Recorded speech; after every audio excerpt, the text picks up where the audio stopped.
The competition is exciting, but it's not the only thing that's happening at EUIC. For the first time ever, we have an activity stage hosted by none other than Shay. Shay, what's going on over here? Oh, there's all sorts going on here, Sierra. We got artist signings, meet and greets, influencer meet and greets, and earlier, if you were watching carefully, we had Pikachu there for pictures as well. Did you get a picture with Pikachu? I certainly, of course I did. And Quaxley as well. I am Team Quaxley, just a spoiler alert. Spoiler, okay. So how has it been going over here? So what are some of the things that people can expect if they come over to the activity stage? Yeah, we've got all sorts going on. So influencer meet and greets, like currently right now we have Cerebi Joe up there. But then also the thing I'm most interested in are the artist meet and greets as well. Because we get to learn all about the illustrators who bring our Pokemon cards to life, hear about their day-to-day life, their journey as being an illustrator, and quite honestly, it's just content and information you can't get anywhere else. No, I love that, and I know a lot of people are excited for that. There's already been people coming up to me like, how can I get more information? Yeah. And I heard too, there's a cosplay contest that's going on soon? Yeah, now that right there, the cosplay showcase, I'm so excited for that. I've seen the list, we've got about 20 people in the cosplay showcase all coming out, and that's gonna be like a Pokemon fashion show. That's gonna be top content, cannot wait for that one. And that you're certainly already dressed the part for, right? Yeah, I am this weekend. I am Terra Burt's BTCG. So I'm dodging all the bench damage and I'm hitting for all types Terra Stella. Perfect. I love it. So if you're here at EUIC, definitely make sure to come by the activity stage. It's only one of the exciting things, but for now, back to the competition.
Hey, this is Spraggles. We're roaming around EUIC and we're handing out some packs. That's a pack. Let's go. Excuse me, Check. for a pack, is Pikachu too yellow? Too yellow. Yeah, too yellow. Is it too yellow? I think it's the right amount of yellow. Right amount? That's a pack.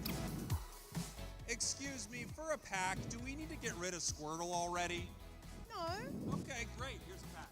Thank you. Hey, how's it going? For a pack, are you winning or losing today? I am not playing today, unfortunately. Okay, so winning, kinda. Kinda, yeah. There you go. Thank you. Hey guys, for a pack, does Gen 5 have too much water? No. Okay, great. Thank you very much. How's it going? What are we talking about? The Chaos Cup. The AOS Cup? Chaos Cup. The VGC Chaos Cup. Amazing. Here's a pack. Huge. Hey, for a pack, where are we going? From Germany. From Germany? Where are we going now? Now I want to go to my friend and we go to the prize wall. Great. Bring a pack for him. Thank you. Yep. Hey guys, for a pack, what are we up to right now? We are playing a side event of we open some booster packs and then we draft a team. Great. Here's one more. And that kid's reaction for a was good. pack, what's going on over here? Right now, this is the GLC event.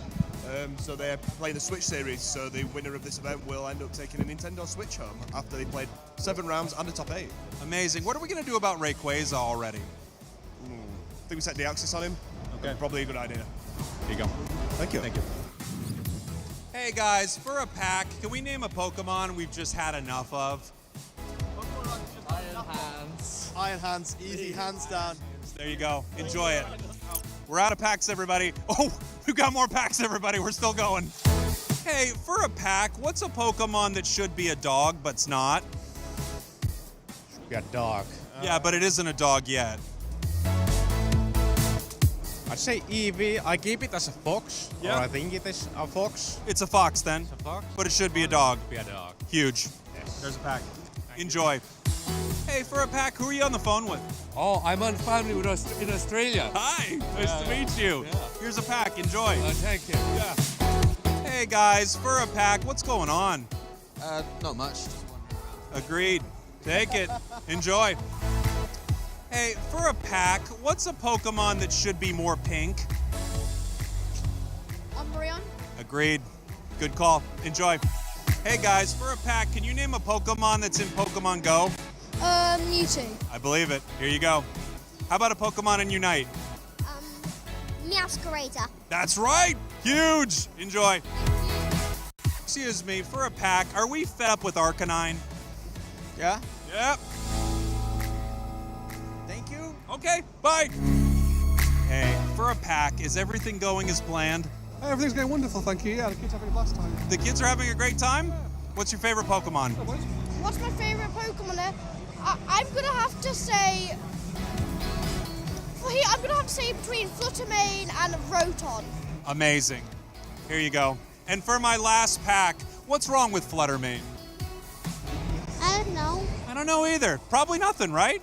Enjoy. Fluttermane's a great Pokemon. Okay, Fluttermane's a great Pokemon. And now we're out of packs. Goodbye.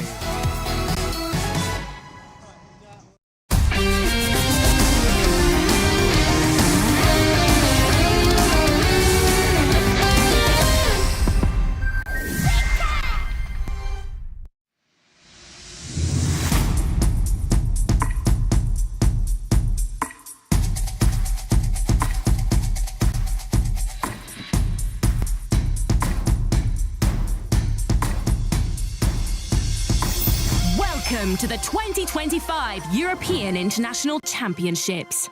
These championships are a cornerstone in the competitive Pokémon season. We're bringing you the world's top trainers for a weekend of electrifying battles.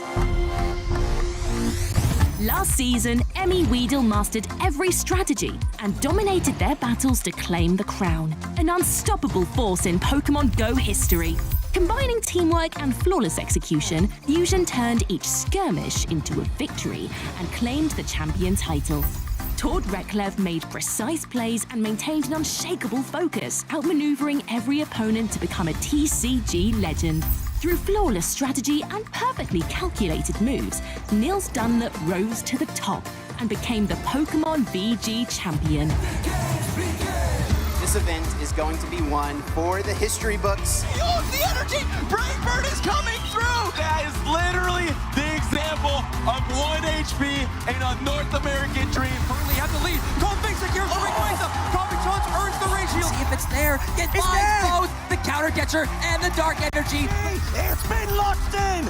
Benjamin Polster is your champion. Absolutely incredible scenes here in London for the European International Championship. Welcome to the European International Championships. Let the games begin!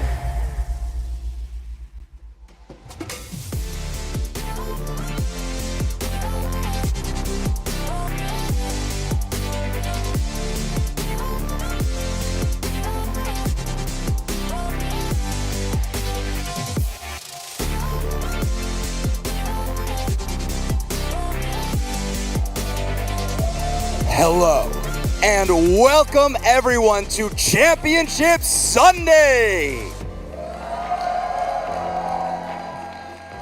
Today is the day that trainers from around the world dream of, the pinnacle of competition here at the European International Championships 2025. After an incredible weekend of hard battles, unforgettable moments, and tons of action, it all comes down to this. We want to take a moment to thank all the incredible trainers we've had here this weekend. Your skill, your passion, your dedication is what makes this event truly special. And to all of you watching from around the world, thank you for your excitement and cheering on your favorite trainers.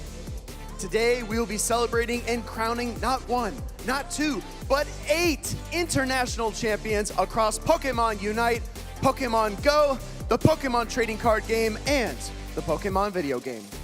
Kicking off the day is going to be the amazing AOS Cup Finals on our Unite stage. It will be defending champs, Peru Unite, battling against two-time world champions, Luminosity Gaming. A lot on the line, of course, that coveted EUIC trophy, but also our first confirmed spot at the World Championships. All right, trainers, let's not waste any more time. Let's dive right in. Well, before we get into all that stuff, we do want to remind everyone that if the casual stream is going to be more your vibe, check out the official YouTube channel for a co-stream. And now, without further ado, Dupes, Spraggles, it's time to crown some champions. Take it away!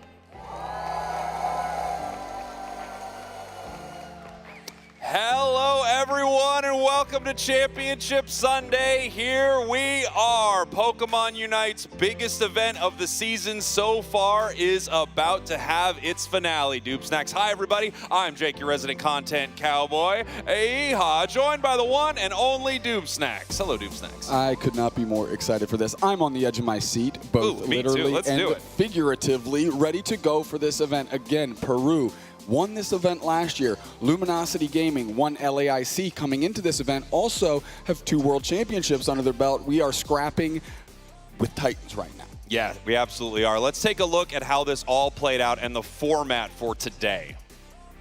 I'm assuming there's a graphic. Let's do it. Let's do the graphic. This is the 2025 European International Championships, broadcasting live from the Excel Centre here in London, UK. Pokemon Unite trainers have travelled from around the world to compete over a $500,000 prize pool and prestigious championship points. Points that will get them one step closer towards qualifying for Worlds 2025 in Anaheim, California. Plus, the winner of this event will automatically qualify for Worlds 2025. This tournament is a 3-day tug of war that got started with the group stage, where up to 64 teams entered into groups and fought until only the top team survived. Yesterday was the bracket stage, where our trainers were placed in a single elimination bracket until we were left with our 2 best teams. Today is the finale, Championship Sunday, and our 2 finalists will go head-to-head to see who claims the EUIC trophy. The match will be best of 5, winner takes all. Today's match winner will automatically gain an invite towards Worlds 2025. So let's delay this no longer and get right into the action.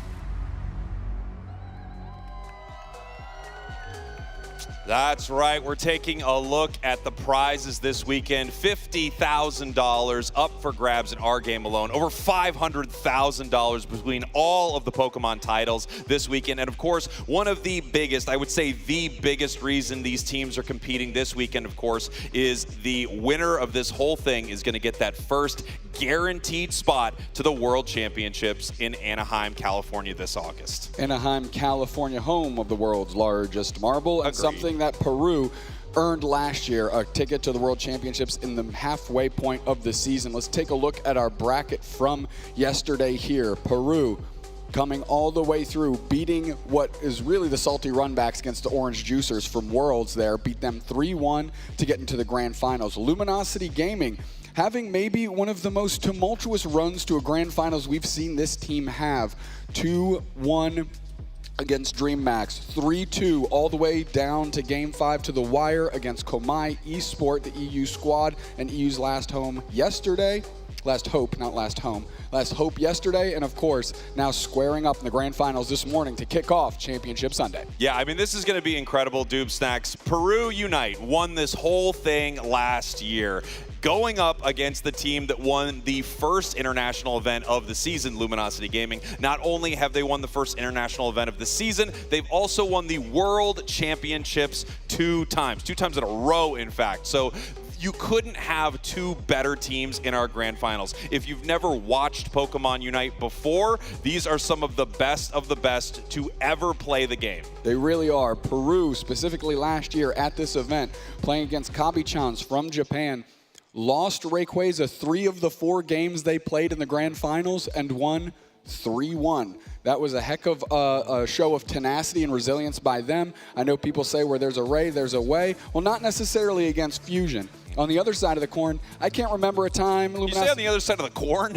Coin? Okay, it sounded like corn to me. I'm hearing from production it was in fact corn. Keep it rolling. It was not corn. On the other side of the corn, there's luminosity. And a husk, but also luminosity resides there. And I don't recall grand finals where they haven't 3-0'd their opponent in the most vicious fashion possible. So it's interesting how we're going to shake this thing out. Peru used to being in this position, but so is LG. And LG, like I said, one of the hardest runs they've had to a grand finals that I can recall. We're taking a look at some of the top Pokemon by win rate in this event. We have Urshifu, Psyduck, Inteleon, Zoroark, Garchomp, and Mew. It's interesting because as the event goes on, you can see which of these Pokemon have been played by your top teams. Mew is a staple supporter, interestingly enough, pick for the side of Luminosity. A lot of teams grabbing Urshifu, and if anyone can actually get Psyduck and it's not banned out, it has been a force in these matches. Yeah, Inteleon on there as well. There's a couple all-stars that have been running through this tournament so well with Inteleon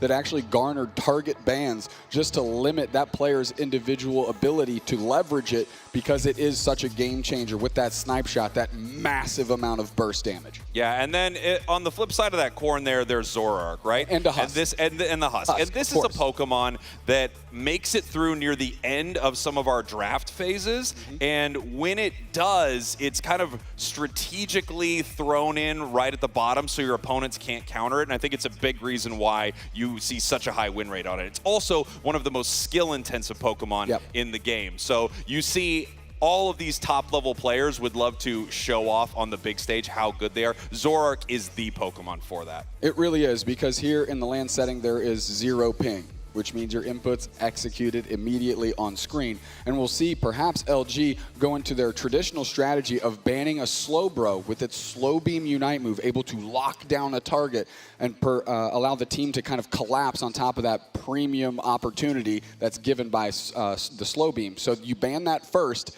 and then you draft as normal, and in the last 2 spots, if the other team hasn't taken any agency to stop the Zoroark Comfey combo, you'll see them pick that in the last 2 slots and try and take over the game between Otter and Overlord, the 2 players on those Pokemon. Yeah, it's going to be really interesting to see how these 2 teams decide to draft into each other. A lot of games we find are won on the draft phase, and we want to give you a shout out to everyone watching on Twitch right now. We do have Twitch drops available for Unite, so if you are there, you are earning some free stuff just by checking out what you're doing.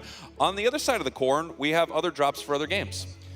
I love this corn thing we're doing here on Championship Sunday. It's so awesome, considering I said coin. Somebody clip it and ship it and prove me right, because I've never been wrong. EUIC 25 Rainbow DNA for that Eevee there, and EUIC 25 Sunny Day to get yourself a Jump Pluff in Scarlet Violet.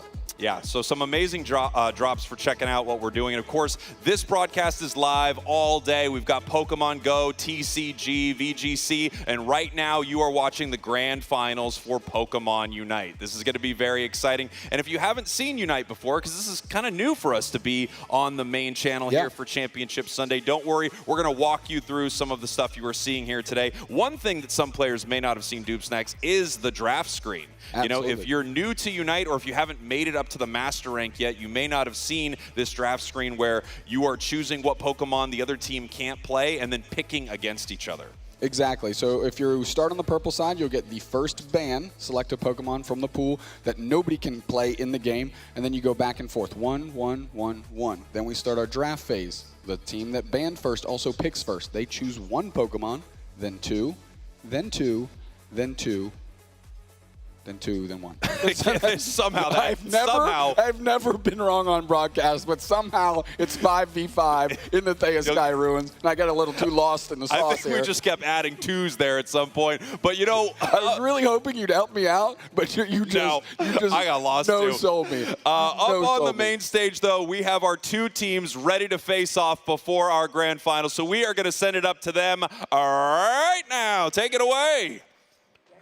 So much, Spraggles and Dupe Snacks, and yes, I have the chance to be here on stage with the 2 of our competitors, Overlord from Luminosity Gaming and Anemo from Peru Unite. This is going to be an incredible matchup. In fact, it's a battle of champions. Peru Unite, the defending EUIC champs, but Luminosity, no strangers to winning either. So Overlord, you have a championship mentality. You've achieved it before. How prepared are you for this match specifically?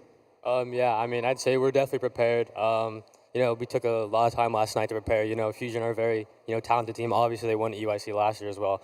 But yeah, I'd say we're pretty confident in this matchup. Okay, all right, a lot of confidence out of this NA squad. Now for you, Anemo, you're the defending champions of this tournament. What makes your team so strong and so consistent throughout the years? Ustedes como defensores de este juego, ¿cómo se ven de fuertes y consistentes para defenderse? Más que nada creo que diría que es gracias a la confianza que tenemos los de mi equipo uno en el otro. Entonces no la van a tener nada fácil para quitarnos el título de campeones.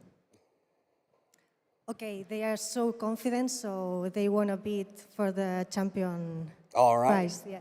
Just confidence, channeling this team. I like it a lot. Now, a question for Luminosity Gaming as a whole right now. Your team is aiming to be the best in the world. You've already started with LAIC. Do you view Peru Unite as one of those hurdles that you have to get over to prove that you are the best team in the world right now? Yeah, I'd say definitely. I mean, I think they're widely considered by, a lot of people to be, at least a top, contending team at World especially, at least one of the favorites to win. So, yeah, I think winning this matchup for us would definitely be huge. All right, fantastic. And final question for you, Peru. Luminosity Gaming has this habit of 3-0 sweeps in grand finals. Are you going to stop that today? Les preguntan que al haber ganado ellos 3-0 en el resto de partidas, que cómo les van a parar. Tenemos un par de cosas nuevas para estrenar hoy día, así que vamos a darles un buen espectáculo a todos y también va a ser una sorpresa para ellos. Aunque sean muy buenos jugadores, vamos a ver qué sucede. Okay, instead they are really good players. They have a few surprises for today. Okay, so some surprises could potentially shift up our matchup. EUIC, please give it up one more time for Luminosity Gaming and Peru Unite. Spraggles, Dupe Snacks, take it away.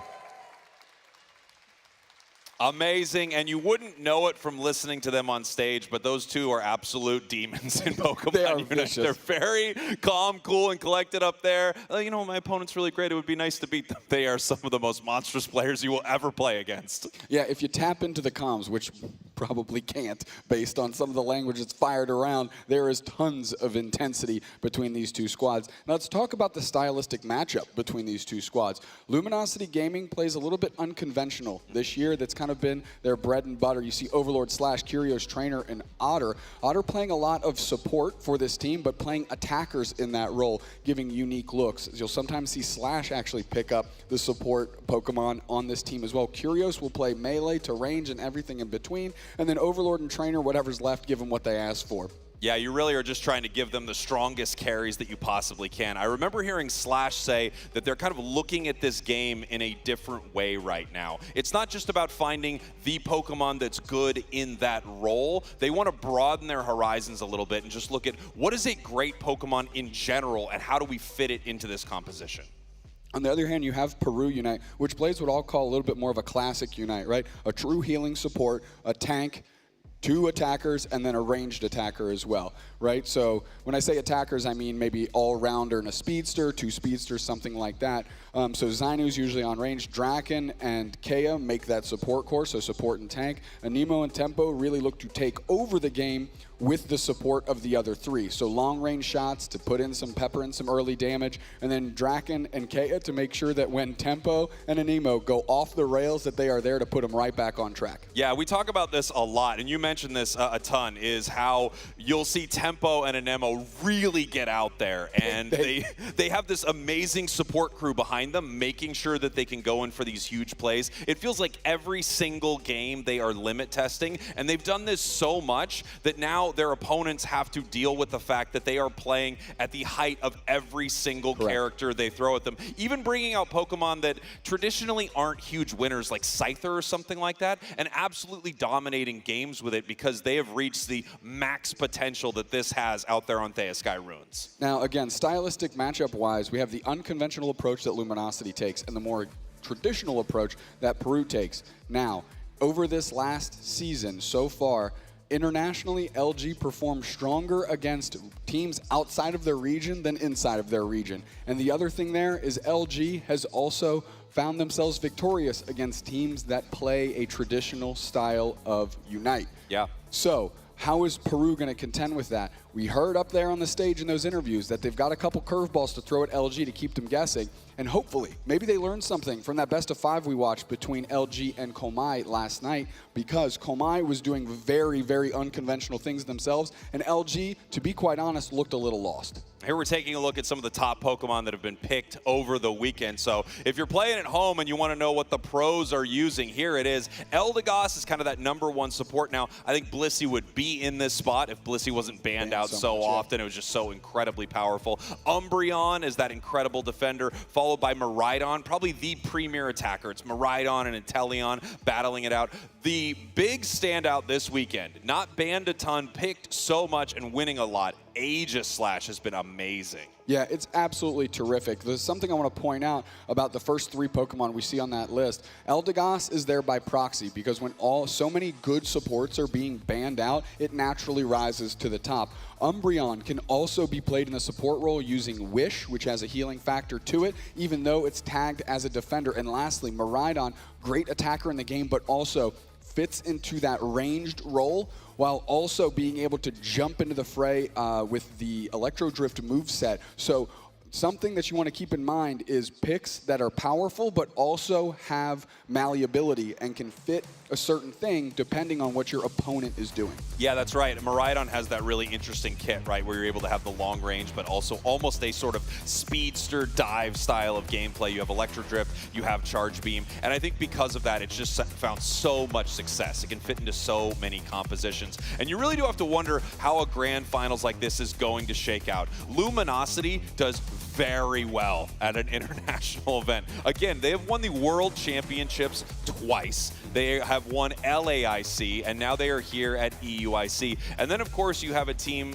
like Peru here. Formerly last year, you may have known them as Fusion. They came here and they beat the entire world. Well, we are heading in to our first draft right now. Luminosity Gaming is going to be on your purple side. Peru Unite is going to be on your orange side. We can see our bands up here. We have Inteleon banned out, Blissey. We were talking about this earlier. We also have Mew and Urshifu. Now, Mew, that's a targeted ban. You're not going to see a lot of teams ban out Mew, but they do not want to deal with Otter on this Pokemon. It's one of his best. It really is. Grabbing Zacian early, also good. We've seen a lot of quality Zacian players here.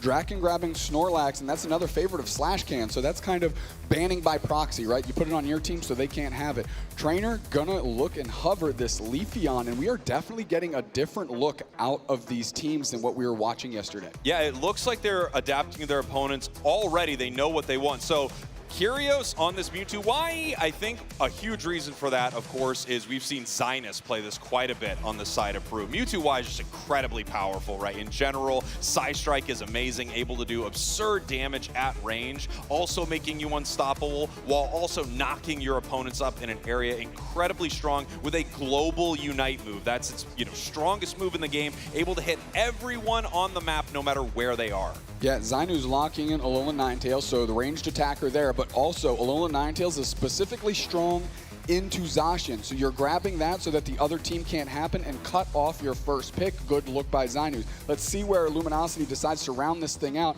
And honestly, Overlord grabbing Blaziken, and of course, in the last spot, Mimikyu, which is something Trainer has been on ad nauseum. Yeah, Trainer has really made Mimikyu shine. But if we want to talk briefly about the Blaziken pick, last night, final game of the night, final match between Komai and Luminosity. We saw one of the most incredible Rayquaza steals of all time with Overlord. Overheat from Blaziken is one of the best secure tools in the game. He had to quickly dive into the Rayquaza pit and just tap it briefly to take Ray. Otherwise, Komai would actually be here right now. It was one of the craziest steals we've seen in the championship series. It's going to go down in the history books as one of the best Unite plays ever done, but we said great players make great plays, and Overlord is certainly a great player. Rounding this thing out is that Aegislash that we mentioned. Not quite good enough to earn itself a ban all the time, but definitely good enough to find itself in the lobby quite often. Yeah, this Pokemon is just so good right now. The ability to dive into a fight to engage, and then quickly wide guard, bring that shield form up with a massive shield, able to push your opponents around, knock them up, give you incredible defenses. It's a really, really strong choice. And again, yeah, it really hasn't hit anyone's radar as a ban just yet, as our teams are locked in, getting ready right here, heading down to the Theia Sky Ruins. This is when it was debuted, wasn't it? I remember this. This is beautiful. Good. I mean, you used to think they're the ruins now, but it's because of all the battling we've been doing in here over the last 3 years, you know? Eventually, the structural integrity begins to crumble a little bit, and what you're left with is our battleground for today. Yeah, that's what we're going to be seeing here today. Our teams battling it out on the ruins. Of course, the match is 10 minutes long. They're looking to score as many points as possible in those goal zones. And on the other side is a team of 5 looking to stop them from doing that. Here we go. Luminosity Gaming, your purple team. Peru Unite, your orange team. These are the AOS Cup Grand Finals. Going straight into path, Overlord and Otter have been working together all season long, and right now is no exception. Anemo going to work through the central areas. We saw the Snorlax take the jump pad and almost feign an invade as they peel back up top to the top. Now we're seeing Kea and Tempo working through, trying to limit the ability of Slashcan to become Umbreon, because they are one of the best Umbreons in the world. Yeah, I think probably the best Umbreon I've ever seen right there. And this is some unconventional pathing here from these two teams, right? You don't often see the Alolan Ninetales in the top path, the Zacian in the bottom path. So Tempo and, Peru Unite, they definitely have some tricks up their sleeve with some of these choices. Yeah, nice quick secure by Draken. Snorlax is great for that early game. Great rotation by Trainer, cut off by the Alolan Ninetales and Zainus with a heads-up play. And now we see Kia and Slash, getting a look at each other right here, just getting some information as to exactly where these two teams are. If Kia notices that Slash moves up, they can move up to counter, as we have 3 members of Luminosity pressuring this Tier 1 goal zone here from Peru. Now Otter is coming up to support. Nice little surf into a Nemo to cut them off. The double A going back in. They're low on HP, and now they're gone. The K opener to LG and Trainer specifically. Yeah, that's massive, especially taking that central area Pokemon, right? The higher the level, the more experience you're getting. Overlord in some trouble right now, needing to run away from this engagement. It looks like Peru has actually done pretty well in this top path as far as making sure that Overlord could not evolve, but of course, losing that dual blade early is rough. Something that LG has been doing yesterday and now, we just saw it, is giving up or making it look like you're ready to give up a premium target, right? Overlord kind of looking like they overextended, but if you saw, waiting was Trainer to pounce on anybody that tried to pursue. Peru, sensing that, didn't quite take the bait. You can see we have the 8-minute mark right here, meaning there is a fight happening in the center, but it looks like Tempo actually tried to put some pressure on Slash right here. Zainus making it down to the center, but just a little late. They would love to stop this Blaziken from evolving if they could. Yeah, Overlord taking a look at Zainus, forcing out the eject button, going over the wall. Here we go. They're going to take everything in the middle. Slashcan putting good pressure on Tempo, allowing Kyrios to follow up. The side strike actually eaten by Kea, and that's what I'm talking about. The support core from Peru always stepping up, protecting Anemo and Tempo. Tempo is working in their flux zone. Slashcan caught there as well, but it's allowing 30 points to go in, and Overlord evolves to Blaziken. The overheat is charged up. Nobody willing to step into the tall grass and eat that thing in the chin, and now they're going to have to peel back. Anemo's on the chase. Overlord is low. They're going straight for them. They get the knockout they want. Beautiful plays there by Peru. I mean, they were on the back foot. Luminosity with a really great push onto that goal zone. But after they catch them there with that Avalanche Blizzard, look at them just absolutely cooking here on this Tier 1. Throwing some points in the goal zone. Slash trying to stop them. Otter is now here. The side strike knocks up 3 as they push them back from this goal zone. LG is back, and somehow barely any points go in. Holding on the 4v2 was miraculous. The side strike for 2 players to get popped up helps a ton, enough to make Peru bail. Look at that right there, though. Quickly taking that bottom objective. We didn't even get to see the Regice hit the board. That's how fast Peru Unite ripped it off. As soon as Luminosity was back, they just peeled back towards the objective. You know, Zacian rips so fast. Aegislash with incredible secure. And now this top objective, EUIC, is walking towards this tier 1 goal zone. Peru moving in to try to pick up a KO right away. Huge block. Trainers in a lot of trouble. Sidestrike is going to come in. Tempo takes a ton of damage. They're on the verge of going down. They do. They grab the Mimikyu with them on their way out. Tempo's still standing, actually. Overlord sorting that out. Draken dodges and tries to get the heavy slam up over Blaziken, but unsuccessful. Dainu's getting credit back the other way, and these teams are ripping through each other. Wideguard is there, pinning Otter against the wall. Working through it is Kyrios. They just came out of Mega Form. Now they're trying. Oh, on the side dog sorts them out, and that is just like a Nemo to do that in that moment. These players are playing for their highlight reels right now. Every single moment trying to outplay their opponents, moving in with the eject button, picking up that KO. Zionist takes it, and then we bring in the Aegislash with the coup de grace. I mean, we are really looking to outplay our opponents and prove something at the start of this match. 50-26. That's how close this game is. So back and forth the entire way. Peru didn't care about that EUIC at all. Secured by LG, they let it hit their goal zone, and that's the only 20 points that thing has away from it. And LG was unable to scramble up and score. Now they're putting pressure on Tempo very quickly. Tempo grabbing both berries to get their HP. There's a Mimikyu Unite, and now they need to get the KO to make sure that thing was worthwhile, and they are successful. Can this 34 points go in? They don't even try it. Otter caught out. They try to surf back, and the Mimikyu gets out of there with a Shadow Sneak on the wild Pokemon. Otter giving themselves up, the sacrificial duck here for Peru. Yeah, absolutely. And if you want one of your Pokemon to go down, of course it is either your supporter or defender, right? You're trying to not give up these high-level KOs that some of your carries have right here. So when Psyduck goes down instead of the Blaziken, instead of the Mimikyu, that is a really smart heads-up play by Luminosity. If you're going to give something, that's what you're trying to give here as we get ready for Regice. Slashcan is playing up forward. They're trying to suss out where this team is, and they found them all in spades. Otter with the backline surf to see where they can go. Kyrios stepping up as well. There's the Snow Globe out of the Alolan Ninetales. Tons of damage put in. Slash still standing, and so is Otter. They're peeling back towards Regice.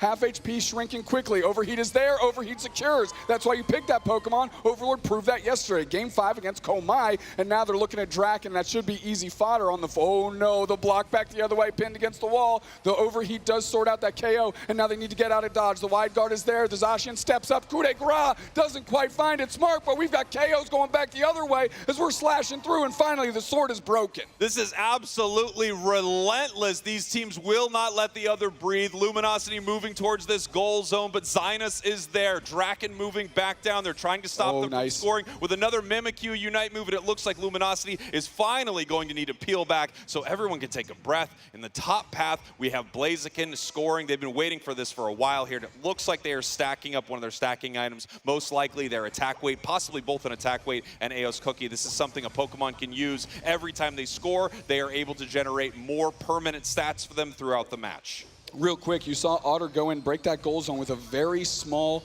overdunk, and the reason they did that is because Peru would have been able to take a great fight against them if that was still there. Because your goal zone provides a little bit of healing and some shields, it's very beneficial for your team to fight on top of it. Now, I know it doesn't feel like it, Dupes Next, but we are already at the 3-minute mark here because it's just non-stop fighting between these two squads. 111-82, incredibly close. We have a Tier 1 goal zone on the top for Luminosity, a Tier 1 goal zone on the bottom for Peru.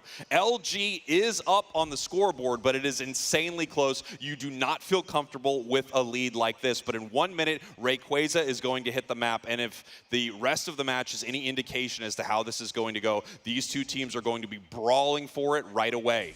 Slashcan stepping up, getting vision. Of course, Peru with the advantage here, with that Tier 1 goal zone in the bottom path still up, they can make a stronger play on this basement Reggie than LG can. We'll see how they decide to play it, because this might actually materialize into our Ray fight. Yeah, and here we go. They're actually pushing forward. Massive Blaze Kick. They pull them back right here. They're in a lot of trouble. Tempo actually able to peel away. Huge heavy slam block, and Peru Unite is going to pull away from this fight. Overlord just enough to test the waters, goes forward to keep Peru honest. We've got 10 seconds until the first Rayquaza of the grand final. That's right. Our teams are getting set up here. Overlord with extremely aggressive positioning right here. If he could, he would love to grab one of these players right there. There was the Blaze Kick, which would have dragged Snorlax back towards their team. Now, it's not the target you're looking for. You would love for it to be that squishy Alolan Ninetales, of course. Now we have Snorlax heading back to base.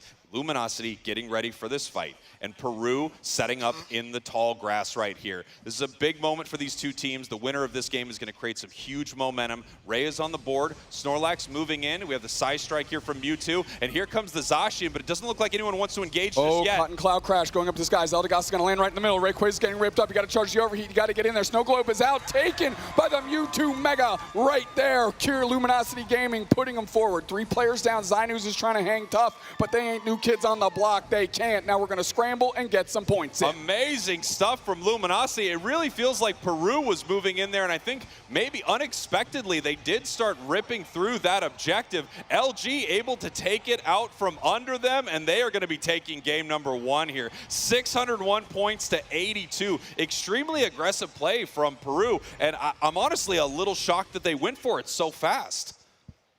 Trainer moving around, and so is the rest of LG as they're trying to get their feet back under them after taking a commanding lead. This is what we call the break point in Unite. If you are up by over 500 points, it is nigh impossible for the other team to come back. Why? Because under 2 minutes, with 50 points, the most you can hold in Unite, you score. Under 2 minutes, it's double. And with 5 players on a team, everybody scoring 500, you can't quite eclipse what the other team has. And we're seeing that bear out here, 727 to 82. Now, something I want to talk to you about here, Doob Snacks, as the moments tick down here from game number 1.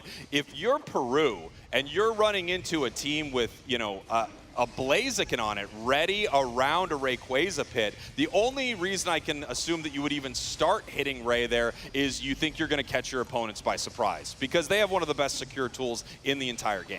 Yeah, that's incredibly true as we tick down here and we're in garbage time. These teams farming up their numbers for the post-game statistics. Luminosity taking game 1.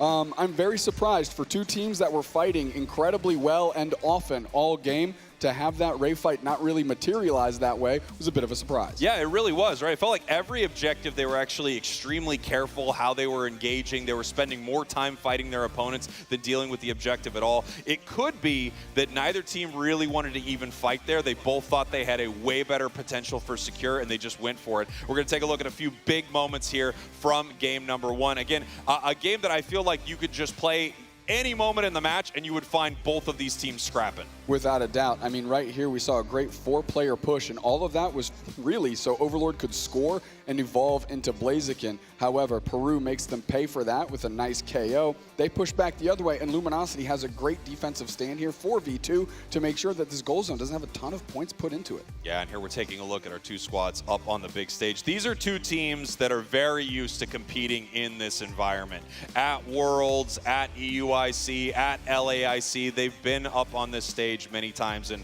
I know some teams make it to the big stage and it seems like they shrink. Other teams, they get bigger, and these are 2 of the biggest titans in the game right now.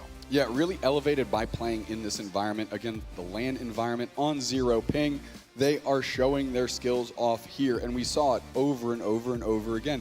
Believe it or not, we were actually talking about this last night. The Aegis Slash Unite move, the coup de grace, looks like it's incredibly massive, but the hitbox on it is very, very narrow. Yeah. And being able to hit that as consistently as Peru was in that game for knockouts is very impressive in and of itself. And again, showing that these players are truly on a different level. Now, this is interesting because it's a position, I think you would hate to be in as Peru, right? Down 1 game already. All the momentum with Luminosity. A team that regularly will come to a situation like this. Worlds, LAIC, and they will win in dramatic fashion. They will beat you 3-0 in a best-of-5 grand final. So you definitely don't want to be down 1 game. But if you look at LG from yesterday, I mean, they went 3-2 against Komai, and that match was razor thin. So this is maybe not the Luminosity Gaming that is going to beat you 3-0. Peru could still be in this thing, but that is a tough way to finish off your first game.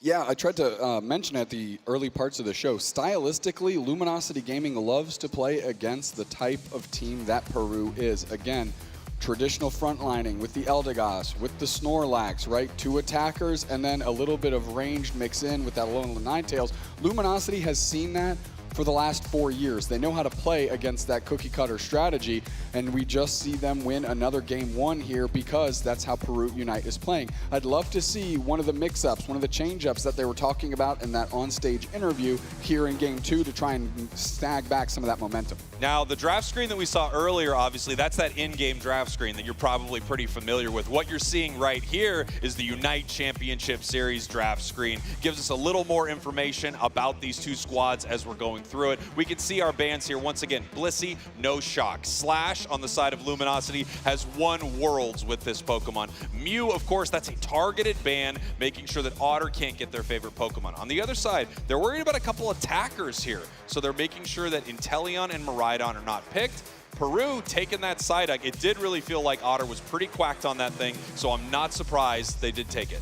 Sorry, pretty corned on that thing. Pretty corned, just like that joke, corny. Kea, great on Psyduck as well. Targeted ban is the Inteleon for Zainus. Cut them off from that. They're phenomenal on that Pokemon as well.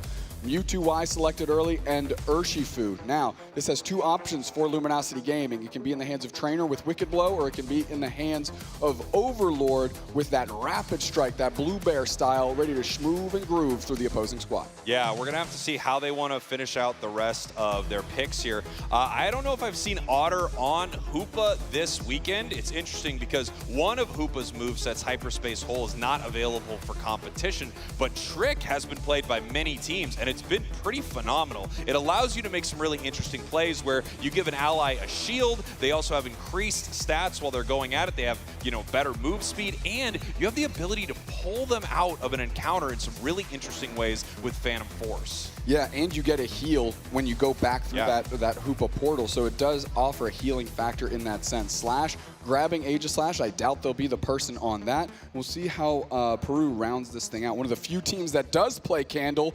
Chandelure locked in, and you see that pick rate, only 2%. And now we're looking for our final pick here. Overlord is going to be selecting it, but of course it might not be the Pokemon Overlord is playing. After the teams select their Pokemon, they're able to swap them amongst each other so that you can pick the Pokemon in the order you would like. However, it is a Cinderace.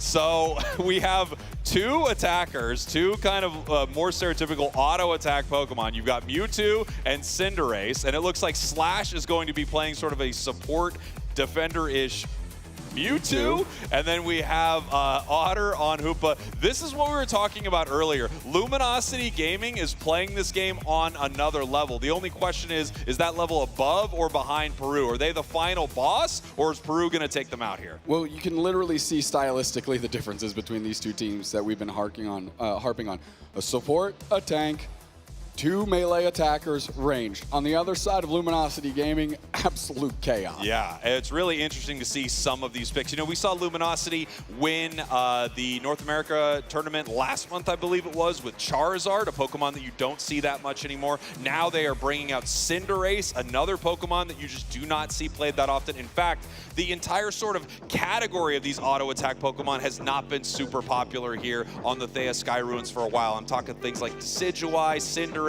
Greninja, Dragapult. Well, we are seeing one of them here today as we are getting ready for game number 2. Luminosity Gaming up 1 right now in our grand finals. This is a best of 5 Doob Snacks. The winner of that best of 5 will win the entire thing, and they will be our first team guaranteed to be heading to Worlds in Anaheim. Here we go, heading into game 2 quickly. Peru, unite your purple team. Luminosity Gaming, your orange team. Game 2 underway. That's right. Overlord heading to the top path right here, while Urshifu, the Cubfu, heading into this central area. Now, this is a Pokemon that needs a lot of experience, that Cubfu, because as a little Cubfu, it might just be one of the worst things on Thea Sky Ruins. But once it becomes Urshifu, it's an absolute force. Overlord going to be up here in this top path. All right. Quickly trying to get and actually splitting the central area from Luminosity Gaming, because Cinderace is pretty experience hungry in and of itself. Tempo taking a ton of damage. Hoopa no slouch on the A presses early. Draken kind of seeing, taking inventory of what's going on here on the orange side of the map. Slashcan stepping up again as this kind of tank-ish Mew. Yeah, it's going to be really interesting to see how exactly this all plays out. If this works out, I mean, Solo queue players, don't take note of this. These are the best of the best. I don't know if we need to have Cinderace and EXP share Mewtwo Y. Maybe Luminosity can handle that. Yeah, maybe they can. You and I certainly cannot. Nope, 0-5 this weekend, you and me, buddy. Yeah, not great. We haven't touched the game since because it was so sad. Wicked Blow charged up, bang, straight through Mimikyu, tons of damage. That's a knockout. Hey, press them down. We already have a reboot. Overlord, the Pirate Bunny moving forward here, trying to just kick the soccer balls of fire right into Tempo's grill, and they are very successful. Tempo can't even step up. Now they might be able to with a berry. Kea, level 4, might be able to surf forward and open up an opportunity, but no, all those birds that materialize go to Luminosity Gaming and another stack for Overlord. And here comes Zainus up to the top path right here. Trainer in some trouble trying to get away from this situation. The Wicked Blow charged up. The trick from Hoopa pulling them out of this fight. Actually, I can't believe they made it out, but of course the incredible support right there from the Hoopa. I mean, Wicked Blow, bang, right into the Gabite, and that's an easy combination to get a knockout here. Slashcan with the early rotation, helping them put pressure on the top path. Doublade downstairs, Curios left to their own devices. We'll see how Peru adjusts. And here we have Overlord, as you mentioned, the Pirate Bunny. Sounds like a One Piece character. Taking some of this experience here in the central area. They are now evolved into Cinderace. Going to have to A-press the opposing team down, and they're certainly looking forward to that. Nice little wide guard to keep Draken from attacking and able to get their 10 points in. Mimikyu, meanwhile, taking out Slashcan upstairs. KO Streak of 2, taking out Otter as well. Yeah, here we go. They're pushing towards this goal zone. Overlord in some trouble right here. If they get caught by this Shadow Sneak, this is going to be a difficult fight for them. They are caught. They're pushing forward, and of course, they go down. I mean, I'm sure Overlord knew that was a possibility. It's really hard. They don't want to give up this goal zone, but at the same time, that Shadow Sneak is coming. Nice side strike, putting tons of damage on Tempo, really limiting the ability of Peru to push forward. They were retreating a hair there. Slashcan going to try and go for some secures as Kea is putting some great pressure. Hits him with the Psychic and the Surf. Here comes the Chandelure. We actually have that Disable kind of coming out, and that's going to be able to help shut down key abilities on the side of Luminosity. That's right. When you're in that zone, you are not able to use any of your moves, and it's pretty devastating. While at the same time, you know, they have a lot of Pokemon that just want to press that A button over there on the side of Luminosity. So Cinderace in there, maybe not too stressed out, but some others could be devastating to not be able to use your Wicked Blow on Urshifu. I don't know if you just saw that, but Curios accidentally used their coup de grace on a Bunnelby and was unsuccessful in securing it, and now they have to fight from pad without it. So Curios, a little bit of a misstep. Wide guard, they can see if they can at least get a KO. They do. Mimikyu goes down. Quality knockout there for them. Regieleki getting caught up by the Sword and Hoopa in tandem. Luminosity rotating downstairs. Yeah, Luminosity going to head towards the bottom path right here. They did secure that bottom objective, but they're behind on our scoreboard right now, 118 to 80. Not a terrible position to be in. You know, when your tier 1 goal zone breaks on the top or bottom Doob Snacks, it gives you access to a lot of experience in those paths, and that can actually bring you back in a game that you're behind. Oh, going straight forward is Slashcan, identifying where Draken is. The Chandelure throwing in some fireballs, but they are not finding their mark as there's 4 players from Luminosity Gaming looking to make a move. Nice! Unite into the backline, bang, Wicked Blow KO, and now they have a real opportunity. They're trying to get on top of a Nemo who's just throwing all the claws forward that they can. We've got a Mega Mewtwo here, A-pressing everybody down, Tempo low on HP, A-press through with Overlord as well. 2 quality KOs, side strike. No, can't quite pop them up, but Curios is there to cut down the trash. I want to call out an amazing play. When Garchomp went into that Unite move right there, Overlord had the trick Phantom Force on them, popped back into the tall grass away from where Garchomp was, Blaze kicked over its head as it moved in with its Unite move, absolutely breaking the ankles of the Land Shark right there. That was incredible. Luminosity having an amazing fight here in this bottom path. But again, look at the scoreboard, 118-80. That's how well Peru is playing this. They didn't give them an inch score-wise. Incredibly close this game is. Again, you mentioned that Land Shark looking like a shark on land right there, and they're going to have to materialize back into this. Typically, nice, this is an easy catch right here. What you want to do is convert it into a KO to double teleport Slashcan. They're wasting a lot of time on the clock. That took way more effort than it should have out of Peru. Now, Luminosity Gaming using the Rings Unbound, that big Hoopa Unite move, and Otter just running right at him, going for the stun. Coup de grace secure, Cinderace secure.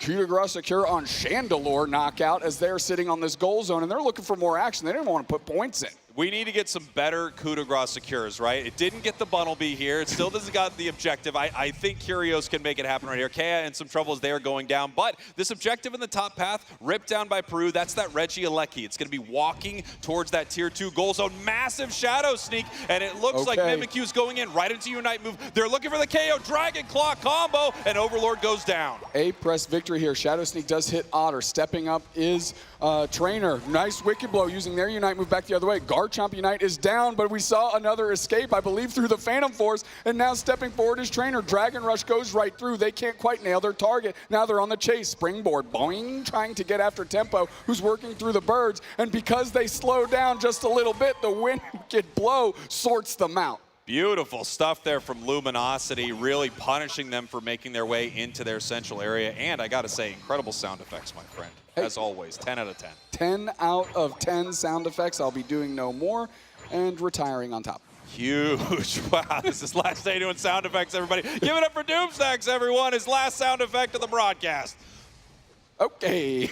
All right, thanks, guys. Appreciate all the support. Here we go. It looks like I am going home after this. Perfect. Can't wait.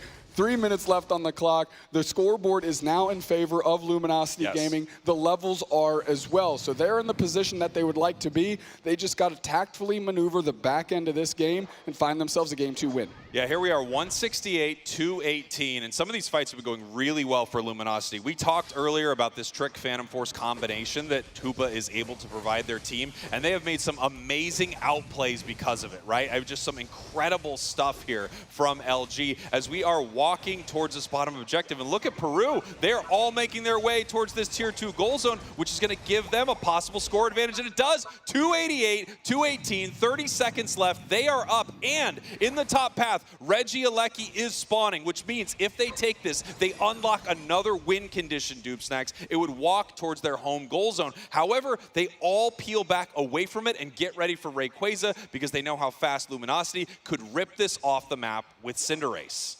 A 70-point advantage, and Peru Unite and Luminosity Gaming are looking at each other. This might be an early engage. Straight into the action with the Surf, and bound to the slow beam. Mewtwo Unite comes back the other way. Into the back line is Trainer. They find a KO on the candle. Now we're moving forward.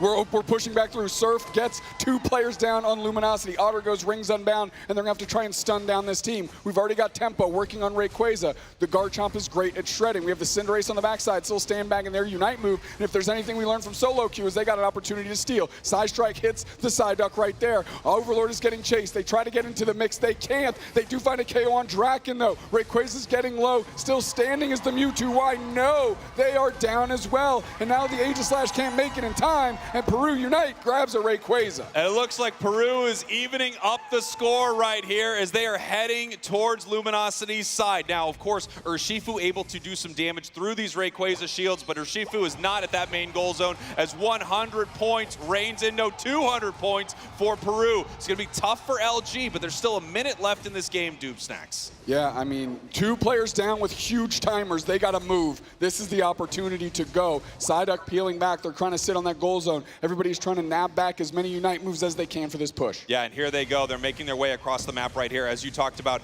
big timers on the other side. Chandelure back in 10 seconds. Mimikyu back in 20. This is going to be a 5v3 at this goal zone. They have to take this fight, and they need to win. They need to KO every single member of Peru, or they're going to keep landing on their heads. Garchomp waiting to go in, and now they land. Big time Dragon Claw combo as they are moving forward. There's the Garchomp Unite, finds a bunch of targets. Everybody's low on HP. Eject button, getting a knockout there. Moving forward, finally. Trainer used their Unite move back to try and get the Garchomp. No, they're dispatched of. Rings Unbound is way too late. And despite being the big space monster that Hoopa is, it is not enough to change the tides of this game. They tried, they pushed towards that tier 2, but it was over for them. Peru with a massive defense. I have to give it up to them. The patience to let Garchomp sit on the jump pad for as long as it did until it was the perfect time to land, stop those scores from happening, and then move in with the Unite move. Peru tying it up here, 1-1 in our grand finals. This is not going to be a blowout. This is a brawl, my friend. Well, it looks like Luminosity Gaming may have flown a little too close to the sun with those wax wings that they built for themselves in that draft. Was it unconventional? Yes. Did they deliver on the result they were looking for? No. Does that scare them away from trying it again? Yeah, that is the question. What will they throw at them next game here? And it does feel like they're playing very well throughout this match. I loved a lot of the counterpunch choices that were made there by Peru. That was the moment I was talking about when Cinderace just absolutely, broke the ankles there of the Garchomp, making sure that it couldn't hit any of that Unite move thanks to the Hoopa, Phantom Force, and Trick combination. Tons of work was put in by both these teams all game long. I tried to call it out as we were heading into that 3-minute mark. Luminosity Gaming up on levels, they're up on score, but all of a sudden Peru with the big flank top path, getting the lead into their hands, forcing Luminosity Gaming to make a preemptive move here. Early Rayquaza fight this time, despite last time we didn't see one. They took the battle to them. Peru surprising LG maybe with that aggression and able to turn it into a W. You can also see a Nemo right there just catching them over, and I'm not surprised the player of the game. You saw it, that Shadow Sneak over and over and over again at Rayquaza. They catch, they hit them with the fear, they close the gap right there, moving with the Shadow Claw and pick up massive KOs, winning them the game. That slow beam starting it off, grabbing the Aegislash, moving in for the fight, and it looked like Mimikyu also got a really nice big chunk of damage onto Urshifu. Unite move onto it right after that. Amazing combination there from Peru. They were extremely aggressive at Ray. This time, not dealing with Rayquaza at all, dealing only with LG. No, and dealt with them they did. Always looking for a good fight is Peru, it feels like. We saw it all weekend long right there, no exception. And again, Nemo, great game here. 10 KOs on this Mimikyu. Very well facilitated by the support players on Peru. Kea and, of course, Draken in that defender role. Kea on the Duck was a problem. Yeah, absolutely. And, I mean, we saw Psyduck game 1. Obviously LG won, and now we see Psyduck game 2. This could be a Pokemon that you need to ban out. One thing is for sure, Luminosity is playing in a style where you can't ban out enough to stop them, right? They have a lot of options, but that game, it did not look amazing. So we're going to have to see how they want to play this next game right here. And they're showing them a text from me. I just say, keep it up, boys. You're doing great. Keep it up, boys. I text both teams between the matches. Let me ask you a question. What do you think the thought process was behind that Cinderace? Well, it rips fast, it's unconventional, it does have decent secure, they don't expect it, and it plays pretty well with Trick Hoopa, right? The additional mobility that they're able to give it, as well as the plus version, I believe, giving it a solid amount of, it's either attack speed or lifesteal. I feel like it works really well with a Pokemon like that, and I also do think after you're up a game, you probably can throw a curveball at your opponents, do something odd, knock them off balance, do something they wouldn't expect, and then hopefully take a surprise game 2. You know, maybe I'm a little less creative than you, but I would have rather seen that first pick Urshifu that they had drop down to the hands of Overlord, and then Gutter pick the Leafeon, put that in the hands of Trainer. Because they obviously didn't have access to Mimikyu. And maybe that's just because I've seen them run that before and they have been incredibly successful with it, so it's an easy thing for me to point out and call out. Yeah. But, you know, there's something that they saw that made them shy away from that, and I don't know if they're going to go back to that well now because, you know, all things considered, the script went pretty well until the final stages of the game, but if you can't take a team fight against a team fighting team, that's going to be an issue. You know, one thing that they ran into, that they always run into, and it's honestly, it's a kind of Luminosity's kryptonite, is slow beam on Slowbro. They ban it out against certain teams. Correct. It really is just a shutdown factor, locking down one of the best players on their team for a moment so that they can, you know, have, so that their opponents could have an advantage in that Rayquaza fight. And they've banned it out a lot. I wonder if they want to ban it against Peru, because the slow beam on Aegislash there was a difference maker. It changed the dynamic of Rayquaza. It let them start to snowball and KO over and over again in that fight. As we could see, the shaky cam up to the big stage. I love it. It's becoming a reality show up there. Oh, it absolutely is. The intensity cam. Blissey and Teleon banned on the side of LG. We'll see where Peru goes. Again, targeting down Otter right here with both picks, Mew and Psyduck, saying your Hoopa was not that impressive. You got to beat us with something else. However, Otter, I'm sure, not going to shy away from this opportunity. Yeah, I guess what are they going to start with here as a first pick for Luminosity? They would love to take something away, but no, they actually want Urshifu right away. It has been a very powerful Pokemon for them. We saw an amazing goal zone defense yesterday from Trainer, fighting off multiple Pokemon with Rayquaza shields at their tier 2. So this doesn't surprise me here. On the other side, Zynos would really like to play that Mewtwo Y. All right, well now the Slowbro. Of course. Yeah, I mean the Slowbro's there, Draken's great on it, and again, the Slow Beam seems to be LG's, as you mentioned, Kryptonite. How will they react here? Umbreon still available, quality pick. However, would Peru even go into that? Well, maybe, because you can actually slot Umbreon into more of that support role. So it's something that they actually have to grab now, and Miraidon, a solid pick for Curios, who's most likely going to be on that. Yeah, oftentimes when you see Miraidon, it is going to be playing in that sort of typical attacker bot path role, trying to get a ton of experience. Miraidon has a lot of different options. Anemo on that Mimikyu was brutal last game, and here we go, looking at game number 2 with it. We really need to find a solution here for Luminosity Gaming because they're facing down 2 Pokemon that just iced them out last game. Mamoswine quickly hovered, and Wigglytuff as well. Curios going for a quick switch up.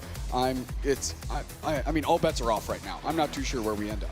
Yeah, I'm really interested to see how they finish up Curios on the Charizard. Slash on the Mamoswine, obviously. I mean, Mamoswine did really well at Worlds, and they've been playing it this weekend, so I'm not surprised. We do have Overlord possibly hanging out here on the Umbreon as more of the carry Umbreon. It would be that double stacking play with Umbreon, and now Tempo grabbing the Buzzwole. Buzzwole, also a Pokemon that I feel like Luminosity has a lot of trouble with. Yeah, really. Yesterday they had to pick Blissey and go Safeguard just to help mitigate some of the impact that Buzzwole has. That's not an option for them today.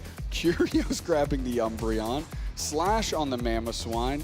Otter going to stick as an attacker. That's a support Miraidon. We've got 3 EXP shares queued up right now. We better see some held items switch.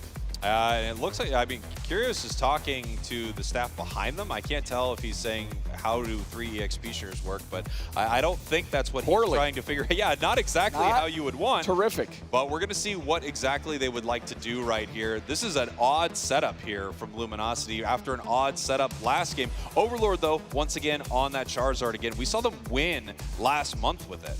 Yeah, if the jokes out there are true, Overlord didn't actually want to play Charizard. Trainer just kind of zoned out in the pick phase, and it was selected for him, and they ended up making a little chicken salad out of chicken scratch with that opportunity here. But it looks like LG is going to have to lie in the bed that they've made with these 3 experienced share Pokemon. Yeah, this is really interesting. If this is what we're running into this match with, I mean, I cannot wait to find out how this is going to go. Luminosity Gaming won. Peru won. These are your grand finals. It is a best of 5 Doob Snacks. Again, the winner of this whole thing, the first team qualified for Worlds. Last year, it was Peru Unite. They are back here up on the big stage to try to figure it out right now. And we're getting word that our game is paused here. It's possible that we had an issue picking one of the Pokemon in draft. And given how their draft looked, that sounds right. Yeah, that is unsurprising. And you know what? If it was intentional, I'd try to get a game pause too. Try to see if we can get that sorted out, because that is not the best look going into Game 3 of a Grand Finals. We'll see how this gets shaken out and resolved as you and I get to talk a little more. Yeah, we get to talk a little more about what we've gone through here this weekend. I mean, some of the best teams from all over the world converged here at EUIC to try to fight over this coveted Worlds spot. It was huge for Peru. Last season, they made it deep into day 2 of Worlds with that invite. So the team that leaves here really does start to look like one of the best in the world. They're absolutely in the conversation. Now, here's something interesting. Coming up, ACL, the Asia Champions League, will be happening. Luminosity Gaming, by winning LAIC, is the only Western team qualified for that event. Exactly, and they're going to be just a shark amongst sharks over there, as I was able to catch some of the ACL action leading up to the finalization of who qualified for that happened this weekend as well. Tons of phenomenal teams over there, and really, as the only representative of the West, you'd love to win this and go into the ACL with gargantuan international momentum. Yeah, that would absolutely be huge. Right now, of course, Peru is looking to two-peat right here, get themselves a two-peater, win this thing, head to Worlds again. They're already crushing it in their region, but having that spot locked in, I feel like it really opens you up to expand your gameplay, figure out exactly what kind of team you're going to be this season, and, you know, set your eyes on sort of that bigger prize, playing not only against your competition around you, which, you know, for like North America can be very, very stiff. It feels like NA is really tough into NA, but you have to figure out how to play against the world somehow. Yeah, credit to Peru last year. Won this event, did not rest on their laurels, kind of went in to dumpster everything else that they played in. I mean, they were absolutely dominant throughout their region for the rest of the year, Cowboy. And a lot of times, you know, you think this, you qualify early, like I said, you rest on your laurels. Maybe you, like you said, test a bunch of stuff. Maybe you set the game down for a bit to give yourself a break. Not these kids. We played against them after they won last year, where they had just a side setup where they were just taking on any 5 players that would step up. Not us, close.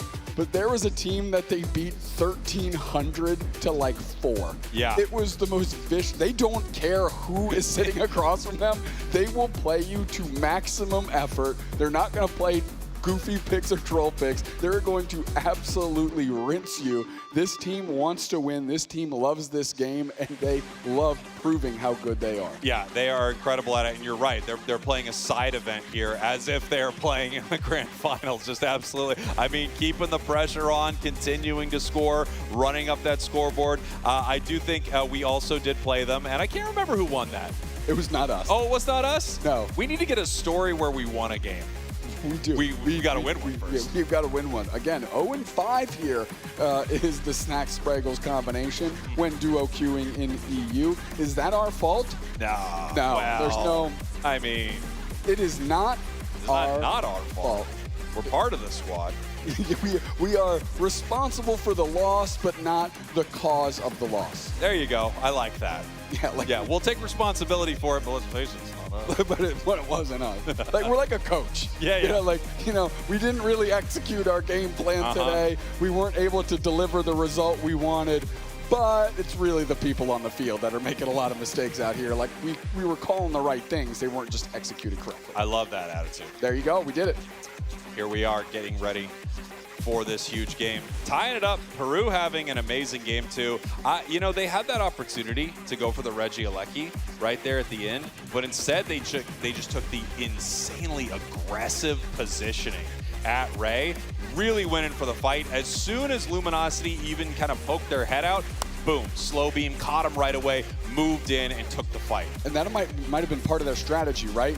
The assumption would be rip that, you know, take down the goal zone, go rip the objective, and cause that kind of double-edged victory path, right? Either through the home goal zone with your Regieleki hitting or the Rayquaza. However, because of that kind of wonky situation, they were able to put Luminosity Gaming in, weren't quite sure where they're going to be. They were able to jump on them, take the initiative, take a great fight, get early catches, and ultimately win in spectacular fashion and taking this thing to even games. Yeah, you know, something that's interesting that we just saw on stage there, one of our players' mobile devices, obviously, they had Dodrio, the three-headed bird, my absolute favorite in the game, as their favorite in Pokemon. One thing that I get asked a lot is it better to play on mobile? Is it better to play on Switch? You have both options here for Pokemon Unite. I find it fascinating that World Championship teams have players that run both mobile and Switch. There's clearly no distinct advantage. Like, your play style matters so much more. What's insane to me is the players that play with Joy-Cons. Yeah. That's legendary. That is like playing in hardcore mode. That is wild to me. But hey, whatever suits your style, whatever gets your team wins. And we were seeing players on the World Championship stage playing in all different sorts of setups. So, you know, play however feels comfortable. Just play. You know, as we're taking a look at some of our audience here, I know that the guy who's playing 5 different Game Boys is in the audience right now, still shiny hunting for that Charmander. I just met him before broadcast. So if we get the opportunity, we got to find him again because it's very impressive, dude. Thanks. Yeah, with the cross With the hands, cross hands. The fancy piano hands going across 5 Game Boys, hard resetting across. I hope they are successful before the weekend is out, while we are trying to be successful in getting this game remade. Now, Spraggles, when we go back into this draft, it'll follow the texture of what it had until we had the issue, right? So you can't just go back, starting over, switch up, or it's going to go through until the issue needs to be resolved, wherever that happened in the process, correct it, move on from there, and then we'll get ourselves into Game 3. That's right. It's possible that every pick will stand, right? It's also possible it was a final pick, someone lagged out, they weren't able to actually, you know, hit that final pick the way they wanted. So we will see. It could be that they were trying to move their items around, not have 3 EXP shares on one team. I don't know. Not have 3 EXP shares. Boys, I think we made a mistake. So we'll see. We'll see exactly where this match is going to be remade from, because if a player does disconnect, we want to make sure that the match is brought back, again, right to where it was. They're not able to remake any of their decisions, change some of their minds about what happened in draft. Of course. But that issue is where we're going to start from. Okay. Peru unite with a great game too, right? Despite being, again, behind on score and levels, they found themselves in an opportunity to win. They took it and delivered on it. Luminosity Gaming, okay, momentum that they had from game 1 is now brought back to parity, and we'll see how they have to adjust. They were cooking a little hard in game 2. Sure they were. And we're cooking a little bit there in game 3. Yeah, a little overcooked. It looks like, especially if we've got the 3 EXP shares. I mean, they really are cooking at this point, throwing a lot of different looks at Peru. And I think Peru would be fine with that. Yeah. Yeah! There he is! Let's go! Now, obviously, as we catch them in mid-reset, they really are desperately finding that shiny, and nobody wants them to be more successful than the 2 guys here casting this game of Pokemon Unite. The 5 Game Boy cross hands, legendary approach. Can't undersell it. I'm a big fan. Huge. I'm a big fan. It is amazing. I do feel like I don't know if I could even handle 2 at once. I got to be honest. The second 2 are coming up. I think I'll miss the shiny. You give me 5 at once, there's no way I notice the shiny Charmander coming. As we get ready here for our game, we are heading into game number 3. Luminosity Gaming, your purple team. Peru Unite, your orange team. I see an EXP share up there on the Mamoswine. Yep, I saw Otter as well. So really, it was the players switching between characters. Kyrios is on the Miraidon, not Otter here. Tons of damage in. Tempo is getting very low. Overlord as well. Who's going to come out ahead? Overlord on the chopping block. Bang! Whoa! And look at the little fuzzy Roomba getting it done. 2 players down. Beautiful stuff right there. That is the official name until they changed it. Made no sense to me. I think they should have kept it. And now we can see Kyrios in that bottom path. Yes, they do not have the 3rd EXP share.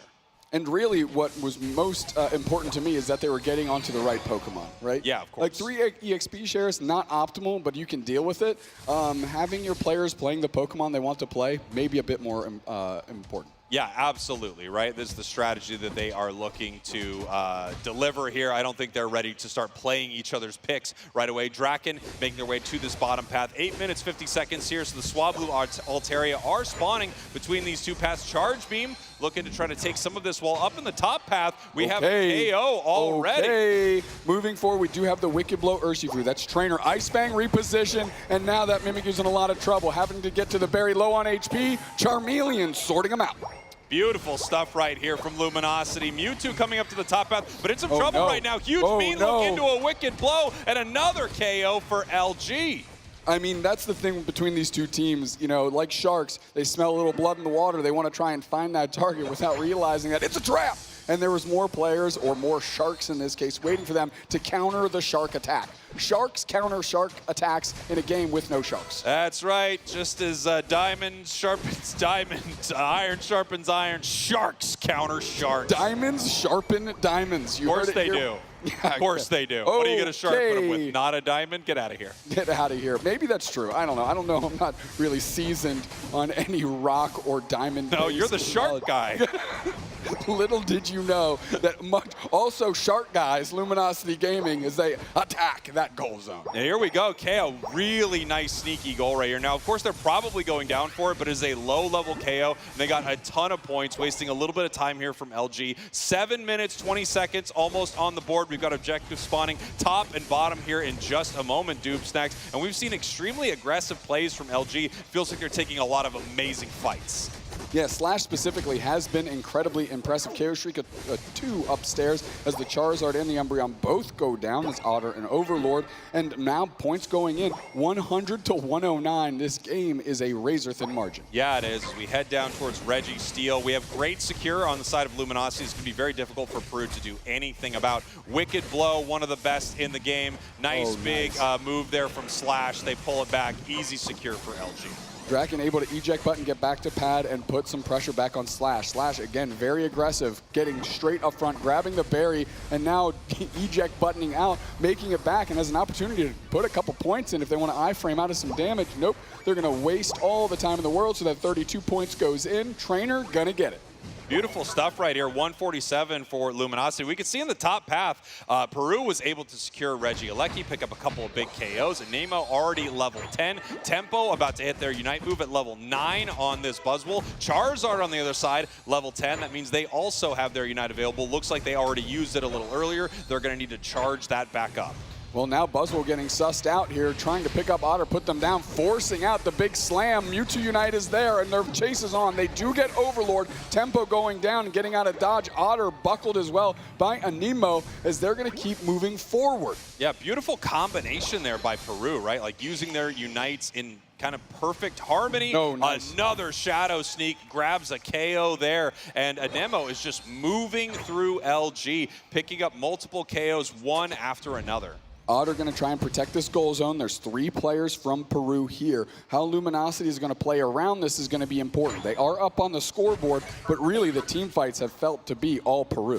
Yeah, it felt like LG had a lot of really strong team fights early. We're going to see how that changes once Charizard makes it to a battle with a Unite move, though. It's a devastating Unite, picking up one of their opponents, slamming them down with that Seismic Slam, and then taking to the skies. But, Charizard takes to the skies in a few different ways if Buzzwole picks you up. I mean, Charizard dispatched up quickly. Trainer's going to go down as well, just pressing through this entire Luminosity Gaming squad. 3 players blinked out of existence quickly, and now it's just a boosted up charge beam by Curios and Otter that have to defend this thing in the face of 4 players. Draken just circling around looking for an opportunity. Here comes Overlord. They need a Nemo down here. They get them. Charizard getting that knockout is important. That experience is needed. Tempo is low too. Chaos Streak 2 for Overlord. Rotating up. Tempo tries to hang tough, but they cannot. Now we're on top of the goal zone here is Luminosity Gaming. They have the player advantage all of a sudden, and they shatter themselves another goal zone. I believe that was an 8-over, so they still have the score lead, now working on Lecky. Yeah, now they're going to take this Reggie Alecki down. Really nice fight for Luminosity. You saw that Miraidon Unite move,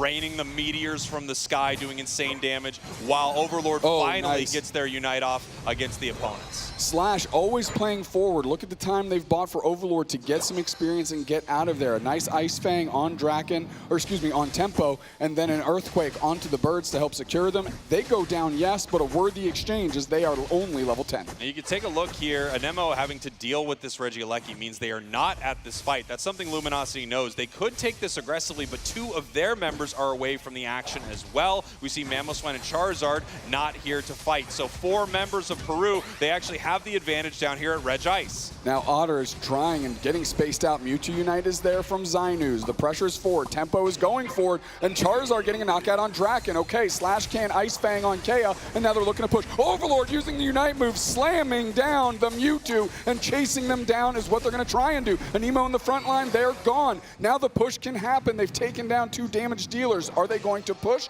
No, just a casual reset taking a deep breath, get ready for the next one. Spinning around a little bit right here. You know, one thing about Sharks, Dupes Next, they can't stop moving or they die. I've heard that. You tell me that every morning. That's the text I get from you every morning about Sharks. And Overlord right there cannot stop moving. Level 14 needs their Unite move. One combination I want to point out that I thought was really interesting, when they went for their Unite move against Mewtwo, a lot of Pokemon can't close the gap when Mewtwo uses its double teleport and then Psy Strikes, you know, so it would slow them, knock them up. When Char's in its Unite move, it doesn't have to worry about that. It can chase it down pretty well, and then there's no knockup because it's already in the air. So this could be a really great counter into Mewtwo. Otter taking a ton of damage. The charge beam there, enough to let Otter retreat. Peru closing out that tier 1 goal zone, 185, 139. We only have 30 seconds till Rayquaza. Will Peru look upstairs to make a play for the Regieleki? Will LG look upstairs to make a play here? It looks like both teams are content just positioning for Rayquaza. Yeah, you know what I think has been happening is the team with the more aggressive positioning right here is taking an early fight, surprising their opponents and winning. I don't think Luminosity wants to walk into this Rayquaza pit late, so they are taking an extremely aggressive position in the tall grass, looking to catch someone. Overlord kind of all alone at the top of the Ray pit right here. They know that on the side of Peru. Good Thunder cover. Slashcan actually separating KO from the rest of the team. They have to cut and Cloud Crash, take to the skies. Now we're forcing out the Mamoswine Unite move. They're going straight through the choke point. They actually catch Tempo in the Ice Fang. Thunder is there. The engagement follows. Buzzwole has to run away. The charge beam doesn't have the range to get it. I just saw a leaf tornado out of KO right there as they're going to move back forward. Anemo going for a huge flank. They're kind of lost in the sauce here, and I'm not sure LG knows where they are. Is the flank still available? That's the question. Shadow Sneak on Otter. They decide not to follow through. Yeah, they don't want to follow through right here as we're kind of resetting in this moment. No great catch, Ice but Fang. once again a big Ice Fang. Right into the Fire Blast, and now LG has the initiative. Tempo being down is huge. Not having a Buzzwole is their kryptonite, as we mentioned. They do have a lead. Are they going to start working on Rayquaza? They're looking for a team fight. Anemo has not hit a Shadow Sneak on the target they want. Fire Blast over the wall with the Earthquake as Slashcan. They're trying to get the time that they need. They are just peppering each other with hits, and finally Rayquaza is approaching the halfway mark. Charizard Unite on Mimikyu. They're going for the burn down. Mimikyu Unite counter back. The meteors are crashing to Earth. Mewtwo follows suit, and now we're putting damage. 2 players down instantly for Peru. KO Shrika 2 for Curios. Oh, we have the big Unite. The Wicked Blow doesn't hit its mark. The Mewtwo Mega stays standing, and now Tempo's getting low. They're gone. It's the Curios show here at the Rayquaza. Now Trainer's trying to close the gap on Zynus. Zynus is running away. Time is running thin, and Peru needs to make a move. Yeah, 30 seconds left on the clock. There's not much they can do. Zynus has no points in their pocket. They cannot score right here. Multiple members of Luminosity making their way across the board, and of course, this is really their only shot. I don't even think they can get enough damage on it right here. I think, unfortunately for Peru, they were just completely shut down at Rayquaza. Multiple KO strings from Luminosity. All of them started by Slash with huge catches on the Buzzwole. And now LG insulating their goal zones, protecting that small lead that they have. They're gonna be successful, Cowboy. Amazing stuff here as Luminosity takes another game, up 1 against Peru. I mean, this was quite a fight. I think Luminosity played this so well. They caught them, but they didn't let their opponents engage on them when they had any type of advantage. So they'd catch them, and they knew they had time, so they let the time continue to tick down. They would catch them again, and they knew the time could keep ticking down. They were already ahead. Peru had to be the team to make the play, and with, you know, one of their weapons gone, one of their tools, that Buzzwole, not available to them, they just couldn't engage on the full Luminosity crew right there. Beautiful picks by Slash. Oh, yeah. That Mamoswine, the Ice Fang, I know Wazzy somewhere is pretty excited. Yeah, I mean, the double Ice Fang getting Tempo twice and putting them in harm's way. That was a beautiful Unite move. Ice Fang bang. Look at that trap they sprung. Barely able to get out is Tempo, but none phased. No longer having a Unite move. Bang, does again. Straight into the Fire Blast that was already on the ground. Great positioning. And then from there was actually Curios that totally took over. Yeah, I mean, look at this right here. We have the Mimikyu Unite. We have the Slow Beam. They're just trying to stop this somehow, but they can't.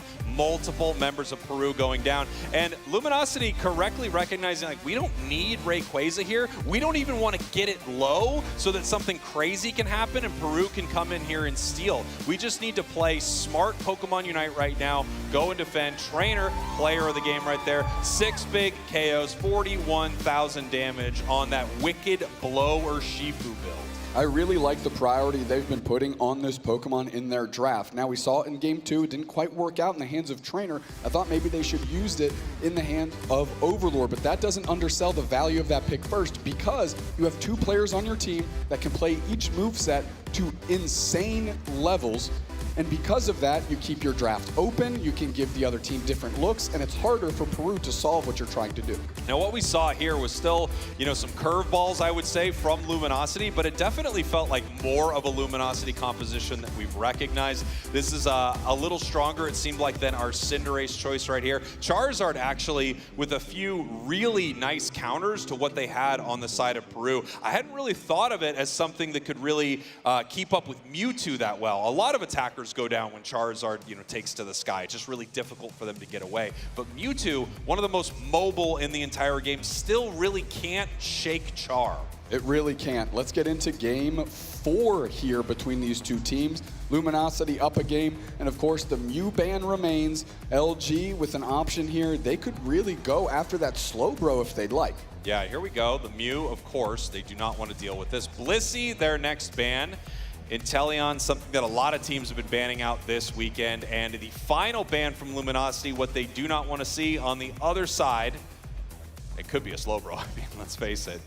I wouldn't be upset with that from this standpoint here. And it looks like they're trying to negotiate. Maybe a couple players with a couple ideas decide on the Mewtwo Y, but there's a lot of powerful tools here at the disposal. If Kea goes Duck, now LG can grab the Slowbro for themselves if that's the direction they'd like to go. Yeah, Psyduck, one of the newest additions to Pokemon Unite, has just been an absolute force. It is a supporter, and the way it supports is by destroying everything in its path. So it's just incredibly powerful. It has an incredible amount of disruption, right? The slows, the stuns, the knockups. It just does so much to the opposing squad. It also has its move Psychic, which will allow you to reposition your opponents briefly, which is incredible. Luminosity, their first 2 picks, the Urshifu, not surprised, and the Umbreon. Now, we saw it earlier on Otter, looking pretty good, but it also could be played by Slash, who I believe is probably the best Umbreon player in the world. Okay, Draken is highlighting that Mamoswine here. Obviously, a great game from Slash last time on this Pokemon. However, if they go into this, now all of a sudden Slowbro kind of becomes a liability. So Luminosity maybe not banning it, not picking it, dodging one here as Otter quickly goes to Comfey. Curios, hovering Buzzwole, something that's kind of been, again, their main kryptonite, but not when you catch it early. Comfey lock here, and Overlord is going to get just the arsenal of weaponry available in Pokemon Unite to see how they close this thing out. Zacian is the pick for tempo, and Anemo going to have the opportunity to maybe, I was going to say, light it ablaze with a Charizard of their own. No, Mimikyu is where they go. Mimikyu is what they lock in, and why not? Our final pick here over to Luminosity Gaming now. If history makes any sense, we would be seeing a Zoroark here for Overlord, right? But I'm not sure exactly what Pokemon they want to play with this. I mean, they might switch Blue Bear to Overlord and go from there. Zoroark has pulled it, it's selected, and you can kind of hear the crowd coming alive because Overlord on this pick, Zoroark and Overlord are synonymous. This is tough. I mean, because Peru did not grab the Slowbro, Luminosity knew that they could counter pick. I mean, they revealed their trap card here. This is the Comfey Zoroark. This is one of the most devastating combinations in all of Pokemon Unite, and the most famous player to run this in the World Championships, of course, Overlord. This could be really tough for Peru Unite. Now, if Peru can win right here, first off, they need to, so it tie up the series. But if they can win right here, they would be beating one of the strongest combinations that we have ever seen on a Pokemon Unite stage. They do have a shutdown opportunity here in the Mimikyu, right? That Mimikyu Unite, throws the big Mimikyu blanket over their target, locks them in place, deals them some damage, and the whole team can focus fire down the target that you trap. But unfortunately for Anemo, there's a lot of other melee brawlers that are going to be in the mix, going to be in the way, that can be priority targets as well, and it's going to make it difficult for the Mimikyu to get to that Zoroark. One, because of their mobility, it's tougher to hit a Shadow Sneak to actually get in range, and two, if Zoroark does engage, it's usually going to be around other players on its team, which means it makes it not a sure thing to get that Mimikyu Unite on them. So Anemo's got the weight of the world right now. I mean, their tournament life is in his hands because they're going to need to hit that thing every single time. Here we go. We're getting ready for our match right here. Quick pause. One of the players having an issue on the big stage. Peru, 1-game win. Luminosity 2. Obviously, if LG takes this game, they win the entire thing right now. This is a best of 5 Dupe Stacks. Best of 5, 1 game away is Luminosity Gaming. I'm not sure they're used to being in this position in grand finals, having lost a game. Usually it's just quick 3, let's get out of here, pack it up, go home. But we were talking about it earlier. This has not been a traditional LG run to the finals. Usually it's 2-0s, 2-0s, 2-0s, grand finals, 3-0s, pack it up, let's go home. But they've had a lot of teams stepping up in this tournament to face them, taking games off them, and making this trek ever more difficult. Yeah, this has been a pretty amazing series between these two squads. I'm so glad that it was these two running to the end. Now, of course, part of me would have loved to see Komai. I mean, an EU squad here. The audience obviously was absolutely in love with them yesterday, cheering for their, home region here. But these are two of the best in the world going at it right now. Luminosity looking to add another piece of hardware to the collection, looking to win their 2nd live event of the season, before they head over across another pond to Japan for ACL. Yeah, as I mentioned, this is a great feather in the cap going into that event. Another big win on an international stage. They'll have been the only team that has collected those accolades this year, and certainly as the only Western representative in ACL, you want to show up with as much to brag about and show and prove that you should be there. Luminosity has earned it at LAIC, but this would make it a no-doubter. Yeah, absolutely. Now, I mean, I think a lot of people are looking at Luminosity right now as sort of a return to form, maybe the best in the world back at it again. But right now, we could be looking at our last game here in our grand finals. Peru Unite, your purple team. Luminosity Gaming, your orange team. If LG wins this one, they will be your AOS Cup champions. Overlord getting an escort here in the middle because Zorua, much like Cubfu, pretty weak early game, so making sure that if an invade occurs, they've got that support that they need to make sure they don't lose the levels. Overlord looks to be comfortably into that level 5 area to evolve and be able to jump into a path early. Yeah, they're going to head through this central area right here, get all the experience that they need. You can see that they handed over that red buff to Otter. This is going to allow this Comfey to slow its opponents with its auto attacks right here. Kea in a little bit of trouble, going to have to back off. They're just trying to make sure that they can charge that headache gauge before a big fight.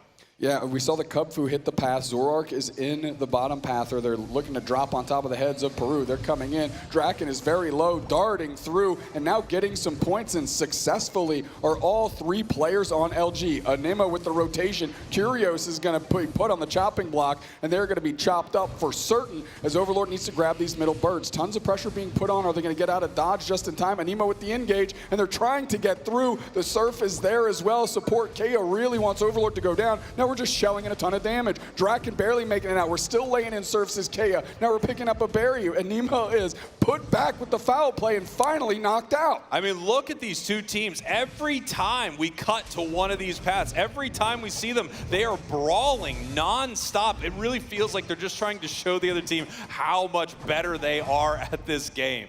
One thing I want to point out, Peru expended a lot of time and resources to try and knock out Overlord. A 4-player rotation on 2, unsuccessful Spraggles, and actually Anemo gets KO'd in that endeavor, which means Peru faltering early in this one, down again. Not out though. Yeah, not out at all. However, the Comfey is on top of the Zoroark right here as they start making their way to the bottom path. We see 3 members of Peru coming down here to deal with it, but before Silent can even get a headache, it gets knocked out. Holy, okay, Overlord looking for a next target. Draken is low. That's an Electro Drift from Rhydon that stepped onto a landmine called Overlord. Comfey combo. Tempo running down. We see the Vine Whip come out. Doesn't really matter. Everybody's getting eviscerated on the side of Peru, and Luminosity Gaming is picking up steam. Overlord grabs the Comfey, and all of a sudden Kea is looking around saying, holy smokes, I thought I had more people on my team here. But no, their HP bar is at half, and they pop that headache. They go, and everybody backs up on LG. Look at this here. Overlord almost level 9 already. They did tick over to it, so they have the first Unite move of the match. Massive level lead. Getting caught by the Ice Fang right here, but I don't know. I don't know if I would want to bring that towards my team. I'd be a little worried. I mean, interestingly enough, Slash is actually playing the Wish Umbreon, so they're putting a lot of resources into Overlord here. Curios hanging out while silently Trainer is up top trying to gain more levels, but Anemo is there as well. We're ripping through this Regirock. Is this going to be a surf play here by Kea? It is not. They don't decide not even to go in. The Psychic locks up the Comfey for just a moment. Doesn't matter. Yeah, this is really tough for Peru so far. Obviously, a great start for Luminosity Gaming, and what looks like a great draft for them already. Regieleki in the hands of Trainer here as Luminosity sends the Zoroark Comfey back to their central area. Multiple members of Peru heading to the top path right here. We're going to see if they're able to stop Trainer. It's hard to stop a Wicked Blower or Shifu, and they do not. And now going straight into the back line is Overlord, popping their Unite move, getting more sustained. Umbreon Unite as well, they're looking to push. Surf back through, get space. Draken engaged with the Earthquake, and now we're going forward. The push continues. Tempo is chasing. They want this knockout. They at least get Trainer on the hop, but Overlord makes it out, and they're going to put 70 points in downstairs.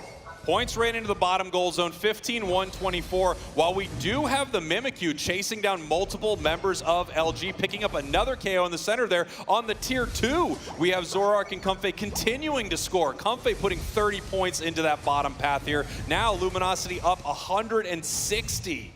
I mean, this Electro Drift Miraidon is just taking so much damage every time it goes in. Yes, it's making it out most of the time, but so much so that it can't actually re-engage. We've got the Wicked Blow charged up, doesn't hit the broadside of a barn. Tempo, all the legs in the world to keep moving forward. They got that sword in that mouth, and they're looking to put it through the hearts of LG right now. We're moving through. Psychic is caught. Buzzwole Unite straight into the middle. Curios is going to try and help the team out. Zoroark Unite is popped as well. Overlord is gone, which means Otter is next one lined up. It's Tempo taking over. Zacian saying, I'm still here too. I used to have that EX tag as well. Mimikyu Unite on Slashcan. They're looking to run and get back towards Pat. Wow, look at that. Peru coming right back in this game, winning a massive fight, picking up huge KOs. Level-wise, they're ahead of LG right now. 11 for the Mimikyu, 11 for the Zacian, 10 right there for the Miraidon. Only 111 on the side of Luminosity Gaming. They gave up so much in that engagement. They really did. I mean, when you put all your resources into Overlord, if Overlord goes down, that is a massive experience swing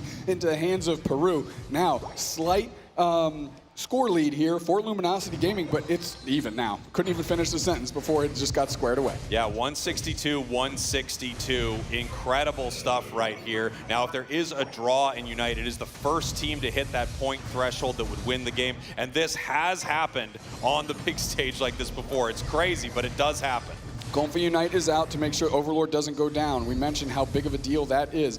Tempo dashing through, going back towards Pad, trying to score some points downstairs. Are Curios and Trainer. Shadow Sneak actually hits the wild Pokemon, but it puts them in range of Overlord anyways. They're looking to fight. We're sliding through. Slow Smoke is down. Anemo uses their Unite move. We're coming through. Zoroark Unite back the other way. The Meteors from the Miraidon are hitting the map. Slashcan pushing forward. So are Otter and Overlord. K is low on HP. Trainer going to the back line. Electro Drift caught before it can be charged up and shot. And now we're putting in points, and all of LG's collapsing on this T1. Yeah. Oh, good math there, kiddos. Beautiful stuff. 167-268 here for LG. 3 minutes, 30 seconds on the clock, which means in a minute and a half, Rayquaza hits the map. This could be the last Ray that Peru is going to see here at EUIC. They're down one game. They need to win this. Now, they've had some incredible team fights against Luminosity, but if they can't lock down that Zoroark, they will not be able to win.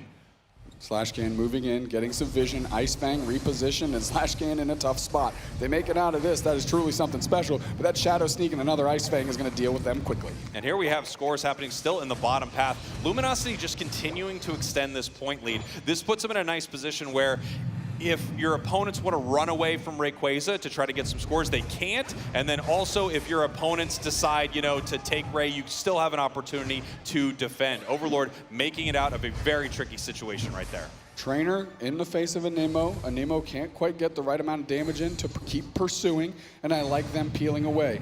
We've got under about 35 seconds until Rayquaza, and we've got a basement objective populating in that time. How is Peru going to play this? Are they going to go for a counter score? It looks like Peru completely running away from that bottom objective. They recognize they can't fight at it just yet. Instead, they want to try to even up the scoreboard, as you mentioned, Doopsnacks. They're heading to the top path right now to put some points in, while Slash is also scoring the bottom path. 197-304 right here. Luminosity Gaming taking some really aggressive positioning around this Rayquaza pit, possibly looking for an early fight. right, you know, they have a game to give. Peru doesn't. So if LG gets aggressive, takes a couple of big KOs right away, they could win this entire thing. The tournament could come down to the next few moments right here. The team that could be heading to Worlds will be decided.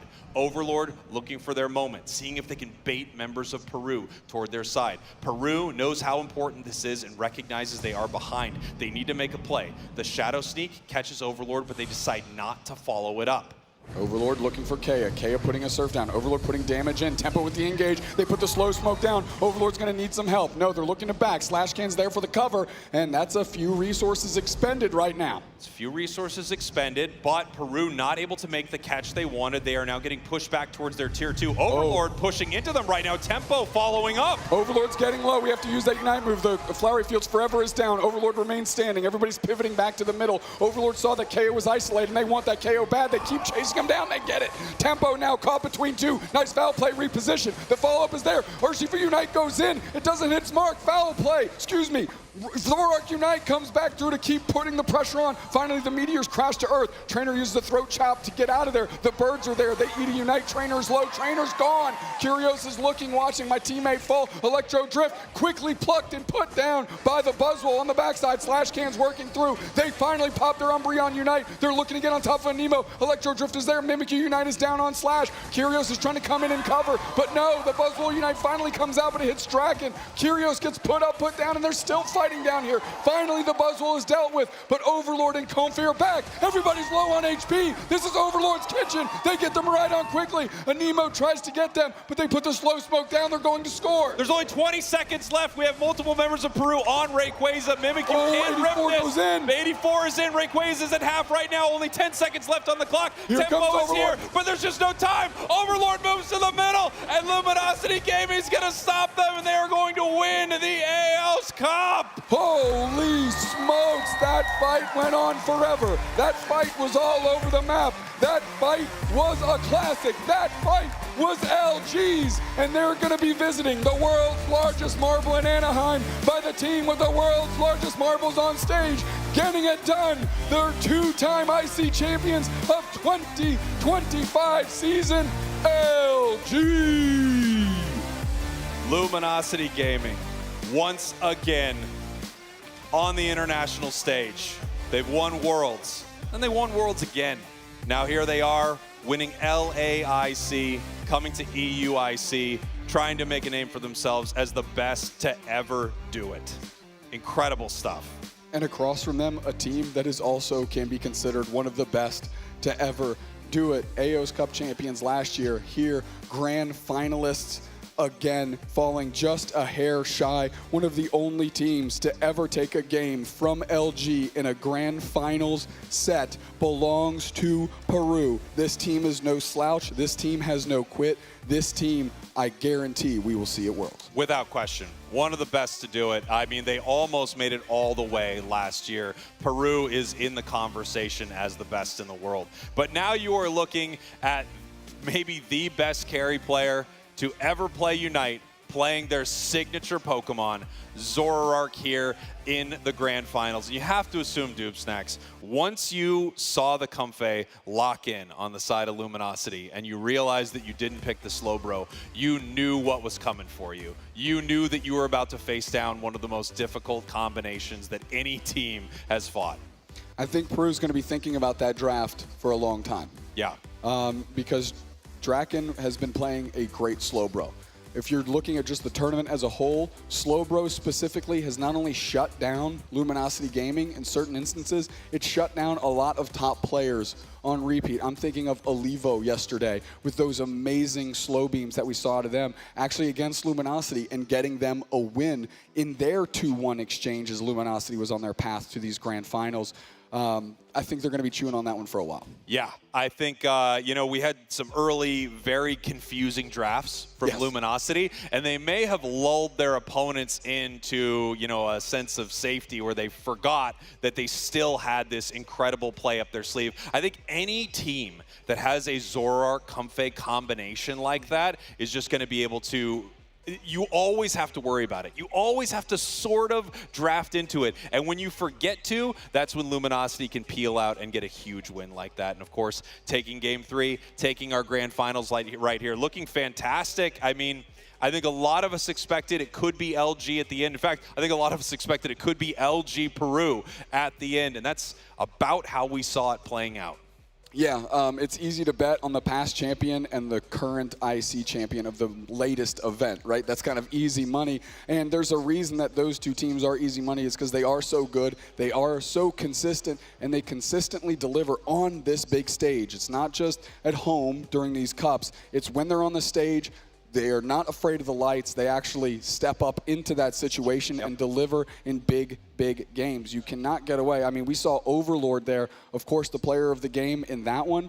But today doesn't exist for this LG team if Overlord isn't the god of the game in Game 5 against Komai. Yeah, you're absolutely right. I mean, they barely made it through from yesterday, but I don't think any team performs better in front of the crowd. I don't think any team performs better at a live event. They are the hardest thing to beat in Unite. I gotta say, it's been an absolute pleasure here at EUIC with you, my friend. This has been amazing. One of my favorite events that Unite gets to do all year. Obviously, the crowd is amazing. Meeting everyone is so incredible. And it's a real honor to get to cast these games alongside you because they are just fantastic. Yeah, the crowd here has been amazing all weekend long. They showed up today. We were worried about a little bit what's going to look like at 9 a.m. Yeah, it's early. We're the first ones. Yeah, when these two teams square off, the folks showed up. We had a great, great crowd here. They supported these two teams, even though they might not be the hometown heroes that they were looking for. So big shout-outs to the Pokemon Unite community. Shout-outs to everybody in the back, of course. Big shouts to all the casters and all the other games. Peace and love and hugs. I love you. Yeah, this has just been really incredible. I know we're setting up on the big stage for our trophy ceremony here soon. As we look through this event, so many amazing teams had to be taken down for it to get to, you know, these two squads. We saw Komai, Nouns, DreamMax, Tuzi. I mean, the international competition that Unite fosters, of course, this is true of all of the titles here. It's amazing seeing the international community come together, but Unite, when it is 5 players who all have to fly across the world to compete at this event and see which region is best, which meta is best, it is so dang exciting. It's just so amazing to see them all come together. It absolutely is. And I know you and I tongue-in-cheek on OC quite a bit, but I mean, they made day 2 of an international event. They really showed had up. Maybe one of the most dominant performances against LG in a single game. Just with Zorark Comfey, by the way, so they with their took weapon Zorark, against them. Yeah, they took the Zorark Comfey and just, it was the most dominating, I don't know, 9 minutes I think I've seen against LG in quite some time. Maybe took their eye off the ball near the end there a little bit. We don't talk about that last minute, just the first 9. But Antic making day 2, really showing that you know, they've got it in them to step up in these situations on the stage, and you got to be excited. This is a worldwide game. It's people uniting for a game. It's in the name, Cowboy. I didn't even think about that. It's Pokemon uniting. Unite. It's actually pretty smart when you think about it. You know, I have to say, walking away from this tournament, a few thoughts that like spring to mind. Of course, Luminosity is probably the best team in the world, maybe better than they have looked as the world champions. You have a team like Peru, which you wonder, I mean, after their performance last season, are they still going to have it in the tank? They absolutely do. Absolutely. And then I think EU has been a little bit of a question mark this season, but after seeing how Komai performed, after seeing how competitive they were with Lelovers and Nouns, BH3, I really think EU is in a very good spot, and I was not sure where they were as a region. Right now, I think they feel pretty strong, really competitive. One thing I do want to say, you mentioned this might be the strongest LG we've ever seen, and this was the toughest path to grand finals that LG has ever had. So think about that. As LG has elevated their game, so have all these other teams. DreamMax taking a game off them, Komai taking them to the limit, and quite frankly, being one overheat away from winning, again, on what was effectively a miracle play out of Overlord. And if you pause the video, as soon as he secures that, the faces on the LG players when that happened is just sheer, just just bewilderment that occurred. It was amazing. And to think that this might be the best LG we're seeing, that says a lot about every single team that is played in this tournament. Yeah, I mean, we were right out there in the audience watching it. It was incredible, right? I mean, obviously those grand finals were amazing, but watching, you know, the home region fight there with so many fans in the audience, it was...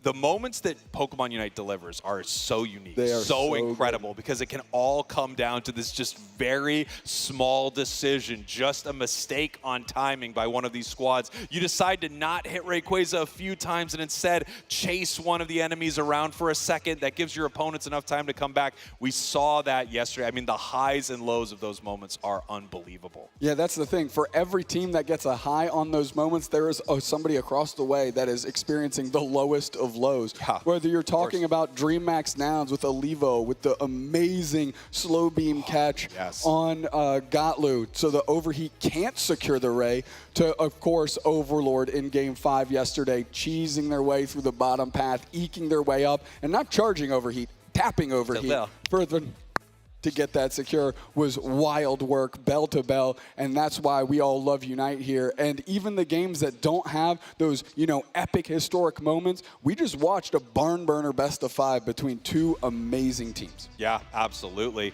So we're taking a look up at, this was Zoinks. This is a replay of Zoinks earlier. I really wanted to break down what Zoinks was up to on the big stage. Yeah, with the synonymous turn, do we need work on that, Cowboy? I think that was executed flawlessly. Yeah, I liked how they turned around together. But here we are back into our game right here. Not exactly what I wanted to break down, but let's take a look at it. These are some big moments. This is Peru, Luminosity. This is that game number 2 right there with the Cinderace, the Hoopa. It just didn't seem to go LG's way. Peru right back in this thing. Back to Zoinks. Nope, back to the game.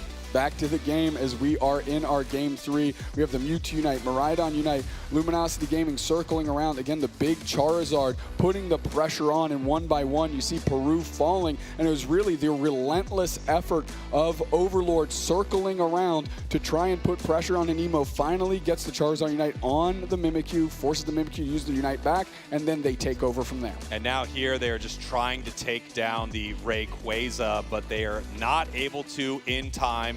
LG able to stop them right here. Nice! Yeah! I got those! Come on, let's go, boy! We can double tap. Let's go! Let's go! One more. 2-1. Go! Well-controlled Ray fight. Well-controlled. It's not over. It's not over. It's not over. It's not over.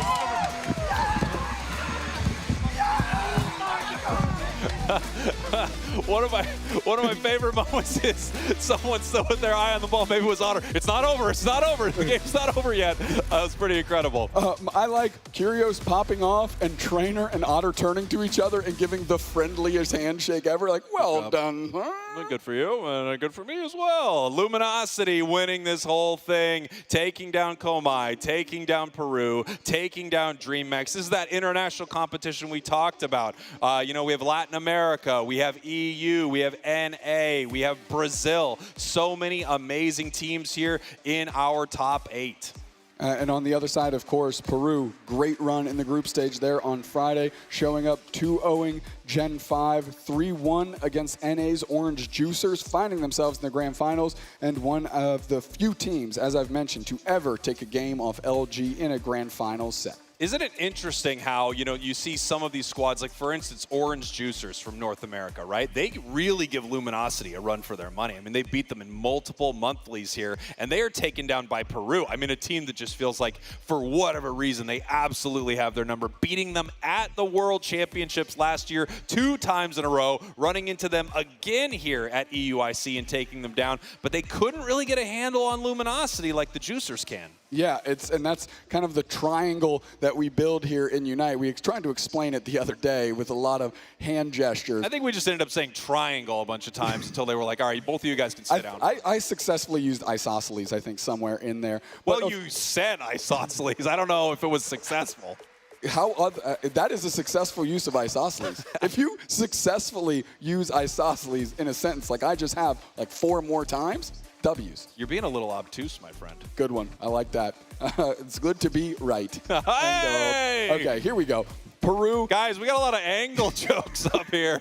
I think we're crushing it. Really, we were trying to get them in all weekend long, and they said no Let me angle see jokes. what other angle until jokes we got. Championship Sunday. Acute. You're looking very acute today. All right, we've got them all. Yeah, there we go. Nailed it. So, again, the triangle kind of goes within the form that these teams take, right? So Luminosity has a harder time against more wonky kind of strategies that plays a little off script like they do. They have a tough time adjusting and meeting them in the middle. However, a team that's a little bit more structured like a Peru, they have solved fairly well, and we've seen them be successful against those types of squads. And then there's the third side, which it exists. And then there's teams that play like that, and then they would beat the other ones. I love that they finally brought us back on camera when they thought surely we were done with the triangles, but nope, you got it in there. Yeah, you're absolutely right, though. It's that those different play styles, right? You know, some work against certain teams. Your run through the World Championships, through the AOS Cup here at EUIC, it really could change dramatically depending on what kind of team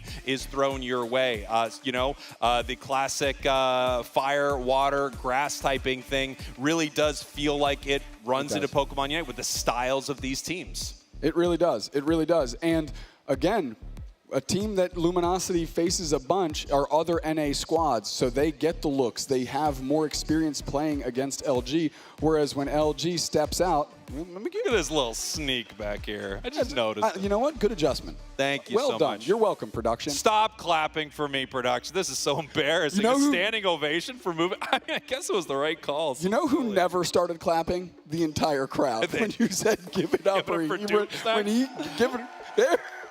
Okay. There's got to be something else going on, because no way that was a give it up. All right, I won't retire then. Okay. You'll see me back here again, maybe, if we're not fired. Move it back, sure. Too many triangle jokes. You're still fired. Terrific. Appreciate it. Excellent. Thank you so much for that. Yeah, we were going somewhere with that point of conversation, but then you decided to touch the mimicry, and just like dogs chasing a car, we're off. All right, and we're back. We're back to what we were talking about, which of course was the different styles of these teams clashing. It's my favorite part of the international competition. There's so much talk throughout the year, especially year one, because we didn't have this. Correct. Like, which region's best? Oh, North America, they play this way. Oh, I remember Korea. Korea is so wild. Their region is just like only caring about scoring. When these run into each other, who's going to win? It was really fascinating to see all of that collide at the first Worlds. And now, as Unite has continued to evolve, we have more and more international competitions as the years have gone on, and it is the best thing for the game. It's amazing. It absolutely is. It's forcing these teams to evolve and innovate because there's so much information and video footage for teams to study that you can't stay stagnant for too long lest you be solved quickly. And that's what we're seeing here out of Luminosity with all the different looks we're seeing. Even a different draft strategy here by Peru that we've seen historically. You see Komai that was completely going in a different direction with things like Zera Aura and like Buzzwole Jungle. Whether that was intentional or not doesn't really matter. That's where they ended up and took a game off Luminosity with it. So these teams that are pushing the envelope and finding success are really charging forward and leading the metagame shifts that we see, not only through the life cycle of a season, but for us, the life cycle of a weekend. Yeah, and thinking of this weekend, something that has to be, one of the standout things from the weekend, maybe the team of the weekend, was not here in the grand finals. It was Komai Esport, coming really out of nowhere. Some of their players just becoming old enough, 16 years old, to compete in this tournament. Yeah. And they showed up and almost made it to our grand finals. That is quite a story. Yeah, they ponied themselves up with two old heads in Zante and Gek, who qualified for Worlds year one out of EU, and now with that kind of yin and yang between those, ages, come together and found great success. And like I said, that's the most limit tested that LG has ever been, and one overheat tap away from finding themselves in not only their first LAN event grand finals, but apparently, but closely to the verge of a first LAN win. Yeah, wouldn't that have been? It's already an incredible run for them. It's Correct. Already amazing, and they're definitely one of the teams to watch from this weekend. It's also OC to watch from this weekend, which is pretty incredible as well. I know we're still getting ready for that trophy ceremony up on the big stage so that we can, watch Luminosity once again hoist the hardware. Yeah, that they've hard-fought earned this weekend. A lot of teams took them to the limit, put them to the test. made them kind of go deeper into the well, figure out more things, maybe improvise new strategies as they were going from Komai into a much different Peru team. And they were able to be successful. But the next step for Luminosity is going to be ACL, Asia Champions League, where they will be the only Western representative. And if you want to talk about having malleability, you better be able to be malleable going into that environment, because those are a bunch of phenomenal teams that have a bunch of different styles that they're looking to play. So get ready to do the info download to make sure that you can be ready. Well, I mean, Japan took over last year, Correct. right? I mean, winning the World Championships, having a crazy year, looking like, without question, the best team in the world, Fennel from the best region in the world, Japan. So, I mean, that was unbelievable, and it's going to be fascinating to watch Luminosity, who's looking this good, head over to face some of those incredible teams in a region that is just on fire right now. It really, really is. And with the ACL this year, the league and all the different regions that have those teams that played weeks and weeks to try and qualify for the ACL finals, where LG will be. So not only do you have a bunch of teams, you have the best teams from all those regions meeting for another kind of mid-season clash to really, again, try to even out the scales to see where the world sets. How can Komai, for example, compare itself to LG and then compare itself to these Eastern teams based on LG's results? Yeah, I mean, it's such an exciting time for Pokemon Unite. We also have Pokemon Day coming up very soon. Yep. We just had an announcement from Unite that a lot of the features that you've been seeing in the mainland China version of the game are coming over to the global version of the game. 500-point mode is on the horizon. Like, so many amazing things are happening for Unite, and we're getting to enjoy one of the best things about Unite, this championship series and these top teams. It's incredible. Yeah, that 500-point mode we actually got to display at the World Championships in 2024 in Honolulu, and what an exciting and different mode that is. Yeah. So, you know, if that's going to be implemented and these teams are going to have to start learning new strategies, developing new strategies, innovating in that new space, that can put a lot of teams back on even keel, and maybe that humbles LG down a little bit. So that can really shake things up as well. It's going to be an exciting time to be a Unite player. Yeah, absolutely. Yeah, I mean, the mode's going to come out casual first, but I know a lot of players are going to be spending time figuring it out because it's the most popular mode in the mainland China version of the game. So if China starts competing in the Unite Championship Series, which it looks like they are going to be making their way into it, we're going to see a merging of these, two ranked modes in some way, possibly at some point. I can't wait to find out what that will look like. We still don't know, but I know that the future of that is very exciting. It absolutely is. Now, for Pokemon Unite specifically, what a weekend. Yeah. What a weekend. And I feel like EUIC always sets the bar incredibly high for the rest of the season. This was our first time at LAIC as well. The crowd there did not disappoint whatsoever, but this is continuing our path forward. Incredibly exciting time. And this is a great season of Unite. Longest season we've had as well. That's right. And I want to give one more huge thank you to everybody from me and Doob Snacks, because we are going to throw it up to the big stage for the trophy ceremony. Goodbye, everybody, and enjoy. Sunday is all about the best of the best going head to head to show off their incredible skill, their teamwork, and their determination, all while being watched by millions all around the world. Pokemon Unite has set an incredible standard for our championship Sunday with some thrilling, hard-fought battles in our grand finals. But before we move on, it is time to crown our champions. So let's crown our Pokemon Unite finalists and championship teams. Starting with our second place finalist, Peru Unite. With Zainus.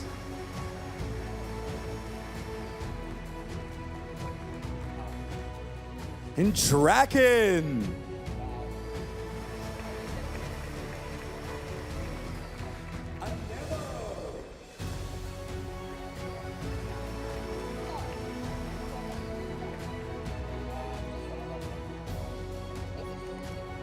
And Tempo.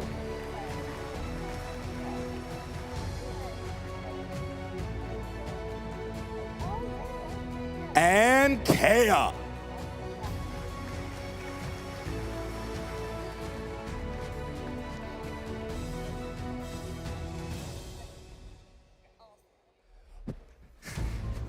Peru Unite.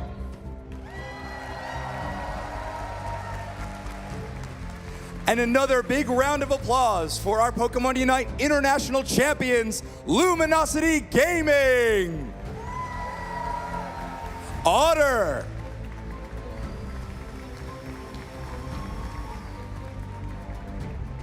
Trainer.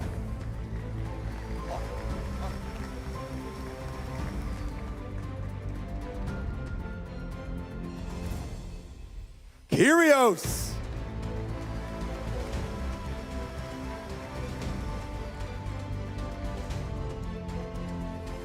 Slash.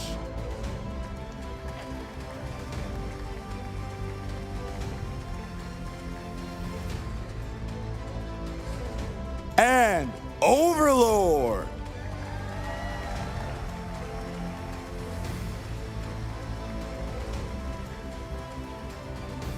Team Luminosity Gaming.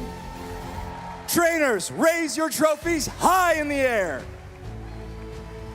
Everyone, let's give one final thunderous round of applause for our 2025 Pokemon European International Champions.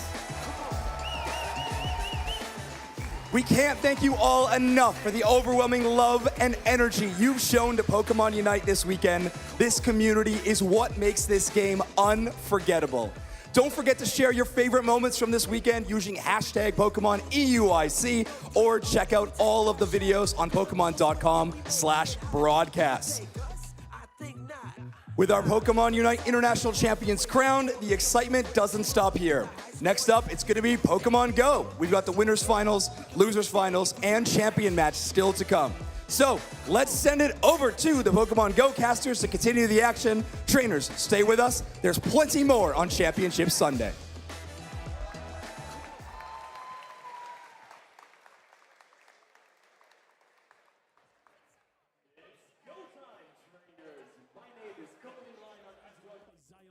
Beyond honored to sit here on Championship Sunday for the EUIC 2025. This day has always been amazing. Every single year, EUIC has the most intense battles in Pokemon Go, and this morning will not disappoint as we see Paddleman and Zwylos up first. Amazing trainers battling their way through, not losing a single set yesterday, and Kaifu as well. The comeback king is going to be fighting his way to try to get to the grand finals. Yep, in fact, Zwylos didn't even lose a single game on day 1 and 2. But before we get deeper into that, we have a format video to explain how the EUIC works. This is the 2025 European International Championships, broadcasting live from the Excel Center here in London, UK. Pokemon Go trainers have traveled from around the world to compete over a $500,000 prize pool, precious booster packs, and prestigious championship points. Points that will get them one step closer towards qualifying for Worlds 2025 in Anaheim, California. This epic tournament is a 3-day battle with trainers dueling in a double elimination bracket using the Great League format until only 3 remained at the end of day 2. Today, on Championship Sunday, the intensity hits a fever pitch as our remaining trainers face off in the final matches, where only one will emerge victorious as the European International Champion. The high-stakes winners finals, losers finals, and grand finals will each be a best-of-5 showdown.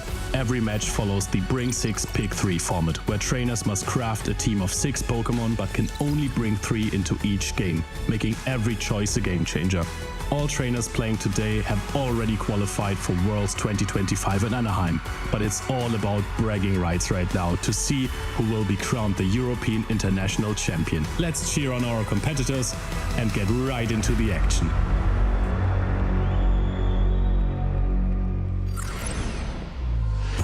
Thanks, me. Now that we've cleared this up, we're going to go deeper into the analysis of our winners finals. Zwylos completely undefeated versus Patoman, and Patoman has had a phenomenal season here as well so far. Yeah, Patoman having takedown inadequates. Kaifu and where is he? Fighting his way through yesterday, and is going to be getting into the finals here against Zwylos. Yeah, the losers bracket is up. Next, of course, we have Kölfje as well, who basically won the losers bracket on day 2, making it to Championship Sunday. Only one trainer can advance to this point from the losers finals, battling it out versus Inadequates, Nighttime Clasher, Arceus, Aurelius, and Tonton Batteuse. Yeah, what a gauntlet Kaifu went through to come to this finals championship Sunday, and I'm very excited to see what he's going to bring in his first set of battles. Yep, and of course there's also prizes on the line. We can see what these trainers got for their battles. First place gets $5,000, second place $3,000, and third place $2,000. Yeah, and even all the way down to 13th place. This is an amazing event if you're coming to compete and take home some cash. Yep, covers all the costs, gets you some nice dinner afterwards with your friends, because this is what Pokemon Go is all about. The community, you know. So who do you think is going to take it?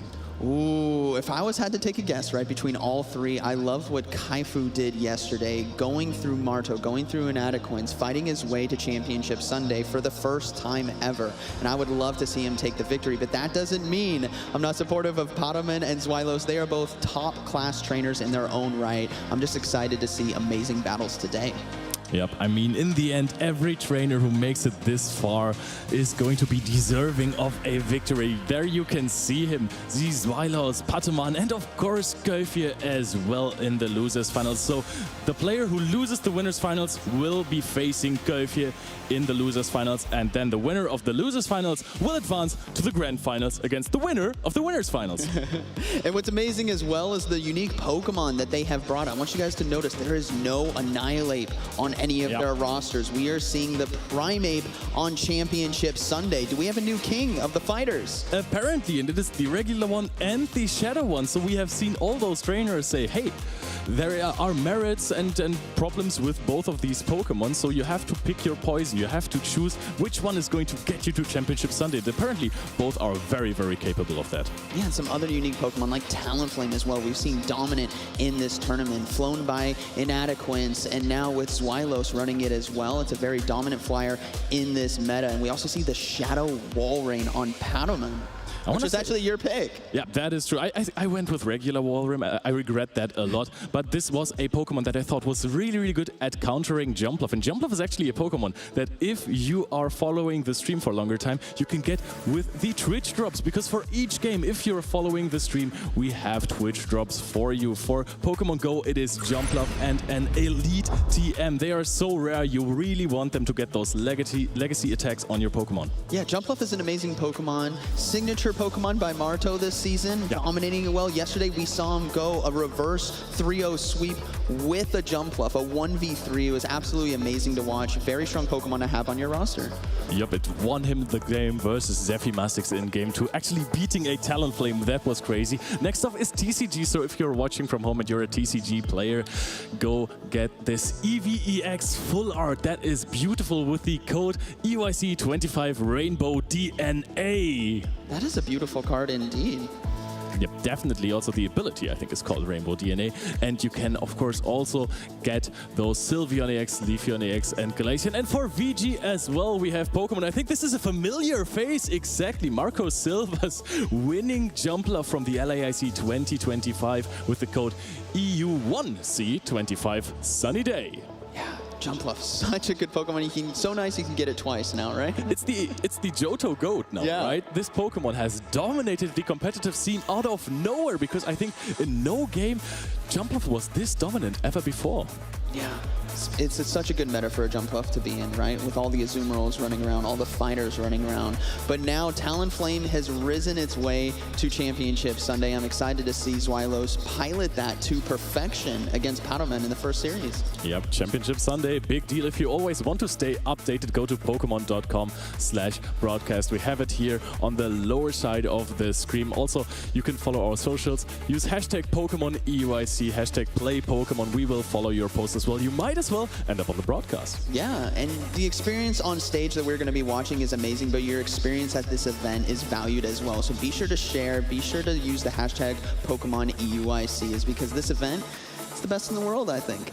Yep, I mean, there's also the World Championships. There is the Worlds, but I'm going to be biased on the ICs because it is EUIC. Yep, EUIC, phenomenal event. I've been here last year as well. It was an absolute fever dream. It was so much fun. And now, last year, we had NA versus EU in the grand finals with Emmy Wiedel versus Dunberg. But now we have 3 European trainers from Germany, Spain, and Belgium. Yeah, these trainers are at the top of their class. And as Paddleman, I remember the first time winning a regional with that Alolan Ninetales, and I think that was a big momentum shift for him as a competitor, because when you finally get that win, you know what you are capable of, and he is in Championship Sunday on the biggest stage. I definitely see big promise in his games today. You know what I just heard, Zionic? The players are ready. Championship Sunday for Pokemon Go can start. Let's go over to the stage. I love the noise that the viewers make here. You can see it, the Shadow Walrus on the side of Pataman. We've seen it so many times before, used by him and Zizwilos with the Charger Bug, Primeape, and Talonflame. That Charger Bug, I think, has a lot of utility here, right? You look at the Shadow Walrus, the Mandibuzz, and the Azumarill. There are great targets right there, along with a lot of neutral damage that you can do to the team. I wouldn't be surprised if Zizwilos brings it every single game. Yeah, especially if you're looking at all 3 teams, there's so much neutral play. The Talonflame looks good as well into most of the Pokemon that Pataman can bring. The energy is never really walled. Nothing resists flying type on the side of Pataman. Yeah, and the Primeape as well. You might notice it's not Shadow. And Zwilo said yesterday he likes the non-Shadow variant because of its ability to survive a lot better in more neutral matchups, because with the Karate Chop energy gain and the Rage Fist damage boost, you can still put on a lot of pressure without taking as much fast move damage. And also the matchup versus Azumarill, if you have 2 shields, is much cleaner because you get out of it super boosted with a lot more HP. If you're playing the Shadow one, you could still win that one, but still those bubbles add up a little too much for your liking. And there we have Shadow Walrus. Also, the Air Slash Mandibuzz has incredible win through the tournament. Yes, and Galarian Corsola as well has been pretty dominant in the matchups, but there is a Diggersby on Zwilos' side, and we have seen what can happen. Nighttime Clasher specifically yesterday walled so many Galarian Corsolas with that Diggersby that I wouldn't be surprised if Zwilos decides to bring that as well, as they are both locked in. We are getting into Game 1, best of 5 on Championship Sunday. Let's make some noise! Zwilos versus Pataman, and the lead is going to be Diggersby versus Galarian Corsola. That is what you want to see if you're Zwilos, but we see a quick pivot out from Pataman to the Shadow Drapion. Oh, and that is going to be very, very interesting, because your best answer on your line for Zwilos against the Galarian Corsola is Diggersby, but also against the Shadow Drapion, it's Diggersby. Yeah, the Aqua Tail does land some nice damage right there, looking to go for the Scorching Sands, as this will do a lot. Pataman likely going to give up the first Protect Shield, as a lot of utility can come from a Shadow Drapion with energy. Quick attack damage does matter, though, and also there might be a chance for a debuff here. There is no debuff. Primeape is going to be switched in here. This is the kind of matchup you want to see with the Primeape. 2-to-1 shields, but there is an Aqua Tail coming through. Will we see the first Protect Shield from Zwilos? I think you might want to start shielding the second Aqua Tail, but you can also throw on Charge Attack priority here. Goes for the close combat here immediately. Will Pataman call this?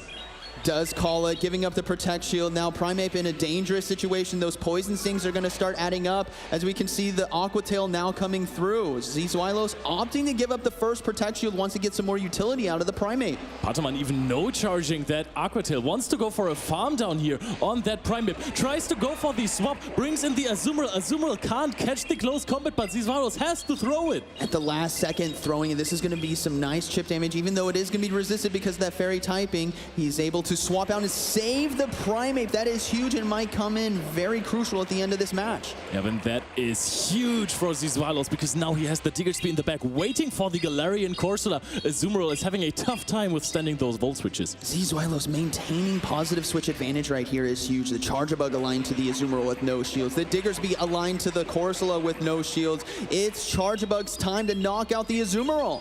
Yep, and now you have so much energy on that Charger Bug. No Protect Shields left remaining for Pataman in such a difficult spot for him. And now Zizwalos will actually get to another discharge after this. This is so much damage. At which point do you want to bring in the Diggersby here? I think if you're Zizwalos, I think you just want the Charger Bug to safely go down and try to do as much chip damage as possible, because the last thing you want is to be switch locked into that Shadow Drapion. But even then, there's no Protect Shields remaining on Pataman's side, so Diggersby would be able to handle that effectively. Yep, brings in the Diggersby. Now Drapion will have to go in there as well, is ready with an Aqua Tail. Zizwalos is going to reach the Fire Punch before the second Aqua Tail. Still also has a Protect Shield remaining. Why wouldn't you use it here? There's only a Corsola in the back. That's a great call on Zizwalos' side, knowing that Fire Punch is going to be enough damage to take out the Shadow Drapion right here. Zizwalos got the positive lead. Zizwalos maintained positive switch advantage, and with it, the momentum to take game one as we see the final matchup against the Corsola. And now we have the slowest matchup in the Open Great League. It is Diggersby versus Astonish, both Pokemon tickling each other at max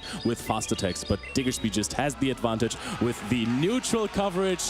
Scorching Sands. Game one going to Zizwalos, but don't count Pataman out just yet, as this is going to be a best of 5 right there. But like we said, the Charger Bug would have been crucial, the Diggersby would have been crucial, and that's exactly what happened in game one. We saw a very positive lead, and it was tough for Pataman to really recover from that.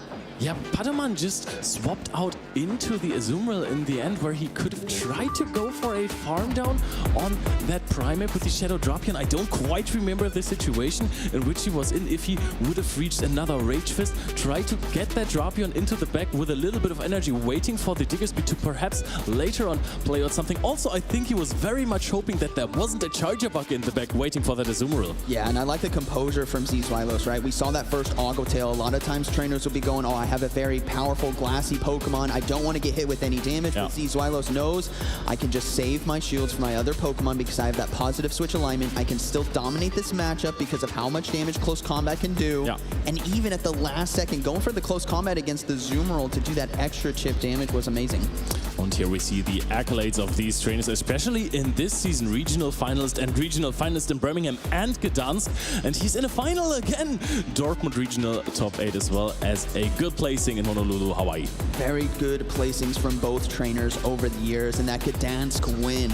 I remember that the community cheered for him finally getting his first victory with the Alolan Ninetales. He went into the regionals as Liverpool as his first tournament, got into the finals, then got into another finals at the special event in Barcelona, losing to Zizwalos actually in that finals. And then he finally won in Gdansk with that charm Alolan Ninetales against his friends, Tauntaun Butters. Yeah, and the Psyduck there on stage. We love the plushies that are brought up there. Psyduck being a dominant Pokemon in Unite as well, which was fun to see in our championship series earlier on. But both trainers are locked in. We are getting into game 2. And Pataman just sticks to his strategy with the Corsola in the lead, and this time it's looking much better. Of course, it is not as catastrophic for Xylus as if he was running the Annihilate in this matchup. This is the exact situation Xylos is wanting to have with the normal Primeape. You don't take as much damage from those Astonishes while still being able to do so much damage back with the Rage Fist. Yep, you can make this uncomfortable for Pataman in this situation. You have to give up a shield here to not take too much damage. Now we are already into those boosted Rage Fists here. You can farm up a little more energy, throw the next one. Yeah, here comes the next Rage Fist. The Corsola, I don't think is going to be knocked out right here. Pataman knows it, safely gives up a no protect shield, but this is going to come down to, will Xylos decide to give 2 shields? No, forcing the charge attack priority right there, putting the control in Pataman's side to give it the first protect shield. Now the question is, can Pataman farm this down with 2 Astonishes, or will Zizwalos get to the next charge attack? Nope, Pataman decides to throw the Astonish here. Does he give it the protect shield? He does. He wants to put all his faith in the Primeape. Will we get a farm down? Yes, we do. That's a lot of energy now on Primeape. Will we see a quick swap out to save the close combat for later? Are you close combat everything that comes in here now? You're double boosted, maybe even triple boosted. Close combat here will surely take up a shield. Yes, this is going to be getting the final protect shield. All shields are down. There is a Diggersby ready for that Shadow Drapion. Let's see how this plays out, as one Scorching Sands might just be enough. Yep, one Scorching Sands is going to deal a lot of damage together with those quick attacks. Super effective damage. And in the back, Patoman has decided to this time around bring the Shadow Marowak to counter a charger bug. But Zweilos kind of saw this coming, brings in a Azumarill. Great composure there from Zweilos, maintaining the energy, ensuring that he has the Scorching Sands on the back end for the Shadow Drapion. Azumarill, a great counter option here into the Kanto Marowak, as that Ice Beam and Bubble damage is going to be devastating. And now Zweilos tries to throw on charge attack priority. Patoman will try to get enough damage onto this to get a possible farm down with the Shadow Drapion. Zweilos will maybe go for an undercharge here so that the Shadow Drapion doesn't get too much in, or you just try to knock out the Marowak. Actually, this HP might be enough to get to another charge attack on the Azumarill. Even there's still plenty of time on that switch timer here. Yeah, you do get the one bubble farm down right there, and the Shadow Drapion is going to have to throw a charge move here, as that Ice Beam or Play Rough is going to be thrown right away, and this is going to be chipping down the health. Zweilos now is only going to need the Fire Punch after, but the Scorching Sands is ready. Combo play? Yeah, we might see a combo play. He swaps in. It's anticipated by Patoman. He goes for the Aqua Tail. But this is not going to be enough damage. Diggersby is far too tanky, as Zweilos is going to be taking game 2 as the Scorching Sands is locked and loaded. Shadow Drapion with no Protect Shields. Zweilos is taking game 2. Patoman is going to have to fight for a reverse 3-0 sweep if he wants to maintain his way to Championship Sunday. A bad lead in the front, but party in the back for Zweilos, recognizing I need to try and farm down this Galarian Corsola with my karate chops there, so I can have the Diggersby aligned onto the Shadow Drapion, because the Shadow Drapion is one of the only Pokemon on Patoman's team that really conveniently answers the Talonflame that Zweilos hasn't even brought yet. Yeah, and Zweilos, that first match, right, the Primate versus the Corsola, it was the exact situation where you don't take as much damage from fast moves because you are not that Shadow typing. And we saw, never have I ever seen the Karate Chop farm down a Ghost type Pokemon on the biggest stage here at EUIC, but Zweilos, calm and composed, able to get game 2 as we take a look back at some of the replays. I want to make this very, very clear. Zweilos hasn't lost a game yet. He is 2-0 in the Winners Finals on Championship Sunday. He is still completely undefeated, very smartly going into the Marowak matchup for Azumarill very late, so he can have a Scorching Sands ready on that Diggersby in the back. Yeah, and a very subtle play by the Diggersby in that mid game, making sure he loaded back up with energy before coming in with the Azumarill. The top trainers know that they need to have that energy ready, because otherwise, if you fall behind on energy against a Shadow Drapion, it is all over. Exactly. Shadow Drapion has been the Pokemon of the tournament almost so far, of the last 10 tournaments, I want to say. In those 16 tournament winning teams we've had so far in this season, we have had 10 Shadow Drapions, and now the trainers are locked in. Maybe the decisive game 3. Zweilos is leading 2-0 versus Patoman. Zweilos now faces off against the Azumarill on the lead, but I don't think he's too bothered. Send your ghosts, send your fairies. Primeape does not care. Yep, Primeape has had the worst lead so far, and Zweilos won the game with it. This is another typing disadvantage, but I think at this situation, Zweilos just thinks, hey, I just won the last one, why can't I win this one? Just Rage Fist your way through. You have 2 Protect Shields. The Azumarill's damage really is coming from that Play Rough. The bubbles will start adding up, but the Primeape's damage is starting to get out of control if you can't stop it.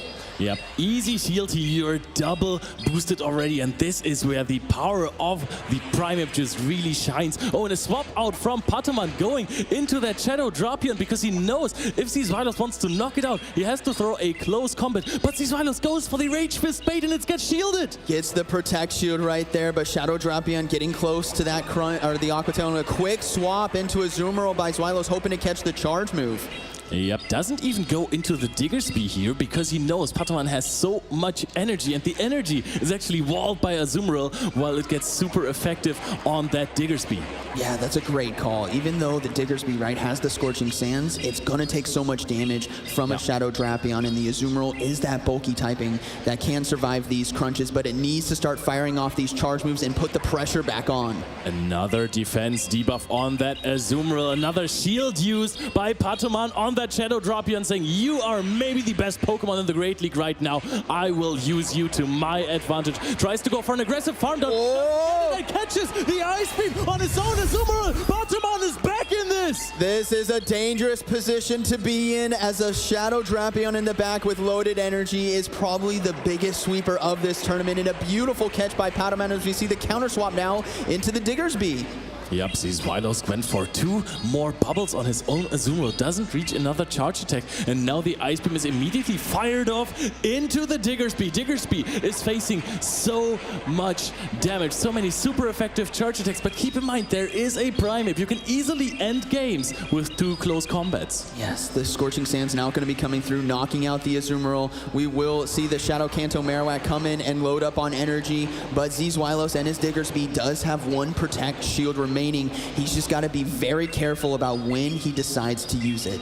Yep, and Patamon not trying to throw before the Scorching Sands here. Very smart, wants to load up on energy to unleash it onto the Primeape. The sweeping Pokemon for Zweilos goes up to maximum energy, throws a Bone Club here. All right, the Bone Club will be knocking out, and we'll have to see what Zweilos decides to bring in. But remember, that Shadow Drapion has multiple charge moves. We will see the Primeape come in. Can all the weight be put on Primeape's shoulders to secure the 3rd victory of this match? Here we go. Oh, the cross chop comes through. Shield will have to be used here. Doesn't go for a peekaboo patch by bringing in Primeape and go into the Azumarill immediately. Patamon is going to answer with the Drapion. Goes for the Aqua Tail. The Aqua Tail is going to knock out Zweilos is still in this. What a beautiful catch right there, but the game is not over. Shadow Drapion has far too much energy. There is still 1 Protect Shield remaining from Zweilos' side, but unfortunately Shadow Drapion is just way too strong. Patamon is going to be knocked. Oh, barely able to hang on, but there is not enough energy,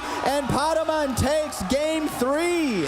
The first trainer to even take a game off of Zweilos at the EUIC 2025, and in what a dominating manner. Patamon bringing in this Shadow Drapion, saying, hey, this Pokemon is completely strong here. I will use this to win the game. Plays around with the energy. We've seen this time and time again from trainers over the weekend, that you are loading up on energy on the Shadow Drapion, swapping it out before your opponent can use his Pokemon to throw something. The Ice Beam catch on the Azumarill might have won him the game, but he was already looking so good in this situation. Yeah, we've even seen Shadow Drapion's mirror leads halfway through at 50% HP, both swap out at the same time, because all the trainers know that if you can keep a Shadow Drapion to the very end with energy, the odds of winning go up exponentially. That was Arceus Aurelius versus Crayfie actually yesterday. Yeah. Where both trainers swapped out at the same time. Here we're seeing Crunch on the Azumarill. Not too much damage, I want to say. Yeah, and the Azumarill right here goes for the aggressive farm down, and the beautiful catch by Patamon. That was definitely a momentum shift on his side, and he knows it. And Zweilos needs to secure game 3 quickly, because if Patamon gets game 4 and we go to a decisive game 5, Patamon might have the momentum there.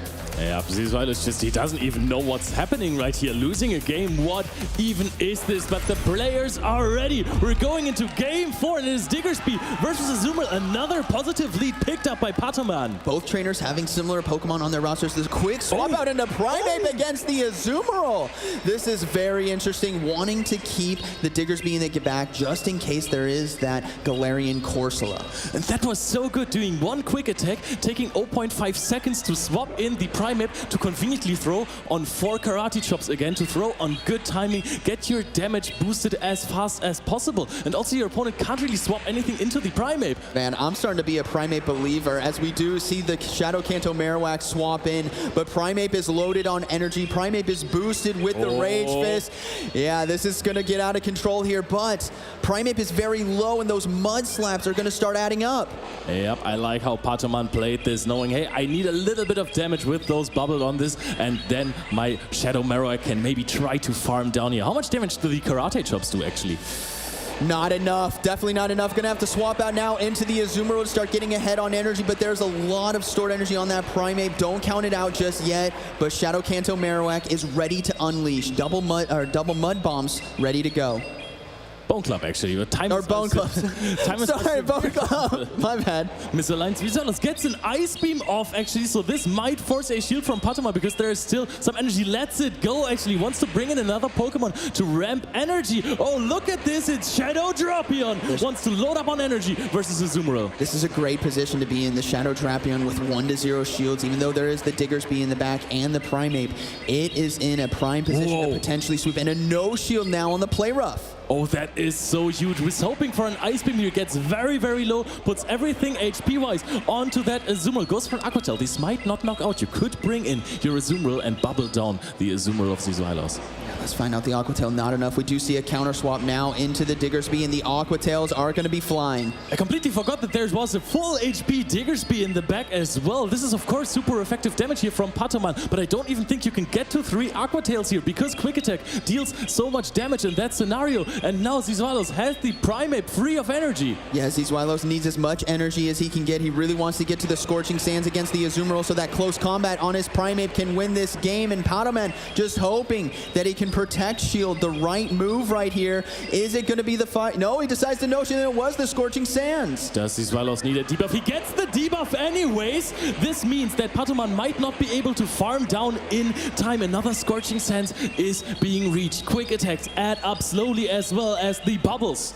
Oh, here we go. That's not going to be enough damage. Azumarill able to hang on. The counter swap, the Rage Fist. There's almost 2 ready to go, and the final Protect Shield is being given up.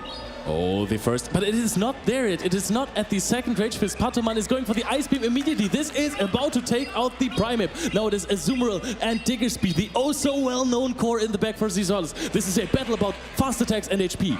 Here we go. Azumarill comes in. Oh. The Ice Beam is going to be thrown. Unfortunately, Patoman has the energy, and there's only a Diggersby remaining to face off against a low-health Azumarill and a Shadow Drapion. How much HP does the Diggersby have? Not enough to withstand bubbles. It's Azumarill versus the world. Patoman taking a decisive game 4 right there, tying up the series. We are going to a best of 5. This is going to be amazing. We are back to see peak Patoman. He is such a phenomenal trainer. He has struggled a little bit in this season with getting a deep run finally, and now he is at the grand finals, or the winners finals of the EUIC. Don't want to take that away too early. He's at the winners finals of the EUIC, coming back from a 2-0 lead on the side of the reverse engineer. Yeah, I wonder if we see the Charger Bug come back there in Game 5. It was so dominant in Game 1 for Xylos, but the Primeape did incredibly well in swapping into the Azumarill, something you never really see. Yep, this Primeape was so well played, but it was just one karate chop away from victory, because then it could have thrown a Rage Fist at the charge attack priority afterwards, but it just didn't have it. There we could see the quick attack into swap into the Primeape to throw after 4 karate chops a Rage Fist. Yeah, Diggersby right here. Loving those Scorching Sands. So nice at doing it twice right here. Double load and so getting the Azumarill low, but these games don't get any closer, and unfortunately, that Primeape was one fast move away from the double Rage Fist, and Ice Beam here going to be sealing the deal. I am in love with how Patoman plays this weekend. He has been so ruthless, showing to the crowd, one more. I just need one more. Patoman is one of the trainers that are deserving to win an IC the most. One of the others, I would say, is Xylos. Both trainers are locked in. They are ready. Game 5 of the winners finals of EUIC 2025. And it is Primeape versus Azumarill. Xylos very comfortable in this situation. If you're on the lead, then you can definitely Rage Fist your way to victory as the first charge move now coming through. Yep, and the backline looks very, very interesting. There is Galarian Corsola on the side of Patoman again. There is a Diggersby that might be waiting for it. So this is very, very dangerous. He needs to play for alignment or to swap out at some point. But this time around, he doesn't have the Shadow Kanto Marowak that he can bring in to fast attack down the Primeape. Yeah, he can. Fighting for switch advantage could be huge for that Diggersby against the Corsola. Even if he's down 1-0 shields in the Azumarill mirror, the energy that he can get from the Corsola would be great, as the Ice Beam now is coming through and the first Protect Shield given up.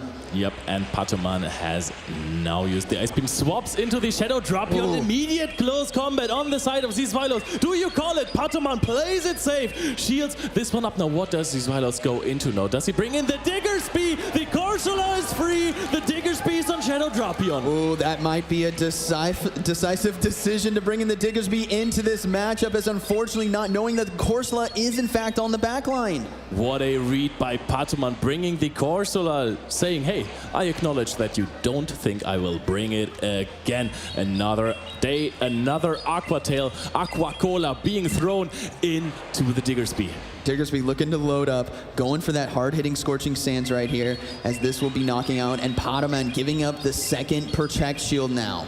Yep, that also just means that the Primate that doesn't have energy anymore can hit the Corsola for super effective damage as well. But now we're just going to see yet another Aquatail overfarming a little bit of energy to potentially threaten a shield from the Primate as well again. Deciding to let the Diggersby go down, will we see that Primate come back in and start ramping its damage, or will we see a safe Azumarill load up?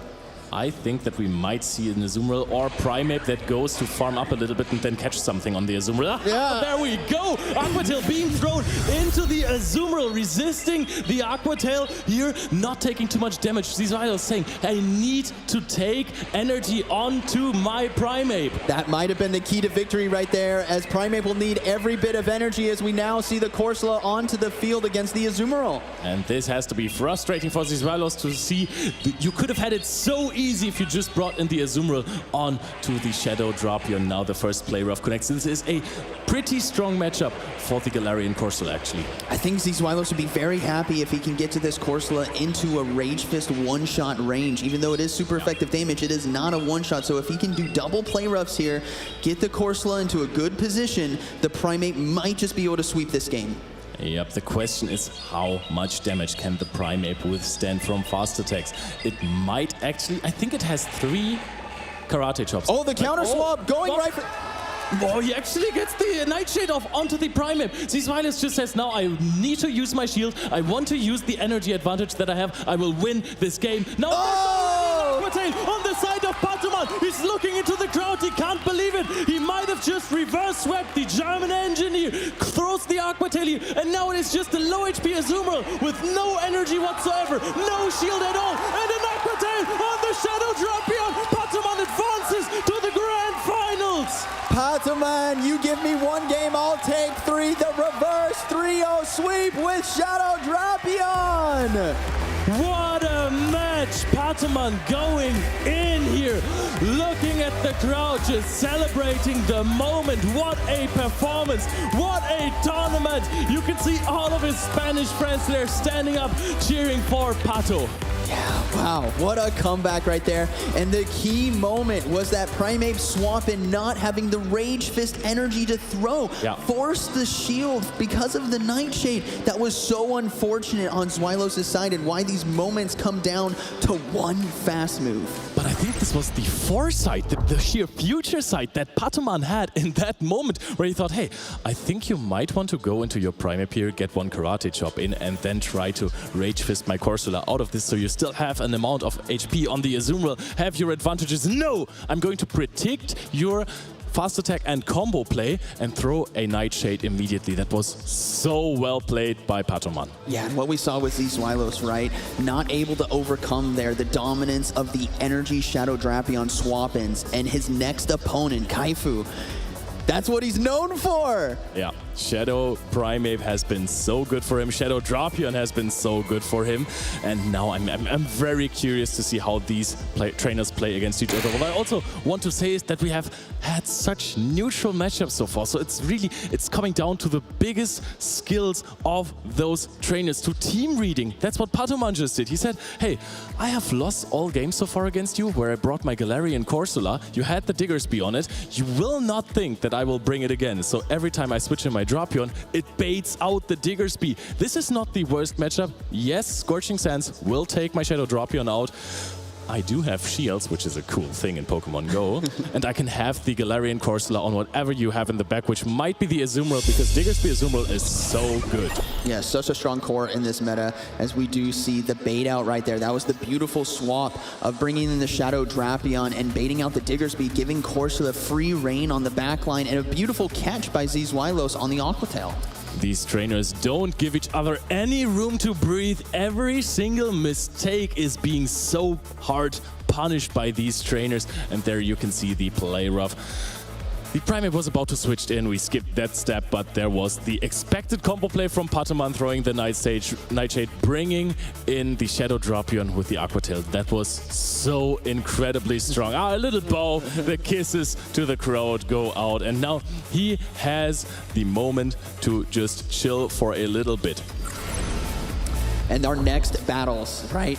Zweilos is not out of it yet. He's going to be facing off against Kaifu in the losers finals, fighting his way to get back and face off against Patoman in the grand finals. But Kaifu has been fighting through the toughest trainers yesterday in the losers bracket, and the energy and momentum is on his side. Yep, he's been also a troublemaker for our team in the coverage area, by the way, because the name is really hard to pronounce. I think it is Kaifje or Kaufje, or something along the lines of that. There's some different pronunciations that you can make, but I think that our players for the next matchup are already ready, if I've just heard that right, because we don't have an interview after this. Yeah, we're just gonna keep it rolling. The battles are not gonna stop today, as we will see Kaifu versus Zweilos. Now, Kaifu's play with the Shadow Dropion has been incredible this weekend. He has been known for storing all that energy, as many trainers have in the past, but I have loved his execution because he has been catching opponents off guard, and just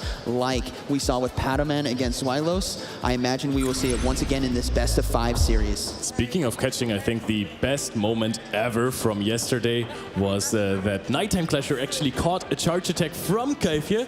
That was the close combat boosted from the Shadow Primate on his Annihilate, said, hey, I double resist this. How much damage could it? Oh, 60%! Yeah. That was absolutely huge. The face that Nighttime Clasher made in that moment was hilarious. Shoutouts to Nighttime Clasher, of course, for making it this far in the tournament, top 6. And now our trainer, Zweilos, has to recover quickly from losing that winner's finals here. He has another shot. He's still not out of the tournament.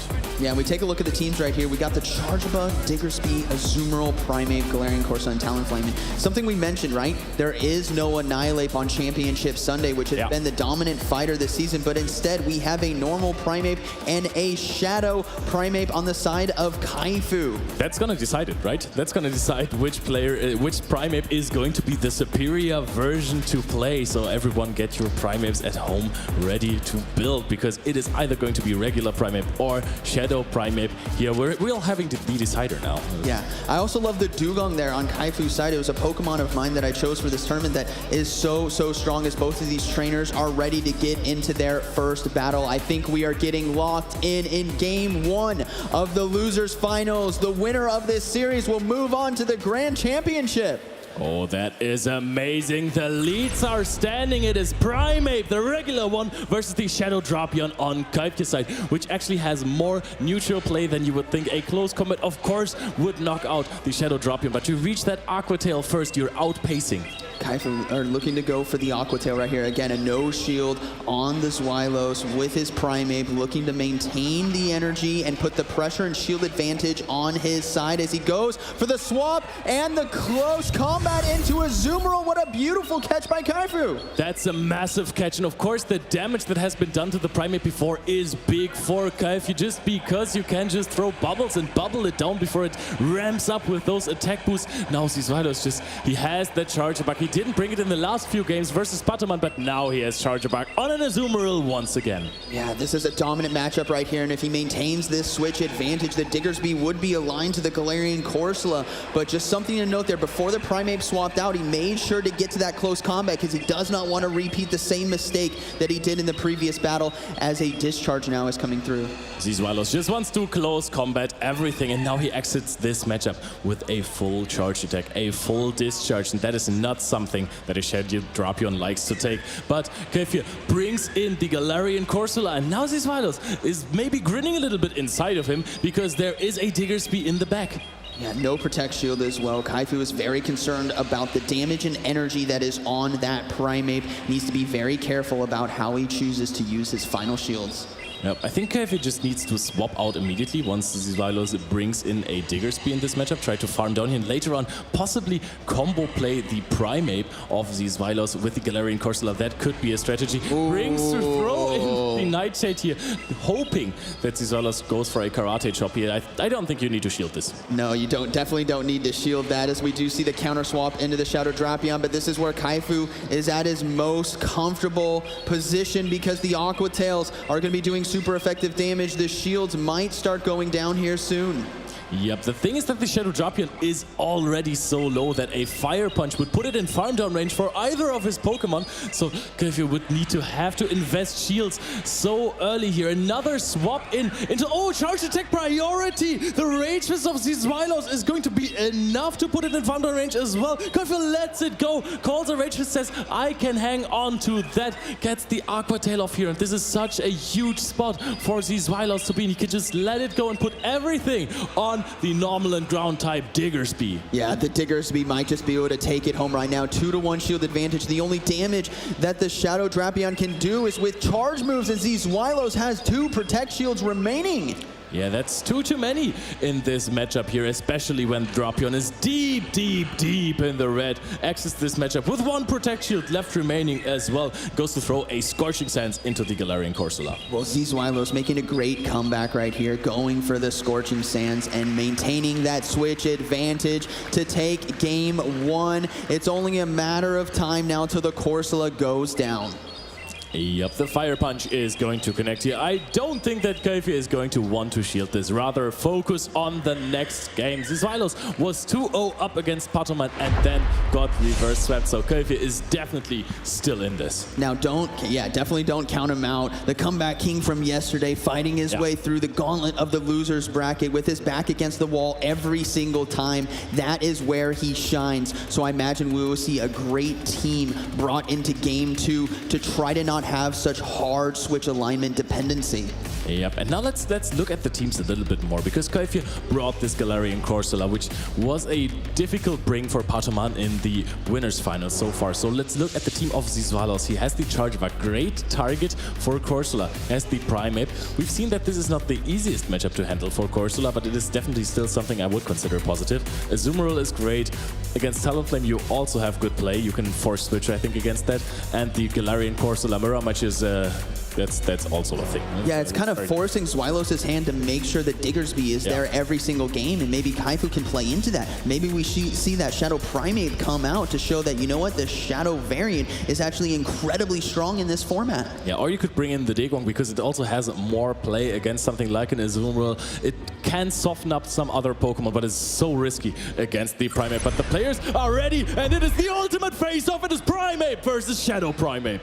As we will see the fighter face off to determine who is king, as the Rage Fist charge attack priority, and Kaifu wins it right there. That is good information to have, as this is a best-of-5 series and the first Protect Shield given up on Xylos. I've seen the appraisal on KFA's Primeape. He wins that. We will see a shield as well in return, as both trainers are opting to go for the Rage Fist, boosting their attack stat, making these Primeapes so powerful. Yep, and there is a chance for Xylos to later on possibly catch a Rage Fist onto his Diggersby, which then wouldn't deal too much damage. And the Primeape is so low, it might not even get to a close combat afterwards. Thing is, if you're Kaifu in this situation, knowing that Xylos is likely going to lose the next charge attack priority, he's likely going to swap, maybe you overload and then we see a close combat. I would love to see it on Championship Sundays. We're coming down to the last second. No, the throw by the charge move throw by Xylos, as Kaifu decides to let it go. I like that. Kaifu decides, I don't have the Corsola on me, I don't need switch advantage, but I want to get 2 of those Poison Stings as an advantage here. And in the backline, there is Diggersby and there is Azumarill, but with energy advantage, Diggersby is so playable. Yeah, there's an opportunity here to go for the Aqua Tail, as the Scorching Sands energy is not available just yet. And I don't imagine he'd want to go for charge attack priority right here, because then he would leave his Shadow Drapion vulnerable. So we might see a swap on the charge. No, decides to go for it. I mean, he still has... Oh, he has no shields left. Yeah. True. That is very heads up that Xylos was predicting a catch here. Does he go out now? Oh! Scored Scorching Sands. Kaifi is in the Zweilos head. Has this super strong charge attack that would have surely knocked out the Shadow Drapion and gets it on the Azumarill. No attack debuff. The mind games are at play today here in the losers finals as we have the Azumarill Mirror, one ahead on energy, the other ahead on HP. It's anyone's guess how this will finish, but ultimately these trainers are in each other's heads. Yeah, but Zweilos also has the Scorching Sands loaded. He farmed up more quick attacks, gave the Azumarill a little bit more energy on the side of Kaifi, but this could be crucial later on. Kaifi needs to try and find a way to bring his own Shadow Drapion back in to get an Aqua Tail ready before the Scorching Sands loaded Diggersby can swap in. The question is, can he even manage to do that? He's gonna have to squeeze it in before the switch clock is up, and he's gonna swap right now, but the play rough is ready, but maybe that's what he wants. Maybe he wants the Azumarill to be throwing its energy because his own Azumarill can survive the next Scorching Sands. But do you live the play rough though? I don't think so. Gets knocked out here, and now this is looking so dangerous. Yeah. I think the Azumarill is way too healthy on the side of Zweilos. Yeah, unfortunately, the Shadow Drapion wasn't able to get to the charge move in time or survive the play rough, so Kaifu gonna be giving up game 2 here as the Scorching Sands is still available on the Diggersby, and Azumarill right here is gonna be throwing the play rough. Nice attempt at a win condition for Kaifu as well here, throwing on charge attack priority. Saying, hey, maybe I win the 50-50, you know, and then I can take out your Pokemon with one bubble of energy stored more. But that did not happen. Also, the Diggersby, I'm pretty sure, could have knocked out the Azumarill with a Scorching Sands in that scenario. Now, if you're Zweilos situation right here, right? You have gone up 2-0 in both series. You need to lock it in. You need to secure game 3 right here, because if you give Kaifu an inch, he will take a mile as we take a look at the replay of the Primeape mirror fight. Yep, there we can see it. And Kaifu won the lead because his Primeape had the higher attack to win charge attack priority, but couldn't convert that into winning the game later on. The Diggersby with shields down against a Shadow Drapion is just way too good. Yeah.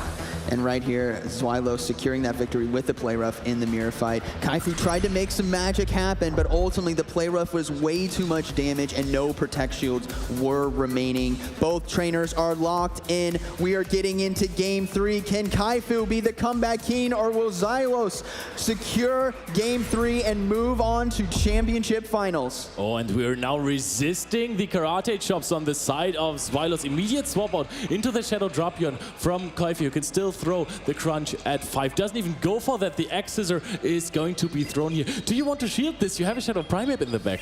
This is so tough, but something to note, there is no Diggersby on the side of Zweilos, but there is the Corsola on the side of Kaifu. Oh, the Corsola can actually do some heavy damage here, just like Patoman played it in the games before when Zweilos least expects the Corsola.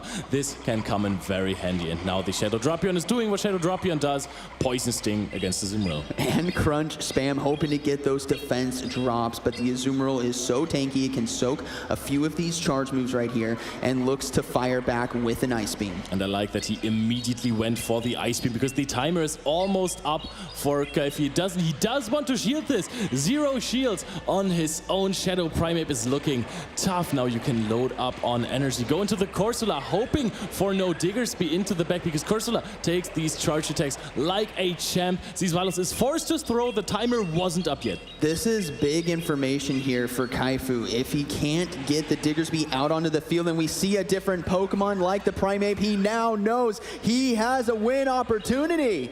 Yep, but still there is one more Protect Shield after this left remaining for a Primeape that has shields up here. You can just go for Rage Fist after Rage Fist. The Play Rough also helps to take out the Galarian Corsola with 2 Rage Fists. Oh man, Primeape now going for Rage Fist here. Not going to be enough damage to knock out the Corsola, but gonna be enough to start boosting the attack. But remember, his Shadow Drapion does have energy on the backside, so maybe watch for a quick swap after this charge move. Shields are down, but Aqua Tail doesn't even do enough damage to take out the Primeape here. I'm pretty sure that Zweilos Primeape is going to live this. However, there is still so few HP after this. Oh, the Primeape is able to survive. Switch Clock is coming back up, but he's going to fire right back with the Rage Fist. Can the Shadow Drapion hang on? Oh, that might be a possibility. It barely hangs on here. gets farmed down, doesn't even get to throw the Aqua Tail anymore. That is one karate chop on your Shadow Primate. Use it wisely, Kaifir. This is your last chance at getting into the grand finals of the EUIC 2025. Immediate swap out into the Charger Bug, and this is not the scenario where you want to play the zero shields in. Oh, deciding to go for the close combat right away, knowing that he's not going to be able to survive the onslaught of Volt Switch and Discharge, as close combat does so much damage right there. And immediate swap!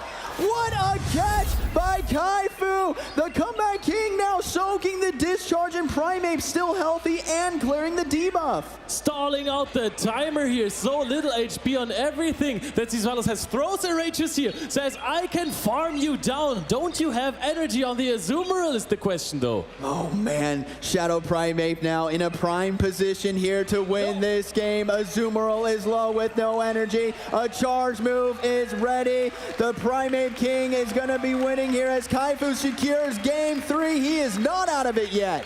He is back, baby, throwing his fist up in the air, getting the Rage Fist on here, taking out the Primeape of Zizwalos, getting back into this game. And Zizwalos has to take very close attention to not losing another set where he leads 2-0. Zizwalos needs to stay composed, right? He is a very calm and collected battler, barely showing much emotion, but that's because he is studying the moves of his opponent, and he knows that Kaifu here loves to make the swaps, loves to make the big plays, and he's got to capitalize on those moments, so do not count Zizwalos out. Top competitor right now, and Kaifu has been making amazing plays. It's so exciting to watch what he can do.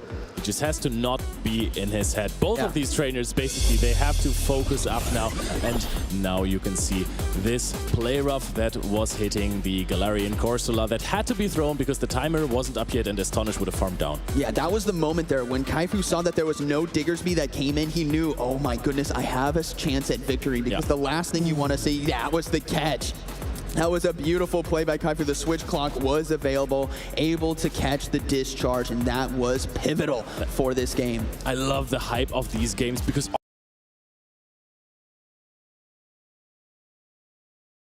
and then they have to dance around, they have to make catches. We're going into game 4 of the losers finals of EUIC 2025, and this is Shadow Primeape on the Diggersby.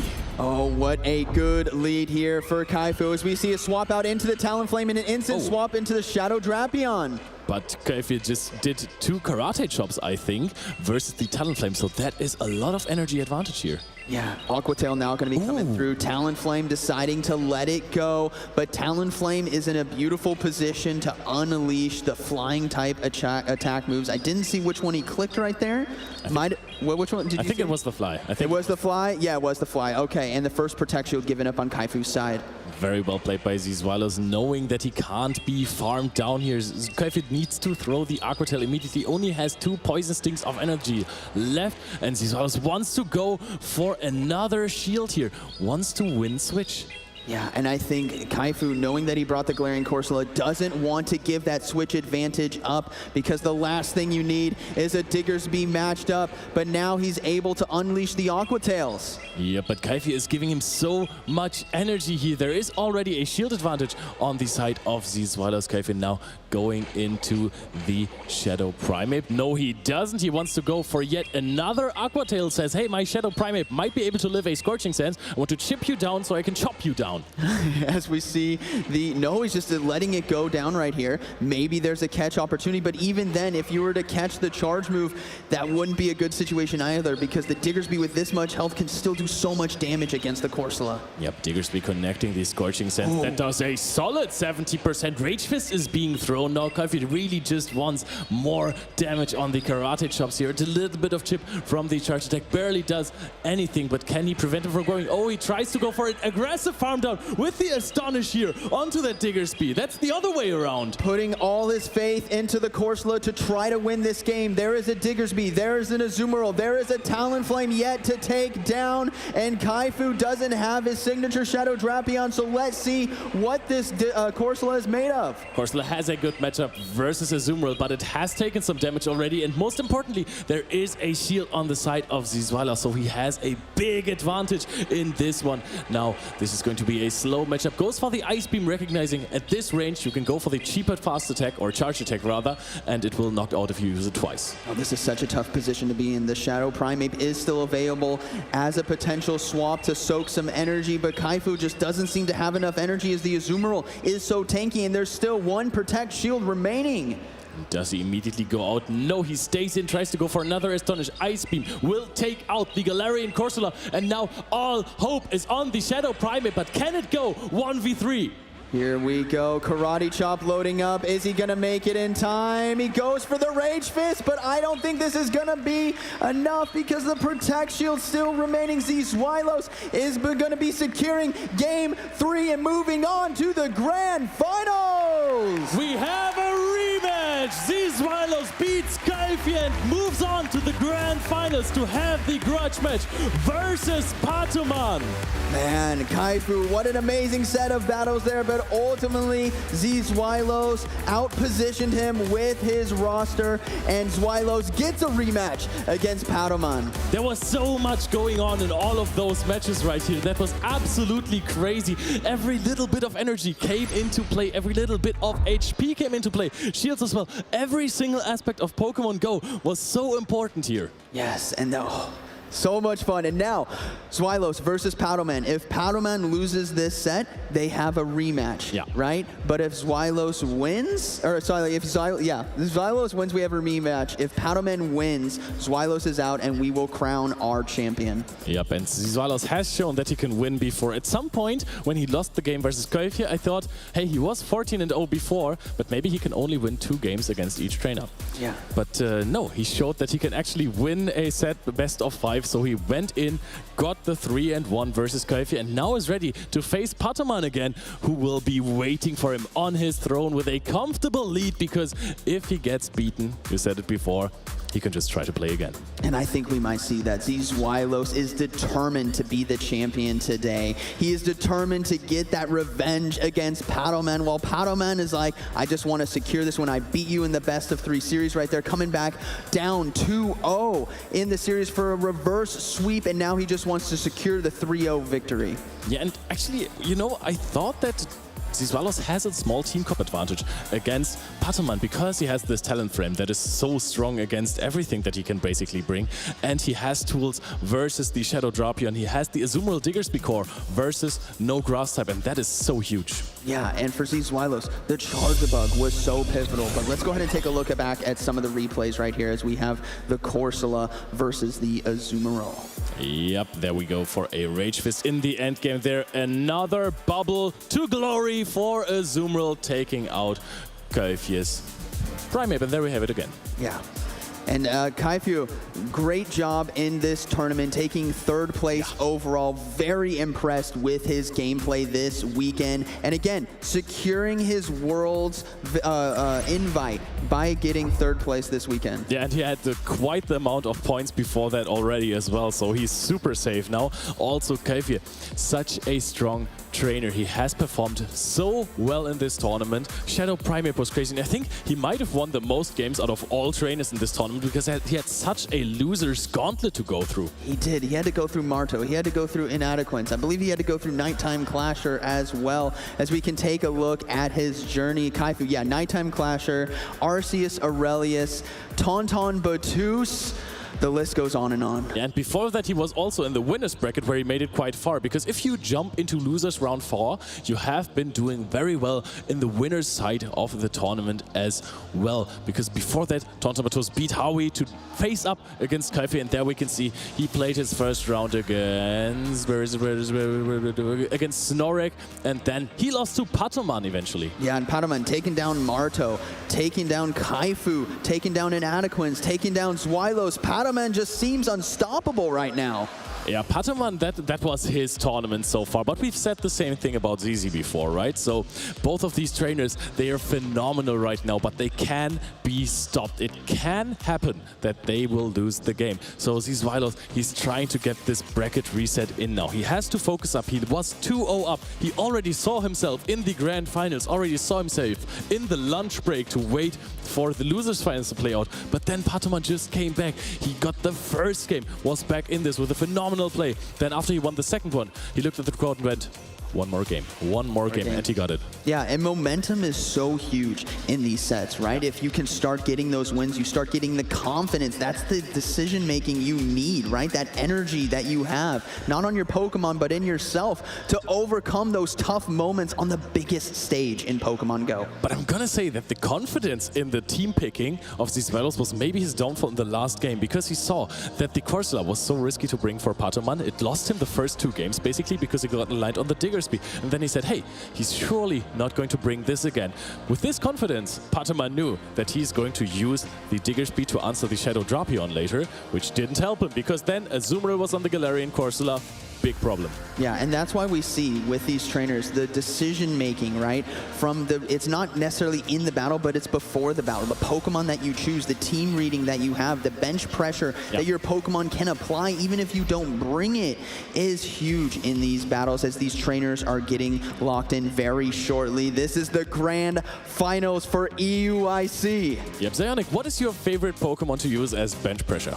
Ooh, bench pressure. Shadow Palkia? Shadow Palkia. Yesterday we saw Inadequence, a fellow caster and top battler in his own right, the runner-up at Worlds last year, utilizing Giratina Origin then and now a Shadow Palkia in this tournament. He told me many times about how he was landing Draco Meteors off stage, and I was so excited to see it on the grand stage, but unfortunately he fell off yesterday, I believe getting 4th in this tournament.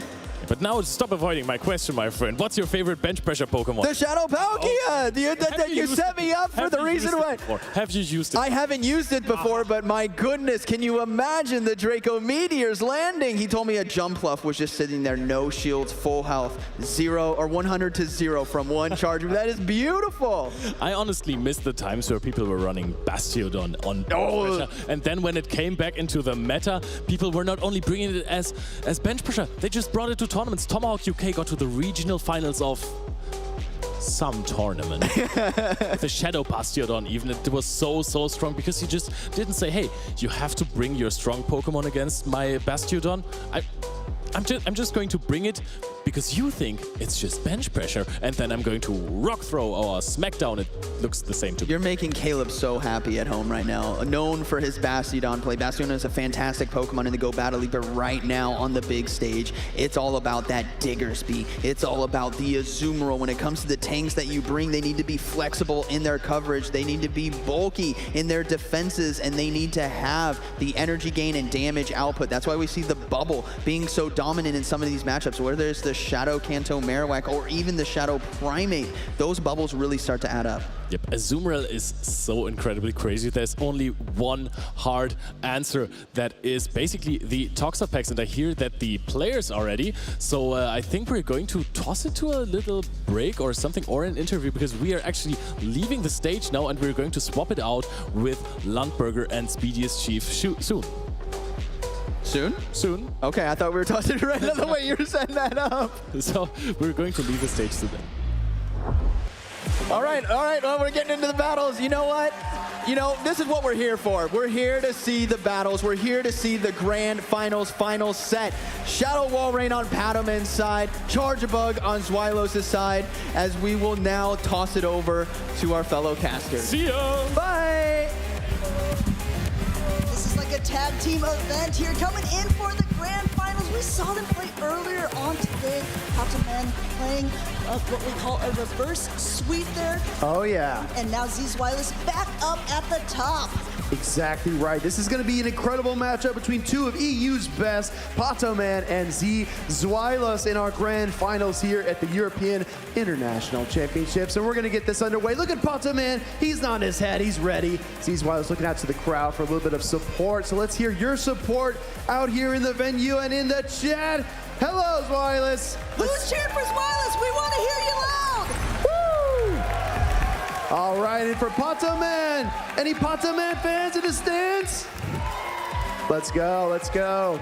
I'm so excited for this grand finals. Our trainers are getting ready to lock in here. This is a rematch of a rematch of a rematch, Amanda. It all started back in Barcelona between these two trainers, where Zweilous got the better of Patoman, but no, not today. Patoman knocking Zweilous down to the loser's bracket with the reverse sweep.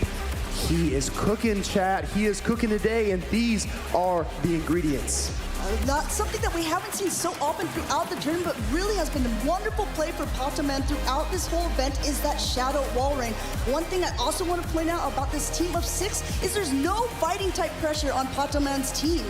Exactly right. Z's Wireless with that Primate has been so effective in the Charger Bug. Also breaks up so many cores. He even threw the Talon Flame at Kufia earlier on in that loser side bracket. So Patoman needs to be ready for anything. This is a best of 5. Patoman on the winner's side means that he's only 3 games away from becoming an international champion. Meanwhile, Z's Wireless has to sweep and then win again. Z's Wireless up until today did not lose a single battle. He was doing great. Let's see if he can continue this streak here. We got that Diggersby up against a Shadow Drop-In. Yeah, Z's Wireless has been hammering this Diggersby time and time again, and Patoman has been running out of answers until late in the series, but can he steal away that momentum here against the trainer from Germany, Aquatail, coming in? Going for that charge attack priority. Aquatail super effective damage, but Diggersby takes it on the chin, going for a Fire Punch bait and getting that first shield off of Patoman. I think the key here is that Patoman is able to keep his Galarian Corsola away from this Diggersby. That was a really tough matchup for him in the winner's side finals, but let's see if he can play this out. Gonna throw another Aquatail into Diggersby. Neither trainer really batting an eye yet. I like this play a lot, throwing right before the next Scorching Sands would be available, so he can do yet another tie if he would like to do it. But a quick pivot out, catching now onto the Galarian Corsola. I don't know if this is avoiding it at all, Will. Whoa, what a reverse engineer play here from Patoman on the left side of your screen. Why would you send the Ghost type into the Diggersby? And then we see the swap into the Primate. What's going on, Amanda? This is astonishing, I would say. Normally, the Primate doesn't like to be faced up against a Corsola, but at this low health, I think that it's going to be okay. He's going to start ramping up some of this energy. He's got shields to hide behind, and Nightshade coming through. Yeah, this Primate can be so dangerous, so lethal if it is behind those Protect Shields and it gathers energy, boosts up the Rage Fist, it starts to build momentum. So we see that first Protect Shield come up from Z's Wireless, and the pacing is definitely on his side. Going ahead, just charging up a ton of energy, going yet again for that charge attack priority, and now we get a Protect Shield off of Patoman's side. He wants to try to keep a little bit of that energy. He wants to either force another shield or decide to let Xylas have that Primate go down. Exactly right. Galarian Corsola going to go for the Nightshade here. This would knock out, so Xylas forced to use his final Protect Shield of the game. This is a huge pressure point, a very important inflection point, and we see the Rage Fist get fired off here again. No Protect Shields remaining. This is going to hurt. This is enough to knock out that Corsola, and Primate continues to just ramp up energy. Primate rolling, double, maybe even triple, boosted, and the swap into the Drop-In to catch the Aquatail. Z's Wireless is fighting back. There's so many swaps. There's so many dynamic plays between the two of them. Look at this, not very effective at all. Azumarill just starting to charge up energy. No Protect Shields remaining on either side. Patoman going for that crunch, hoping for a potential debuff. All right, Amanda, let's talk win conditions. We got a Shadow Drop-In here for Patoman. Meanwhile, Z's Wireless with 3 Pokemon still, and that Mandibuzz has not even been revealed for Patoman. And the switch! Catching in the Ice Beam, though. You're catching the Ice Beam. It's going to be doing a nice chunk of damage, but Mandibuzz is one of the bulkiest Pokemon. So many times throughout this matchup, we've seen some swap-ins to Pokemon that are actually one of their hardest counters. We saw the Galarian Corsola going into the Diggersby. We see a Mandibuzz coming into an Azumarill. Yeah, this is really uncomfortable, though, for Patoman because he's going to take a super effective play rough onto the Dark-type Mandibuzz. We did not see him play Mandibuzz at all in that winner's side finals, and now he's bringing it out, but it might not be in the best position. Going ahead, just charging up basically 100 energy, now throwing the Aerial Ace. Will it be enough at this side? There's no Protect Shields remaining. Azumarill is going to have to take it all. It's going to have to hang on. Exactly right. Aerial Ace coming through. Azumarill does hang on. Oh, gets another charge attack. Patoman might have lost count there. The Ice Beam is going to come through now, and now he is down to just his Shadow Drop-In. That's his final Pokemon, his final hope in this game number 1. Coming up there is Aquatail already loaded. He throws it right away. He needs this Diggersby out of there. A complete undercharge. Whoa. Not even tapping the bubbles. He wants to get farm. He needs to get up to yet another attack. But was it too much? No, I don't know if he can do it. Look at the poison sticks. He's a resistant to Diggersby. Gets the knockout regardless. Patoman maybe should have given it a little more energy, but Z's Wireless proves that he is not going away quietly. Z's Wireless nodding to the crowd saying, I know that you saw me drop down, but I am back. I am ready to show what I can do. Exactly right. This is going to be so fascinating to see these two trainers play out the remainder of our grand finals. Patoman taking some notes there. Z's Wireless kind of thinking to himself. He's always got that demeanor, very stoic, very calm, very calculated. We call him the reverse engineer in Europe because he always figures out ways to break the meta and surprise his opponents. Meanwhile, Patoman, I feel like he really rides the momentum of the crowd. Your cheers, he hears you, he feeds on that energy, and he needs your help, because he did go down in that game number 1 of our grand finals. He went down on game number 1 on the winners finals. You know what? He even went down game number 2 on the winners finals, coming back and saying, okay, I'm not out of this yet. He's sitting pretty on that winner's side of the bracket. He just needs a couple games to be able to call himself the 2025 European International Champion. Amanda, you said a couple of games, right? I'm sure Zweilous was thinking the same exact thing about an hour ago. He said, if I just win one more, I just need one more game to get into the grand finals, and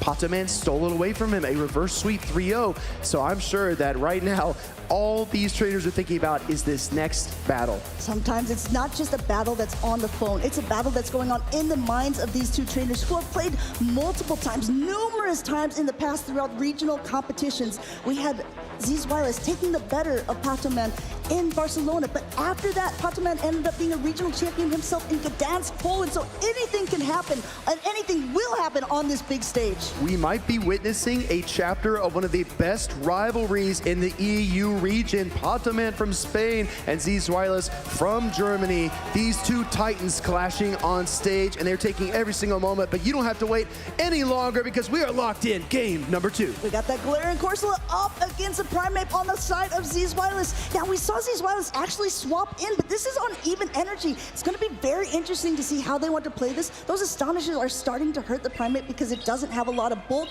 but what it lacks in bulk, it makes up on quick pacing. Again, Patoman is able to bring that Galarian Corsola and avoid that Diggersby matchup, which is so good for him. He finds so much utility with this Pokemon when it's in the right spot, and I think in the shields up scenario, this Primeape can put in a ton of work, and Patoman needs to be careful to rein it in before it gets out of control. All of this rage unleashing from the cage here. Look, this super effective damage is getting super low. There's 2 Protect Shields late. A lot of times people like to protect up their Primeape. That's exactly what Zweilous is doing. Wants to keep it healthy, but he's still a little bit away from another one, and there's a lot of energy on the Corsola. Exactly right. Perfect counting as we expect from Zweilous. Tries to throw in the Charge Attack party, the alignment, but instead seeds an extra Astonish to Patoman, who predicted the play, throwing up that Protect Shield against the Rage Fist and looking for some fast attack damage. Gonna throw the Nightshade here. Going to swap quick into the Azumarill, going to take that on the chin. I wonder at this stage if a Patoman wants to save a little bit of energy on the Corsola and immediately swap out. Looks like that's exactly what he's going to do. Swapping once again into Amanda Buzz, into an Azumarill. Walk me through this, Will. I'm not even sure, right? We've got a Shadow Kanto Marowak in the back for Patoman. Maybe he's predicting that he's going to need that Pokemon later, but sending in Mandibuzz,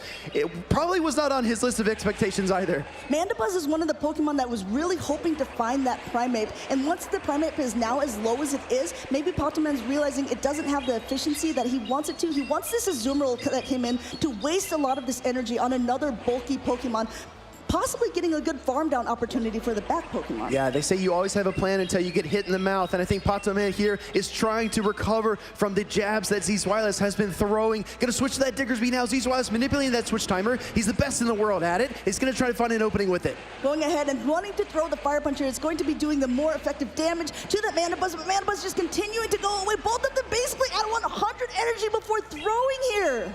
This is fascinating to watch too, because Zweilous bringing in the Diggersby is fine, but he might actually allow this Mandibuzz to leave with energy or make a bigger impact than it would have against the Azumarill. So I'm not exactly sure what he's envisioning here, but he's got a win condition in mind. Feels like a 1-2 punch potentially here. A lot of Fire Punches loaded up. The first one is not enough. Quick pivot out into that Marowak, catching now the Scorching Sands. This is a heavier hitting attack. This will be doing more damage. There's only 1 Protect Shield left on Patoman's side, and he uses it here. Zweilous has leaned on this Diggersby all tournament long, 14-0 to get to this point before losing to Patoman, and he wants to add more wins to that column. Gonna go ahead and throw the Scorching Sands here. If it triggers a debuff, it will slow down the Shadow Kanto Marowak dramatically. And now a quick pivot out, a combination play, as we call it. Scorching Sands going in for the #1 hit. Ice Beam going for the #2. Down goes the Shadow Kanto Marowak. This is looking really tough for Patoman. He's got both of his Pokemon on life support, and they can't hang. Azumarill with the bubble. Azumarill might sweep, but Mandibuzz is gonna come in here and do its very best. Now, what we call a 3-ball flexors, while it's going out with all 3 of his Pokemon still left in that game. It looks a little bit like deja vu here. We got a 2-0 lead from the side of Z's Wireless. But if you guys were paying close attention earlier on, we know that Pokémon was able to get that 3-0 against him to stay on the winner's side of the bracket. But Z's Wireless just needs one more game to get that bracket reset. I'm sure the nerves on stage are high. I'm sure the hands are shaking, palms are sweaty, but you need to be certain to make the right calls and not get too far from that core strategy that took you to this point. Both of these trainers are in the grand finals. They make great calls, great team composition reads, and they know what they're doing, but you need to focus in and play your style. That's what I always say. Just be yourself. Pokémon might be able to pull off that reverse sweep, but honestly, Amanda, it's going to be so difficult because Z's Wireless has all the momentum in the world right now. Z's Wireless just needs one more game for that bracket reset, but again, we've been in this exact position before, and Pokémon is not a trainer who will give up easily. He's a trainer that you can see on his face. He really wants this. He feels like he has something to prove, and what better place to prove it here on the grand stage? Something we haven't seen as of late for Z's Wireless is that Charger Bug, and I'm wondering, because Pokémon keeps leaning on the Mandibuzz, is that Charger Bug going to come out to meet it, or is it a trap that Pokémon is setting? Maybe he wants that Charger Bug out there so he can put a hard counter onto it. But guess what, everybody? We're heading into game number 3. This could be match point for Z's Wireless. Trainers are locked in. Let's go to the field. Oh, wow. If you're going to call it, let's really call it here. We got that Charger Bug landing exactly where it wants to. A quick pivot into that Shadow Drop-In, one of the best safe swaps we have currently in Pokemon Go. Getting up to this crunch and actually throwing the crunch before the Charger Bug even throws an attack. Yeah, I like this play a lot. I think Z's Wireless recognizes that that Charger Bug needs time to build its stored energy. He's going to go ahead and throw this X-Scissor against the Drapion and try to force away Protect Shield. I think Pokémon wants control of switch advantage as well, so he's going to use that vital resource early on in this game. Yeah, you saw the sprinkles, you heard the sounds, you saw the defense fall, and Z's Wireless gets out of there with this Charger Bug. Coming in now with the Diggersby, but there's a lot of energy actually on this Drapion, and there's shields to hide behind. Those Scorching Sands can't knock out at this point. First Aqua Tail coming through. I think the pacing is really the tail of the tape here because that Diggersby needs additional time. Gonna go ahead and throw the Scorching Sands, double shielding now. Wait, is Pokémon trying to stall out the switch timer and make a swap? He's already got it. He's got the switch timer, he's got the attacks, he's going ahead and he's just keeping building energy, going for that swap, trying to catch. But at this point now the Mandibuzz is coming back in and it is switch locked if Z's Wireless chooses to swap out himself. This is so critical too because Z's Wireless has seen the Mandibuzz, he's seen that Shadow Drapion. He needs to predict that third Pokemon in the back because now he has the choice. Does he bring in the Charge Bug? Does he bring in the Azumarill? He's got 2 solid answers. He goes for the Azumarill here. Azumarill and Charger Bug, both of these Pokemon does so well against this bulky flying and dark type Pokemon. Going for the Aerial Ace, the heavier hitting attack, but when I say heavy hitting, look how little damage that did to little Azumarill. Barely leaves a scratch. Azumarill enjoys taking charge attacks. A lot of trainers use it as that cushion, that safety net, that damage sponge. We're gonna see this Mandibuzz throw another Aerial Ace, but again, this just looks like a stalling tactic. I think Pokémon wants to get out of this matchup ASAP. And Swireless with his switch timer knowledge is a little bit off, and a great catch by Pokémon. Pokémon doing everything he can to stay in this matchup, saying, Mandibuzz, you have to find a target here somewhere at some point, getting this play rough. As you can see, Corsola saying, that's okay, I'm just gonna start charging up a little bit of energy here. I don't have any shields left, but this is going to be where it gets dangerous. Azumarill already has energy. Swireless has 2 shields to his name. We're gonna see a lot more dancing around. Look, Amanda, these switch timers are like dominoes. One after the other, they fall, and that allows Swireless to bring out the Diggersby into the glaring Corsola. Diggersby has such a great matchup against Corsola here. Scorching Sands coming through, and it's barely enough, but look at this. He has an attack. He's not even gonna throw last second throwing of that Power Gem. Yeah, Power Gem, we know. It's just gonna kind of bounce off of this Diggersby here. Not a ton of damage anticipated. Diggersby really finding its alignment, finding the matchup that it needed to find, and this quick attack farm down is brutal, but the combo play, here comes Pokémon. 2 shields now down to 1 shield on Swireless' side. This Aqua Tail would be enough to knock out the Diggersby. I believe there's another one already loaded, going for that charge attack priority and getting that last shield. Where there was 2, there is now none, but there's still a lot of play left on the field. Charge attack priority tie, which means that Shadow Drapion is snagged in the net of this Scorching Sands from the Diggersby. This will absolutely KO the Poison and Dark type, and Pokémon suddenly is looking to be in dire straits. He only has the Mandibuzz and the Glaring Corsola left. Scorching it off of the field. The Mandibuzz could come back in. We do have that Corsola for potential sacrificial swap. This Mandibuzz does have a ton of energy. Azumarill coming back in to just sponge it all up here. First aerial ace coming through. This is a real test, remembering exactly how much the energy the Azumarill has. You need to throw this aerial ace. You need to apply damage as quickly as you possibly can. Patoman coming in here. Does he time it correctly? No, the Ice Beam's already ready. Ice Beam being able to connect down. No Protect Shields remaining. Mandibuzz is just kind of sitting in the side, stalling out here. Super effective damage. Not quite enough to take it down, but the bubble damage might do it. Exactly right. Azumarill able to get the better of Patoman, and Zweilous is one bubble away from resetting the bracket. He's back. He is back. Zweilous says, okay, wait a minute. I was 2-0 up last time. Turns out I just needed to win that third game to stay in. But at this point, you can see him giving a little bit of love to the crowd. We are going to have an epic grand finals. I think it's so important to remember. We were talking about this in the lounge earlier, but having a loss, having a really difficult series loss in that winners finals, it doesn't have to be the end. You need to battle. You need to keep persevering, keep pushing yourself to write the final sentence of your story. And Zweilous is doing his best to change the narrative and win here in London. I like what you said a little bit earlier. Zweilous is known for what we call reverse engineering. He takes a look at the top Pokemon that are in the meta, and he tries to find core breakers to these Pokemon, things that people might not expect to bring, and that's why we're seeing him play a little bit differently, a little bit more engagingly. Patoman is one of the trainers who's so well known within Europe. He is a trainer who, from the very beginning, people have feared him. They saw his name on that Go Battle League leaderboard, and from his very first tournament, he was top cutting. Exactly. People knew about him before they even saw him. Let's take a look back at the first set of our grand finals. As a reminder to everyone, because Zweilous won 3-0, that does reset this grand finals bracket and trigger a brand new set of 5. Whoever wins this next set of 5 is your 2025 EUIC champion. What are you thinking about the team compositions that Patoman is playing against Zweilous? I think he was in a position where he felt a little bit comfortable to try and experiment, right? If you kind of are in that winner's side, you can give a little bit of more flexibility. You can try to do a little more risk-taking, but Zweilous was very measured, saying, okay, I know exactly how I want to play this out. This series revolves around Galarian Corsola. We saw it with Patoman playing it, leading it into Diggersby, getting really behind early on in this series, and you saw Patoman bringing the Mandibuzz, trying to snag Zweilous' Galarian Corsola as well. If those two trainers can avoid that negative matchup, whoever does it the best is going to win this series and become our champion. If we're looking at the team of Patoman there is a lot of bulk to the Pokemon. We have the Galarian Corsola. We saw how well it could take some hits. We see how well the Mandibuzz can even take super effective hits against the Azumarill. And we have the Azumarill itself being able to tank a lot.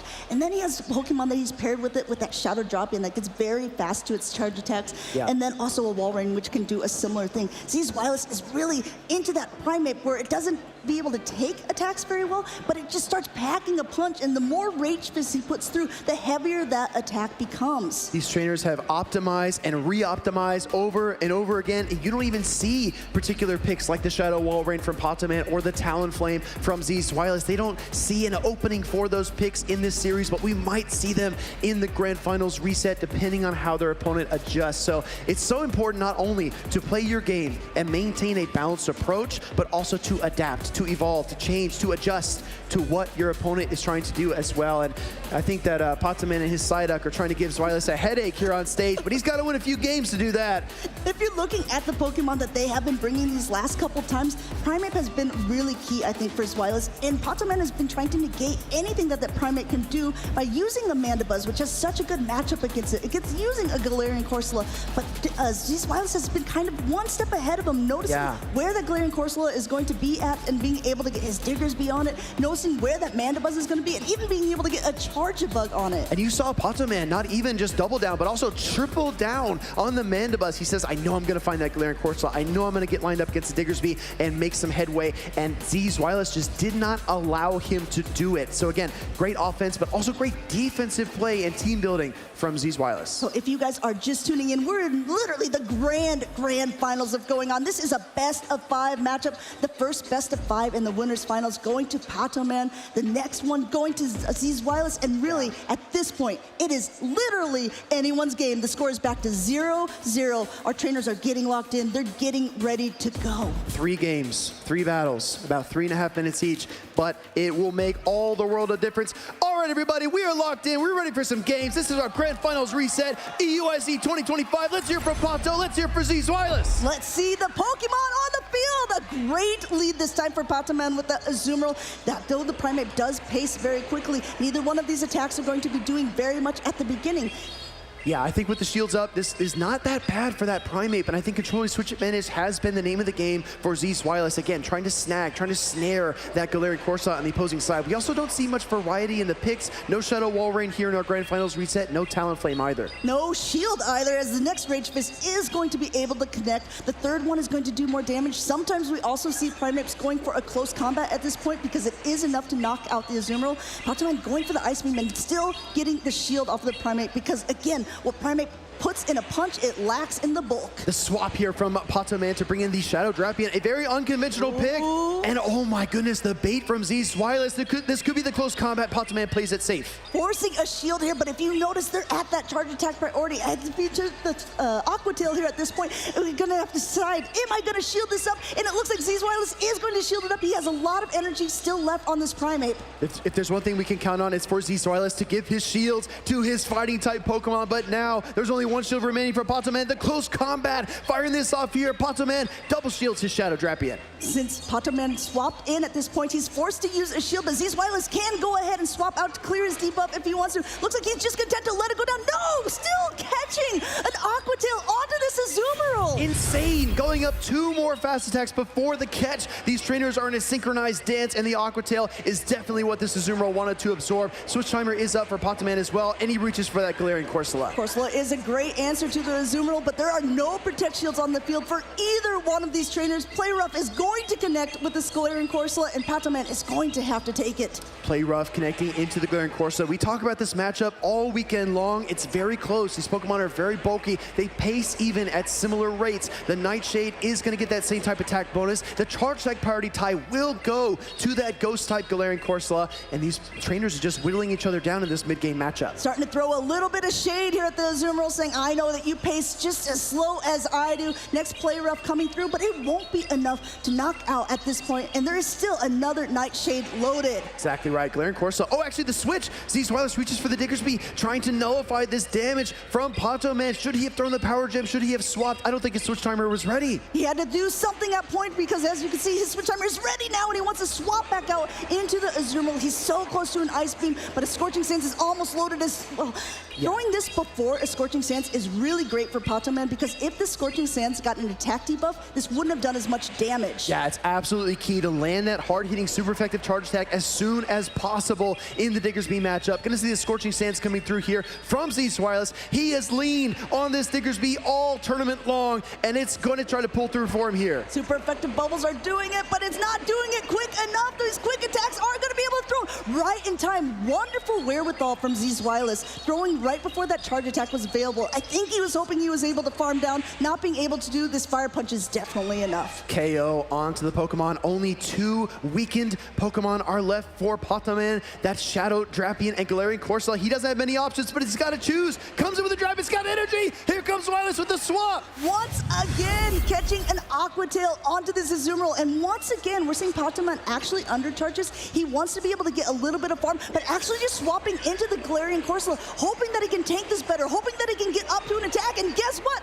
Luck is on his side, able to get there, going to throw an attack at whatever comes back in. It's astonishing he's able to get the farm down, but here comes Patoman with the Power Gem right into this Diggersby. This might actually be enough. It wasn't enough earlier on, and missing a couple of bubbles here, not very effective, and it hangs on. This is actually great for Patoman here. They threw at the same time. The Fire Punch is going to be able to connect. That Drapion is going to be able to get to another attack. He's at an Aqua Tail here. He's going to be able to throw it at the Primeape. Send Patoman your energy. His Shadow Drapion is able to keep him in this series. This is a game victory for Pataman on the left side of your screen with some of the best energy management I've ever seen and only 10 seconds to spare. Drop-in saying, you get an Aquatail and you get an Aquatail and one more Aquatail to boot to give me game number 1 in this grand finals. I see you in the crowd. I see you, Pokemon trainers out there, putting your hands on your face, hiding, not even looking away, but you have to see the greatness that is deploying on screen. Pataman on the left side, getting that game 1 victory, proving that he's still got plenty of fight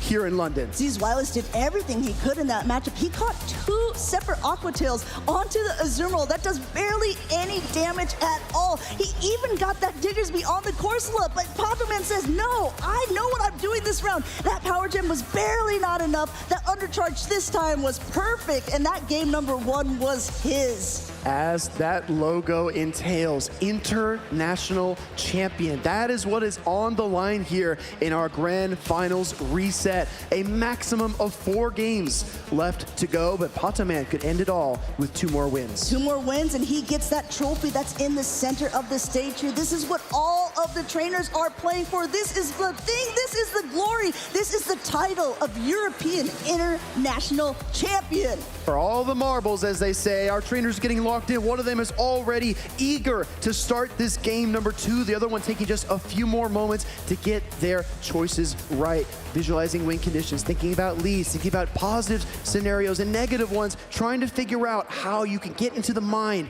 of the person across the table from you and take victory from them. The top 4 trainers of this event already have their qualifications for Worlds, but these 2 trainers are saying that is not enough. I want the title for my name, I want that prestige, and I am just a couple of plays away.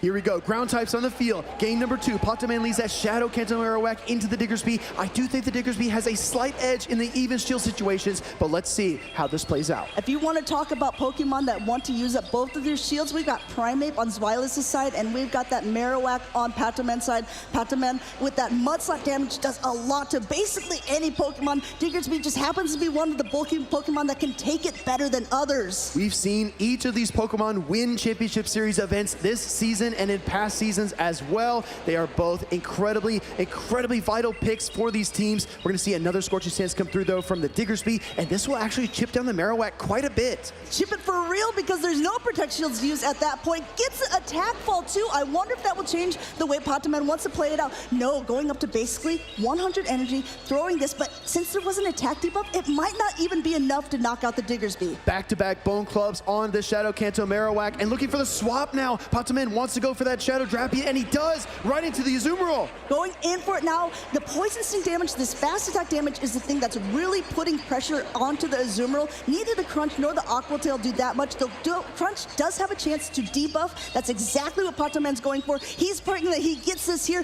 No shield from the Azumarill. Beautiful timing. I mean, mechanically flawless play by both of these trainers. Poison Sting does come through. Zweilous opting for the play rough, and a wise Protect Shield from Pataman to not take that damage from the Azumarill in this mid-game. Switch Timer is up for Zweilous. He can reach for the Primeape, but with all this energy on the Shadow Drapion, he would be insane to do that. Going straight for another Crunch. It still is not quite enough to knock out, but the timers are a little bit misaligned at this point. He could be able to swap, or if Zweilous wants to, he's forced to now throw this other Crunch, and there's still no Protect Shield from Zweilous' side. This is it, Amanda. All cards on the table. It's Primeape or it's nothing for Zweilous. He's got 2 Protect Shields, the Fighting type on the field. Let's see just how much rage it's got. He's going for Aquatail number 1, getting shield number 1 from Zweilous' side, still punching away, getting these karate chops, and now we are almost up to a Rage Fist, letting it fly. Gonna throw the Rage Fist here. Zweilous, no more swaps, no more reserve Pokemon available. It's all on the shoulders of this Pokemon. Now we see the Rage Fist connect. Shadow Drapion hangs on. Bone Club. Here comes Pataman trying to apply pressure. He's got to whittle down this Primeape, and the Bone Club comes through. You see Zweilous not sure if he wants to shield at this point, wondering how much energy there is, but look how much damage that does. Mudslap just getting it nice and low. There's 1 Protect Shield left on Zweilous' side. God tries to come in with his, at this point, he's just trying to get the health down as low as possible on this Primeape. Wow, hoping for a Shadow Wall Rain in the back.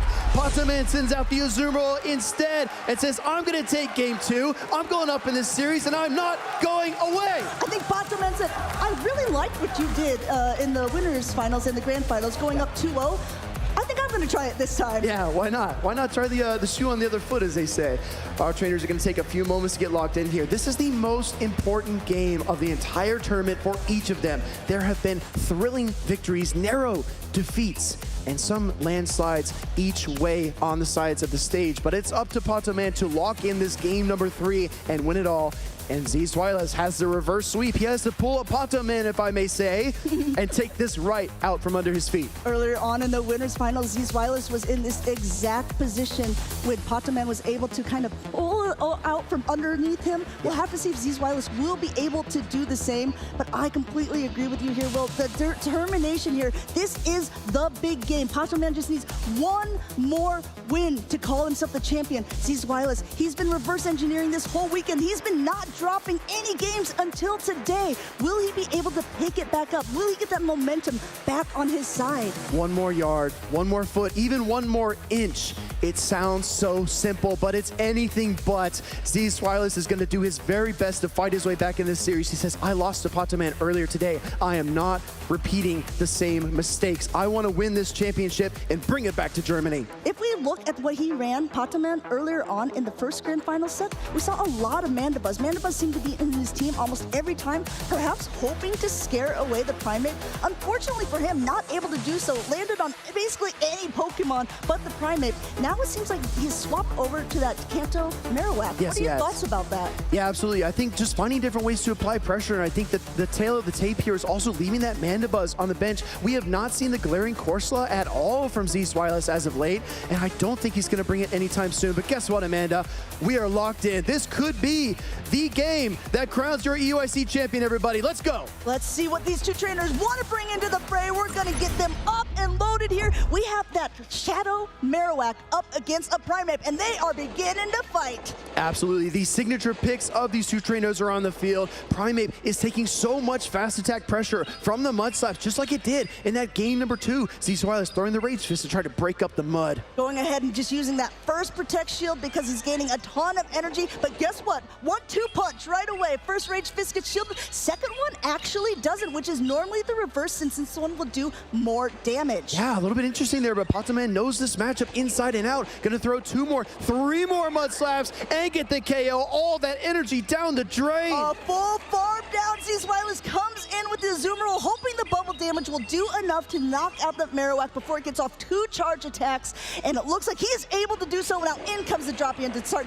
putting in some work. Yeah, exactly. Zwiles makes the swap into that Diggersby, but the Azumarill comes out. I gotta say, this is looking really, really grim for Zwiles at the mid game. Let's see if he can turn this around. I've seen Zwiles lose the lead, lose the swap, and still win games, so I'm not counting anyone out at this point. But this Scorching Sands getting the attack ball is exactly what he needs. Step by step, brick by brick, Scorching Sands debuff by Scorching Sands debuff. He needs to claw his way back into this matchup, and that was the first step to doing just that. Switch timer's almost up for Patoman. I think he's about 10 seconds or so displaced. Diggersby now coming in with yet another Scorching Sands. He got 1 debuff, which did help him out before. I think he's hoping for another one at this point because still no Protect Shield used on Patoman's side. He only has 1 left. He knows he has a positive matchup against his Diggersby, and next Ice Beam coming through. Incredible awareness by Patoman. Almost a 6th sense of sorts that he's able to predict when that switch timer is ready. Throw the Ice Beam early, and the swap and the combo play. Patoman applying so much pressure. Going ahead, letting this Aqua Tail go, and getting that last Protect Shield from Zwiles' side. The switch timers are up now at this point, but the Scorching Sands is coming through. This is the heavy hitting attack. This would do so much damage to the Dropion, and Patoman uses his last shield as well. Zwiles applying pressure of his own, swaps now into the Azumarill. Another attack drop, which might actually be the saving grace here for the Azumarill. Going out for that crunch, saying, okay, if you're getting all the attack drops, can I at least get a crunch debuff one time or another? Coming through onto the Azumarill. You see, it doesn't do as much damage, and it's not very effective. Zwiles at a Play Rough. Play Rough gonna deal some neutral damage here to the Poison and Dark type, but it hits hard. Azumarill looks cute, but it plays rough. Taking that Shadow Dropion down into the red. Bubbles are adding up, but it's closing in on a crunch as well. Going ahead and saving all of that energy, having a crunch stored for whatever comes in the back, but this means another Play Rough is already ready.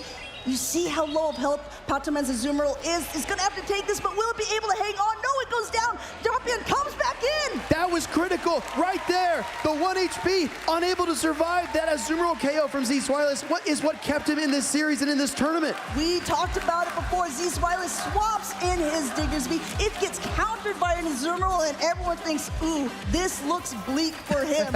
And now look at this. First point for him in the grand finals. He's looking for a comeback. Z-Swilus, the reverse engineer, not just with team building and meta reading, but also with win conditions. He says, you know what? Maybe I prefer the negative start. Maybe I prefer to lose swap because I just want to show you how good I am at flipping everything on its head. That was a very impactful game for this series. If Patoman would have been able to take that, we would have already had a champion. But because Z-Swilus took this, there's potential that we can go on even further. Let's look at this. This is Ice Beam is correctly shielded up from Z-Swilus before the Scorching Sands.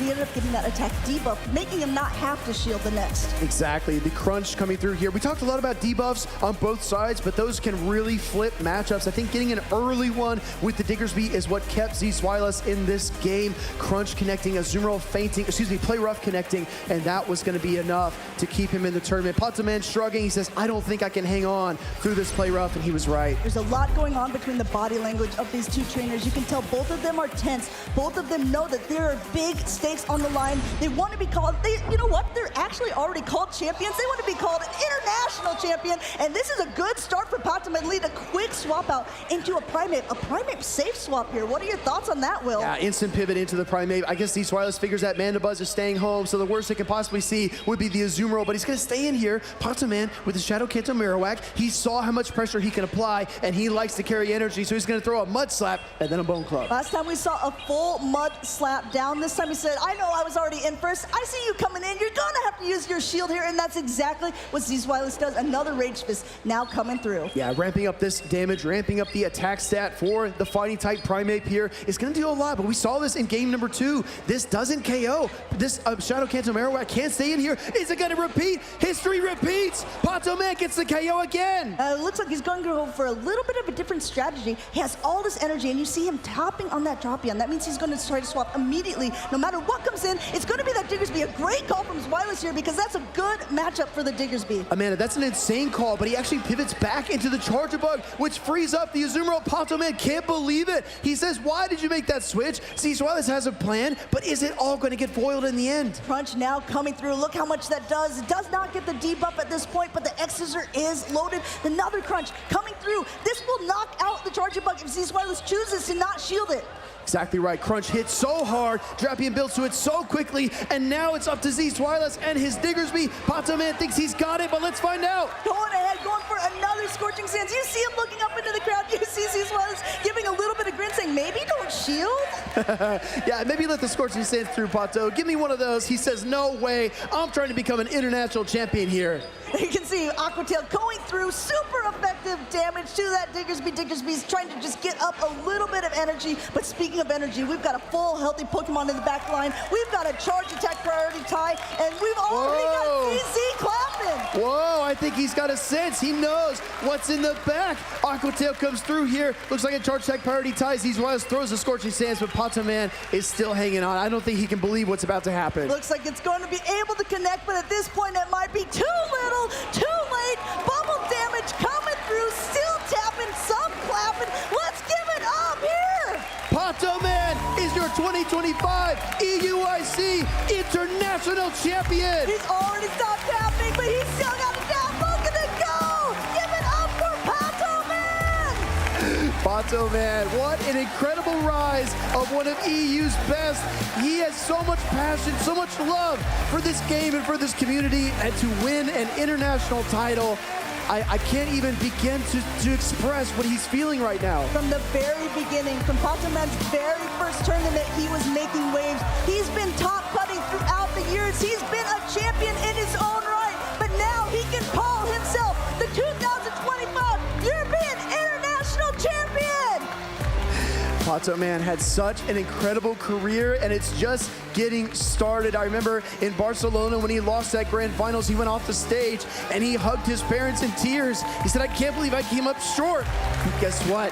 He turned it all around and could dance, and then he came here, and I'm sure his parents are in the crowd ready to embrace him and tell him just how much they're proud of him. His family has been going with to all of these different events. We see Pedro on the stage, ready to talk to Patoman, ready to see how emotional this man is, ready to see how much he was willing to be that champion. I mean, honestly, Amanda, how can you give an interview after that? Okay. He must be just scrambling with emotions, but I really want to hear from the trainer himself. Let's toss it over to Pedro, aka Swagron, and your new champion, Europe.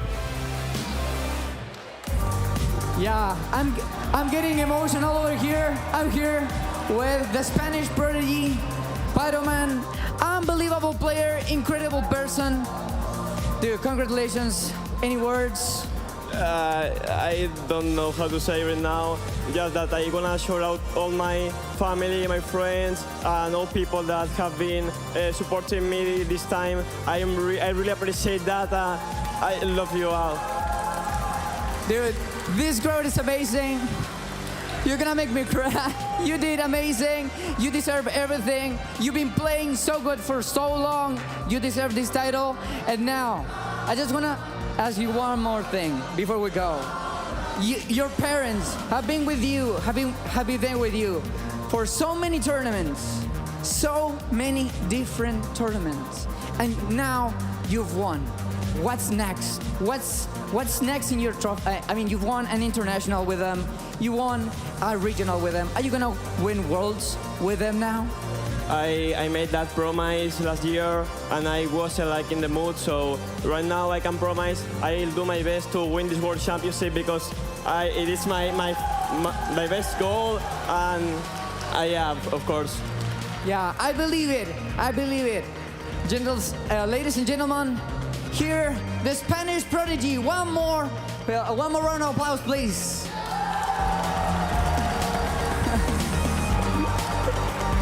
Now, we're going back to our casters for some final thoughts. That was strong. Good, Amanda. I don't even know what to say. There's absolutely incredible battles that we just saw there. We saw them from the beginning of Championship Sunday, playing in the winners finals.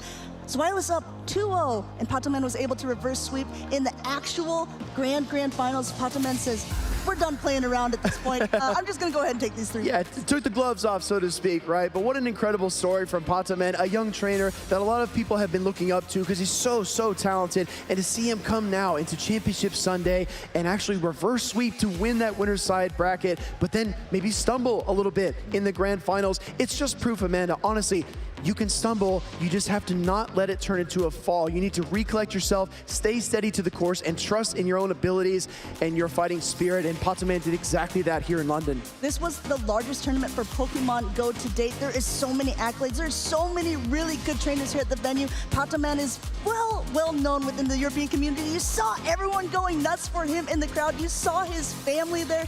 I really appreciate all of the love that the community has been given. But let's give credit to everyone that's been here. Let's go ahead and look at that winner's side of the bracket. Look at all of these different people he had to play through to get to the spot where he's at. Yeah, I'm just kind of tracing back the line here. So Patoman started off his day number 2 by taking down the reigning LAIC champion, Marto Galladay. He also brought down Inadequates, Kofia, and several other very talented trainers along the path. But you know what? You can't stop until you have reached the final page of your story. And I'm sure Patoman is looking forward to leaving his signature in the history books for competitive Pokemon Go. You know, he's a special champion. Now he's an international champion. We just heard him say it up on stage. I'm going to do my best to be the 2025 World Champion, and we're going to have to say, we're around to see it. I hope chat clipped that moment because you're going to want to watch that back, and this is what we were hoping for as well, to see Patoman embraced by his friends, his community. I know so many of you are watching from home, but here in the venue, you can feel the love, the passion, the excitement, the support. Both of these trainers received enormous amounts of hype and energy from the crowd, but Patoman is moved to tears here as as he takes the championship victory. Yeah, there's so many really good things that we can say about this whole different event. We saw that winner's side bracket. We saw how many times players had to play against each other. Weil is playing earlier on, 2-0 sweeping everyone up until Championship Sunday. Unfortunately for him, wasn't able to take it all the way, but he did get that qualification for Worlds in Anaheim, California. It's so ironic, too, because our runner-up, Weil, he actually posted on socials and said, you know what? My goal for 2025 is to win a medal. And he only waited till February to knock that out. So he's got a few more months to play competitively, and I'm sure we will see him at Worlds. So if you enjoyed the Reverse Engineer, his pick of Charge-a-Bug and Talonflame in a meta that didn't really see it coming, we have even more treats down the road. Yeah, and also we're going to give a little view of the crowd back here, because I don't know, if it's focused on us, you can't see what's actually going on behind to see how much love and support is going on for Patoman after he won this event. Exactly. You see so many friends. I mean, there's Palasha, there's Sanhurigo, there's Doombug97. Again, former champions, trainers who are at the top of their game. And look at Patso. He's going up. He's surfing. He's surfing with the side hook in his hands, right? I mean, he's definitely, both of them are catching the waves. Congratulations again to Patoman. It's just so exciting, Amanda, because a lot of trainers have a very stoic demeanor, right? You look at Zwiles or even Lyle Jeffson in North America region, and they don't give us much. Patoman gives everything to every single game, to every single charge attack priority, every single swap. You can see it on his face. You can feel it in the crowd. He feeds off your energy, and so many of these other trainers do as well. So thank you all so much for supporting competitive Pokemon Go, and especially our grand finals here today. Yeah, Zwiles, we talked about him a little bit earlier on. He did end up only dropping down to the loser side of the bracket earlier on today, but take a look at this gauntlet. Look at how many players are playing in the losers rounds for this EUIC. There's been so many players. Once again, our largest tournament to date. Amanda, I know you just finished your point, but I would love to hear your insights on our third place finisher here from Belgium. He had an incredible tournament. He had an absolutely incredible tournament, and I want to say a big shout out to Kafka. We were looking at actually the top 8, and I believe he was the only one of them who didn't have a championship under his belt. Look at this whole team here. Look how stacked all of these trainers have been. Yeah, Patoman with that smoldering look at the camera. That might be a future world champion photo there, so make sure to take note of that. Zwiles with his Sharpedo, and then of course our 3rd through 8th place. Like you said earlier, Amanda, so many former champions competing here at EUIC, the biggest tournament to date, the most stacked tournament to date, and they did not disappoint. One person I want to actually call out on there was Nighttime Clasher, because he's the only NA person, because look at this, all EU trainers here. We've got Patoman from Spain, we've got Zwiles from Germany, and we've got Kopia from Belgium. Yeah, like we were talking with Relic earlier, he wanted to see the EU do well. Well, guess what? Either way, we're going to have an EU champion this weekend, and Patoman made his way to the top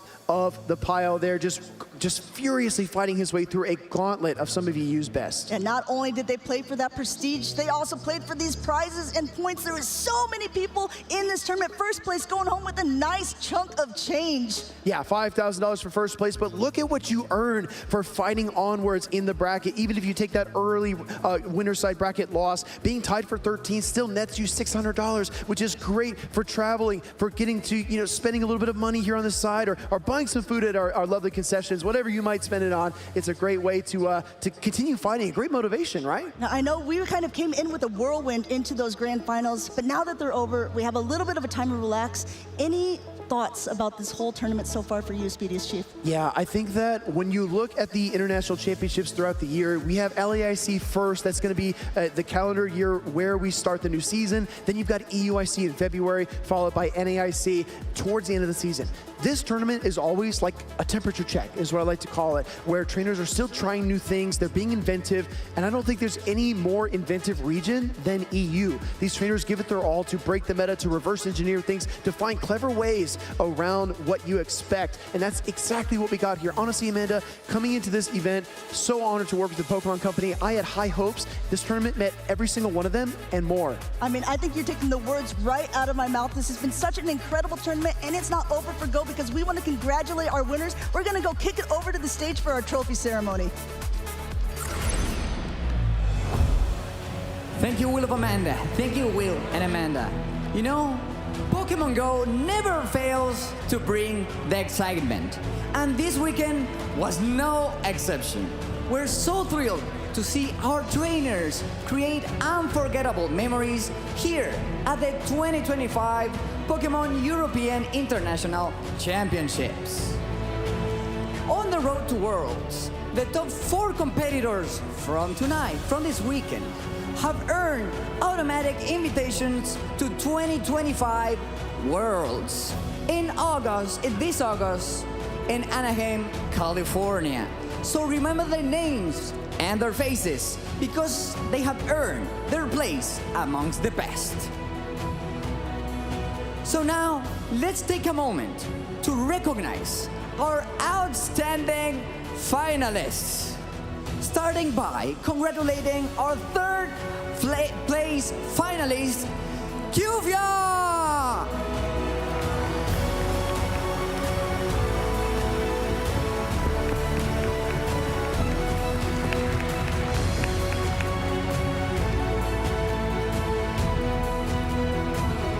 And now, we will congratulate our second place finalist, CC Wallace!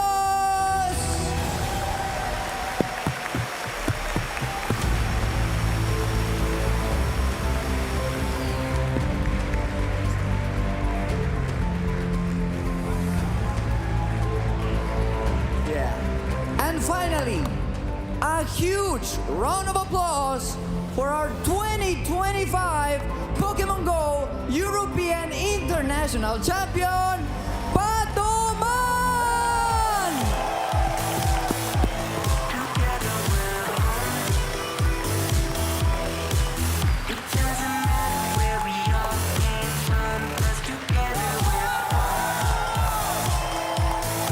Yeah. Trainers, raise your trophies high in the air. And let's hear it one last time for our Pokémon Go European International finalists!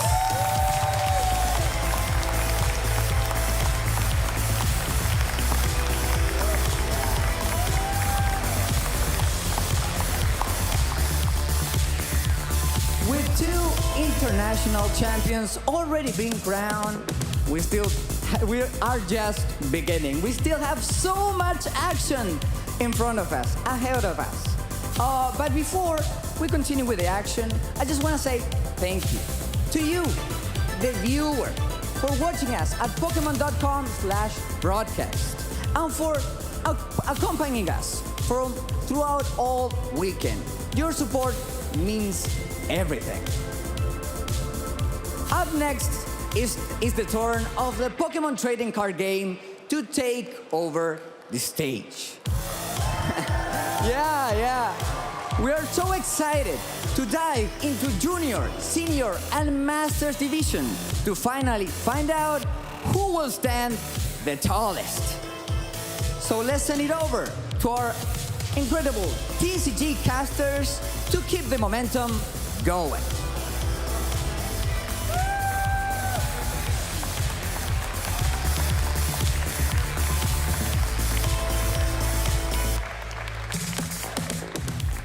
Welcome everybody, my name is Amy and I'm back with Pablo to bring you guys the action for the juniors of the trading card game of our European International Championships. I know, I'm very excited. We don't get to see the juniors and seniors too often, right, on the big stage. I know they're excited. I'm also very excited, Amy. I am absolutely ecstatic. I'm reeling. I can't wait. A fantastic matchup awaits us, and I honestly could not be prouder. So I'm absolutely riveting for this action. It's going to be a good one.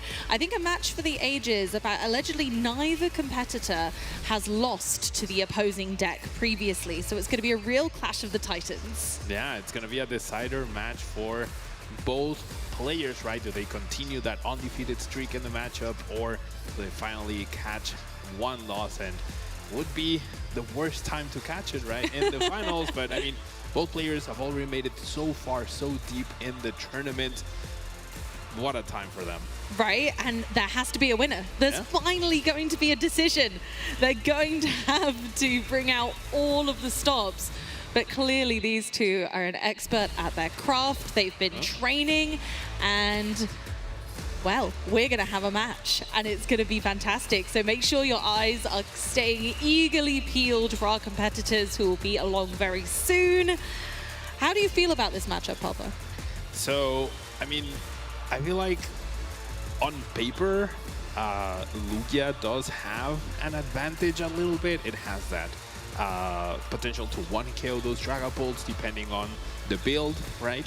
But over on Dragapult's side, can be very aggressive against those very key Archeops. So I think the early game is really going to dictate how the rest of the game plays out, because Lugia gets a strong setup, it can feel unstoppable. But if Dragapult gets that early Dragapult, then those damage counters really add up really quickly.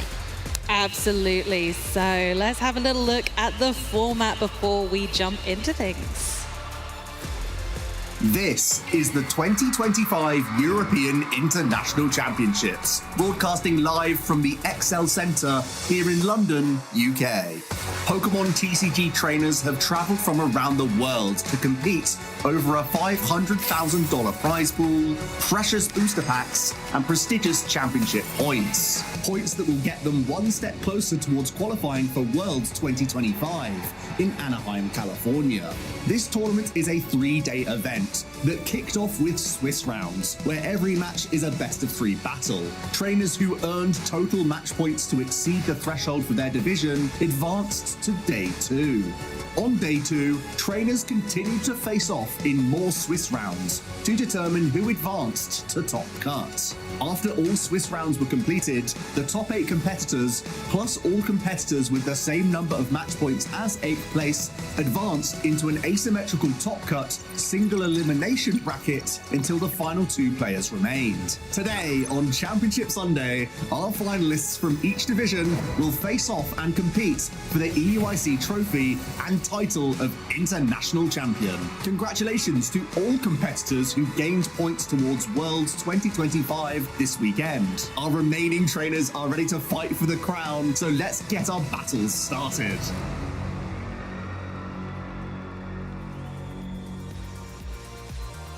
And this is our Championship Sunday for the trading card game and the decks that will be featuring ever so soon in our Juniors Finals. Of course, we've mentioned Lugia V-Star, Archeops versus Dragapult EX. What a matchup. I think heading into this tournament, both decks are considered at the very top, right? I don't think there's one super dominant deck like we used to have with Regidrago, but Dragapult, as you can see, there's a lot of Dragapult at the very top. Oh, so perhaps it's trying to take Regidrago's crown. Well, I mean, you know, it's a consistent deck. It's done very well during this tournament. What, 4 of our decks that we're going to see today are Dragapult, because as we go into the seniors, we're going to be a Dragapult mirror match. So we're going to be shooting those Dreepy all over the show and seeing who comes out on top. But I tell you what, a Dragapult EX is going to win the seniors. Yeah, we're going to have at least one Dragapult champion, could have potentially 3, right? But one thing's for certain, there's going to be Dreepies flying all over London today. Absolutely. And as we come to the pinnacle, we will go on to our Masters Finals, of course. But what are they playing for, Pablo? We are playing for $25,000 in the Masters division. Of course, second place walks away with $15,000. Or in the case of juniors and seniors, we're playing for $7,000 or $5,000. That's a lot of money if you're 10 years old? 10 years old. Can you imagine it? Wow. The amount of booster packs I would buy with that money would be crazy. But no, there's just as much to play for whether you're a junior, a senior, or a master. We've got points and prizes, of course. So looking at our juniors bracket, as they've been playing throughout the tournament, going through the top 8 through to semi-finals, and now we finally made it to the pinnacle of our international championships, the finals. Yeah, we can see how Oliver made it past Adrian and Jose Cruz to make it all the way to the finals, and then Andreas had to go past Sojiro and Jake to get here. All these matches were 2-1, so you can see how tight these games were heading into the final. No easy path. Not at all. They definitely had a tussle on their hands. Just goes to show how many talented juniors we have, and you better watch out for when they eventually come over to the Masters, because these guys are going to crush it. Can't tell you, Amy, how many times I've played in a regional, gone up against a first-year master and gotten beaten like really badly. Just right? Like these kids are on a whole other level, and I think we have our players setting up and ready to go. Look at them. So cool to see the juniors on the big stage. And they deserve it. They're fantastic players in their own right.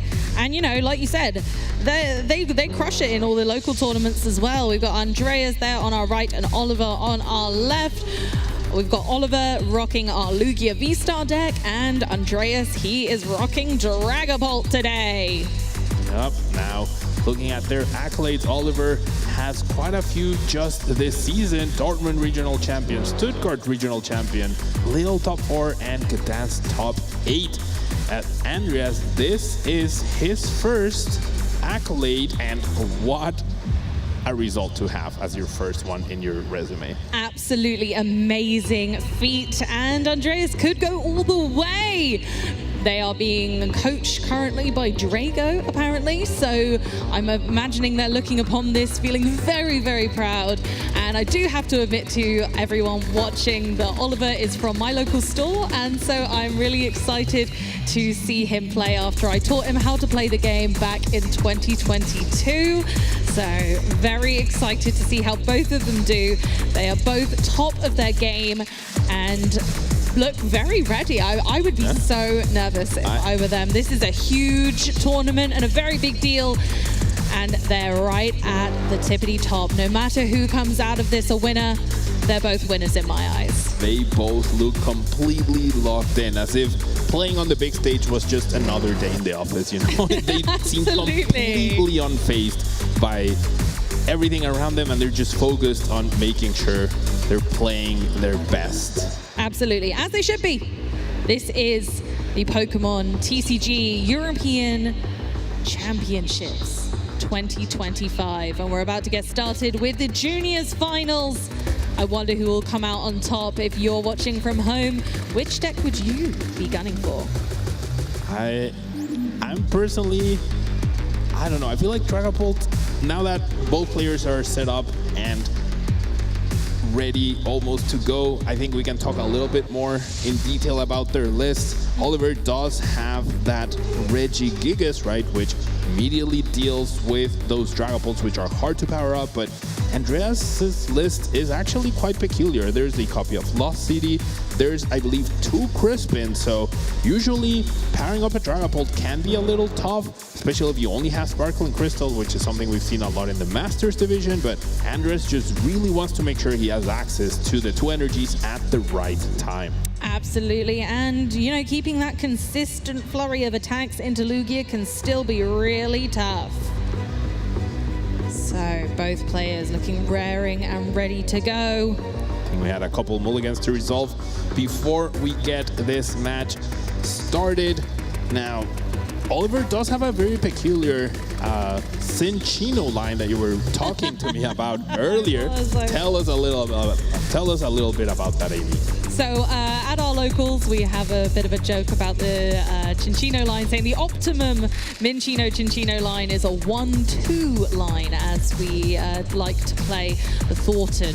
And so it kind of feels like you don't need more than one, and then you don't risk starting a basic. But unfortunately, this can be the payback. If it gets stuck in the prize cards, then it will be unavailable. And that Wellspring Ogerpon also being in the prize cards can be really damaging to a match against Dragapult. Yeah, that pressure to the bench can be super key.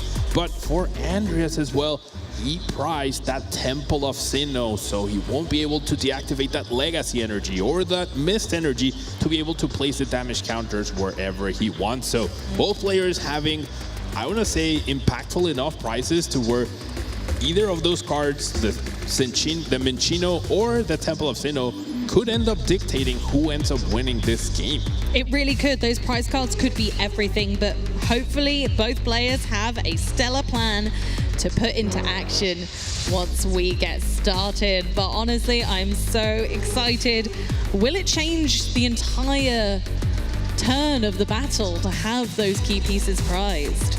I mean, I think Oliver definitely will notice the lack of Minccino. Of course, you have Regigigas to deal with one Dragapult, but then dealing with another one when you don't have access to that one hit KO option can be very problematic. Now, we are getting our match started.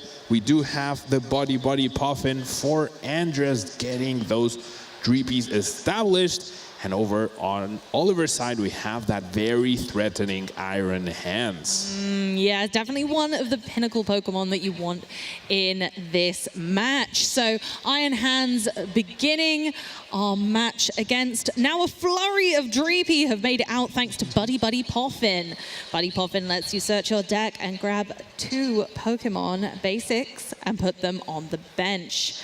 So we've got 2 Dreepy, which is fantastic start from Andreas. But I'm not seeing much else in the hand right now. We've got multiple Iono, but can't play a supporter on the first turn. So it's just passing over to Oliver now. Yeah, pretty decent setup. You can't ask for much more. I like how Andres just gets 3 Dreepies down just in case.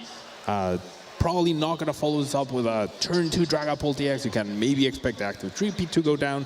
So want to be very careful and make sure you have enough Dreepies as backup. Now, for Oliver though, that Jack being played immediately could be pretty good. If there's an Ultra Ball to go with it, you get your 2 Arceus into a discard pile right away. Or it could signify that maybe his hand is not too great. Now, I love this. Getting used to note-taking since you're this young, Amy. I started note-taking when I was 30 years old, so... Oh, wow. Oliver's got a bit of a head start on you. Yeah, for sure. And it's definitely something important, right? Like, it can help you make sure that you're not making a mistake when you were making a play based around a card that was priced, and all of a sudden you're stuck there being like, well, that's not going to work now. What do I do? Absolutely. So we're going in with the Shack first of all. Of course, the key part of Lugia gameplay is that on your first turn, we need a Lugia V in play, at least one, really fantastic. And we would like to get as many Archeops, optimally 2, into the discard pile ready for the next turn. So Lugia V doesn't do much on its own, but we absolutely need it in play for evolution next turn. And we want those Archeops in the discard pile. So hopefully Oliver, like you say, will find a way of hunting down those key pieces early on. But like you said, love this, taking his time on the first deck search to find out what's in the prize cards.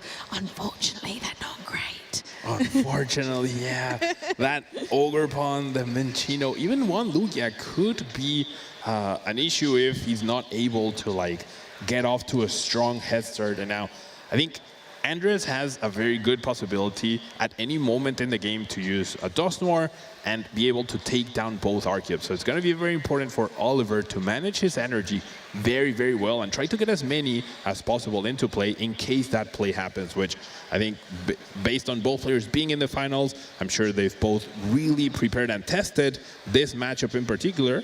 So I'm sure they're both going to be very aware of that perilous play. Very, very much so. Okay, our first evolution, Oliver is going for the Lugia V-Star, and our second one, an Archeops. That's the 2 evolutions of the Jacques, and then, oh, there's 1 Archeops in hand and an Ultra Ball, Pablo! Yeah, this hand is actually super, super strong.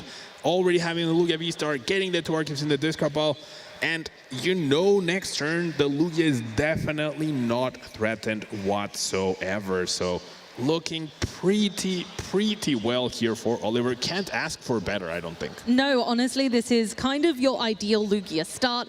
Oliver's hand is not looking bad from the get-go either, so continuing on throughout this game, looks like we're going to have a real good start and off to the races for both players. Both of their hands looking really strong, so I'd love to see both of them kind of pull the optimum strategy out of the bag and see 2 titans of the TCG in this finals. Now, Andres does know that there's a Lugia V-Star in Oliver's hand right now, so this will make him even more likely to play the Iono that's in his hand right now. So that's going to be pretty good. But that Misagosa It's going to help both players potentially. Oliver flips heads. That's amazing. Whatever he grabs, though, there's no Minchino or Ogerpon, both of which would be really, really good here. Okay. Yeah, we're going for another Lugia V. Might not bench it though, might just keep that in our hand for later. Or like you say, possibly knowing that an INO is on the cards, might be thinking, actually, I don't need that right now. If it goes to the bottom of my deck, that's A-okay. But overall, Oliver's hand looking really strong. Just checking the prize cards, look at that, looking at the notes already, and there we go. We've got that fantastic ace spec attached to Iron Hands, the Legacy Energy. It allows the Iron Hands to count as a single prize Pokemon. The opponent gets to take one fewer prize card when they knock it out, and it's a Rainbow Energy, so allows Iron Hands to use its Amp You very much attack. All right, for Andres, I see that he has a Dracloak, he has a Dragapult, and he has the very crucial Sparkling Crystal in hand already. We're going to start with a Mesagoza. That would have allowed to get Luminion and possibly get Arvin and actually get the turn 2 Dragapult going. However, it was a tail, so Andres just going to go for that. I guess I missaw the Dracloak in hand. Yeah, there was a Lance, so there was a possibility at kind of using the Lance there to get that really strong Dracloak draw engine going early, but gone for the INO knowing that Oliver had exactly what he wanted in hand, having cherry-picked those cards earlier. Now there's the first Dracloak. Wonder if Andres will try to utilize Body's Ichi Pollen at this point in time. I think it would be pretty decent to try to deny Oliver the possibility to search for the Lugia Vista, right? One Lugia Vista is now at the bottom. There's the Mesagoza, of course, but that is a coin flip. But if Andres uses Body here, then the only way to get it is with Mesagoza or having it naturally, because even the Jack is now gone. So that could be a decent way to try to slow down Oliver's amazing start so far. Absolutely. It's an undeniably really strong start, and I think that is absolutely the core of the issue. So trying to disrupt Oliver in any way possible could really bring this together. But for now, we're going to nest ball for another really important puzzle piece of Andreas' strategy. He needs those Duskulls down. A Pokemon can only evolve once it's been on the field for at least one full turn. The Duskull doesn't do much on his own, but once he evolves, he is quite the cherry picker of different knockouts, so we'll be able to certainly make a bit of a mess of Oliver's board state. Yeah, being able to combine those damage counters from Curse Blast with the damage counters from Phantom Dive can be quite deadly now. I think Andres, no energy attachment, only one Dracloak, has a pretty decent hand to follow this up. Now it's on Oliver to find that Lugia V-Star, and it's already in hand. Oh, that was a devastating pass from Andreas. It's really going to slow him down. And Oliver got the heads on the Mesagoza. Again, that Mesagoza is putting in work for Oliver today and just not helping Andreas at all, which is exactly what you want from your stadium. You want it to help you and not your opponent. Stadiums can be used by either player if they have an effect that can do so, just like this one. All right, we're going to see that Luminion for a very crucial boss's orders that indicates that the Lugia V-Star is already in hand. And I'm thinking, Amy, that Dracloak is going to be hitting the discard pile this turn. I think you might be absolutely right. As we see the rainbow boss's orders, Giovanni coming through. And I believe his bossy nature will mean that Dracloak absolutely will hit the discard pile, which will slow Andreas down massively. We've gone for the Summoning Star on Lugia V-Star. That allows Oliver to get two Pokemon from his discard pile. They must be colorless Pokemon and put them straight on the bench. And we're activating those amazing abilities. Primal Turbo, he gets to search his deck for 2 special energy per Archeops and attach them to his Pokemon. Preemptively benching that Regigigas and powering it up. Really well done by Oliver. Knows that Andres, in order to respond to this, it's going to be quite difficult to get Rare Candy Dusknoir, Rare Candy Dragapult, and the Sparkling Crystal, and an Energy, and a Counter Catcher. That's a lot of cards. So I'm pretty sure Oliver's feeling pretty confident here, and he went ahead and prioritized protecting the Iron Hands with the Mist Energy. However, we're going to see the knockout on the Duskull. This inadvertently prevents, or protects rather, the Archeops. I love this. Amp you very much. Taking 2 prize cards off a simple Duskull is not only fantastic, but we did manage to get the Wellspring Ogerpon as well. Remembering that if Oliver chooses to discard the Wellspring Ogerpon, that Iron Hands, if it sticks around, can turn into a Wellspring Ogerpon with Thornton. Right, immediately finding a nice stretcher off of their Recon Directive. We have the Dragapult, we have the Arvin as well, so we can go search for that Earthen Vessel to find us some energies. But I think Andres would really like to at least KO one of the Archeops here to protect his Dragapult as much as possible from that annoying Regigigas and its Jewel Breaker attack. Absolutely. The Meza goes a success this time for Andreas as we get to search for any Pokemon. Looks like we're considering Pheasantipity, one of the strongest newer cards in our roster, where most decks play Pheasantipity nowadays because it's just that good. It's Flip the Script ability, allows you to draw 3 cards if on the previous turn one of your Pokemon was knocked out. So it's not often used for the attack. We just want it on the bench for that really awesome ability. That shows how Anders completely understands. He's trying to go, I'm guessing, for that knockout on at least one Archeops. Still needs a couple of pieces. Needs to either find an energy or find a counter catcher from this Flip the Script. 2, we need one more card. Ooh. Oh, that's huge. Oh, nice. Forest Sealstone. And we have the Luminion already to be able to utilize it. So the Forest Sealstone can only be attached to a V Pokemon. We've already got the Luminion in hand, but do we want to do it now? Because we've already got the Supporter of Choice in hand. Yep, now we are missing a couple of pieces, right? We need the energy, we need the counter catcher, and we need the Sparkling Crystal if we're going to try to go after an Archeops or go after the Regigigas. So I think Andres is piecing this out and might commit hitting this Iron Hands for 200 damage and then getting immediately knocked out by the Regigigas would be pretty devastating. It really would. But first up, we need that first piece of the puzzle.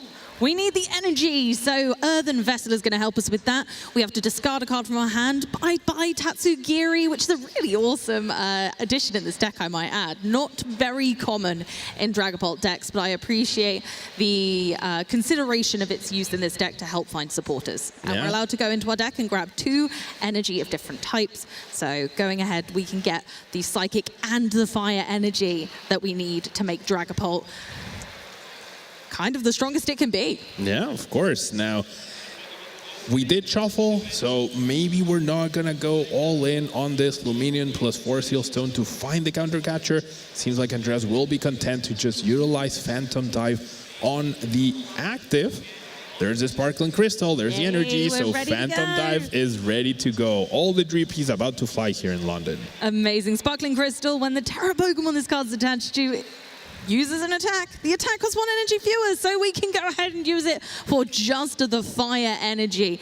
Gonna go ahead and continue to, you know, keep that draw engine coming. We're gonna Ultra Ball 2 cards away for a Dracloak, making sure that Recon Directive stays in play. Where we evolved 1, we're gonna make another and keep the consistency of the deck alive. Now we're gonna try and find that counter catcher perhaps off the Dracloak, or just having it established, as you mentioned, pretty key in case your Dragapult goes down. And when there's that Regigigas in play, it's likely it's gonna happen next turn. So we'll have to see. This could be a very big Recon Directive here, Amy. Here we go. What's it gonna be? Oh dear, neither of those are what we want. Now there is still the option to play the Luminion and use the Forest Sealstone. We could go further and get the counter catcher this turn, and it looks like it's very much being considered. Yep, Andres really deciding on whether it's worth it or not.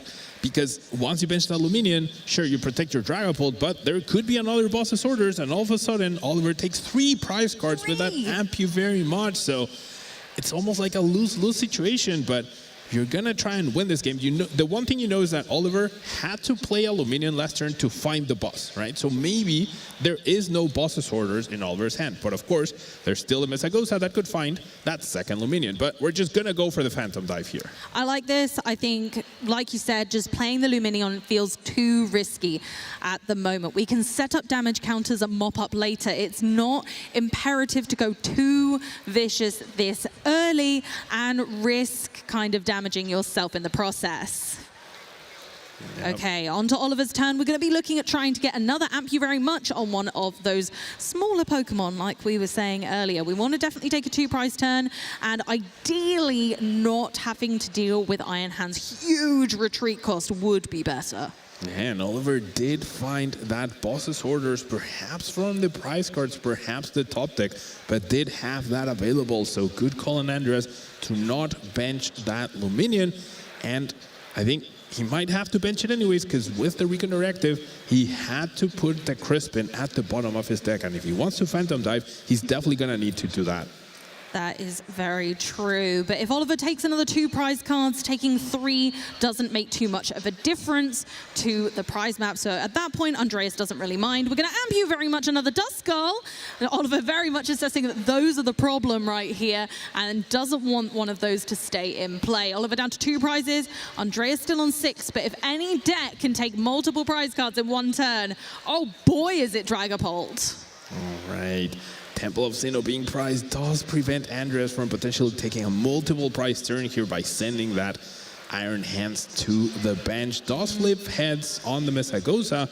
Likely gonna see there another Dust Skull, perhaps another Dracloak, but I think Andres needs to take advantage of the fact that there's no gift energy on their hands, although, actually, never mind. He needs to deal with that Regigigas right here, right now. Otherwise, the game's over next turn. Absolutely. Evolving another Dreepy into Dracloak. So we've got 2 Recon Directive to use this turn and a Flip the Script. Andreas is going to be drawing so many cards. That's 3, 4, 5, 6, 7 cards more that Andreas will see. So hopefully he'll be able to piece together a huge combo turn right now, attaching energy for turn onto Dracloak to ensure that those energy costs are always going to be adhered to. Are we gonna see that Luminous Sign for Iono? Are we gonna see the Forest Seal Stone for the counter catcher? That Regigigas needs to be dealt with right now, Amy. Absolutely it does, because it can one-hit KO a Dragapult. That single prize Regigigas can make all the difference. And so unfortunately, you're right, it needs to be dealt with. And even if some Archeops go down, Oliver has already made the preemptive decision to start loading it up with energy, getting it ready for the future. Right, it's gonna be one better than Iono. It's gonna be Roxanne. I guess technically they get the same amount of cards than Iono at this point, so good enough. We're gonna see that Roxanne. No shuffling to the bottom, so any cards that Oliver has right now can be redrawn. Sometimes that's good, sometimes that's not ideal. They might have the game-winning card there, but yeah, we're gonna see what we get and then see if we can deal with that Regigigas.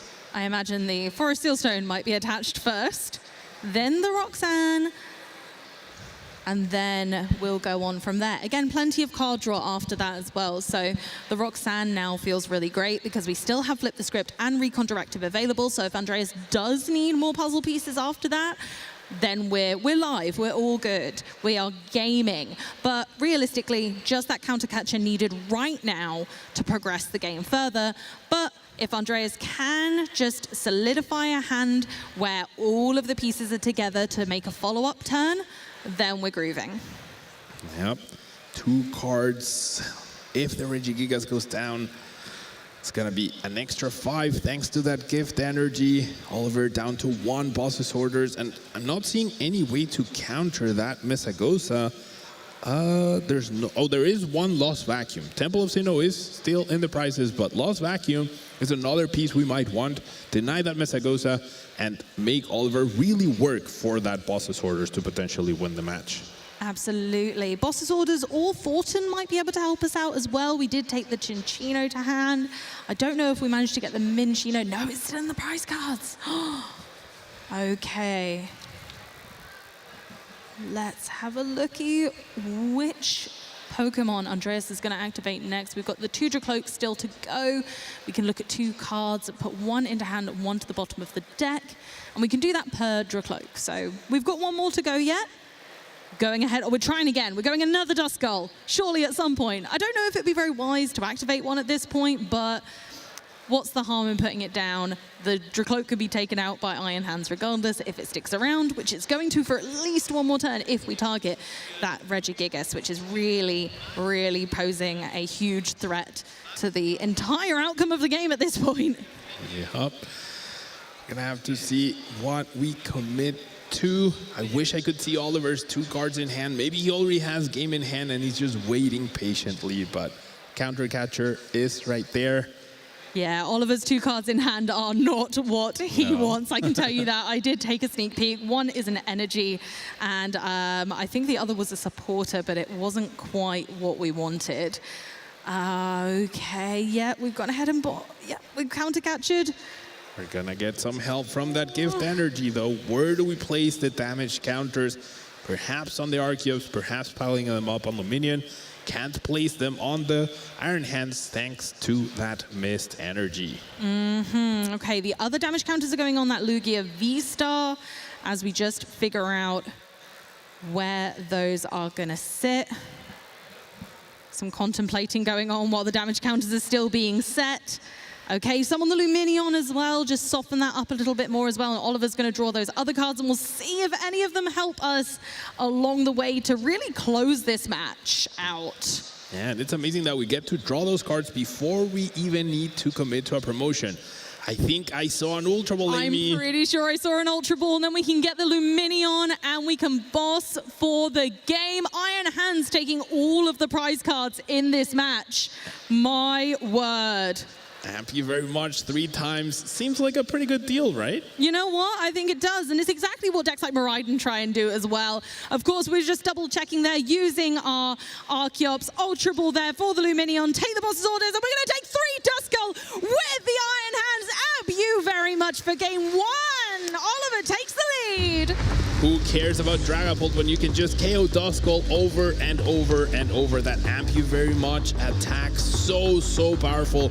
We were talking about how the prizes would affect the Minccino and the Ogerpon. Turns out it was all about Iron Hands this time around. It was all about Iron Hands. Talk about a handy card. One of the most ferocious 2 prize Pokemon in our format against those little single prize Pokemon with fewer than 120 HP. Am I right? Oh, wow. That was certainly a battle. Oliver took a really defensive start and made every move count. That gift energy really giving us all that it was worth. And that just goes to show how some preemptive thinking can go a long way. Putting that gift energy on what Oliver knew was going to be the target. Let's take a look again. First amp you very much of the game, taking down that Duskull, protecting his own Archeops, taking down that Duskull a second time after it was recovered. And then we did see Andres respawn, take down the Regigigas, which threatened the Dragapult, but that gift energy, Amy, just way too powerful and gifted that Luminion boss for that poor Duskull. Went with his friend to the discard pile. My word. Duskull after Duskull after Duskull. Iron Hands really must like seeing those see the bench. And Oliver went for the Duskull rather than a cloak. Just goes to show that he clearly knows which one deserves the amp you very much.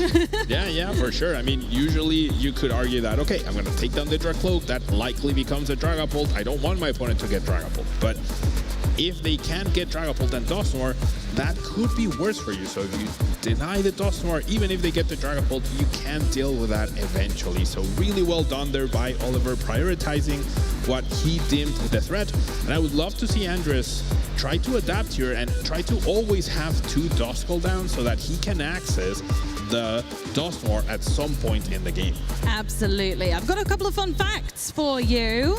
Andreas was actually short of multiple top 8s this season and finally broke the curse. So if he goes all the way, this could have just been what he needed.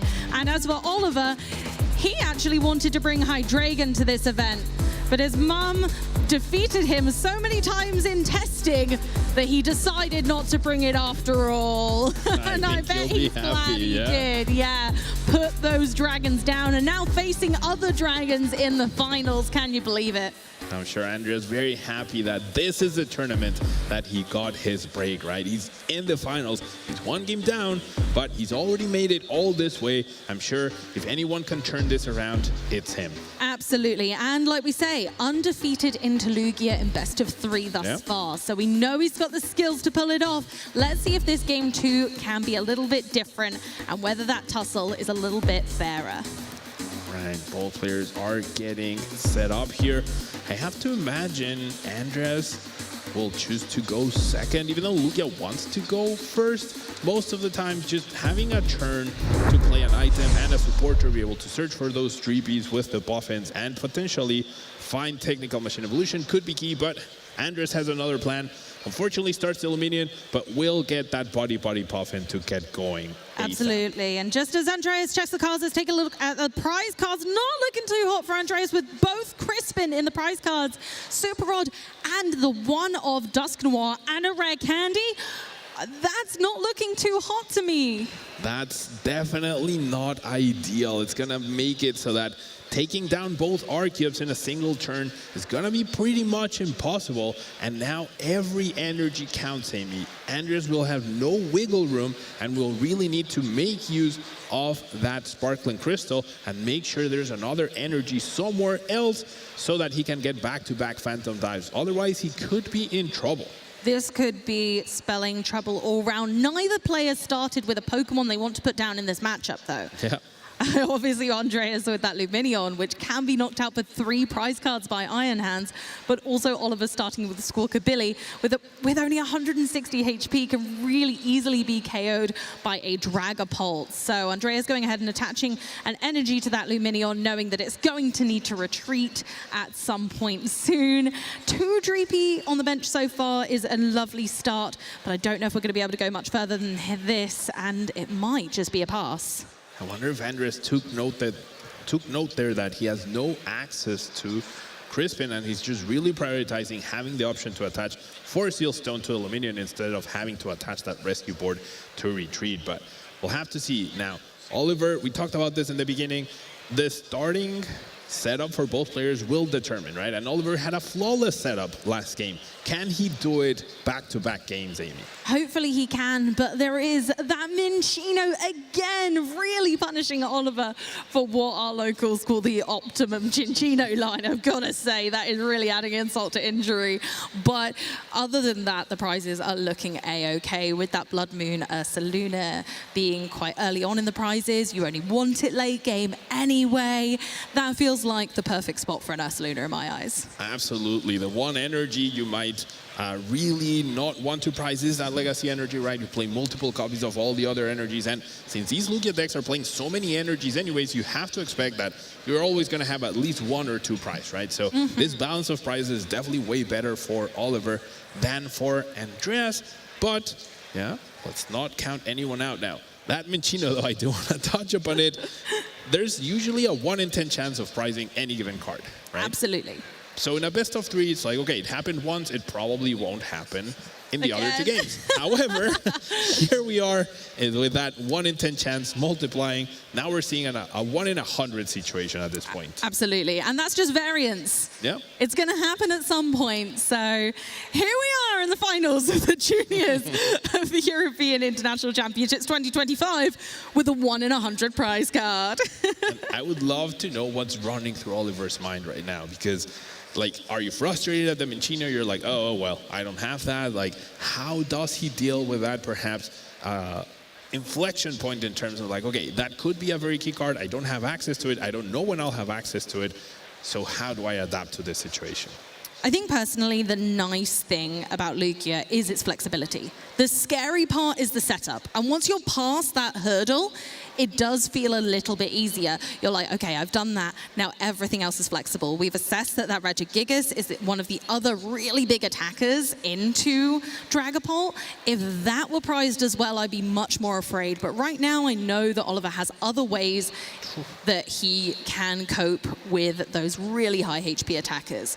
Going for the Luminion for the Jacques. Oh, because yeah, absolutely, we can Squawk and seize this hand because Squawkabilly was our starting card, meaning that we're going to see that flawless setup again. We did have to use more support Pokemon this time round, but we are going to see it, Pablo. Amazing here for Oliver. I think this is something that you just mentioned, like having too many setup Pokemon can be counterintuitive, can come back to bite you later down the line, but perhaps those people that think, oh no, if I hadn't benched that Luminion, or if I hadn't used Squawkabilly, I wouldn't have lost that game. It's like perhaps you wouldn't have gotten to the point in the late game without those support Pokemon, right? Absolutely. So sometimes you just have to play them, go for it, and make sure that your aggression and your setup is so powerful that your opponent can't even focus on that and has to deal with your threats. That's the thing. You need to guarantee your own setup over everything. Oliver doesn't know what's in Andreas' hand right now. It could be nothing. Andreas really couldn't do anything.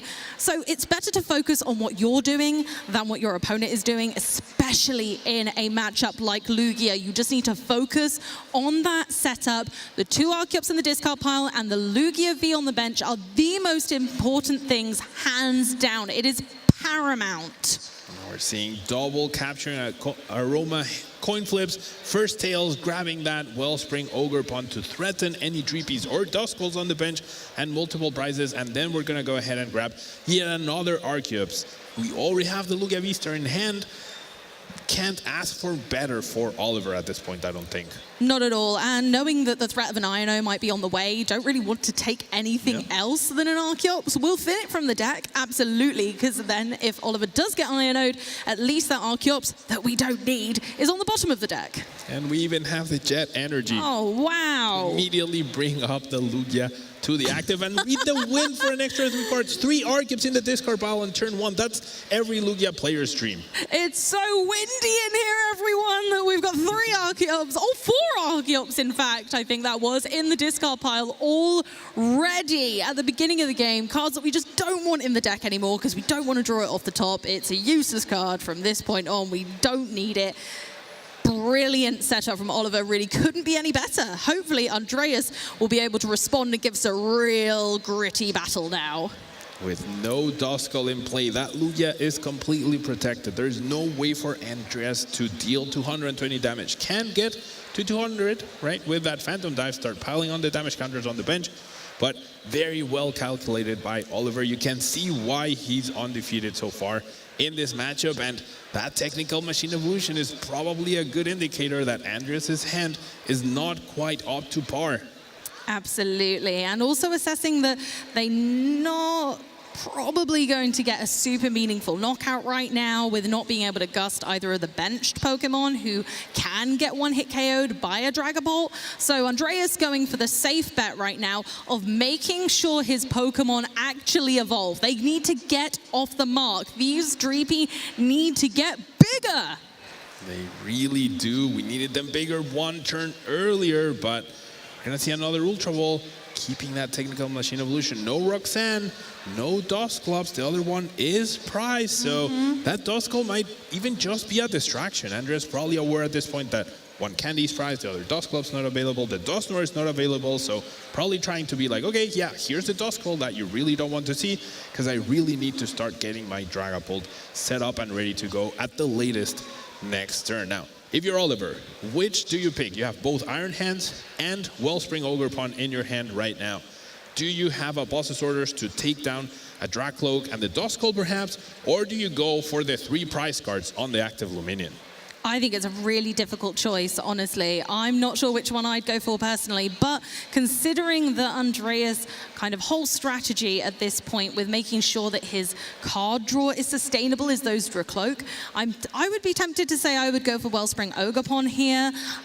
Knowing the Luminion's probably staying in play as well, that gives you late game flexibility. Thornton is in the discard pile, so we will have to pick one and stick with it this game. All right, Andreas will go ahead and use that Technical Machine Evolution, get the 2 Dracloaks into play, and has an Iono, and has a Dragapult already ready to go. Now, we do know, however, that both Crispins are in the prize card, so Andreas might want to hold off on that Iono and try to find an Arven to establish the Sparkling Crystal. However, only choosing to evolve 1 Dracloak, maybe he missed that the other Dusclops was prized. I didn't notice which 2 Pokemon he signaled for the Technical Machine Evolution, Amy. No, I didn't either. So when you use Technical Machine Evolution, you do have to signal before you check your deck to your opponent which 2 Pokemon you've selected for evolution. So if Andreas did select the Duskull, obviously that means he would fail that evolution as it's not in the deck. So that might have been what happened there, because you're right, I didn't catch which one he signaled. So Oliver's gone ahead and made that Lugia V-Star, and we've gone for Iron Hands. I think we're going to have a repeat of game 1 here. We're going to be amping you very much. There we go, Summoning Star for 2 Archeops, going for the first My word. First Archeops of game 2.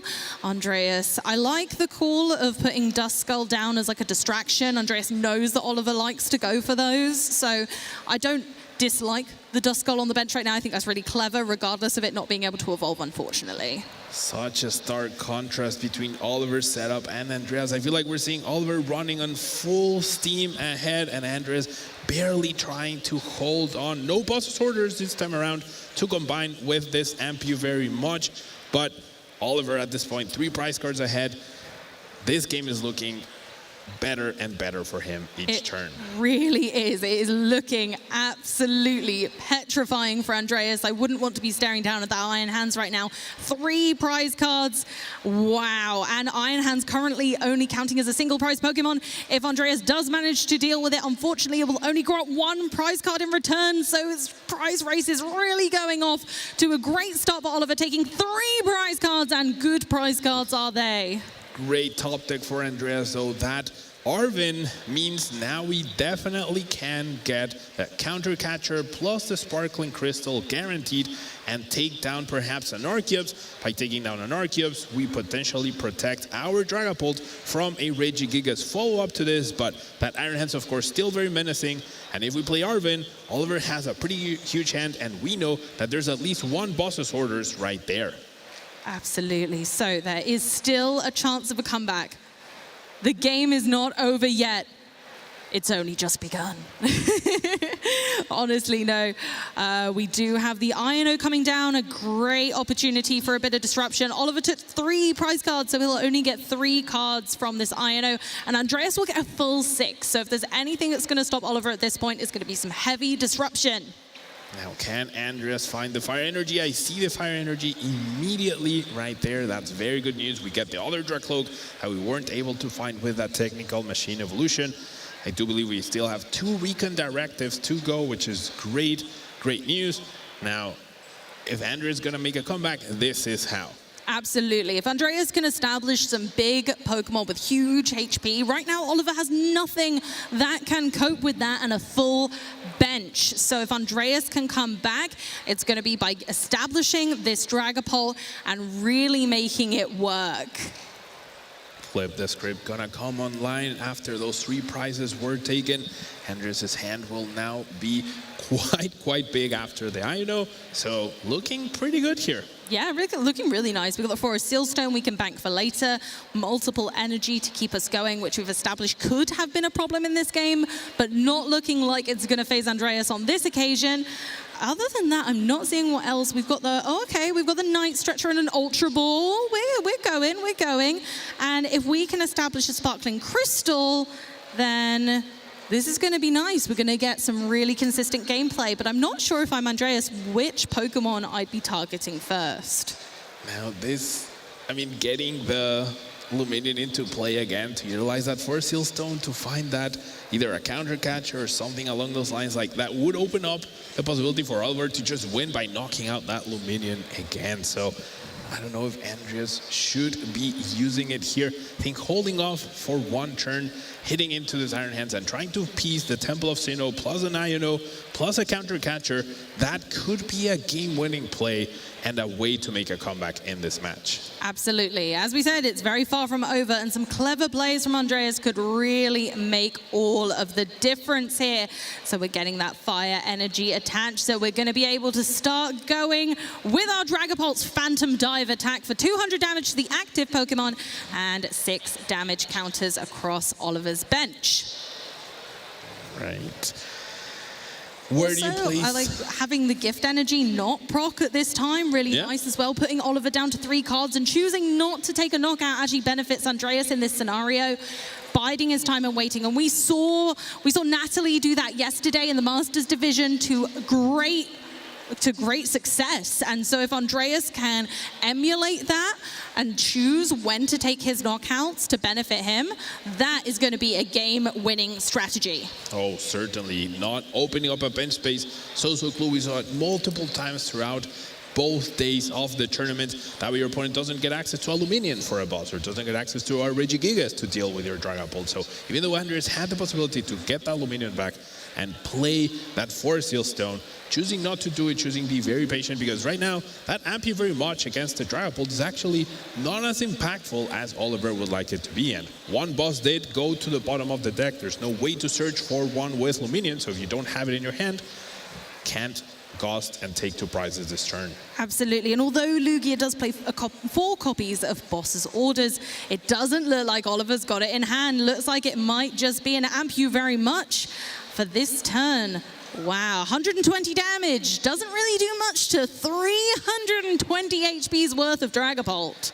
This is the first time we've seen Oliver attack with Iron Hands and not take 2 prizes, which is really, really saying something. Yeah, 2 or at least 2 prizes. Now, Andreas can now appease a much more powerful option here by grabbing that Luminion, getting that Temple of Sinnoh with the Forest Seal Stone, playing that Iono once again. I mean, perhaps you don't need to disrupt right now. Going for Counter Catcher, super, super key. But the key card here is Temple of Sinnoh. That's what we really need. And finding it, it's really only available with Luminion. But if we knock out the Iron Hands now, Luminion will not be giving 3 prize cards anymore. Yeah, absolutely. It won't be giving 3 prize cards up, and you know, that gift energy also won't work, and the A spec won't work either, so Iron Hands would count for the full 2 prize cards that Andreas would definitely deserve for finally overcoming that huge Iron Hands, which has been such a thorn in his side for this entire battle, making sure that legacy energy isn't putting anything in between him and his prize cards would be fantastic. Oh, there's the Luminion, there's the Luminous Sign. Pretty well planned here by Andreas. And yeah, that Temple of Sinnoh is doing work ×3, right? It's shutting down the gift, it's shutting down the mist, so damage counters can be placed, and it's shutting down the legacy. So many things going well now for Andreas. Gonna grab the Iono, not playing it yet. I imagine we want to at the very least attach that Forest Seal Stone, see what we get, because we do need 2 pieces this turn, I think. Counter Catcher, KO Archeops, and place the damage counters on the Iron Hands. That way there is no possibility of a Regigigas later down the line. But with 200 HP remaining, Lugia can take down the Dragapult next. It's very, very true, and that would leave Oliver on 1 prize card, so Andreas still has a mountain to climb. But if anyone can do it, it is this soon-to-be possible champion Andreas, who is piloting Dragapult flawlessly thus far. Right, I think I see an Arvin. I would love to see Andreas guarantee that Sparkling Crystal. He did Iono last turn. You know your opponent's hand might not be as spectacular, right? So you don't need to disrupt again. We're going to see that 6 brand new cards, though, which are always helpful, though. Absolutely. 6 new cards are great, but knowing that Oliver didn't have the boss, giving him the option of more cards can be really risky. All right, 6 new cards. I didn't see too much help. Did put 1 card at the top. All right, it seems like it is the Counter Catcher, so at least that's one of the pieces. But here we are. There's that famous Temple of Sinnoh, turning off the effects of Oliver's special energy.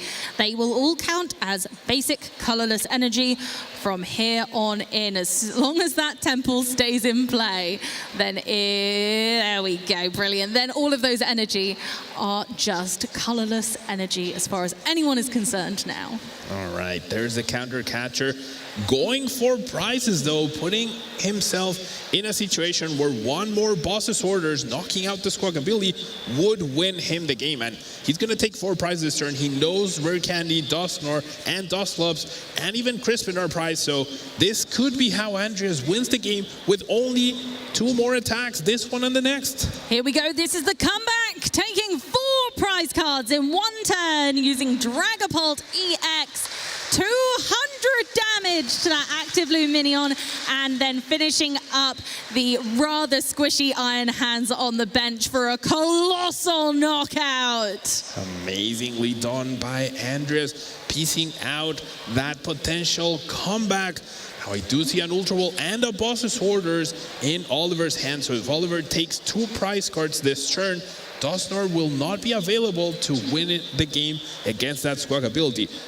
I guess you could use it and then take us to a tiebreaker game. Oh my goodness, wouldn't that be absolutely magical?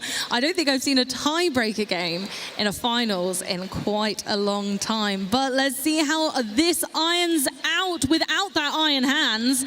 We're going to head and, attaching our first energy and using Archeops to get some more for our Lugia.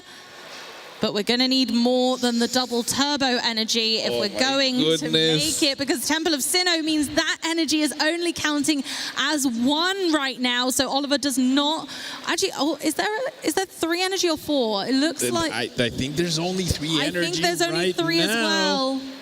And yeah, Oliver is attacking, choosing to discard Temple, but Oliver does not have enough energy. The attack has been declared, so. There's another. Oh no, the other Primal Turbo was still available, so looks like we've been able to attach an energy with Primal Turbo before declaring an attack.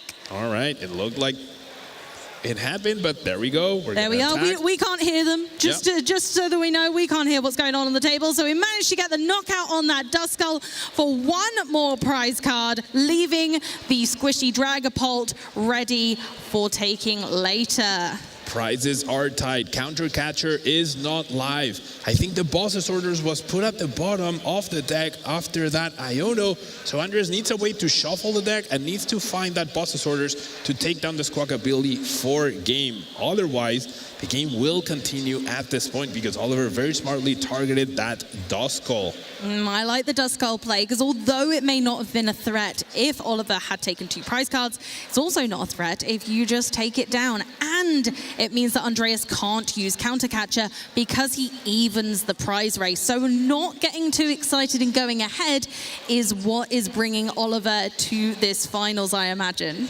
Yeah, that very calculated decision. You don't always have to take the maximum amount of prize cards you can each turn, right? Especially with those combat cards like Counter Catcher, like Iono, like Roxanne. Always important to keep the prize count in mind, not just the amount of prizes that you're taking with your attack. Absolutely. Oliver knows he can take 2 prize cards next turn. Leaving this Dragapult with 200 HP has really helped him with that.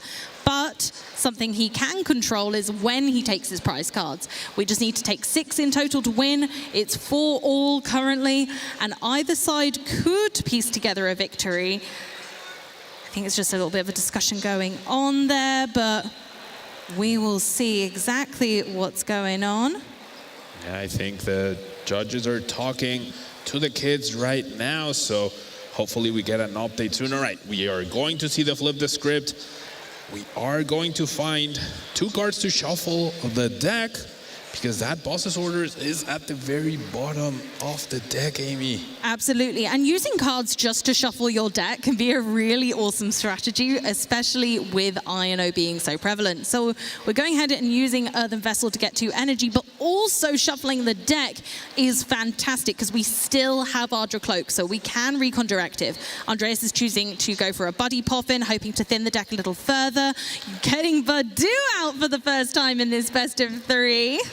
Definitely hasn't. There's been a lack of pollen in this finals match in particular. I'm sure we're going to be seeing a lot more of this Badu later down the line. But now it all comes down to this Recon Directive. Can Andreas find the boss's orders off of the Dracloak to win the game this turn? Let's have a look. There's an oven and a sparkling crystal, I think. No. That's not quite going to be enough. We've already used our V-Star. Is there any other option? It doesn't look like there's a boss in hand. I think this could be it. There's no boss in hand, so now it comes down to, does Oliver have a boss's orders in hand? And he did use one last turn to knock out Duskull, right? There it is at the very top of his discard pile. So does he have an Ultra Wall or a way to access a boss's orders this upcoming turn? Because now Andres doesn't even have a way to disrupt Oliver's hand. I think it all comes down to that Iono last turn, Amy, which put the boss at the bottom. It really does. Andreas going for an attach for turn on the bench. Dragapult. Oliver staring down at this Dragapult. Lugia V-Star still has enough HP that Dragapult can't one-hit KO it right now. So Lugia would survive and continue to reign on. Oh my gosh, if I'm Andreas, I'm possibly wanting to move that Dragapult. I think you actually don't even need a boss's orders. If you have a Nest Ball or an Ultra Ball for Regigigas, Regigigas could take down the healthy Dragapult if Andres retreats into that. Now, we're going to be grabbing the counter catcher, but because Duskull is no longer there, or because 2 prizes were not taken, that card cannot be played right now. No, so it's just a case of thinning the deck a little bit more, making it easier for Andreas. If he does manage to get through this turn, but it's not looking too hot. We're going to retreat that Dragapult into the healthy Dragapult, making it much harder for Oliver because he is going to need to string together that combo with our Regigigas in order to take the victory now. But I believe you saw an Ultra Ball in the hand, Pablo. There an Ultra Ball or an S Ball? I think there is one, so it could be a boss, could be a Regigigas, and Oliver could be getting closer to becoming the European International Champion. This is so tense. Andreas just taking every moment to assess the situation, make sure that he's done everything in his power to set himself up for success. We see the Phantom Dive, 200 damage on Lugia, and now Andreas' job is to choose which damage out of the 6 is going to go onto the benched Pokemon and exactly where all of that's going to sit. We're going to put it all on the Squawkabilly. Oliver draws for turn. Okay, he's not even, there's the boss, there's the Luminion, so he has an Ultra Ball in hand. There it is. Oh my gosh. It all has to come together. Luminion for boss, the bench, Dragapult, and Oliver is your EUIC Juniors Champion.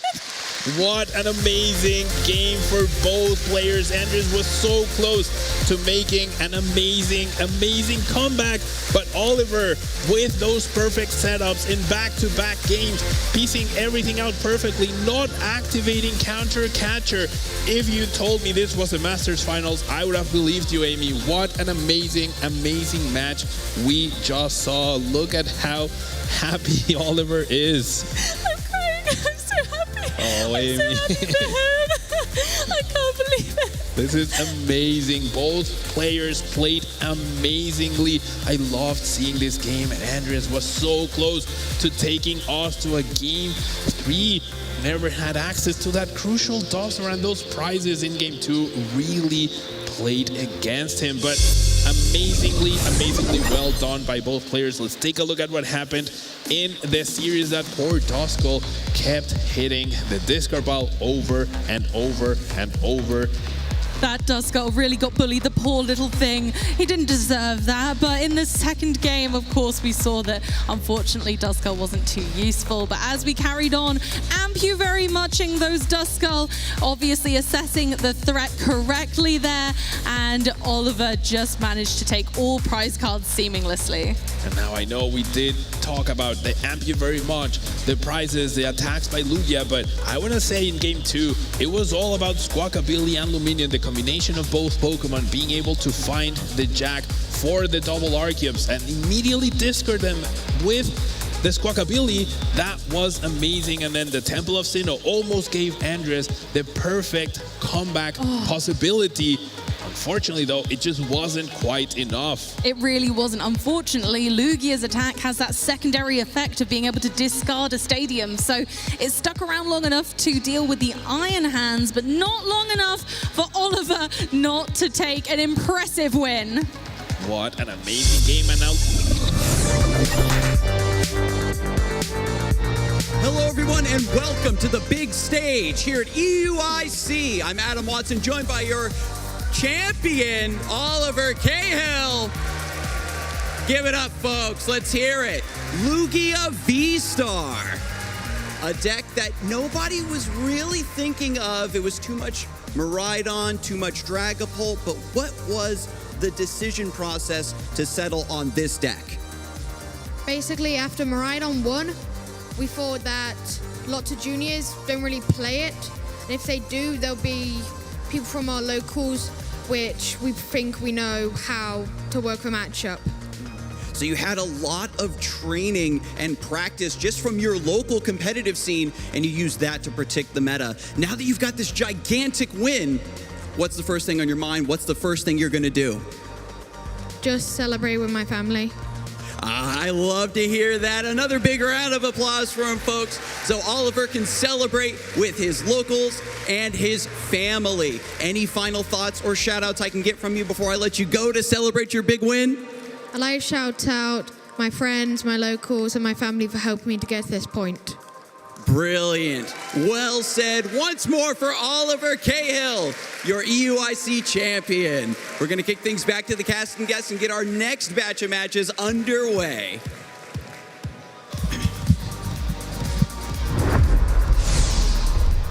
Thank you so much, Adam, and well done, Oliver. We're all so proud. No matter the result, everyone is a champion in our eyes.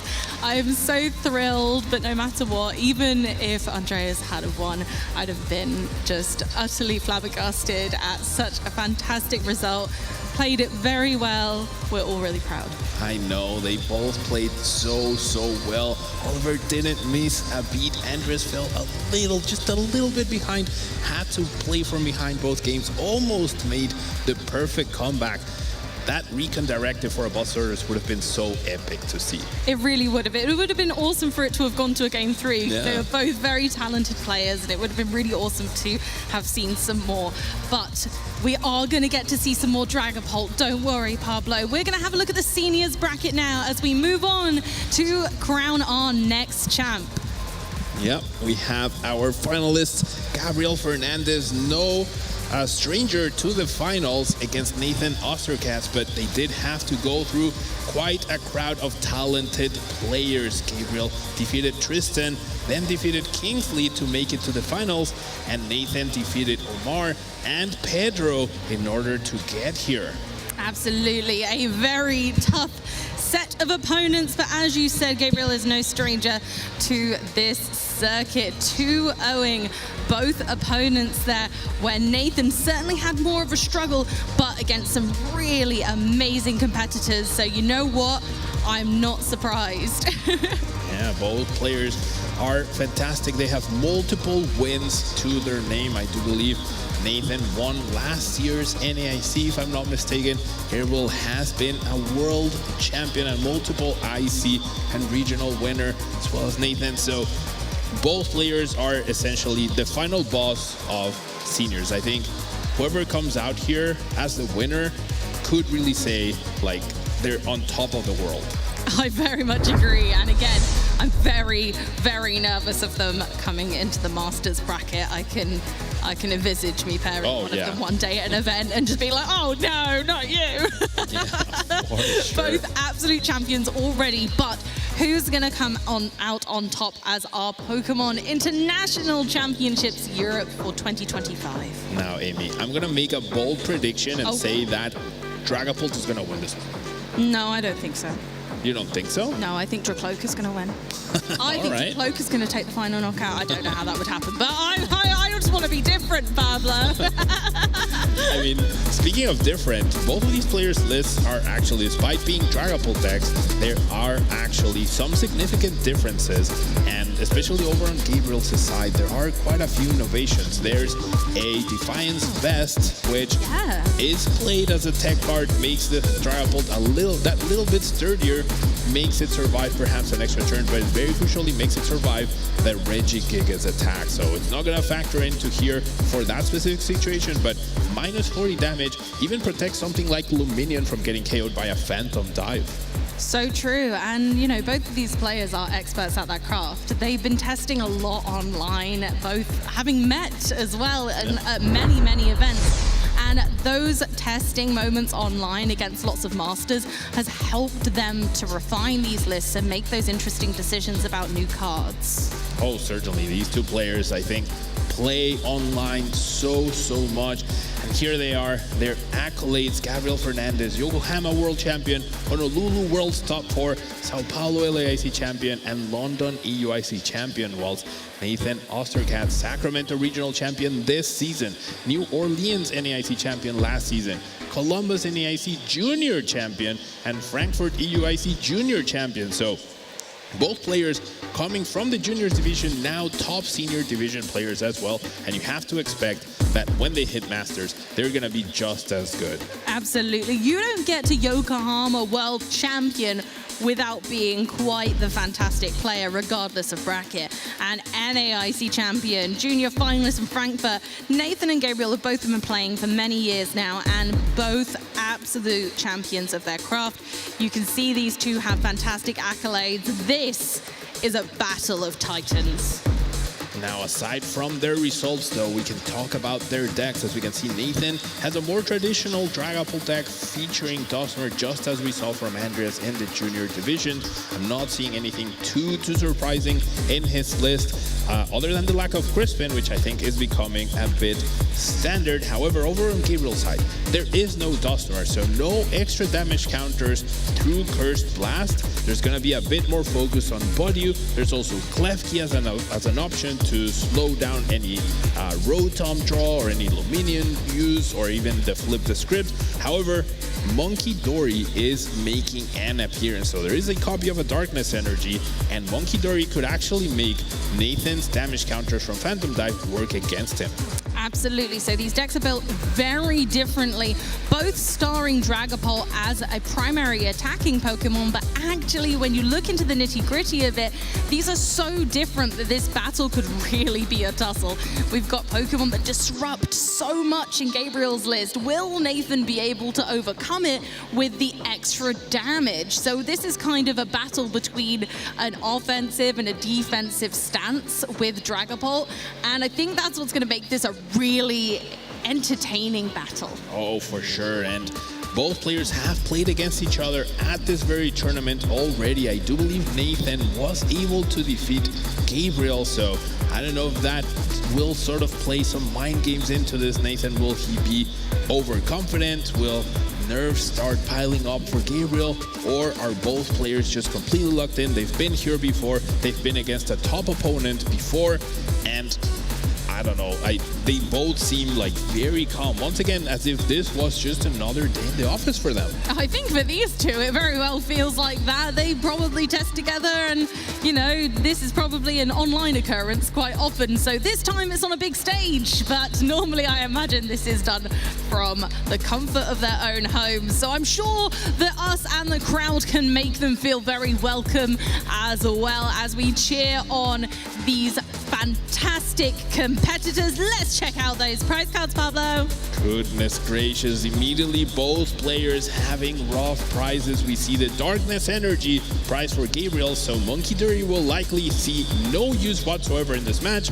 And over on Nathan's side, that Dusknoir, there's only one copy of that in his list, so we're not going to be seeing a lot of Curse Blast, so we might be seeing just a pure Dragapult and Dragapult battle with Dreepies flying all over the place, Amy. It very well might be that way, but I'm sure both of these players have tricks up their sleeves galore, and I can't wait to see how they get around the various hurdles they're going to put in front of one another.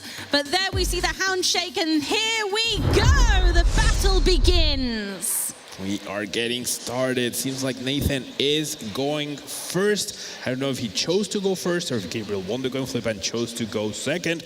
But starting Dreepy, starting Body Puff, and in the end, in a mirror such as this one, you don't mind being the one to evolve first, but that Badoo being in the active spot right now does mean that Nathan has no possibility to get to a turn 2 Dragapult. So he's gonna have to do it the more traditional way, having to evolve through the Dracloaks. I think that's the nice thing about the Badoo maybe being in the active to begin with, though. Nathan knows that he's going to have to make the use of his item cards now. It's now or never, or at very least until Badoo stops being so irritating with that itchy pollen. So looking through the deck with our first Buddy Poffin, searching 2 basic Pokemon with 70 HP or less and placing them on our bench. We've gone for a Duskull and a Dreepy, and straight in with the Earthen Vessel, discarding another item card in the switch. Again, knowing that Badoo is going to lock that option away ever so soon. So absolutely, 1 Psychic and 1 Fire-type energy for Nathan to get started with those energy attachments as well, knowing that Gabriel won't be able to attack on the first turn either. Having that 1 copy of Earthen Vessel in hand, honestly quite fortunate for Nathan. Attaching energy each turn when you only play 6 can be a little difficult. Neither player has access to Crispin throughout this game, so every energy will count for so much. Absolutely. If anyone misses a beat in this battle, that's when the tide will change, and the tide of battle with that. So a Buddy Poffin as well as the first action on Gabriel's turn. Who would have thunk it? evening up things in terms of setup. Now, no Badu inside for Nathan, and if Gabriel attacks with that Ichi Poland, even finding Badu to counteract your opponent's Badu will be quite difficult with not being able to play Body Puffin, not being able to play Nespo. Now, you called it, Amy. We might see Dracloak take the first prize card here against that Badu. Oh my goodness. Well, look how the turns have tabled. Wow, we could see Dracloak make a meaningful attack. Who could have called it? Oh, goodness. Well, Badu might put in lots of work here though, because like you say, Nathan's going to have to take the slow route, and Gabriel probably doesn't quite mind that. Yeah, not going to mind that too much. It would leave Nathan a little bit exposed, right? Both energies in the active spot, only to take a single prize card. If Gabriel was able to respond to that with his own Dragapult and eliminate those energies, that would definitely put him in the lead now. Both players know about each other's deck list. I'm sure Nathan, over the course of the games in Swiss rounds, probably has knowledge on the Monkey Dury, probably has knowledge on the Bloodrunner Saloon as well. So it's something that he might consider when going into the later stages of the game. But eventually he's going to realize that both cards are unavailable for Gabriel, the Darkness Energy and the Bloodrunner Saloon. Absolutely. There'll be a point where those kind of mind games, that mental tug of war really comes into effect, where Nathan realizes, oh my gosh, Gabriel must not have access to those. That's great. I can be a bit riskier with my plays and kind of take chances, which is how you get to a stage like that. Yeah, Gabriel already knows that and will play with that information, but Nathan is not able to know that until, I mean, he might never figure it out. At some point, I'm sure he will have that intuition. But another Body Puffin here for Gabriel. I think we're going to see all 4 Dreepy hit the board. Never mind, it's just going to be 3. Just 3. That's how the Masters do it. That's how they do it. But no, 2 Buddy Puffin, you really could not ask for more. That is exactly what we want to see in an opening hand for a deck like Dragapult, where pretty much all of your Pokemon need to evolve to be effective. Going in with our Arven, finally with our first supporter of this best of 3. Oh, revealing that Defiance Vest really nice and early, and an Earthen Vessel for the energy. Now, if Gabriel eventually, not in this game, but in other games, has access to that Monkey Dury, the Defiance Band reducing the Phantom Dive damage from 200 to 160, and then using Monkey Dury to essentially heal your Dragapult by 30 damage would allow, no, it doesn't allow. No, it would allow Dragapult EX to survive 2 attacks. So if your Dragapult is 2-hit KOing your opponent's Dragapult, but their Dragapult is 3-hit KOing yours, you will definitely gain an advantage right there. That is huge, and a huge compliment to Pokemon mathematics, and maybe why this, maybe why they've got this far in the tournament as well. Now, we're not going to see that this game, as the Defiance Vest was the card to hit the discard pile to get energies into play, but you can see how both players really prioritizing attaching that energy, and it seems like Nathan might not fully commit to attacking and KOing that Badu, will decide to evolve that Dracloak on the bench and utilize its ability. It's not poisoned, right? It can't be poisoned on the bench. It's just marking that his ability has been used. Absolutely. Recon Directive being one of the most impactful abilities in our meta, especially for this finals. Being able to look at those top 2 cards of the deck, choose 1 to put in your hand and 1 to the bottom, just gives real flexibility to the deck. Going for the another attach on the Dreeby, and attacking using Bite for 40 damage, chomping down on our Buddy Badu, and taking that out. So items will be available next turn for Nathan. I love the spread of resources by Nathan. Commits the evolution to the bench, commits the energies to the active, and tells Gabriel, okay, if you knock out my energies, at least I get to keep my stage 1, and I can still attach an energy and the Sparkling Crystal and start using Phantom Dive. Now, in response, we're going to see lands for triple Dracloak, which is a solid indicator that perhaps Gabriel doesn't already have the pieces to get to the Dragapult, but wow, what a turn on first stamp. Triple Dracloak, Pheasantipity to flip the script. What a turn. Wow, that was rapid, evolving all the Dreepy into Dracloak. Oh my gosh, and then using unfair stamp because Nathan kind of, I guess, took the bait of knocking out that Badu, knowing that items need to be online to make some progress. Obviously, Gabriel was then able to respond, putting Nathan down to just 2 cards in hand, and Nathan only has 1 Dracloak to help with card draw next turn. So Gabriel has just filled that bench with useful Pokemon like Radiant Alakazam and Fezandipity, got a huge draw engine online and is playing the long game. Crucially missing the fire energy though. Did find a psychic. That's not going to be enough to use that dragon headbutt for 70 damage. I still believe, Amy, we're going to see the Dracloak attack, not when I thought it would happen, but we need to find that fire energy to help us out. We really do. Here's the flip the script. It could be big. I don't think I saw the glimpse of a fire energy, so we're still going to keep digging. That's not a fire energy either. Let's keep going. 1 more recon directive. No, let's keep going. Oh my gosh, we might miss it.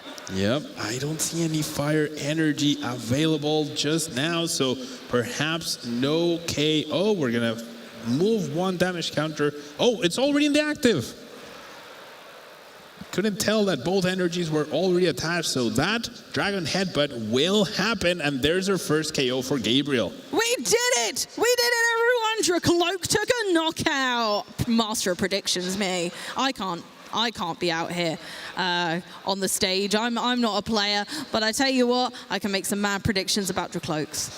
Nathan only has 2 cards to work with, and that recon directive. I couldn't tell what he had in his hand. Ultra Ball and Boss. Ultra Ball could be good here to find Luminion, to find Iono perhaps, to try to find more pieces. Could also get Arven if we have a Dragapult, but we need the Earthen Vessel, which has been exhausted, so we need a Raw Energy and the Sparkling Crystal.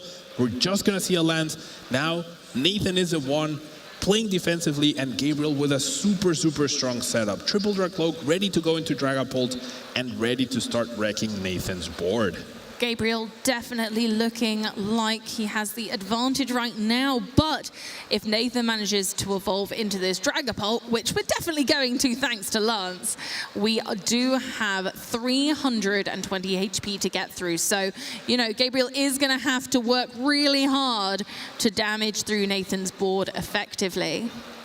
That Fezandipity is definitely going to help Nathan stabilize a little bit more. He can still get an attack going. He can still establish his own Dragapult. So this draw with Fezandipity is going to be huge. And he still has access to Luminion V potentially. So big 3 cards here coming with the Flip the Script. Here we go. Flip the Script allows us to draw 3 cards because a Pokemon was knocked out on our previous turn. I saw a fire energy. That's very good. Another Dreepy is excellent. The Sparkling Crystal as well. Everything's in hand. Wow, what a response. That is the perfect cards found after a non-first stamp. Turns out it wasn't as unfair. And now both players having essentially perfect setups. What? I can't believe that after a not so unfair Stampers, I think we need to go and scribble out on that one. We need to rename it entirely, like you say. Unfortunately for Gabriel, Nathan has come back and made quite the recovery and now has a very stable board state going forward to knock out this Dracloak and scatter some damage across Gabriel's board for later. You know, we could even see Nathan have a sly smile right there, knowing he really drew well off of that Flip the Script. I really think Fezandipity is honoring its ability name because, wow, what a turn of events. Now, don't get me wrong.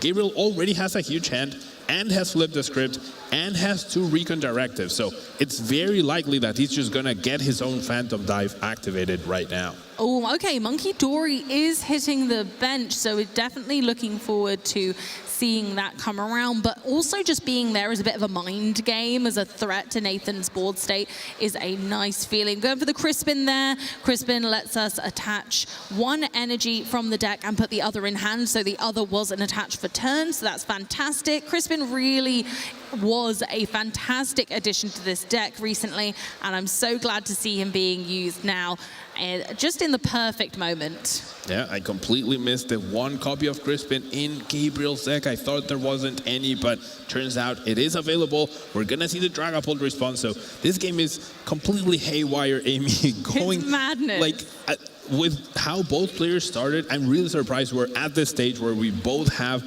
turn 3 Dragapult ready to go. Honestly, it is fantastic. But I tell you what, I am a little bit worried for that bench Dreepy right now from Nathan, as we will be able to use Radiant Alakazam to Painful Spoons the 1 damage counter on Dragapult, move it to the Dreepy and KO it. And we're going to counter catcher the Pheasantipity for, we're going for the 2 prize cards. I like it. And taking Flip the Script offline after it was so impactful last turn. Yeah, Gabriel had quite a few options there. Could have gone for the Dust Gloves and the Dreepy to get 2 prizes. That would have left the Pheasantipity there to draw. Now, by denying the Pheasantipity, it will once again limit Nathan's options. There's no more Dracloak in play right now.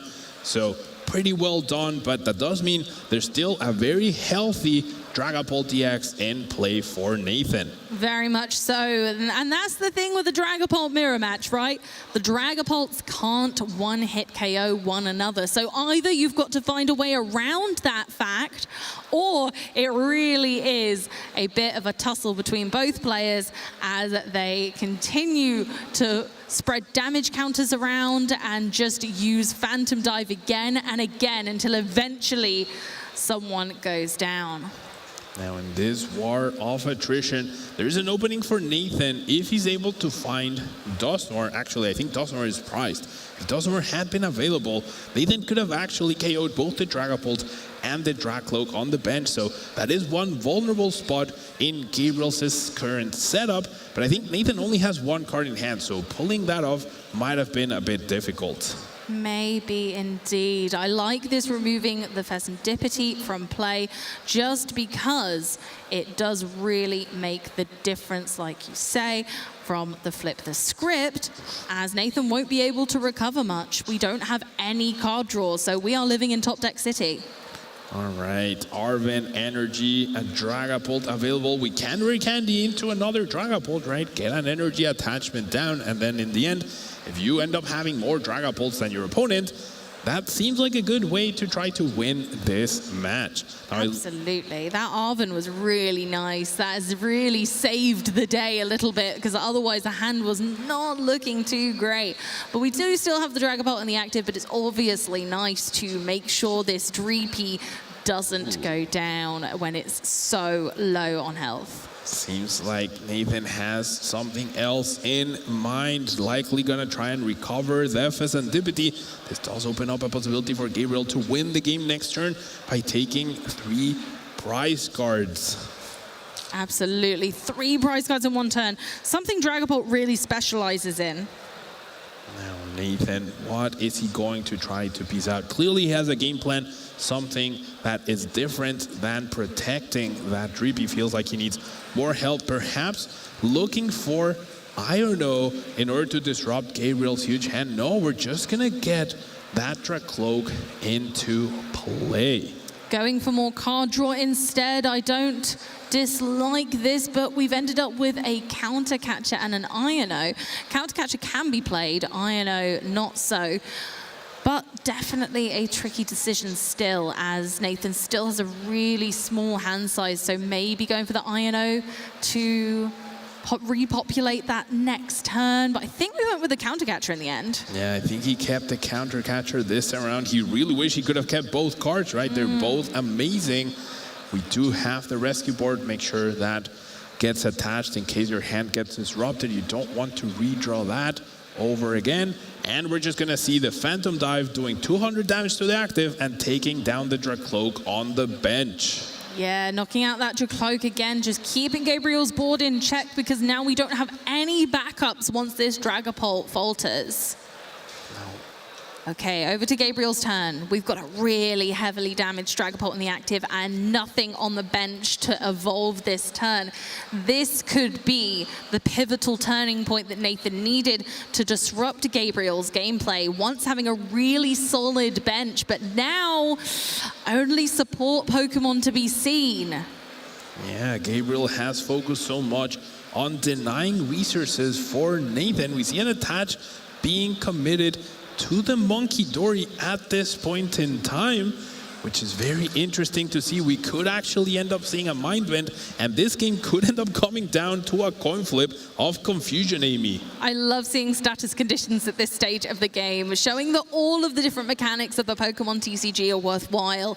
Mind bend can really change things up, so it's worth going for it and just pulling out all of the stops we've used. There we go. Alakazam to move the damage counters around on Nathan's board because we don't need quite so many on that Dracloak to take a knockout this turn. With Gabriel not being able to take 2 prizes here, he's gonna go ahead and make sure that the Dusclops is KO'd most likely this turn, or he's saving some damage as he only needs to place 6 on the Dracloak this time around to get a knockout. I feel like you need to deal with the active Dragapult. You will need to KO that over the course of 2 turns, and by preventing the Dusknoir, you prevent a possibility for a 3-prize turn for Nathan. Absolutely. Prioritizing what's going to keep you in the game, definitely the most important thing right now, because the only way that Nathan can alter the damage that he's putting out each turn is to use those Dusclops. So we're going for, was that another Lance? No, we're using an Ultra Ball, finding that Badu. Okay. Probably just trying to thin the deck before drawing off of that Festivity. We're gonna see an Iono. I mean, Nathan doesn't have a lot of cards so far. He's only used 1 Recon Directive last turn, so you know that he probably has 1 card that he kept, but you don't know how good it is. And Gabriel's hand is huge right now, so he will be putting a lot of resources to the bottom of the deck. Absolutely. Going ahead and putting 2 energy back into the deck using Super Rod. They get shuffled back in so Gabriel can continue to make sure that energy is definitely part of this strategy, keeping on in there. Now, a large hand size can be good, but it also can be damaging because of the opportunity that you unlock with Radiant Alakazam being able to be used as an attacking Pokemon with these decks. So Gabriel using Iono kind of stabilizes his own hand whilst disrupting Nathan. All right, Gabriel hasn't even established a single drip. He didn't want to open up the possibility for Nathan to win the game next turn with that Radiant Alakazam that you were mentioning. So this is gonna be a difficult situation for Gabriel. He will do 200 damage to his Dragapult, probably knock out the Dracloak. No, I think you have to knock out the Dusclops, but then you have to rely on Mind Bend. Yep, there's the Dusclops going down. Well, it might come up to Lady Luck and coin flips on Confusion. It could be so risky when you're confused to attempt an attack, and it's not ideal for Dragapult to be retreating, so it might not be such a bad idea. I quite like kind of trying to disrupt and confuse quite literally your opponent and their Pokemon. We've gone and grabbed the Iono off the Dracloak's Recon Directive. A nice card to start with, but what's going to follow up for Nathan? He has a boss's orders as well. There's no way to win the game in this particular turn, so Nathan might have to prioritize. Just if he gets another Dragapult established on board, he's gonna win. And now Gabriel might have been banking on the fact that he could hit the Blood Moon Ursaluna off the prize cards after taking that knockout, but I do believe he did not take it. If Blood Moon Ursaluna was available, Gabriel would have had a very easy way to close out this game. But can we take a look at the prize cards to see if the Blood Moon Ursaluna is still there? It is. Oh no, that's very unlucky for Gabriel. So we aren't going to see that Blood Moon Ursaluna come out of hibernation just yet. Nathan still with the open opportunity to take this win by taking out the only Dragapult on Gabriel's board. And Monkey Dory left to try and fight out this battle. All right, Dragapult goes down. I think we are about to see a Mind Bend if we can find an energy. No other options for Gabriel. Nathan wasn't able to establish another Dragapult, so he's gonna try his best to avoid that coin flip, but generally this game could come down to a coin flip, baby. I can't believe it. I can't believe it either, but that is exactly what the Pokemon trading card game is all about. Unexpected twists and turns to create fantastic battles between strong Pokemon and even stronger trainers. I wonder if Gabriel had attached energy to the Radiant Alakazam instead. If Nathan had 6 cards after taking the prize cards, maybe he would have been able to take a knockout that way. I don't know if he has that many. I don't think so, but yeah, I really think if we have an energy, we're going to see a mind bend and the game will come down to confusion, or unless Gabriel still has 2 prize cards left. So if Nathan can find a Dusclops and put 5 damage counters on the Monkey Dory, that would be game. It very much would be. Nathan looking like they are in a commanding position right now. Gabriel still needing to attach another energy. Doesn't look like he might even have it. Of course, we've got the Darkness energy still in the prize card, so we definitely can't use Monkey Dory's Adrenabrain ability. This is looking really scary. This could really come down to the wire. 2 cards. Can we find an energy? Doesn't seem like he did. Doesn't look confident. We've all got, right. Okay, counter catcher trying to stall the game out a little bit. Can Nathan now retreat the Rotom? Just trying to use every single mechanic, every single stride that Gabriel can get to as he is behind on the prize card. Turo was the 1 card. Nathan takes the win with a huge Professor Turo scenario to take that Rotom back into his hand, allowing that final knockout for the final 1 prize card. The last 2 prize cards for Gabriel were quite literally the best 2 cards Nathan could have hoped for. If Blood Mirror Luna was available, Gabriel could have had a very easy way to knock out the Dragapult, or if he had access to that Darkness energy beforehand, he could have sent a lot of those damage counters accumulating on his board over to Nathan's side to be able to take a prize card, or those 2 prize cards much earlier. So very unfortunate circumstances for Gabriel. Feels like odds were always against him in this match. Honestly, after Gabriel's setup, I was so confident. I was feeling really great for him. I thought, oh, surely Nathan can't bring this back, but Nathan just played so perfectly and every single odd came out in his favor. Let's check out how that went one more time. We saw that by taking down the Badu. Gabriel responded with almost a perfect hand. Triple Dracloak on first stamp, Pheasantipity, energy for attach, taking away Nathan's hand. You can see how glad he was recognizing that. That was pretty That was pretty skillful. Yeah, pretty well done. Honestly, Yeah. that was perfect timing. Nathan then somehow made the flip of the script of the century. I'm calling it. You show me a better flip the script. I bet you that's the best one. If you had asked Nathan which 3 cards he would like to draw, I'm pretty sure he would have chosen exactly those 3 cards.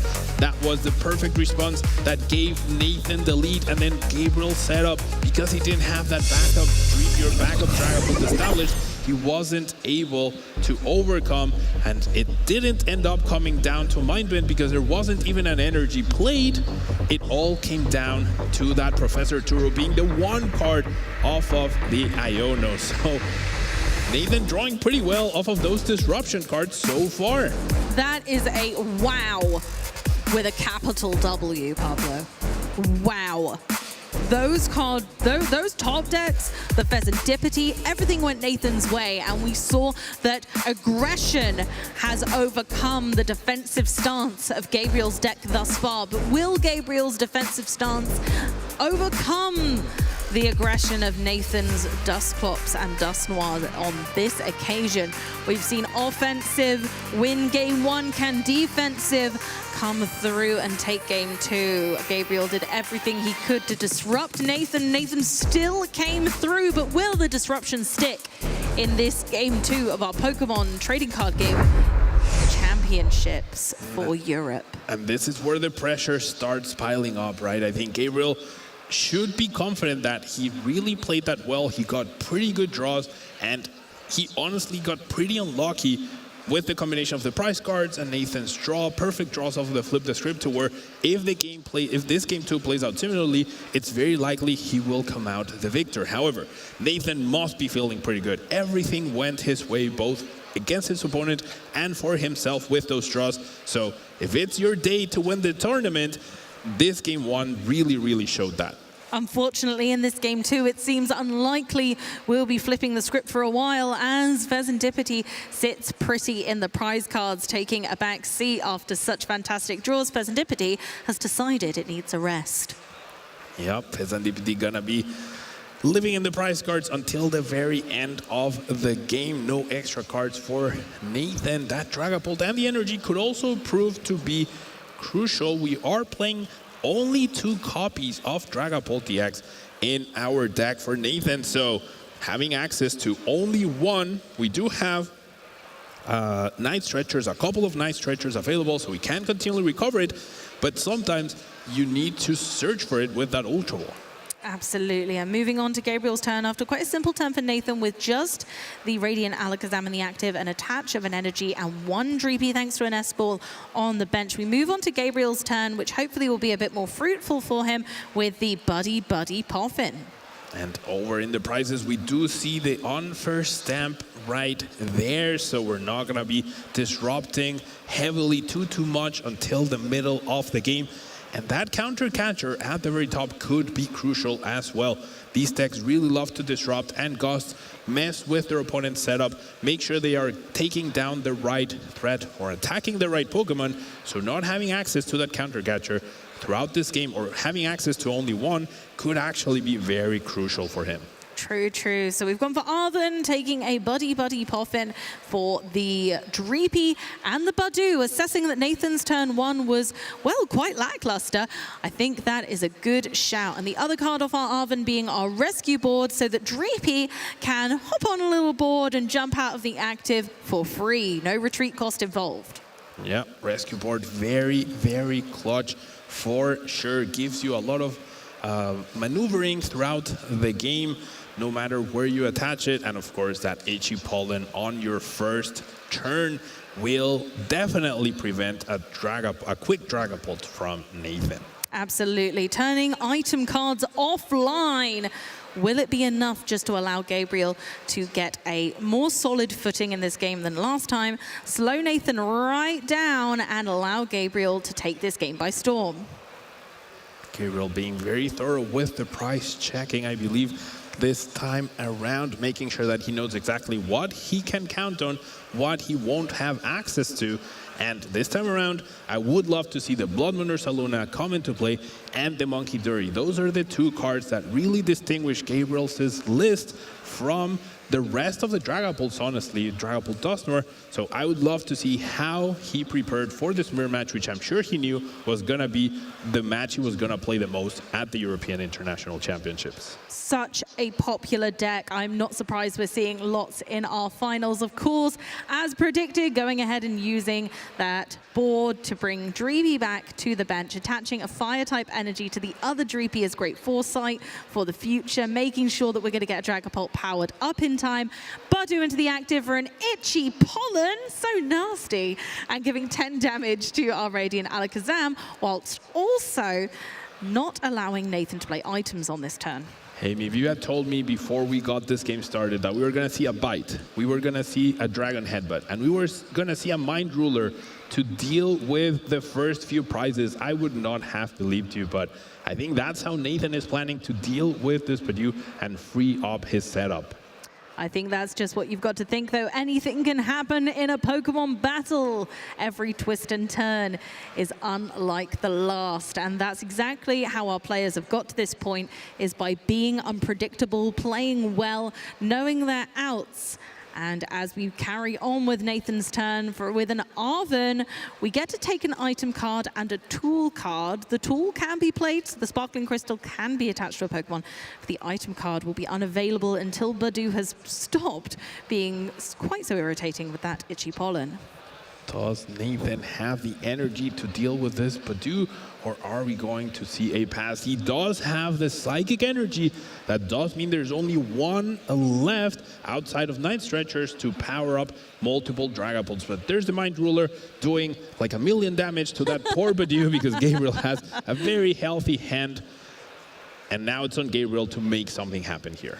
Okay, there we go. We've taken the first prize card of our second game of this Seniors Finals. We're using Radiant Alakazam's Mind Ruler attack, which does 20 damage for each card in your opponent's hand. I think this is a great attacking option right now for Nathan, and it's lovely that we've seen a plethora of attacking Pokemon in this deck, regardless of Dragapult being in the forefront of our minds. And that's one of the characteristics of top players, right? It's like, yes, I'm playing a Dragapult deck. That doesn't mean I have to commit to attacking with Dragapult every single turn, and finding ways to disrupt the price trade-off, disrupt your opponent's plan, and make sure that they're not doing their optimal play or attacking the optimal Pokemon that they could is part of how you really make sure you're getting the most out of your cards and making sure you're planning to the best of your ability on how to win each game.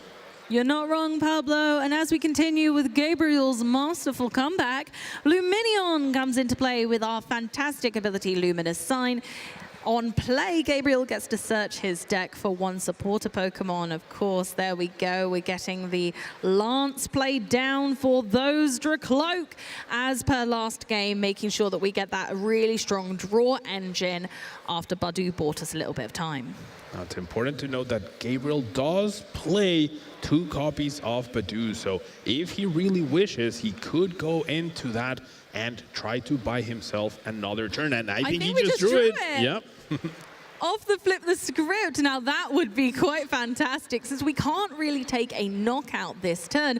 Maybe it's worth continuing Badu's prowess. Yeah, he's going down. Let's go. We get to retreat thanks to Rescue Board, and Badu is in the active once again. Itchy Pollen, 20 damage total now on Radiant Alakazam, and no more items still. No more items. Now Nathan, of course, ready to deal with that Badu. If he's able to find a Dragapult and another energy, he would actually be able to start using Phantom Dive. However, with no item cards, that does seem quite difficult. Seems like he has a tough choice there of that Recon Directive between Rotom and an Iono. But that Dracloak is definitely very exposed. Yes, Nathan can deal with the Badu, but Gabriel already has access to Counter Catcher. This will activate Flip the Script if Nathan takes the knockout. And so if Gabriel takes down Nathan's only Dracloak in play, that Radiant Alakazam is good, but it's no good against a Dragapult. That is so true. Unfortunately, Radiant Alakazam can't quite stick out for that long. No Dreepy drawn. Oh no. And I don't think a Dragapult either, so we can't kind of take that aggressive stance. Yeah, and we can't evolve to protect at the very least, right? So, oh my gosh. Rough situation here for Nathan. He's going to pass. He's not going to take a knockout. He's not going to activate Flip the Script to not give Gabriel extra cards. But I think I see enough in his hand. I think he might be missing. He has an Orvin, so he might be missing either Dragapult or the Counter Catcher to pull this off, Amy. Yeah, I think we're going to go for the Fire Energy there rather than Professor Turo, or... Yeah, it was the Professor Turo kept. The Turo. There's a Dragapult, okay. Never mind. We have Arvin for Counter Catcher. Wow, fantastic. There we go. We can also establish that Force Seal Stone in our hand for later down the line. No, we have the Luminion already, so now Nathan will only have a single Radiant Alakazam. Now he will be able to play item cards. He will be able to buff in for a lot more Dreepies, but when staring down a Dragapult, this is really bad for Nathan. Really, really bad. I mean, not being able to establish a Dragapult, still going with that Radiant Alakazam, which just can't deal with the Dragapult. Gabriel's defensive and disruptive stance is definitely making a stand in this game too. Now, I wonder if, as Gabriel, you actually, like, if there's ever a situation where you choose not to Recon Directive, try to minimize the damage that Radiant Alakazam can do to your Dragapult, just to make sure that you're as healthy as possible when Nathan finally is able to make something happen. Absolutely. That's the odd part about this tussle, right? Radiant Alakazam's definitely ready to go. Does Gabriel stop drawing cards to help himself, but not help himself? It's very strange, a very odd conundrum indeed, but Dracloak goes down, and Nathan is stuck with a very tricky conundrum. Nathan is unlikely to take a prize card this turn, so Gabriel really wishes he had a bench space open to use his own Radiant Alakazam, transfer some of the damage from the active to the Dreepies that will eventually hit the board so that he could take a double prize knockout. However, he can search for boss to target down whatever Dreepy eventually gets an energy, right? So Gabriel is in a fantastic spot here. Now, the game's not over by any means. If there's one deck that can make a comeback, it is Dragapult, right? We've seen it over and over throughout the whole weekend. But this situation, that is a tall mountain to climb, Amy. It really is. Gabriel is firmly in the driver's seat as Nathan struggles to take control of this game. Currently only one Dreepy is not going to be enough. We're going to need to establish more than one to certainly get going with this game and bring it back. We're going to need a more definitive stance than this right now to bring this back. Otherwise, Gabriel could just run away with this victory. You can tell Gabriel is very, very pleased with himself. He's confident. You can see it in his stance, and now Nathan is definitely struggling to piece something out here. I wonder what else is in his hand. And I don't know, this has to be a really good 5 cards, Amy. It's 5 cards. It's a lot of cards. But you're right. It needs to be a very, very good 5 cards. Yeah. Boss, Energy, Rotom. Ooh, I don't dislike the Rotom and the Forest Sealstone, actually, because that would allow us to draw more cards and kind of make this slightly better ready for next turn. So using the Forest Sealstone just to ensure that the board is solidified is actually quite a nice position to be in. Yeah, it doesn't feel great to use your V-Star power to just get a body puffin, but Nathan needs more than one Dreepy. He sees that Gabriel has his Forest Sealstone established. He knows he can access any card he wants, and you can't assume that your opponent's boss's orders is going to be priced every single time, right? So Nathan needs more Dreepies, and there we go. Body puffin, 3 Dreepies into play, 3 extra cards from the instant charge. So I would say it was a pretty good Iono. I say it was a pretty good Iono too. Honestly, Forest Sealstone for Buddy Puffin might not feel great, but that's exactly what V-Star powers are for. You can use it once per game, but it's game changing. Nathan needed to re-establish Dreepy on the board to continue to make this comeback. Yep, now Nathan will need another really good 3 cards here off of this instant charge to finish his turn. Combination of Dragapult, Rare Candy, Sparkling Crystal, Ace-Spec, all of those will be very welcome. And now it's on Gabriel's side. He has an advantage. He has the initiative. It's on him to make something happen here. Absolutely. Here we go with our first Recon Directive. We definitely want to be drawing cards now. There is many Dreepies staring us down, and we want to minimize that impact as much as possible. We have 5 prize cards left to take. Nathan absolutely can make a comeback, so Gabriel needs to make sure that he's making every move towards disrupting Nathan's board and hand once again. Oh goodness, Gabriel does have his Professor Turo available, so this does mean he can bench the Radiant Alakazam, can use his own Painful Spoons, and can take down the Dreepy that has an energy. There we go.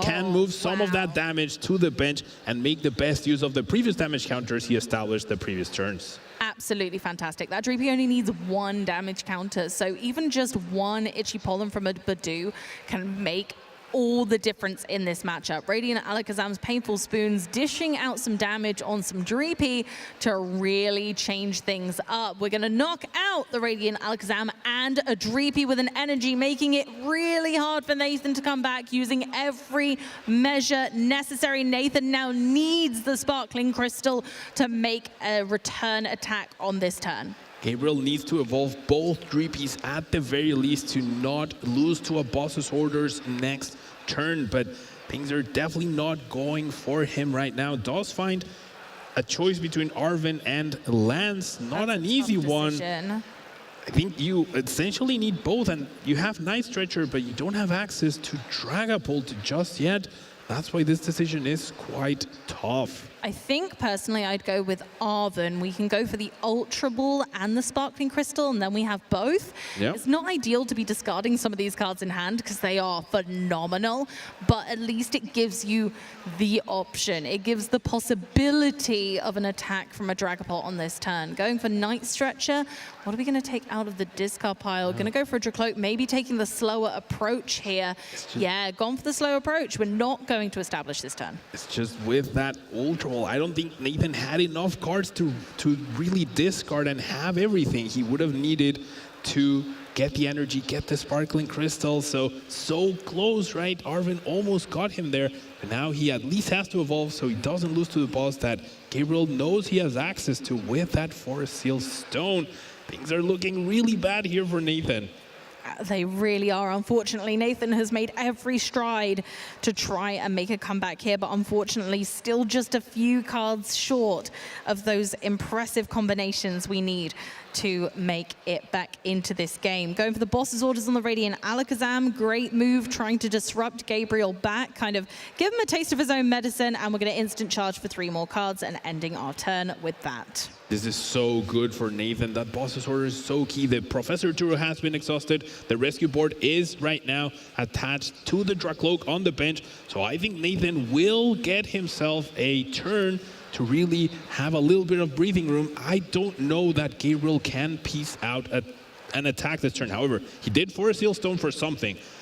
I don't know what that is, but that could be the key card to attack this. Oh, he has a switch. Oh, brilliant. There we go. There's the switch straight into the Dragapult. Once again, Forest Seal Stone showing us why V-Star abilities are indeed once per game.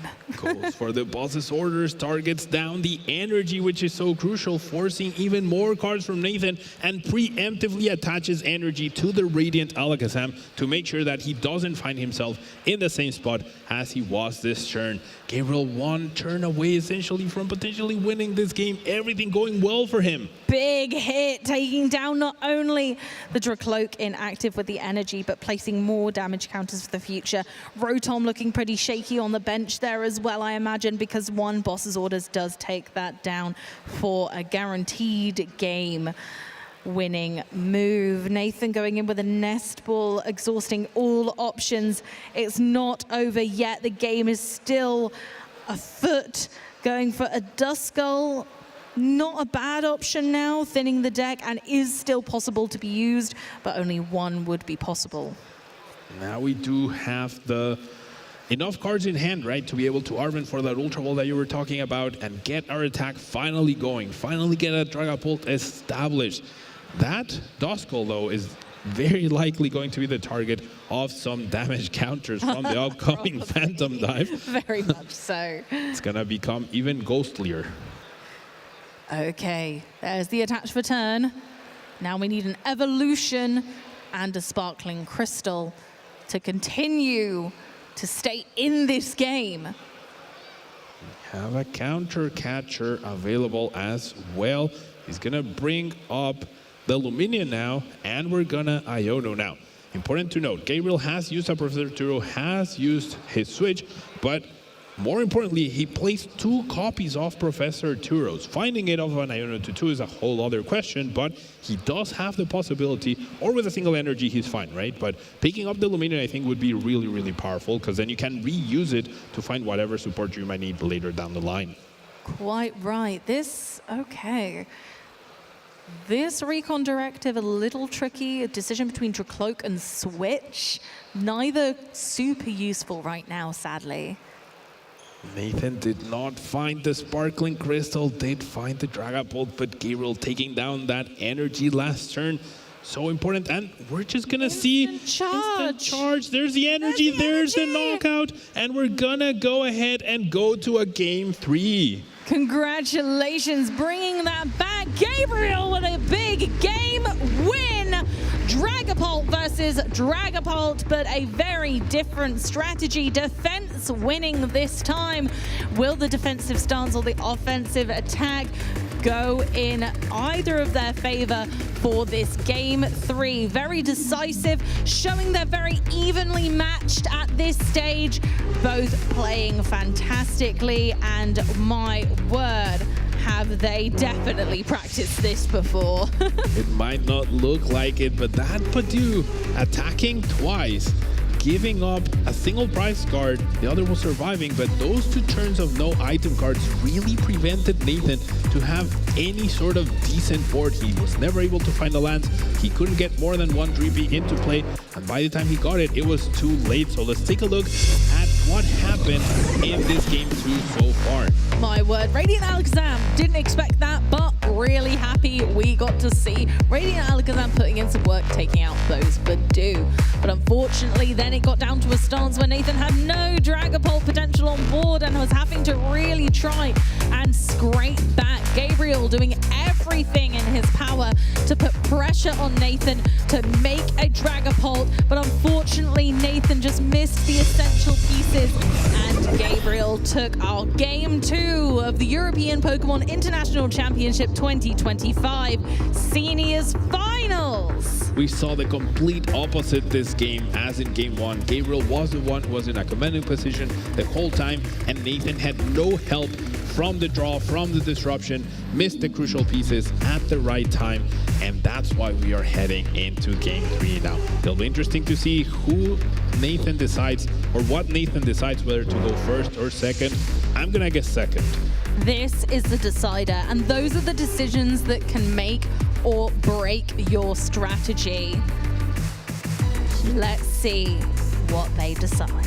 He can choose to use his own body to slow Gabriel down. Of course, this all is dependent on having a way to retreat into it, which with only 6 energies, it's not as easy as you would imagine. But goodness gracious, Amy, I am ecstatic for this Game 3. And I think we have enough time to where time finishing shouldn't be a factor, and we should see a complete Game 3. I completely agree, and I'm nervous, to be honest with you, Pablo. I am really nervous because this is so close. This is down to the wire. You can feel the nerves in the room emanating, and honestly, either player could win. They are both so talented, and this really is coming down to just who manages to disrupt, damage, and take out the other side. Is Badoo or Dusknoir the way to go?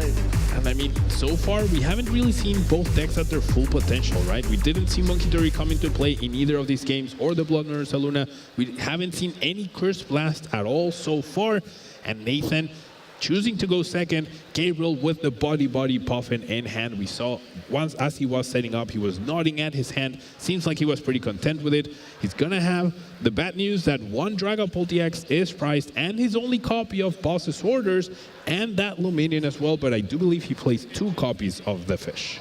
That's rather lucky, as having 2 Buddy Puffin prize, but 1 in the hand. Yes, please. We would love that on turn 1 of the game. If you are having to go first, then obviously that's a brilliant start. Making sure you're solidifying your own board state before your opponent runs away with it. I think Gabriel has no doubt that he's rather happy with that starting hand. And Nathan's starting with his own Badoo this time. Yeah, we'll be able to delay any sort of aggression by Gabriel. We could be seeing a Badoo war in this game. I mean, with both players playing it, it was to be expected to happen at some point. Now, Gabriel knows it's all on the line here. It's the last game of the series. Whoever wins here will be the international champion. So making sure he's very aware of what resources he does and doesn't have access to.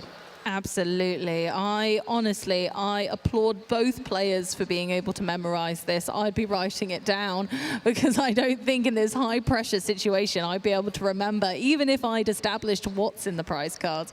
I think I'd be able to remember off the cuff. These are very stressful games. Although both players have been in this position previously, it of course is still very nerve-wracking. Oh, it certainly is. I don't think like that feeling in the stomach, you know, that you feel when everything is on the line, when you're about to achieve so much success or you have already achieved it, I don't think that feeling ever goes away.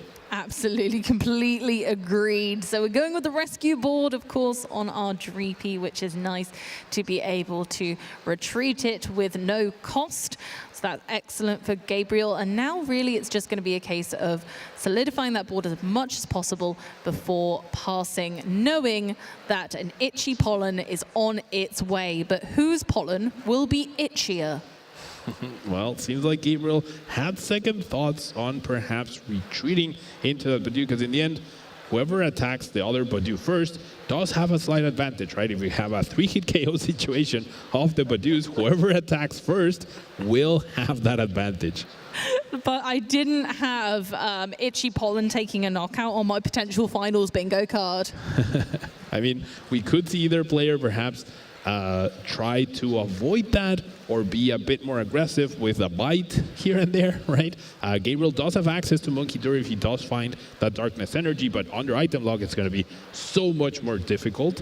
So I honestly would not be surprised to see that Itchy Pollen interaction right here, unless Nathan is able to utilize Curse Blast finally this game. Nathan going for the double Buddy Puffin, having a little look at the prize cards once again. Dustclops in there, double Nest Ball and Pheasantipity. I'm not loving these prize cards, Pablo. Nope, not loving him. Pheasantipity living in the prize cards once again. At least it's made itself a little more accessible this time around.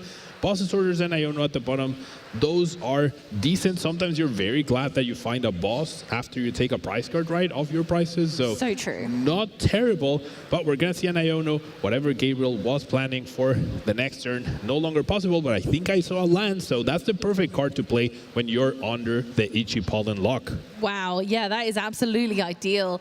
Over on Nathan's side of the board, looking really solid after that double Buddy Puffin with 3 Dreepy, a Fire Energy attached to 1, and a Duskull. Just what you want to see. I think both players are in great positions right now to be pulling off their strategy with ease. Yeah, both boards looking quite good. I think we might finally see both decks running at their full engine, Amy. So far we've had half a Dragapult deck against half a Dragapult deck, and wow, not only the Monkey Dory with the Darkness Energy, but the Lance as well. How does this happen? This is wild. Okay, going for 3 dragon types. Lance is the master of plucking those out of the deck. Monkey Dory with the Darkness Energy already attached. Absolutely perfect, giving that deck a good shuffle, and will be able to move damage around with Monkey Dory's Adrenabrain ability momentarily.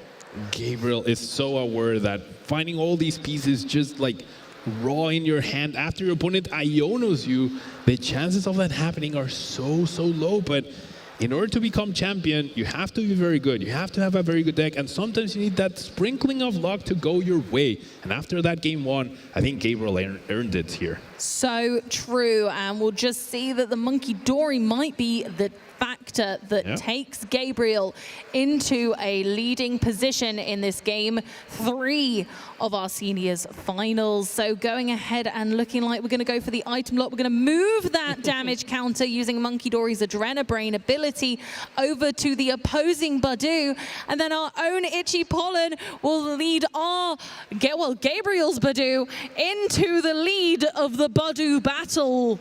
Glory. This is incredible to see. Now the damage from Body working against itself.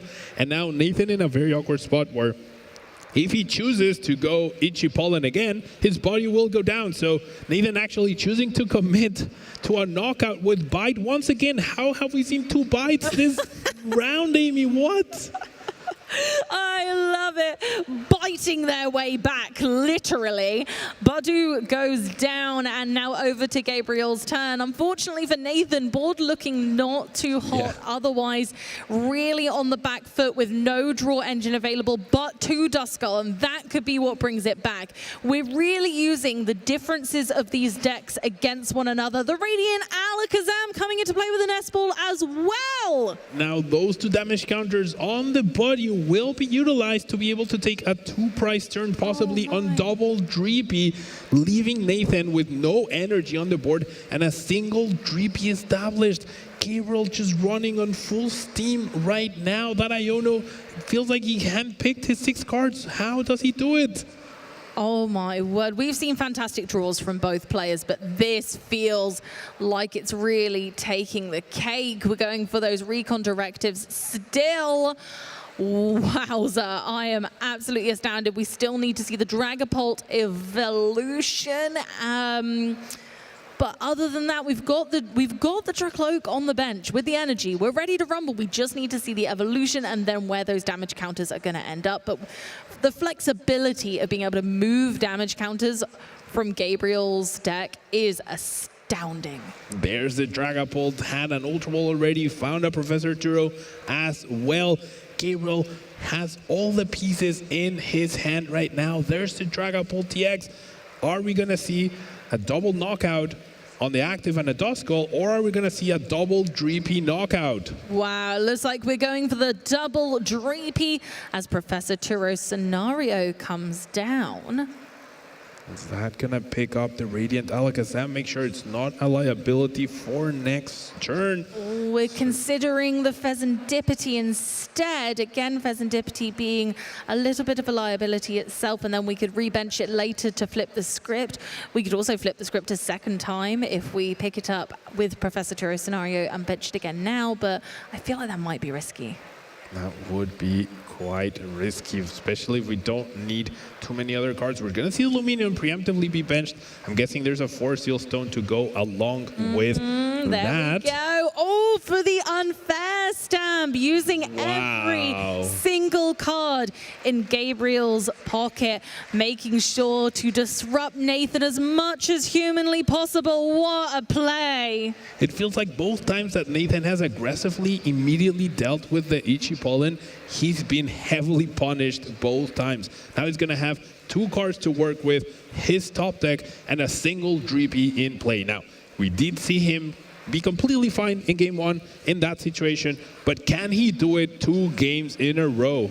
I'm not sure. We're going to be living off that top deck one more time. We're going to have 3 cards total for Nathan to make this comeback because there's no card draw on board. So let's see if we can see what those 3 cards are.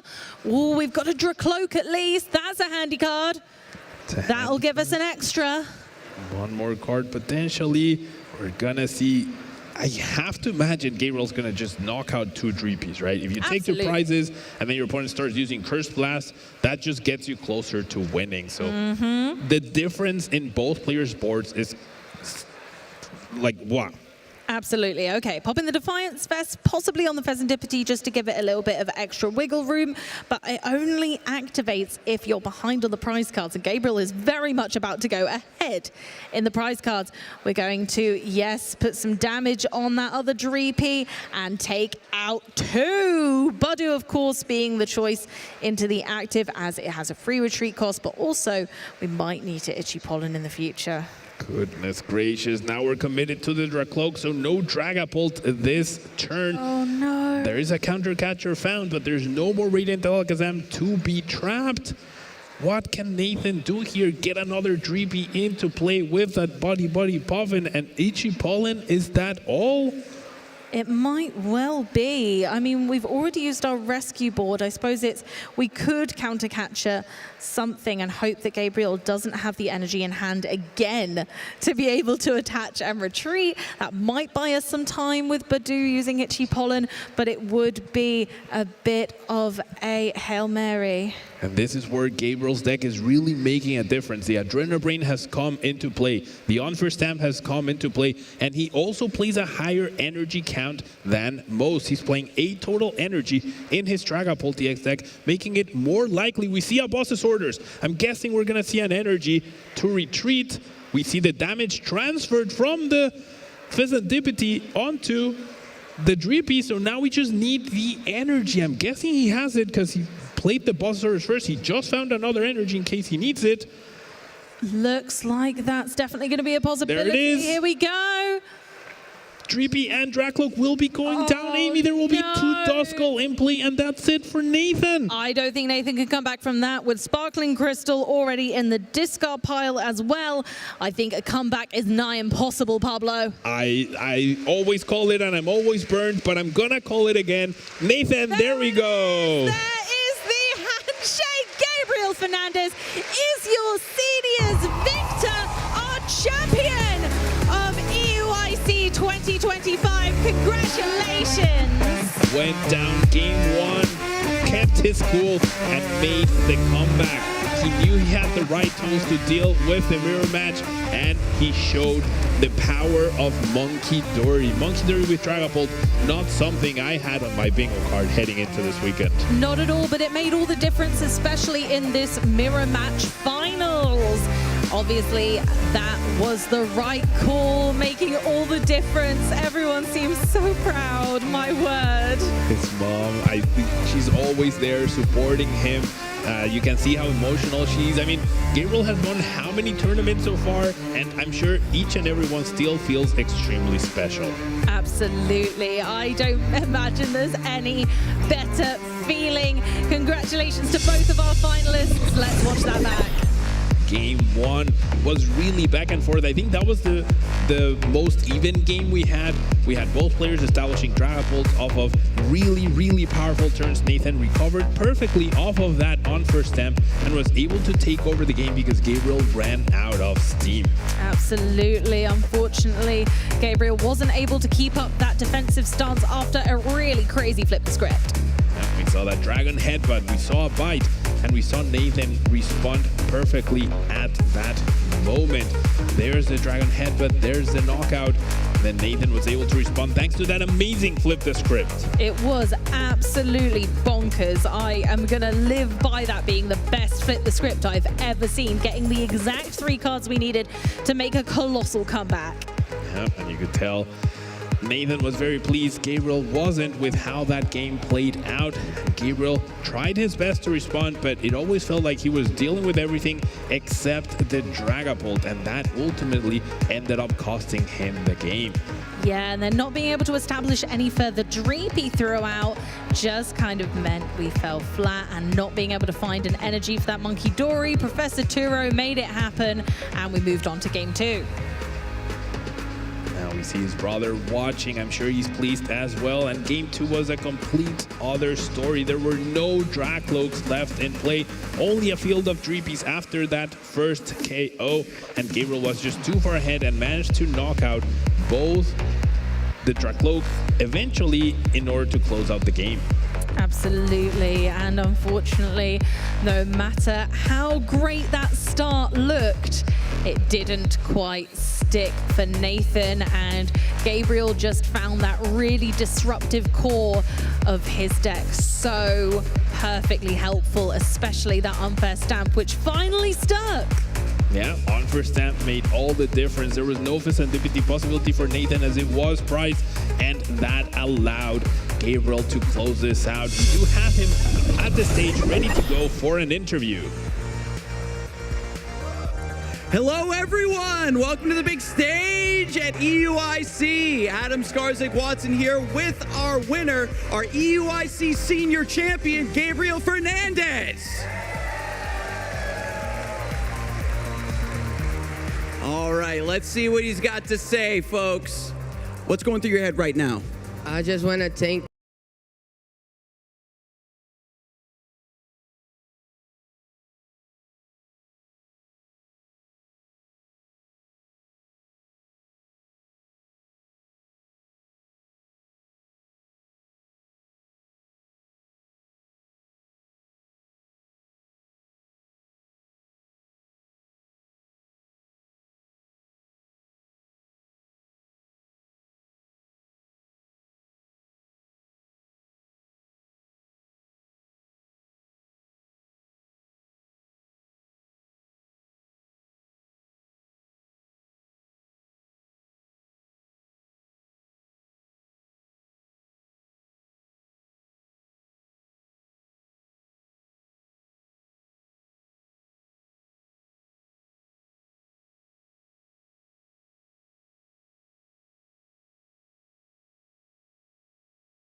I had a chance to speak with your brother yesterday, and he was giving you big credit for this deck.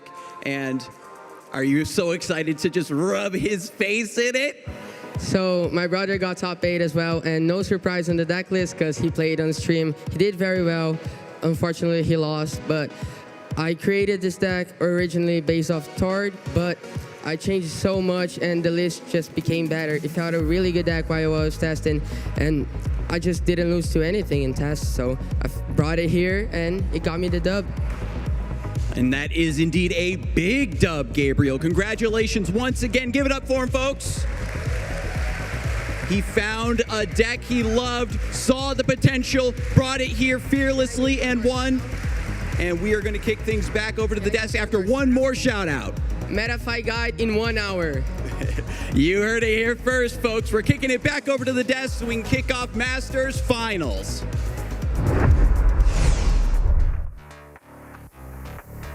TCG game left for the weekend. We have the Masters final coming up right now with myself, Ross Gilbert, and the lovely Alex Dow. How you doing, Alex? Incredible. I mean, what a couple of finals we've had already in the trading card game, and we still have the Masters division to come as well. And it's just so much to think about. We know obviously what the final is. We have such an exciting game of the Pokemon trading card game to come. No, we really do. And we got a really good final. We've got Ryuki Okada, we've got Natalie Miller, we've got ourselves a Terrapagos deck, we've got ourselves a Drag. We've seen a lot of Dragapult. 3 of the 4 decks we've seen on stream already are Dragapult. We've got another Dragapult coming up in the final here. And it is a story of this tournament. The presumptive best deck coming in, still a phenomenal deck coming out of this game. And we've got Terrapagos and Clorf. They're waiting in the wings. Ryuki's already won a regional championships. Natalie is one of the most decorated players we've had in a while. I'm excited.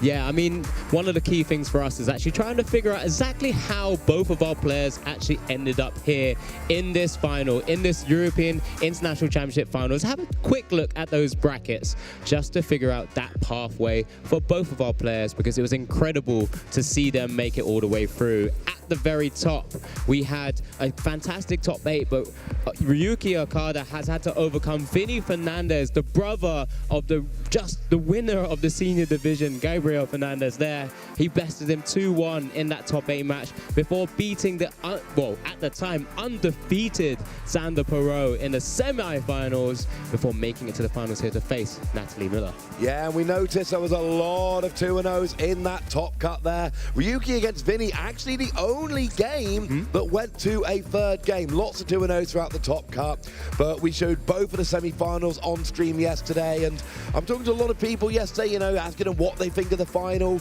and I'm hearing a lot of players who were chuffed about the matchup in terms of decks, but are also chuffed about the matchup in terms of players, because these are 2 popular players, 2 WoW-like players, 2 players an awful lot of people are rooting for. Yeah, absolutely. I mean, if we just look at the other side of the bracket, Natalie Miller had to best that Snorlax in top 8, piloted by Rone. In the semi-finals, had to best that Archaludon EX, piloted by Simone Fiorito, sorry. And now, in this fantastic matchup, that we're going to see a lot of intricacies between the 2 different decks. Yeah, it's going to be interesting to see exactly how this one comes around. We know there's a lot of tricks with Terrapagos, but we know that Dragapult is a naturally very, very strong deck. We saw it obviously win in seniors. It kind of had no choice, but it didn't stand up to Lugia in the juniors finals. Couldn't quite get that extra step.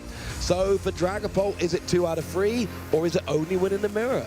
Well, it's going to be one of the most interesting things, because a player like Ryuki, who obviously has already won a regional championships here in Europe, but playing and piloting a Dragapult deck already, so he knows all those intricacies. He's familiar, yeah. So again, we've already spoken so many times about both of these players, in fact, just having that adaptability, that versatility to pick up different decks and pilot it to such a high level of standard.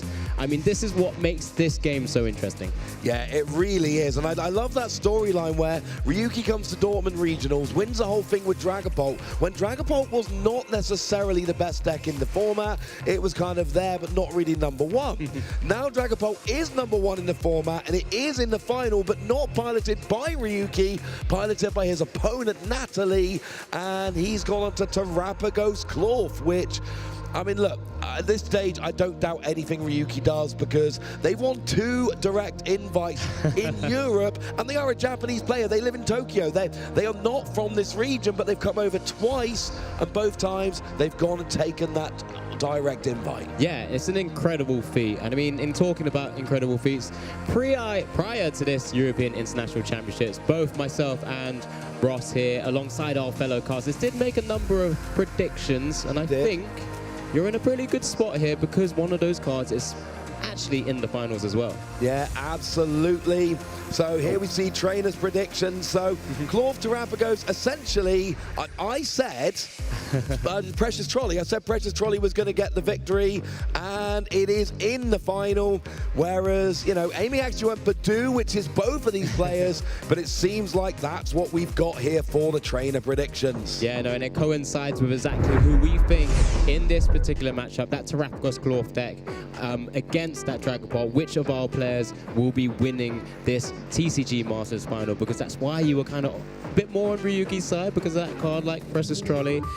But after all, Natalie did best. My main caster prediction was that Archaludon EX in the semi-finals, and so that's why I've gone with Natalie there, as we do get a chance to have a quick look at our players here. Natalie on the right-hand side and Ryuki on the left.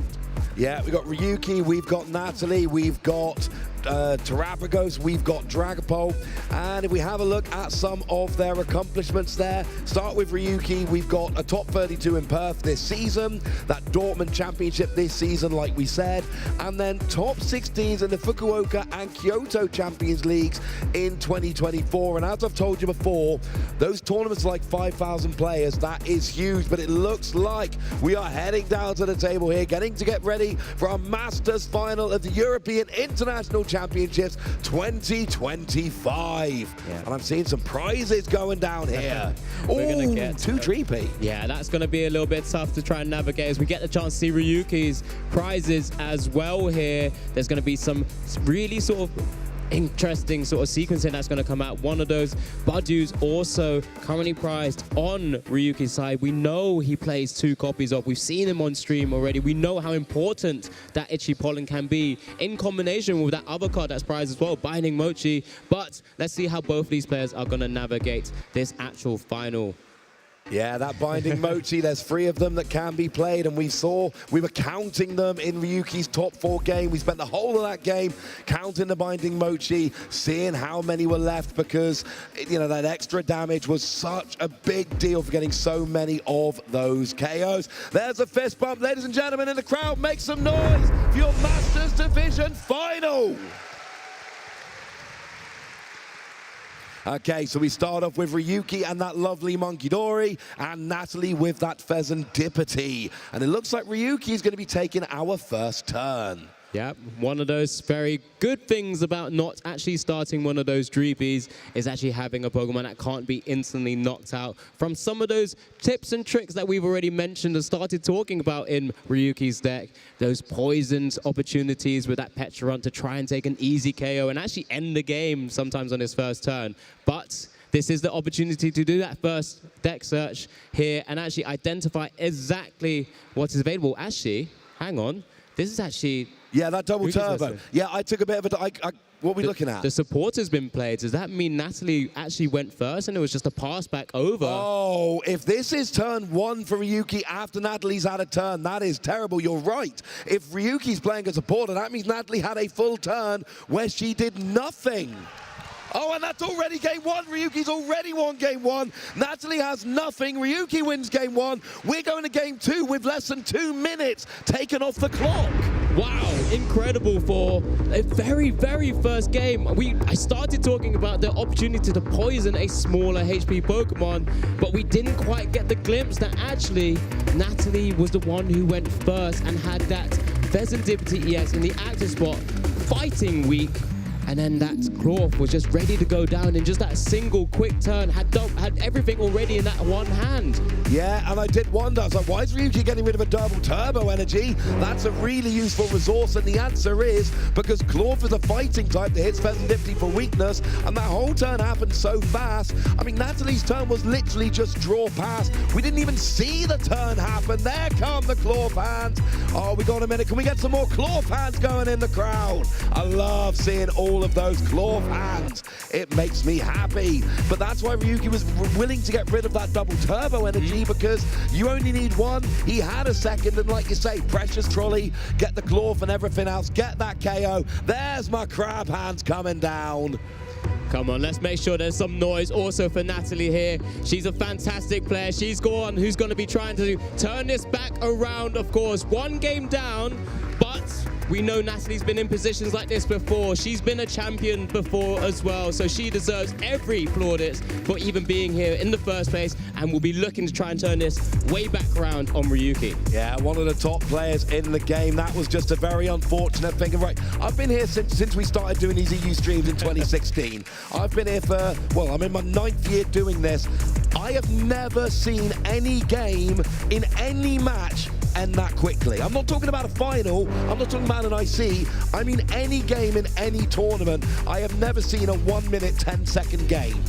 Yeah, no, absolutely. This is actually incredible sort of scenes to actually see what's happening here as our players are still setting up for game 2, of course. But just in the lead up and build up to this actual stream finals match here, just to let everyone know, Natalie actually has bested Cloth Terapagos twice during her run to the finals, whilst Ryuki's also 3-0 against Polt, or Dragapult EX, I should say. So this really can go swings and roundabouts here, back and forth.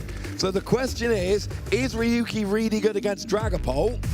And, you know, this is just a Terapagos exception. Or is Natalie's Dragapult really good against Cloth and this is a Dragapult exception? One of these players is going to have their streak broken of being really good against the other decks. One of these players is the exception whereby their deck can go against it. But here we go into game 2. Natalie starts with Purdue. That is a much better starter. And Ryuki's got a Terapagos in the active. And it looks like we are on Natalie for turn 1. Yeah, it's going to be super important here as Natalie's just double checking what's in her hand. Does have Ultra Ball. Again, one of those scary things is leaving that very small HP Pokemon in the active spot. So we need to get something else going here as well, as there is that discard of that rescue board and the counter catcher for a chance for Natalie to have a little look through those prizes just as we bring them up for everyone to see as well.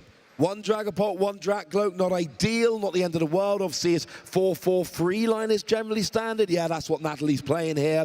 And then there's that one Dusclops prize, but there are 2 in the deck, so nothing terrible in the prizes for Natalie there. She's going to be able to navigate this one okay. And I know we've seen it on the past 2 games, but just very quickly.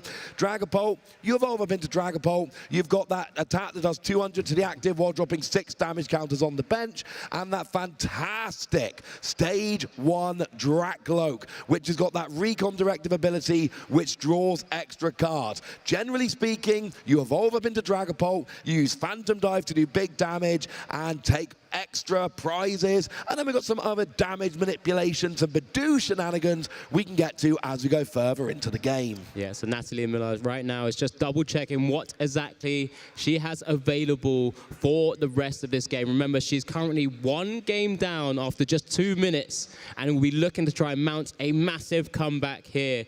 I believe there is a Dreepy also in hand, does have access now to the Rotom to help set up the board state, use that instant charge, draw cards up so that on future turns, we'll be able to start combating back at the Cloth Terapagos deck. Yeah, the player that goes first on their first turn is not allowed to play a supporter and not allowed to attack, so we use Rotom's instant charge to draw 3 cards, because if it's going to end your turn anyway, well, you couldn't do anything else, you might as well instant charge. And then we go over to Ryuki and their Terapagos deck. Yeah, one of those incredible decks, and something that we've seen in more recent times as well, especially combined with that Terapagos EX and utilizing that Aereo Zero under decks here. So we do see the Ultra Ball discarding that Carmine and the Switch cart, I believe, as well, as we get a chance for Ryuki to work out his prizes now. One of those Budgies again, one of those Binding Mochis. That Kieran's another potential switching out as well, or opportunity to deal more damage against EX Pokemon. So again, nothing too bad here, and there's an opportunity for Ryuki really just to start the initiative by getting all of those combo pieces.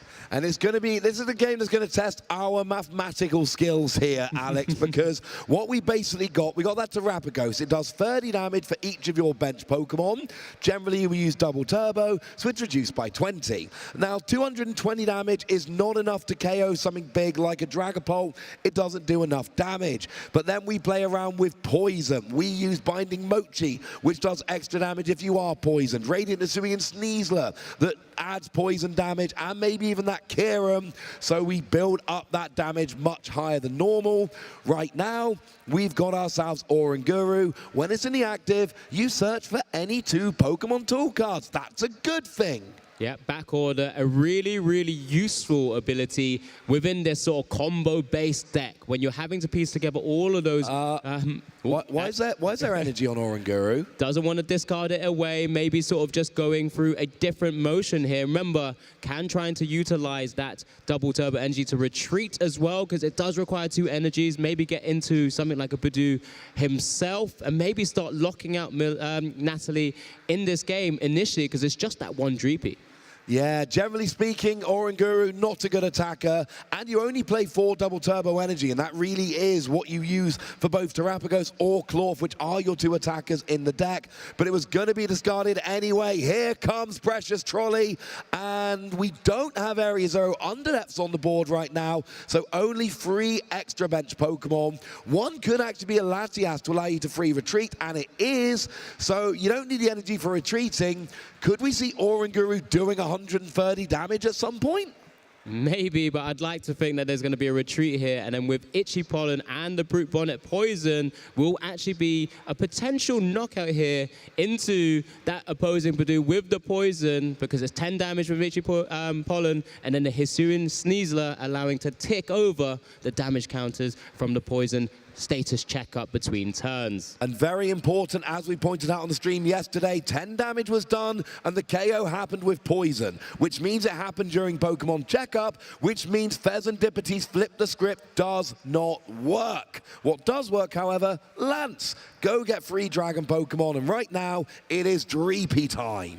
Yeah, it's one of those few cards we started to see in more recent tournaments, especially since the release of Prismatic Evolutions and, of course, that Badoo in that active position for Ryuki there, because the Lance is able to just be utilized to effectively utilize just like a Buddy Poffin, but you're actually just grabbing any of your Dragon-type Pokemon. And here we do see Natty just going for that Dreepy and double Dracloak, beginning to just start set up that board as well. Recon Directive now live with that fire energy attached Dracloak as well. So 1 goes to the hand, 1 goes to the bottom of the deck.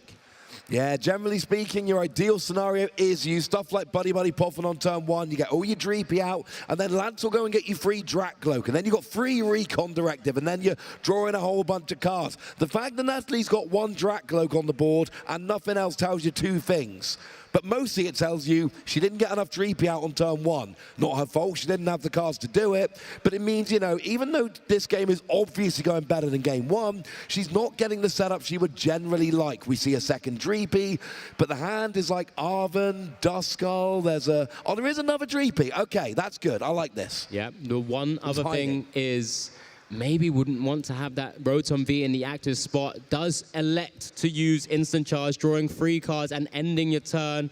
Right now, with no Area Zero Underdepths, there is no space for that Clorf to come down, of course, because that Rotom V is weak to fighting. It is, but honestly, we see the double turbo coming down on the Terapagos here. If we see an Area Zero Underdepths, I love this. Boss's orders on that Dreepy and a Binding Mochi on the Badoo. So Badoo actually does 50 damage here, and then the Poison kicks in, KO's Dreepy, Ryuki takes his second prize, and what's crucial here, once again, that KO came through with Poison. Pheasantipiti's flip the script does not work. And I know I keep saying it, but I keep saying it because it's a huge deal. Yeah, it's one of the few things that I know Ryuki's very, very strong at right now, knowing when and each of one of those attacks alongside Poison will allow his opponent not to be able to activate Flip the Script. I know Ryuki's played against a friend of mine during Swiss rounds on that Friday, and he was perfectly showing exactly how to do it. Yeah, he does it over and over again. There was one point on the stream yesterday, he actually took a KO with damage, not poison, and it was a little bit surprising. Yeah, it's one of those things I don't think either of us thought that in the TCG Masters final of the European International Competition here, would we see a Badoo take the first 2 prizes And Ryuki was doing this on stream yesterday. Ryuki's taking a bunch of prizes with Badoo because that Binding Mochi basically makes it Itchy Pollen for 50, and then the poison comes in. You go up to 80 damage overall, and most things you're attacking have 60, 70, or 80 HP, so most of the time it is going to be the poison that gets the KO.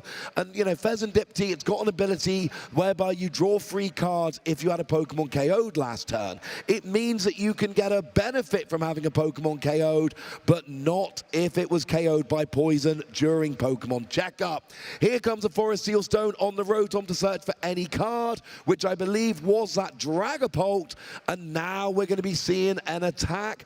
What you really want, you want to do on the bench, so you can KO it with the damage counters from Phantom Dive. You don't actually want to do 200 to a Badoo in the active. No, absolutely. You want to get true and maximum value from sort of the attacks that you're launching, especially with a deck when you're manipulating damage with that Phantom Dive. As we do see the first attack announced here from Natalie in this TCG Masters final, that Badoo has gone down, and it looks like just kind of double checking what's available here from Ryuki's side of the board as the Oranguru goes to the active spot. Has free retreat, of course, because of that Skyliner ability on the Latias EX. So a number of options here because that hand hasn't been disrupted at the same time. No, here we go with that back order ability. An ability I had not remembered the name of that Oranguru ability coming into this weekend. It's going to be a long time before I forget it now. But here is the thing. Ryuki won game 1. They went up 2 prizes in game 2. They've not yet had to deal with a fresh Dragapult, and this is the challenge right now. Can you get up to that 320? And the answer is Binding Mochi, bunch of poison, maybe a Kieran, I don't know. Let's see how high Ryuki can go. But remember, because you're up by a couple of prizes and there will be opportunities later, it's not the end of the world if you don't get a one-hit KO. It would just be nice. Yep, so we did see the Binding Mochi and the Forest Sealstone grab from that back order here. And there is a flip the script for 3 cards.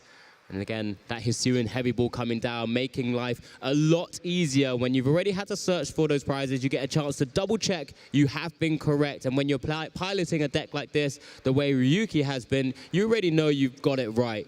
We've already said on stream before, we've had opportunities to try and search for prizes and actually struggled at times. There has been more than one time I've searched my deck for a card, been annoyed that it was prized, and then just drawn it 2 turns later because I did not check my deck well enough. It's also worth noting the 2 cards Ryuki probably most wants from his prizes were at the top. So even just shuffling those prizes, putting that Kieran down a space, that is actually pretty nice because that extra damage could be a big deal. So, we're eyeing it up. There's the boss's orders on the Rotom. Why go to all the effort of trying to get a KO on a Dragapult when Rotom works just as well? Now we retreat into that Terapagos, and with the poison, an easy KO on Rotom. We haven't even seen Area 0 Underdepths yet. We don't even need it. Yeah, Binding Mochi, and then the poison ticker between turns, the status checker between turns, has enabled the knockout on that Rodent V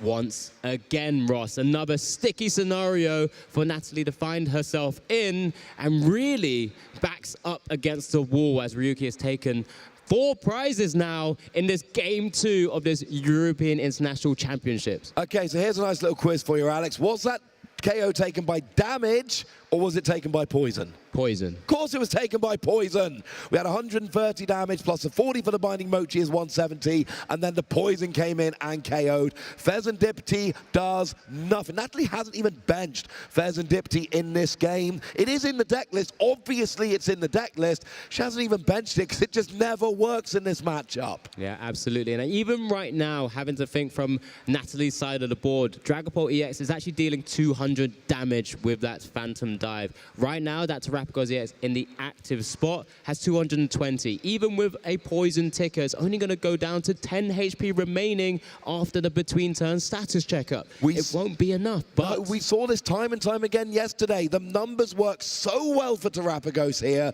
because you end up with 10 HP remaining. Yeah, I mean, this was going to say, but there is the options of utilizing something like the Dusclops, but it's such a bit of a glass cannon right now because you're giving up a prize if you utilize Curse Blast. And when Ryuki's already down to 2 prizes, you don't really want to make it even easier for Ryuki to just boss his orders one of those smaller single prize Pokemon. Yeah, there's 3 copies of Boss's Orders in the deck, and frankly, I'm not sure I would want to use Dusclops right now because at least right now Ryuki has to take a 2-prize Pokemon, and there isn't a really easy 2-prizer on the field for Natalie for Ryuki to go and KO. If you use Dusclops, then anything, you know, that Duskull, that Dreepy, that Dracloak, they are so easily KO'd afterwards that it really would just give game for Ryuki with a Boss's Orders. Right now, different supporter, it's an Iono. Yeah, now this is super important here, that Iono just trying to limit what Ryuki may have access to, especially when this is actually quite a difficult knockout to get in from Natalie's side of the board, right? We've already mentioned that Terapagos, even with the poison status checker between turns, will still have 10 HP remaining. And that's just when Natalie has to start figuring out her game plan of taking multiple prizes on a particular turn.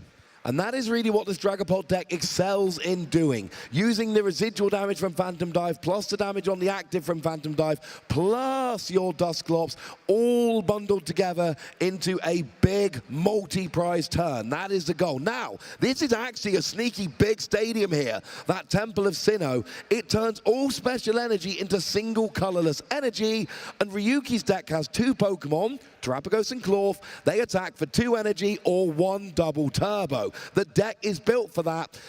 That Temple of Sinnoh has to go away. Yeah, this is going to be really vital here. I'm really, really interested to find out what those 2 cards that Ryuki's been Iono'd into, as we're just double checking exactly what that Phantom Dive 6 damage counters are going to be dropped onto on Ryuki's side of the board. There, it's back over to Ryuki here. Could be an important turn, of course, so figuring out exactly how this is going to work because that Temple of Sinnoh is in play. One of the really cool, interesting interactions, if another double turbo energy is found, it does mean it doesn't have the reduction of the damage effect of the double turbo energy. So it could actually give extra damage because then you're hitting for the full 240. Worth noting, Natalie didn't take a prize last turn, so the only draw Ryuki has on the board other than your draw for turn is that Pheasantipiti's Flip the Script. But that only works if your opponent KO'd a Pokemon last turn. Natalie didn't. She put a lot of damage around the board, and you got to think that was a very deliberate thing. She wants to get KOs, maybe poison onto the Terapagos. Maybe using Dusclops next turn. What do we see? The stadium straight into hand with another double turbo energy as well. So that Temple of Sinnoh is now not live. No, Temple of Sinnoh goes away. That means Ryuki can go and have a big bench here of up to 8 Pokemon. Here's a nest ball going to search for a Pokemon. So the way the maths works is that with a full bench, you would hit 240. That reduces down to 220 with double turbo. Up to 260 with Binding Mochi, up to 290 with Poison. Kieran would hit 320. Kieran would actually get the KO here. Do we have it? No, we've got a Badoo coming in, and I like this. Ryuki saying, look, I don't need to muck about with all that. I'm going to block your items, and I'm just going to get the KO next turn. Yep, so then just kind of slowing the game down that little bit further, trying to buy himself a little bit more time. Does have double turbo energy, remember, in hand already, so that retreat of that Terapagos EX having to using, of course, the Latias EX's Skyliner to be able to maneuver around. Orders coming down, it's that's big. A big card. Is that and it? There we go. It looks like we are getting this Natalie win game 2 there. Yeah, with a lot of prizes all in one go. We had the KO on the active. We had the KO on the bench. We had the KO with Dusclops. We had Natalie building up a fantastic turn. And I said a minute ago, I wouldn't use Dusclops on that turn. Nope. And I wouldn't have done. Natalie never intended to. It was multiple KOs on multiple Pokemon using Dusclops, Phantom Dive, residual damage from Phantom Dive, taking all the remaining prizes and forcing us to a game 3. And that's exactly what we were trying to mention a little bit earlier as well. You know, you don't want to force the opportunity to to have to use that Curse Blast from the Dusclops. You want to find an opening, that chance, that one turn to allow you to take multiple prizes, and Natalie piloted that perfectly. That was a masterfully set up game, and you know, we've been saying Natalie and her testing group, by all reports, they basically found out what this matchup was, they built Ryuki's deck, and they have been testing and testing and testing, looking at every possible way to win. Natalie knows this matchup inside and out, and you can't win that game without plays like that. So let's take a look back at game 2. We saw the KO on the Badoo with the Badoo, nice and early. Then we saw another Badoo coming down with the boss's orders on the Dreepy, getting a second prize. And then we saw Ryuki really start going ahead. We saw a Dragapult taking one prize on a Badoo, but then we saw the Rotom KO'd, and that's when Natalie started setting up the board, and we saw multiple KOs all in one go super quickly. All you need to know is that was the end of game 2, and we're going to a game 3. But Ryuki gets to go first. Well, gets to decide which way to go first, but I'm sure I would go first. Yeah, I mean, just offering that opportunity maybe to take that single prize. But both of our players here in good spirits. This is the final game of this TCG Masters European International Championships here. What's going to happen? I don't know which way it's going to go, Ross. We know it could go either way. Both of these players have been good in this matchup. Looks like we have a mulligan there from Natalie. And yeah, both players laughing, smiling. Very good spirits. Ryuki hoping for a little bit of luck coming in here. Let's hear a cheer for Ryuki for this one final game, everyone. One more time. And then let's also hear one more cheer for Natalie as well. Let's get this game going. Come on. This is the final TCG game of the entire weekend. Make some noise! And if you want to throw up crab hands, I'm down with the crab hands as well. I absolutely love this. I love this, and I can't wait to watch this final game of Pokemon. Just know, all you guys down the front of the crowd who are making the crab hands at every opportunity, you are my favorites. There we go, a couple of thumbs up. There we go. But it's not about you, Ross, okay? It's not about you. It's not about me, it's about our players, and it is about our crowd here. So much more fun doing this with a nice live crowd full of wonderful people enjoying Pokemon TCG action. Looks like Natalie does have a basic here, though, so that means that we can be getting into game 3. We are ready, we are going. It is game 3. The winner of this game will be your European champion. This is big. Hisuian Heavy Ball allowing to check all those prizes. That one of your best starters in Ryuki's deck in this scenario is actually having access to back order. This could be a massive, massive turn, Ross. Forest Seal Stone comes out straight away. Obviously, that Ancient Booster Energy Capsule coming out as well. You're going to need that. Those are the obvious choices for back order. And you get to put it straight onto Oranguru and then use it for, oh yeah, it's Precious Trolley, getting all of your basic Pokemon out. Whatever 5 basic Pokemon Ryuki wants to get on the board here are coming. Here we go. Look at all the pieces. And there we go. Ryuki is going to be your European International Champion 2025. He came to Dortmund, he won the whole thing, and now he's come to London and won the whole thing. Wow! Savor the moment. Let it sink in. Ryuki, because this is your time. This is where dreams are no longer imagined, but lived. The weight of expectation, the pressure of one of the biggest stages, over 3,300 challenges, and one final brilliant dance partner in Natalie, all stood before him. Yet now, here he stands, alone at the top. The script is written, signed, sealed, and delivered. Ryuki Okada of Japan, paving the way, carving his name into eternity as our European International Champion 2025.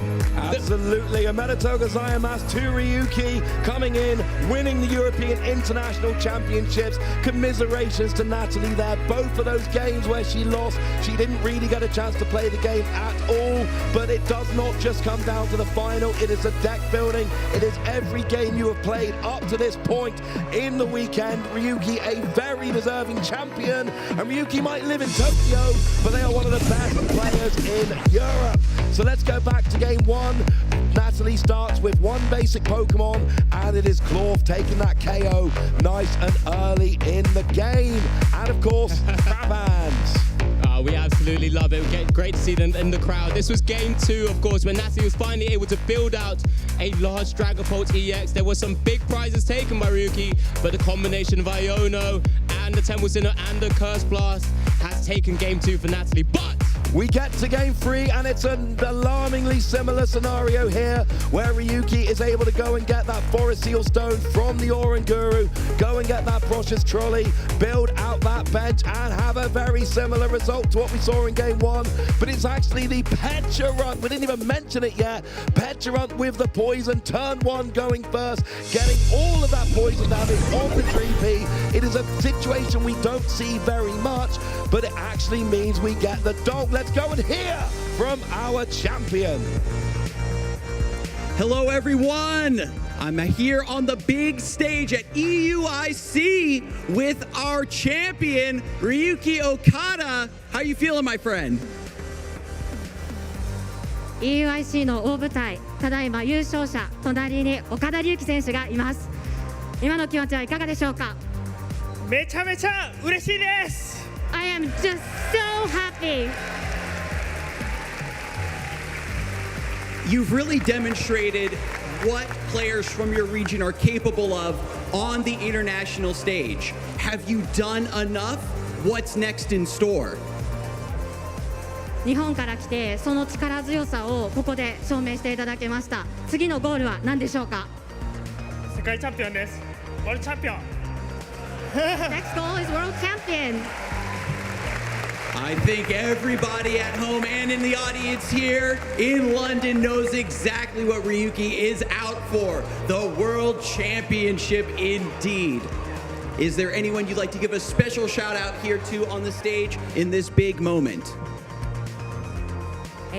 ご覧中の皆様も会場にいらっしゃる皆様もロンドンの皆様も次のゴール世界チャンピオンということでよく分かったかなと思うんですけれども感謝を伝えたい人いらっしゃいましたらこのマイクで届けてください。はい、一緒に練習してくれる、YouTube やってるハル N メンバーに、まずは感謝を伝えたいかなって思います。So I have a membership, or I actually have a channel on YouTube, and I would like to thank my members who's been testing with me, and especially the channel called Haru Enu Channel. Thank you so much. This is a player with so much to prove, and he has indeed proven it here, folks. Make sure you keep up with him on social media. Follow his Pokemon journey. We're going to kick things over to the desk, though, so we can prepare for our awards ceremony. One more big hand for the EUIC champion. Back to you, casters.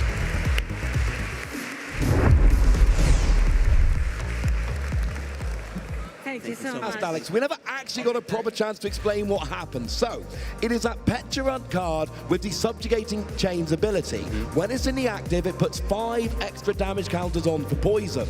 So what essentially happened there was, we had the Oranguru searching out that Future Boost Energy Capsule.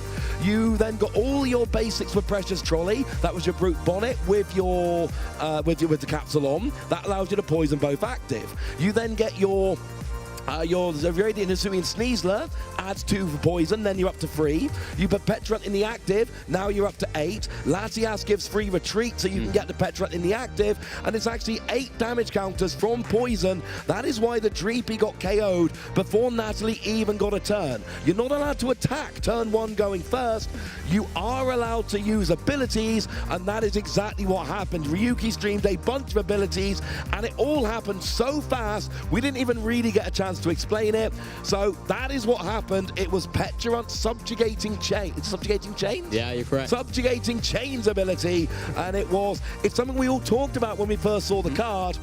I did not think I was going to see it win an international championship, mind you. No, absolutely. I mean, probably not even Claw, in all real honesty. But look, congratulations to Ryuki. Commiserations to Natalie. We didn't really see 3 full games, right? And the one game that we did see, Natalie was able to take it down. But that's just how Pokemon happens sometimes, and that's just what, you know, Ryuki's deck's actually been built to kind of do. Just kind of inhibit your opponent, take sort of small cheeky knockouts and prizes via Poison or via Badoo, and then it was just a game plan and just the sequencing, which was perfect. I mean, opening Oranguru V, I said this right as we saw it. You did, you nailed it. We also saw, I mean, Natalie's face, just as she benched the one Dreepy, she wasn't feeling too great about it. It all depended on, you know, what Ryuki was going to open. And of course, with mulligans as well, he's getting more pieces of the combo, and it just fell in the right way at the right time.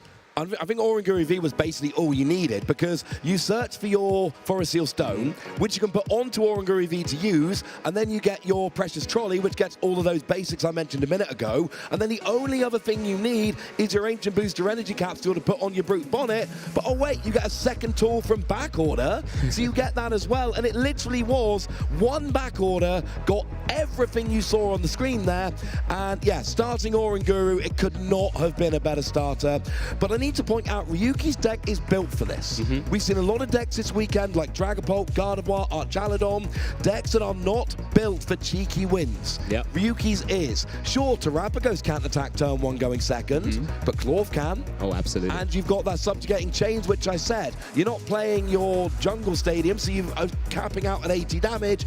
80 with poison is enough to get a lot of KOs. So between Clorth and even just Pecharunt doing up to 80 with a poison, that is a lot of cheeky KOs. And yeah, I just want to, you know, copy what you said a minute ago. The one full proper game we saw, Natalie navigated it perfectly, taking that giant, I think it was a 5 prize turn at the end of the game.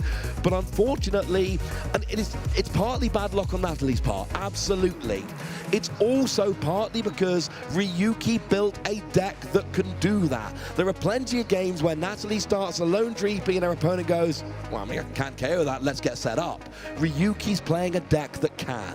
Yeah, I mean, we've already spoken about the versatility of both of these players, you know, piloting a wide range of different decks. And Ryuki is someone who's already won one regional championship with Dragapult. He's won now a European International Championships with Clorth Terrapagos. I mean, of two very different decks to pilot in such a field like this. I mean, I've already mentioned it, over 3,300 challengers, I would like to say, because there's only one winner at the end. They were all challengers to him, and he was the one who came out on top. Yeah, 3,353 Masters was the final count. I believe that was the official number that we had starting off this tournament. 3,352 of them were unsuccessful in their quest. Ryuki stands alone as your European International Champion. That 2-1 win over Natalie. And like we say, Natalie, the 2-0 against Roan, the 2-0 against Simone there. But unfortunately, Ryuki's deck being able to get those quick wins.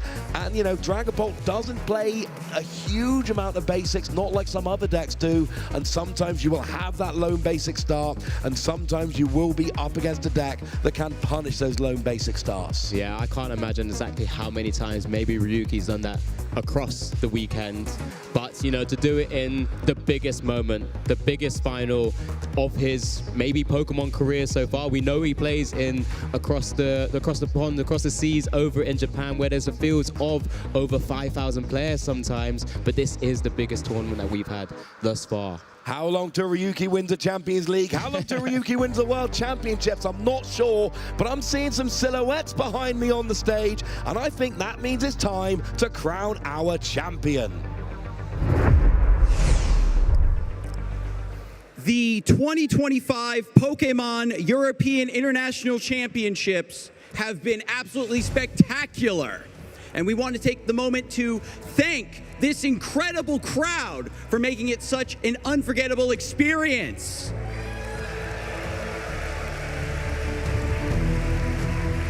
Our trainers in the trading card game deeply appreciate your cheers and support, folks. But now let's bring them out for one final time to celebrate their achievements and award their trophies. Starting with the junior division, let's congratulate our trading card game junior finalist, Andreas Kadels.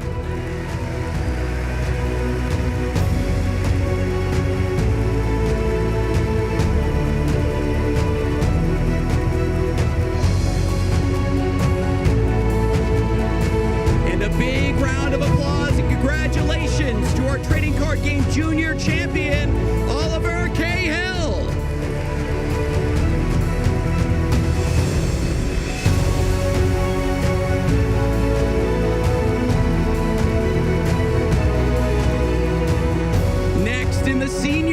division. Congratulations to our trading card game senior finalist, Nathan Osterkatz.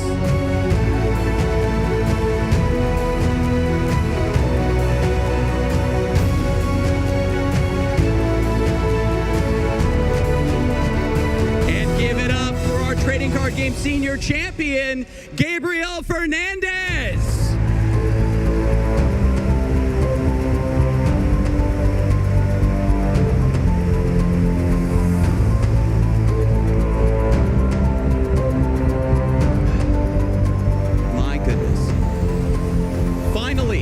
In the Masters division, let's hear it for the Trading Card Game Masters finalist, Natalie Miller.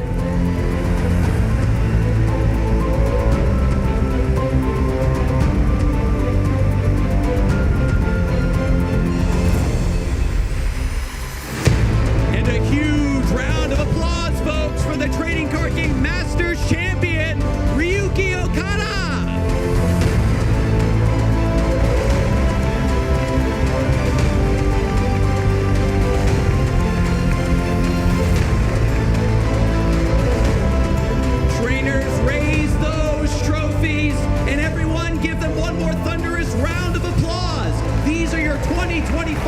Pokémon European International Finalists.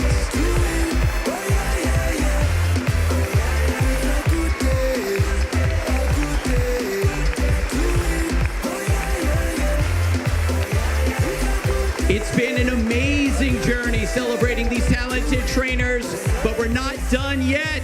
It's time to round out our Championship Sunday lineup with the Pokémon video game, folks. The Junior, Senior, and Masters divisions are all set and ready to go, so let's send it over to our incredible casters and keep this show rolling.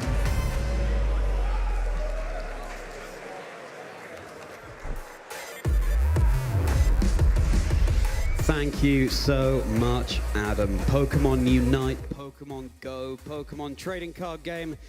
That leaves one, trainers. We've reached the Pokémon video game. I'm Charlie Merriman. And I'm Ben Kiriakou, and we are here to get ourselves kicked off with the VG Championship Sunday. And of course, just like our Masters, our Juniors have been battling it out through all of these rounds of Swiss and Top Cut, as have our Seniors, to be able to make it here to the final stage. Some fascinating matchups we have coming up this afternoon for you, everybody, and a rare treat to be able to showcase our junior divisions and senior divisions, something we don't often get to do on our Pokemon streams. And the accomplishments these traders have to their names cannot be denied. Definitely not. I mean, we've got all of our juniors and seniors. They've had their regional performances. They've had international performances. There's some repeats here. There's some first times going on as well. So we're going to be getting a little bit more acquainted with both of our juniors in just a moment. Let's take a look at how the format is going to be working here on Championship Sunday in our juniors division. So, battling through all of our rounds, 3 days of competition, reaching the finals, Ismail Ogi and Fabian Musicant. Both of them 2025 both of them LAIC champions. Ismail 2025, Fabian 2024. And that's just one of their accomplishments. This will be their 8th time that they faced in major events. The current record is Ismail with 4 victories and Fabian with 3. Are they going to even this out, or is Ismail going to advance it further? This is the crazy thing, especially when we're at this level of competition. These juniors have battled it out, as well as at internationals, also at the regional and local level events. So they're well versed in being able to play it against each other. And it's the mind games that come into this. It's a little bit of the team matchups, but both of these trainers so well accomplished, and they're definitely going to give us just as good a show as any other of our trainers here have this weekend. But before we take an even deeper dive, let's just remind everybody how everything's going to be working right now on Championship Sunday. This is the 2025 European International Championships, broadcasting live from the ExCeL Centre here in London, UK.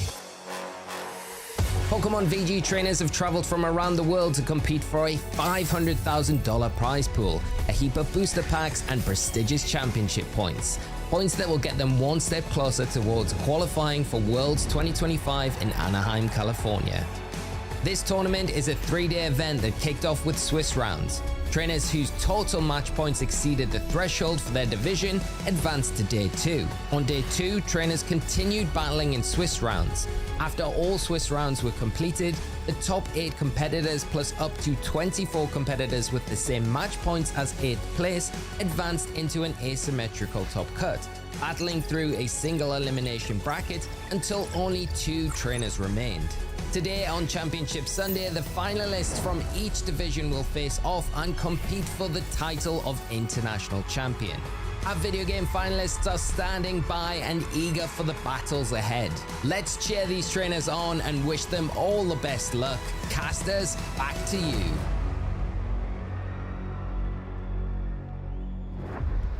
And look at this, the schedule for our Championship Sunday here in the video game side of things. We've got the Junior Finals coming up, of course.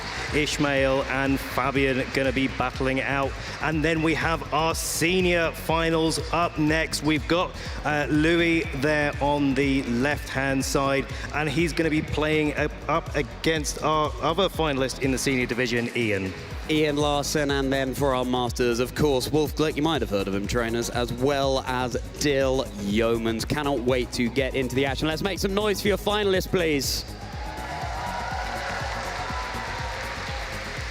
So much action ahead, Ben.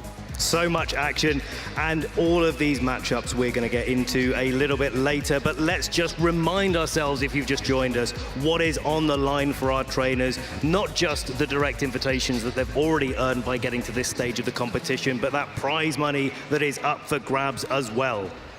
$5,000 on the line for our juniors and seniors if they win here, and for the Masters, $15,000. But frankly, I think the most important thing to all of our trainers is the thing you cannot put a price on, the title of being European International Champion 2025.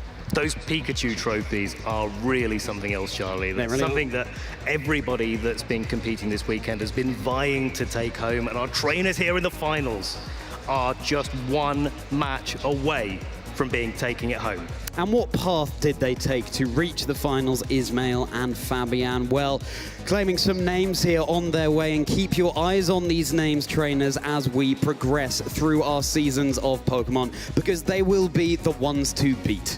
Absolutely, and looking down at Fabian's run here, 2-1 against Daniel, 2-1 against Theo. Had a little bit of a tougher matchup all the way up until the finals from the top 8.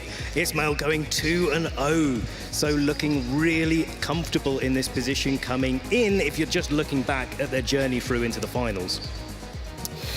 But it's not just the action going on today on Championship Sunday. You can get involved as well. You can redeem your Jumpluff that won the Latin America International Championships, piloted by Marco Silva. Use that code EUIC25 Sunny Day. Some of those letters are numbers, trainer, just to keep you on your toes. And follow along on Twitch and YouTube, of course. Absolutely, it's Jumpluff that was able to get those results for many of our trainers when it's been allowed, paired with lots of Sunsetters. So definitely something that we are going to be looking out for coming out into later competition. Follow along with all the action on our new webpage, Pokemon.com/broadcast. That's the place to be, not just for today, but for all of our regional level and above events this season. Keep your eyes on that. And our trainers are getting ready to go on stage, Ben, and we have so much more information to share with you all about how this matchup will unfold. Absolutely, look at there. We have our trainers up and our achievements up as well. Make some noise for our trainers! Ismail, Ogi, Fabian, Musicant, the accomplishments speak for themselves. Calyrex Shadow Rider and Galarian Weezing, alongside so many other notable partners there for Fabian. Worth noting that Fabian won't have access to their Indeedee in this matchup, but reach this stage of the competition with just those 5. Absolutely. You know that they're absolutely worthy of being able to play this matchup. Doesn't matter so much how how many trainers, but look, we're getting even closer to being able to crown our champion here in London EUIC. We see you, trainers. Now, this will be a rematch of our 2025 Stuttgart final just a couple of months ago. Ismail came out on top there, but is Fabian going to be able to flip the script? He certainly could be able to. Let's take a deeper dive into what Ismail is using this time round. Calyrex Ice Rider, Amoonguss Torkoal, Smeargle, Indeedee Female, and Iron Crown. Wanting to go slow and steady to win the race here, setting up the Trick Room, perhaps going with that Smeargle. It doesn't have access to any damaging moves other than Fake Out, providing a nuisance to some of the tools over on Fabian's side of the field. But definitely has a lot of tools that help him set up that Trick Room. Wide Guard and Follow Me, the choice for this Smeargle to be able to either redirect attacks away from Calyrex or Wide Guard against those spread attacks that are very good against Follow Me. Of course, there's another other two redirectors in Amoonguss and Indeedee, but also if you want to go a little bit speedier, you have that Indeedee and Iron Crown combination. Now, we know that Ismail is not going to be able to, unfortunately, use their Indeedee in this match, so that's Fabian. This Indeedee is absolutely fine. Is in. Absolutely. So yeah, he's going to be able to go a little bit faster on the offensive if he chooses to go for that. Clash of the Titans here, trainers. As we said, Ismail, our 2025 LAIC Junior Champion, and Fabian, 2024 LAIC Junior Champion too. It's going to be an absolutely thrilling matchup. Let's have a little bit of a look at what Fabian is going to be running. And here it is, Calyrex Shadow Rider. So we have a two-horse race here. Galarian, Wheezing, Roaring Moon, Urshifu, Rapid Strike style with the Focus Sash and the Terra Stella and the Taunt as well. That could be big in this matchup. Indeedee Female that's not going to be making an appearance, and Iron Hands. Iron Hands, that is running the Wild Charge here. That's not a move that we commonly see on Iron Hands, but it's going to be big damage. That electric type on the Pokemon, bolstering the power of the Wild Charge move. Now, Galarian Wheezing, neutralizing gas, shutting off the abilities of all Pokemon on the field. If Fabian can pivot that in at the right opportunity, it could provide that all-important opening. Ismail wanting to go for that slow and steady race. Fabian wanting to flip the switch. And this is the battle between a slow and fast, and that's really something that comes down to all of those support options that Ismail has to be able to set up the Trick Room, and Fabian's going to have to find a way through and get things going a little bit speedier. But Charlie, it looks like we're getting into our first match. Ismail versus Fabian, everybody, our VG Junior Finals, Game 1. It's the horsemen staring each other down. Indeedee against the Urshifu Rapid Strike. Calyrex Ice Rider, Calyrex Shadow Rider. Now, Calyrex Ice Rider is not going to be wanting to take a super effective Astral Barrage, certainly not on turn 1. And of course, there's no Wide Guard here on the field to be able to block it. So it's Ismail probably wanting to think about using their Terra option on the Calyrex just to guarantee that they're going to be able to get into Trick Room. Once they're in that Trick Room environment, then they can go on the offensive, use those big, powerful Glacial Lances, and put Fabian really under a lot of pressure. But if you terrestrialize into your Fire type with the Calyrex Ice Rider here, you're making yourself weak to the Urshifu Rapid Strike over on Fabian's side. Decisions. It is, but I think it's going to be worth it because you really do want that Trick Room environment if you are Ishmael. And here we are, our first terrestrialization of the game. It is that Terra Stella, and it is that Urshifu. Urshifu, Terra Stella, bolstering the power of each individual move it has for just the once. One water type boost, one fighting type boost. The responding sparkles over on Ismail's side of the field. Calyrex Ice Rider, it is going to have that chandelier atop its crown. Terra Fire, and not going to take super effective damage anymore from the Calyrex Shadow Rider. But as you rightly pointed out, Charlie, Surging Strikes would be a big risk in this situation. Follow Me is going to redirect that this turn, and it is going to be an expanding force coming out, not resisted anymore by this Calyrex Shadow. What a read there for Fabian. And it's going to be the Surging Strikes coming out from Urshifu Rapid Strike, redirected into the Indeedee here. There's no Rocky Helmet, no recoil damage. With this third Surging Strike, Indeedee, you're out. And that gives Ishmael a little bit of a positive momentum swing. You've definitely got to knock out the Indeedee in this position because it's stopping you from being able to get any damage off onto the Calyrex. But there it is, Calyrex twisting those dimensions. Torkoal and Amoonguss lurking in the back here. And it's going to be the Torkoal joining the field. in the face of this Terra Stella Urshifu and the Calyrex. Now, Torkoal, by far the slowest thing here and exerting so much pressure. Eruption going to be doing more damage the more HP that Torkoal has, but Fabian knows that he's got to get through this Trick Room as quickly as possible. That's why there's this double protect going off, just wasting a turn of Trick Room. Eruption coming out from the Torkoal, but bouncing off those protect shields, and of course Calyrex going to be able to follow up in just a moment, but no damage going to be coming out from it whatsoever.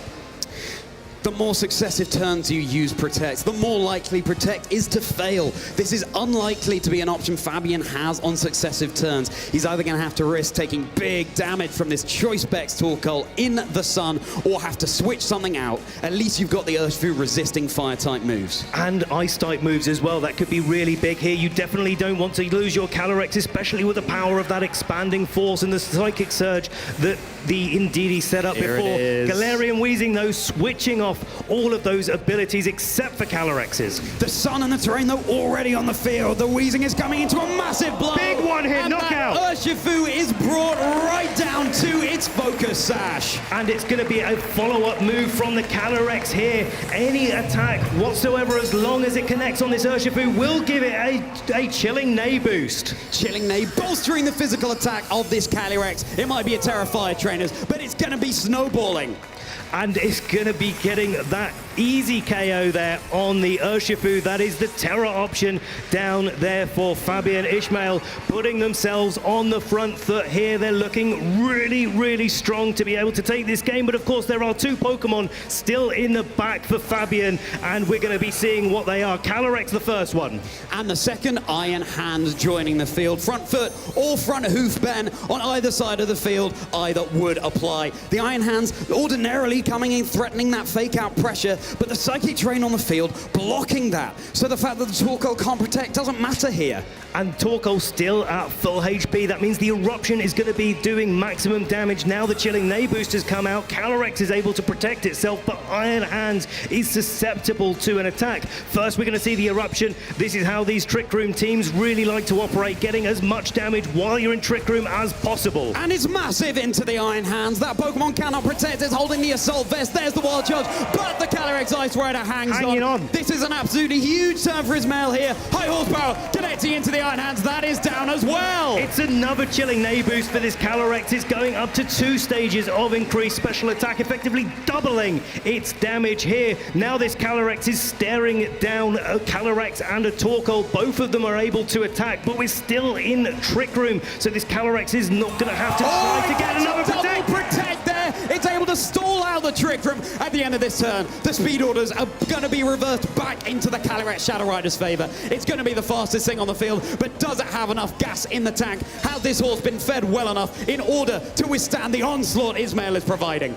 This is the window in the game that Fabian really needed, because he was able to get through that Trick Room. Now, the terrain has left the field. There is no Indeedee left to reset it up, so the Expanding Force is only going to be single target now, but what is going to hit both of these Pokemon is a big Astral Barrage. If this Calyrex on Fabian's side gets some boost, gets to steamroll, it's going to do what Calyrex on Ishmael's side was trying to do all the way through Trick Room. Here comes that shiny Amoonguss, a big Astral Barrage boosted by the Lightfall, connecting down into Ismail's side of the field. The Amoonguss takes it.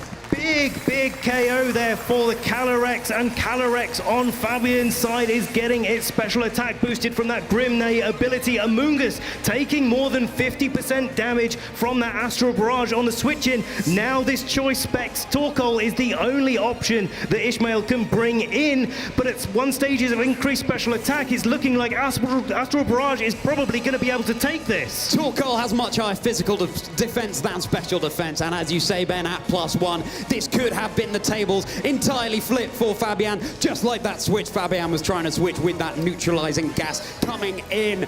Ismail has done so well. Are his Pokemon going to be able to hang on? Here comes the next Astral Barrage, clattering down into Torkoal and Amoonguss. It's a double KO!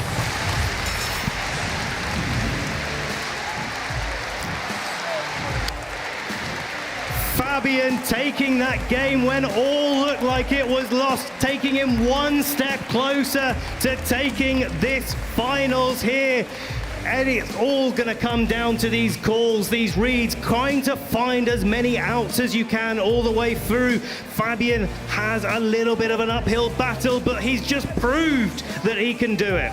I cannot emphasize enough how crucial that double protect was coming out from Fabian's Calyrex Shadow Rider. Had that not gone off, it's oh so vulnerable to any attack of Ismail's choosing, and Ismail emerges as the victor. Again, protect gets less likely the more successive turns that you use it, so a roll in Fabian's favor, but it's game 2 gonna go their way as well. It certainly could. We'll have to see how these trainers adapt, and let's have a little bit of a think about that, because Ismail looked so confident in that early game. There was the Ndidi redirecting all of the attacks. The Calyrex went for its terror. It was able to get that Trick Room up, and look at this damage that came out from the eruption. Turn after turn after turn, but it was that double protect that allowed Fabian another chance in this match to be able to get that big Astral Barrage double KO. Such a powerful move and 100% accurate. A rare treat here in the competitive video game, and absolutely fascinating matchups between these trainers. Ben, we're approaching game 2.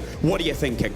I'm thinking that Ismail did everything right in that situation to just put themselves on the front foot. They were able to get the Trick Room up. They were able to go for those big attacks. We'll have to see how the leads match up as we get into game 2. It is the same leads as before for Fabian, but Ismail changing things up.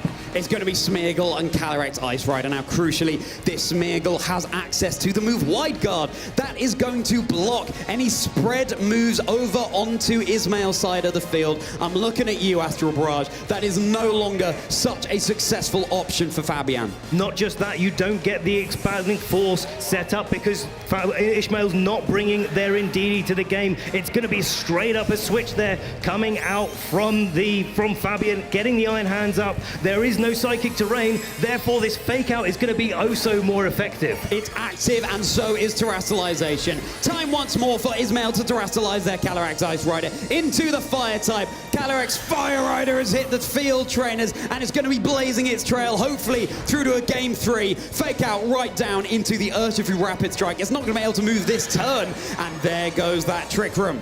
And Calyrex didn't have to take any damage because the Calyrex Shadow Rider was switched out from Fabian. So just making sure that the Trick Room was set up regardless of what happened. Get a fake out onto the Urshifu, go for the Terrafire, make sure you're not taking super effective damage from that Astral Barrage.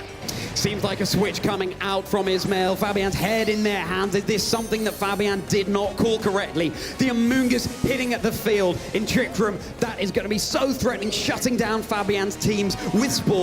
If you're asleep, you cannot act. It's a Galarian Wheezing coming in for Fabian now, and we're going to see whether or not that Amoonguss is going to be taking a Surging Strikes here, because the Rocky Helmet that it's holding would do lots and lots of recoil damage, but not only that, would waste that Stellar Terror boost. Yeah, there's Stellar Terror, and if it goes right into that, Amoonguss is going to be sponging up those hits oh so well. But of course, Smeargle having access to the Spore as well, it puts the Galarian Wheezing to sleep. It's not going to be able to out, but the neutralizing gas still on the field. Here comes the Surging Strikes targeting into the Amoonguss is going to head right into that slot and deal huge recoil damage in return. I love this. These juniors are playing so well. They're predicting each other at every stage of the game, and usually these Trick Room battles, they tend to be a bit more fast, a bit more explosive like we saw in game 1, but these trainers showing us that they've got so much more range than that. They can take it a little bit slower. They can go for the Ishmael can go for the Spore on Smeargle, slow things down, maybe get a second Trick Room later on, and then the explosive damage comes out.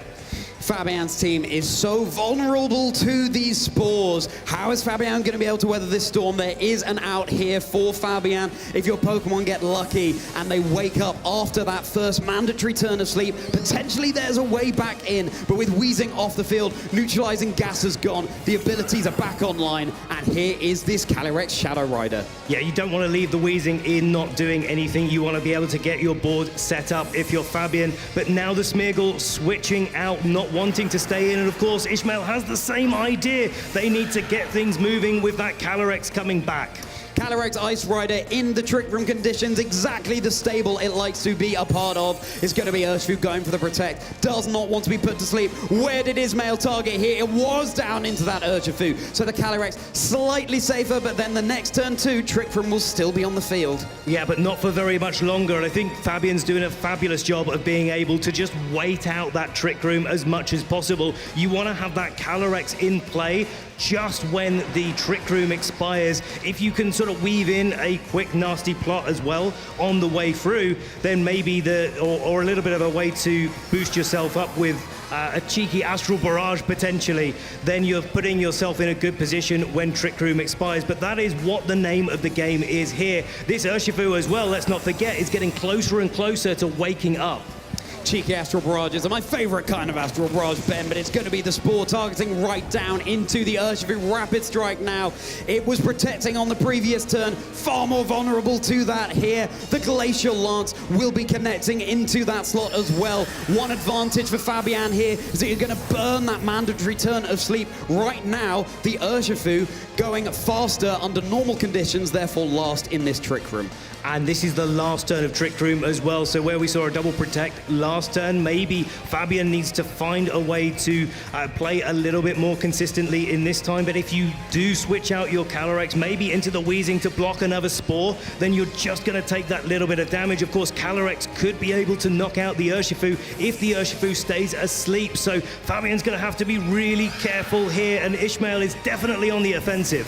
Galarian Weezing rejoins the field. It might be asleep, but the neutralizing gas has come right back in with it. The sleep is not inhibiting that ability. Spore coming right out into the Urshifu, which is already asleep, just to cover for a wake up and something like an Aqua Jet. That Glacial Lance going to be enough to secure the knockdown to Urshifu, and it's huge damage into the Galarian Weezing, and Calyrex Ice Rider going to be getting a Chilling Neigh boost. But this is the way that Fabian gets the Calyrex Shadow Rider back in play at the end of Trick Room. There it is. The dimensions have now returned to normal. Now, we saw before that this Calyrex was able to do more than 50% damage to the Amoonguss with an Astral Barrage, but it also has access to that Expanding Force that we saw in Game 1. And Expanding Force, while not boosted by the Psychic Terrain, wouldn't be a spread target move either. It looks like this Amoonguss could be in range of that attack as well.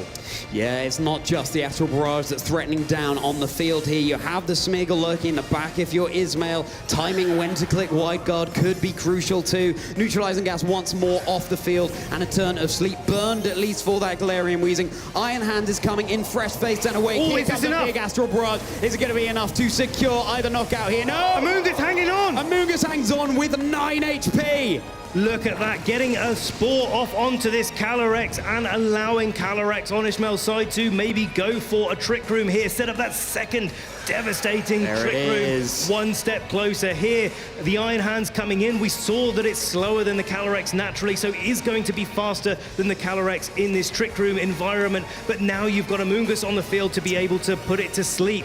If the Iron Hands goes for an attack into the Calyrex, the Amoonguss puts it to sleep. It's not going to act whatsoever. If the Iron Hands goes for a fake out into the Amoonguss to stop that from happening, then the Calyrex could be putting on some Glacial Lances. Emerging from its shell will be the Torkoal, setting the sun up on the field that did so much damage in that Game 1. That's the fake out going into the Amoonguss. It's going to be enough to take it out, and a little bit of chip damage from the Rocky Helmet too. But this gives Ismail a free switch in back to something slower that's in the back, like that Calyrex Ice Rider. This is so clever, not even taking the risk that the Calyrex, even though that it was going for its guaranteed turn of sleep, would be able to wake up. Now we're in that position that we saw before.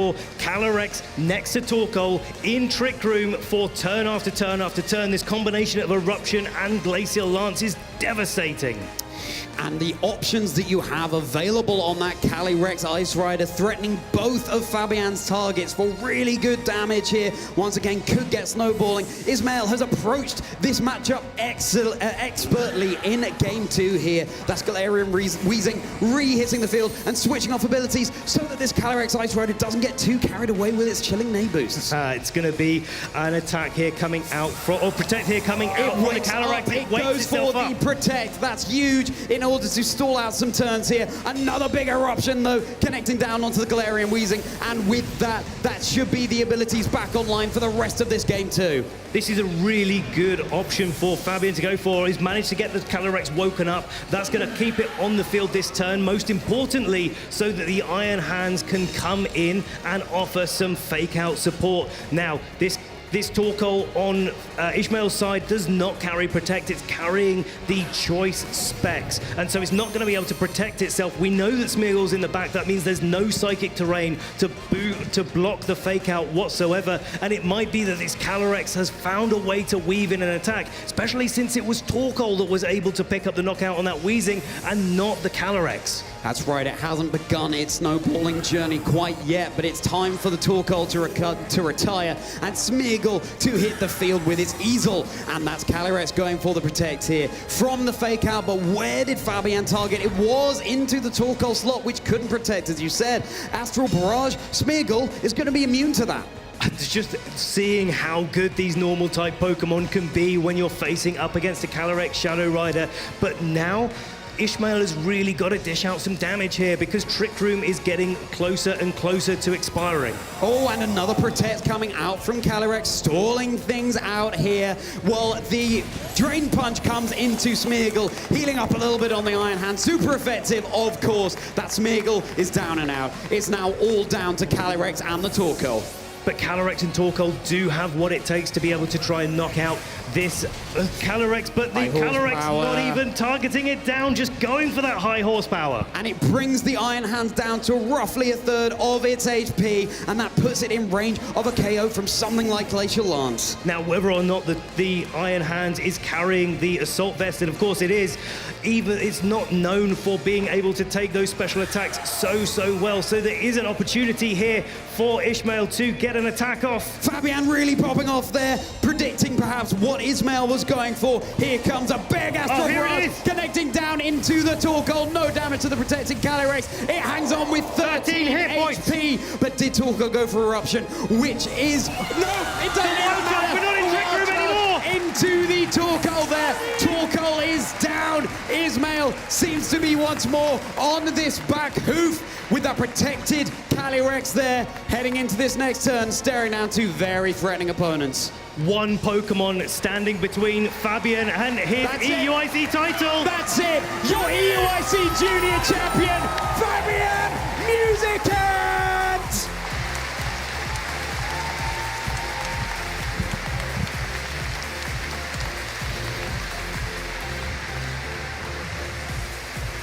Congratulations, Fabian. Keep it up, crowd.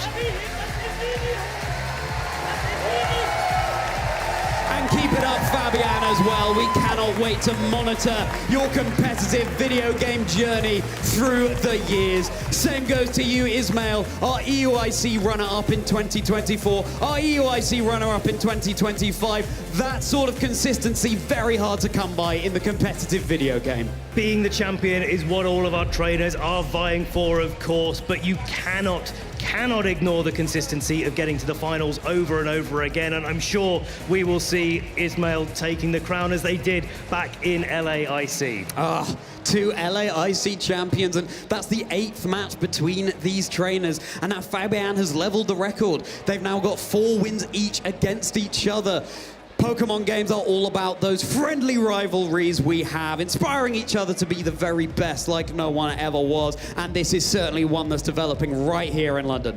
These trainers have been playing so well all tournament long. They've had so many battles this weekend, and this is what it's led up to. And I couldn't be happier to have been able to see that match play out, because if you looked at the matchup a little bit earlier, it would have been maybe a little bit more a little bit less one-sided than maybe it looked like on the surface, but Fabian played so well. They played to their outs. Ishmael did everything that they could to try and take it home. But look at all this explosive damage that Amoonguss being able to survive. But I think what I want to call out here is Ishmael being able to maneuver his Pokemon so well in that game too, to take us so close to being able to go to a game 3, but Fabian just was able to hang on.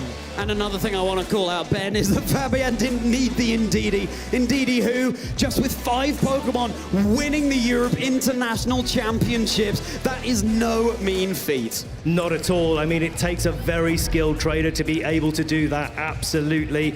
And especially in a matchup, because they did actually play earlier in this tournament, and it was the Ndidi that was able to bring Fabian to that win in that matchup. So to find another win condition in this matchup is so impressive for Fabian. Well, Ben, I want to hear from our VG Junior champion, Fabian. Let's kick it to the stage. Let's hear from your Europe International Championships 2025 Junior VG champion. Huge round of applause. Congratulations for your first winner here in the VGC division, Fabian Musikan. Congratulations, you just won the event. How are you feeling? Herzlichen Glückwunsch, du hast EUIC gewonnen. Wie fühlst du dich? Ich fühle mich super erleichtert, weil ich war sehr nervös am Anfang. I'm feeling super relieved because I was very nervous in the beginning. I mean, you and Ismail have faced a lot in battle, so were you ready to go up against him, or how did you feel facing off against him yet again? Du hast ja schon mal gegen Ismail gespielt. Warst du bereit für den Kampf oder warst du sehr aufgeregt? Ich war bereit, weil ich habe ja schon mal gegen ihn gewonnen, aber es war schwieriger, weil eins meiner Pokémon rausgeflogen ist. Aber wir sind halt auch Freunde und deswegen. I was ready because I've already won against him, but it was a little bit more difficult because I only had to play with 5 Pokemon, but we're also friends, so it was a great experience. A difficult match, but you played so well. And now, that first game, you had this double protect. I want to know, like, what you're thinking. Were you excited when you saw that? Als du das Doppelschutzschild im Game 1 bekommen hast, warst du aufgeregt? Hast du dich gefreut? Nach dem Doppelprotect wusste ich, dass ich gewonnen habe, weil ich beide killen konnte und deswegen, ja. Yes, I knew when I got the double protect that I won the game, so I was very excited about that.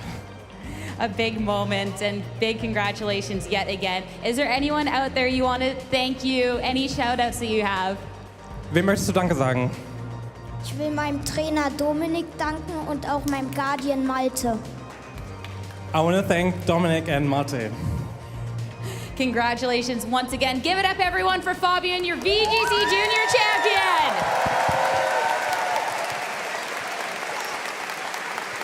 2 more champions to crown on the day. Seniors is up next. Back over to our casters for that. Huge congratulations to Fabian there, and again, congratulations to Ismail. Really tough matchup. When you're going up against such heavy offense in Trick Room, it's a strategy that instills fear in my heart, Ben. Definitely. Always. Especially when you're playing a team that's mostly focused on being fast and being offensive.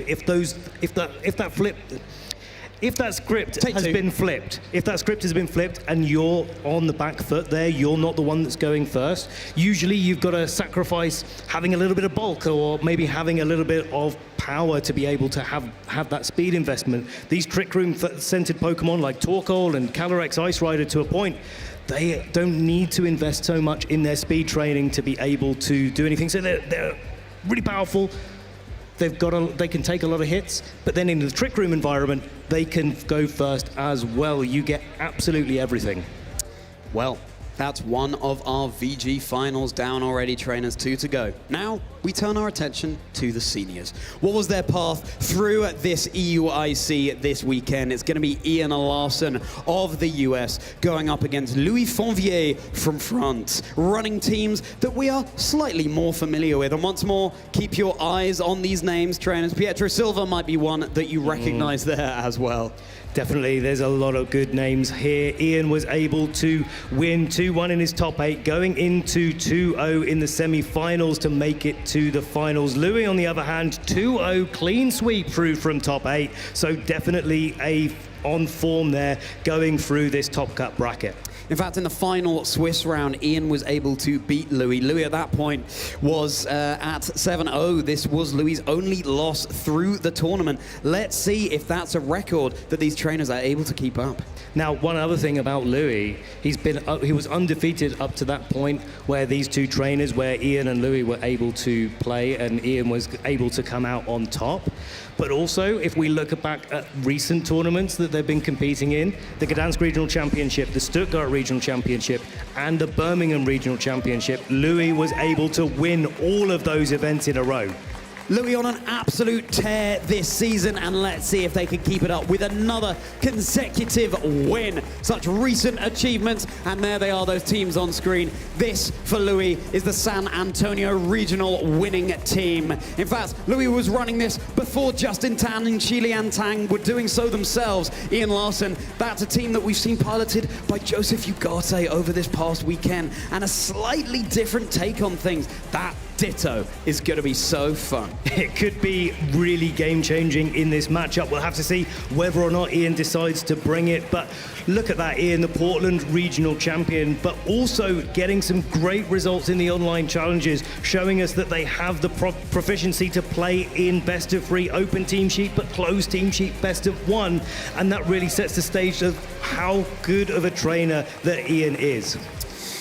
As they get settled on the stage, I'd love to see a Glalie coming out, as that plushie was showing us there, but no, it's time to take a deeper dive into the Pokemon that Ian has on their team. There is that Ditto now with the imposter ability. It will instantly transform, we see you there, Ian, into its opponent on the other side of the field that's directly facing it, copying all of their stat boosts. Many things are the same. The PP is not, the HP is not either, but in the right position, it can turn games around. Volcarona, not a Pokemon we commonly see in this format either. Same can be said for the Grimmsnarl.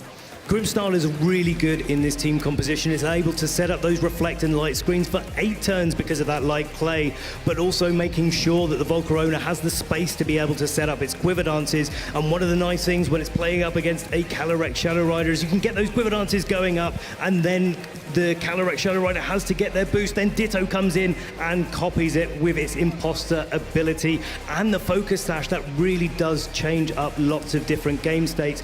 In many ways, Ditto is the second restricted Pokemon on Ian's team, and it's going to be fascinating to see if Ian is bringing it to the game, whether or not we can get our 3 restricted Pokemon on the field at the same time. It takes a really skilled trainer to run a Ditto team. Ian's first top cut in a restricted meta as well. So showing their flexibility to be able to adapt to any meta they may choose. And adaptability is certainly the name of the game, what with that Ditto, but also with the Trick Room or Tailwind mode over on Louis Fonvier's side of the field. The ability to go fast or slow is a really powerful combination to have in a team, and it takes a master to be able to work out whether or not to go for the fast mode, whether or not to go for the slow mode. Calyrex, Ice Rider, Amoonguss, Landorus, Urshifu, Ogerpon, and Roaring Moon. Roaring Moon with Terra Flying and Booster Energy and Acrobatics, they all synergize together so nicely. Acrobatics gets the boost when its item is lost, and of course the Booster Energy goes off as soon as Roaring Moon hits the field, then Terra Flying bolstering the power of that flying type move as well as completely switching up its weaknesses, though will retain a weakness to ice.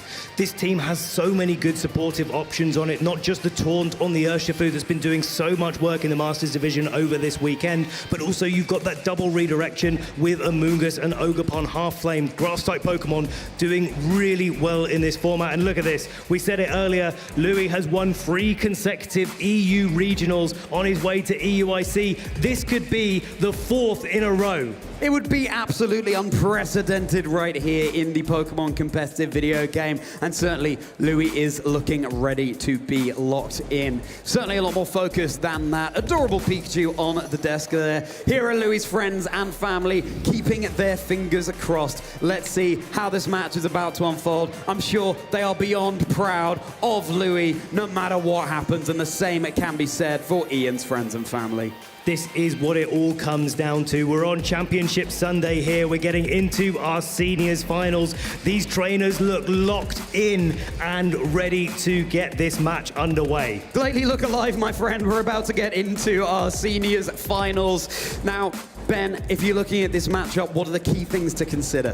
You know, I think it really comes down in the early game to the Miraidon being able to get some damage down. It's going to be one of the fastest Pokemon in this matchup, and it's really got to be taken advantage of for Ian. Now, the question for me is whether Louis is going for that fast or slow mode. He does have the option. Roaring Moon, with its booster energy speed boost, would be able to be faster than a Miraidon, get the Tailwind set up, allow Louis' Pokemon to get into a good position. But equally, there's that redirection with Amoonguss and Calyrex Ice Rider, and we saw that already in the Juniors Finals. That strategy is equally valid here for Louis. Do you prefer your vehicles motorized or not? Do you prefer the Miraidon or do you prefer the Calyrex Ice Rider? Let's see which restricted comes out on top here. Of course, Calyrex Shadow Rider has already done it. Will its frosty brother join it in our EUIC Champions roster? Let's hit the field, trainers. Make some noise for Ian Larson, Louis Fonvier, Miraidon and Urshifu versus Landorus and Ogerpon Hearthflame. And the Miraidon's going to put pressure on the board immediately there, but likely in front of this Landorus going to be wanting to get out of there as quickly as possible. Now, it's not guaranteed that a Volt Switch will be able to land into the Ogerpon because it can go straight for a spiky shield. But of course, if you do that, you're allowing the Urshifu on Ian's side to be able to get a Surging Strikes going. Now, neither of these Pokemon want to take it, but if these are like Justin's team from San Antonio, then this Ogerpon will be made to be able to take this Surging Strikes. And of course, with Landorus, it has the Terra Water, but do you really want to go for that when you've got Miraidon there as well on successive turns? Could take advantage of that Terrestrialization and deal super effective electric type damage. There's Miraidon going for its Terrestrialization. In any case, Terra Fairy. Terra Fairy going to stop it taking super effective damage, of course, from ground-type attacks from that Landorus, but it's going to open the door as a Draco Meteor. Draco Meteor connects right into Louis Ogerpon. The one-hit KO. It couldn't be a more explosive start to kick off our video game Senior Finals. And this Urshifu's going to get a chance to get a Surging Strike, so we're going to get a double KO here. Gracious me, we certainly are, Ben. That's one strike. You don't even need the third. That's two strikes. That is Landorus already down. Ian immediately on the front foot. What an explosive turn one in this game. Now, Ian has got two Pokemon knocked out and has two Pokemon in the back. Louis has to work out a way to come back into this match with only their two Pokemon. Of course, Ian has used that Draco Meteor from the Miraidon. It's not going to be as powerful as it could be, but this Urshifu is still putting on so much pressure, and especially with its Mystic Water as well. You know, if you're Ian, you're probably pretty happy to just land Draco Meteor after Draco Meteor, even if it's not doing as much damage as when you first use it. You're conditioning Louis to have to knock out that Miraidon, and if you just leave it go for Draco Meteor, it's still going to whittle away the health bars on Louis' side. Draco Meteor reduces your special attack by 2 stages. With each connection that it makes, it's going to be Louis' Urshifu hitting the field. Really valuable information for Ian here, seeing what 2 Pokemon are in the back for Louis. It might be that Ian doesn't even need to reveal the 2 Pokemon they have in the back, which is really an advantage heading into Game 2, because it means that Louis doesn't have such an insight into their game plan. Now, this combination of Draco Meteor and Surging Strikes may not be able to get the KO on Calyrex Ice Rider that's just come in because it's so bulky. And if there is an opportunity for Louis to set up a Trick Room, maybe there's an opportunity for Calyrex to set up a reverse sweep with that Urshifu as well. It's true, if there's one Pokemon that can do it, it could well be the Calyrex Ice Rider. Urshifu doesn't want to take any damage. Good call, because the Draco Meteor was going into that Protect shield there. This Calyrex so far left alone. Surging Strikes is not going to be doing too much damage at all. The advantage of having a slow Pokemon is you can invest more in its bulk. It sponges those up very nicely indeed. Now, all eyes on Louis' Calyrex Ice Rider. Is it going to be able to set up that Trick Room? Yes, it is. Is the reverse sweeping coming? Only time will tell. It's certainly possible. This was definitely the first stage for that to be able to happen. And something I want to call out here is that Surging Strikes did less than 50% to this Calyrex Ice Rider. That's important. It's going to mean that even if Urshifu on Ian's side is slower or faster in Trick Room than Louis, it's going to be able to get at least one more Glacial Lance, potentially 2 or more off onto Ian's side, and that's what Ian really needs. Louis really needs to set up this reverse sweep. Are Urshifu and Calyrex Ice Rider going to have what it takes? Oh, it's a switch out from Ian's Miraidon. What's coming in from the back? Oh, there it is, trainers. Here it is. It's the Ditto. If there's one way Ian might be able to claim their footing back in this game, it's by transforming into Louis' restricted. You got two restricted Pokemon essentially now. If you're Ian, what's going to go down in this turn? The Terastallization, and it's going to be heading right into Louis. Urshifu rapid strike here, going for its Terra Water. And this combination of Mystic Water and Terra Water Surging Strikes really does make the difference. It does way more damage than maybe a lot of trainers would be expecting. The highest horsepower coming into the Urshifu. It is Louis' Urshifu that is going first. The Surging Strikes follow up into the Urshifu. Into the Urshifu, and not that Calyrex Ice Rider slot. Looks like the Urshifu on the inside of the field is going to be able to hang on. And it's going to be able to respond in kind with a Surging Strikes of its own. And now Ian setting up the board position to be able to try to knock out this Calyrex Ice Rider on the next turn. Here's the first Surging Strikes. Here's the second one. They always get that critical hit. And the Calyrex is hanging on by a sliver.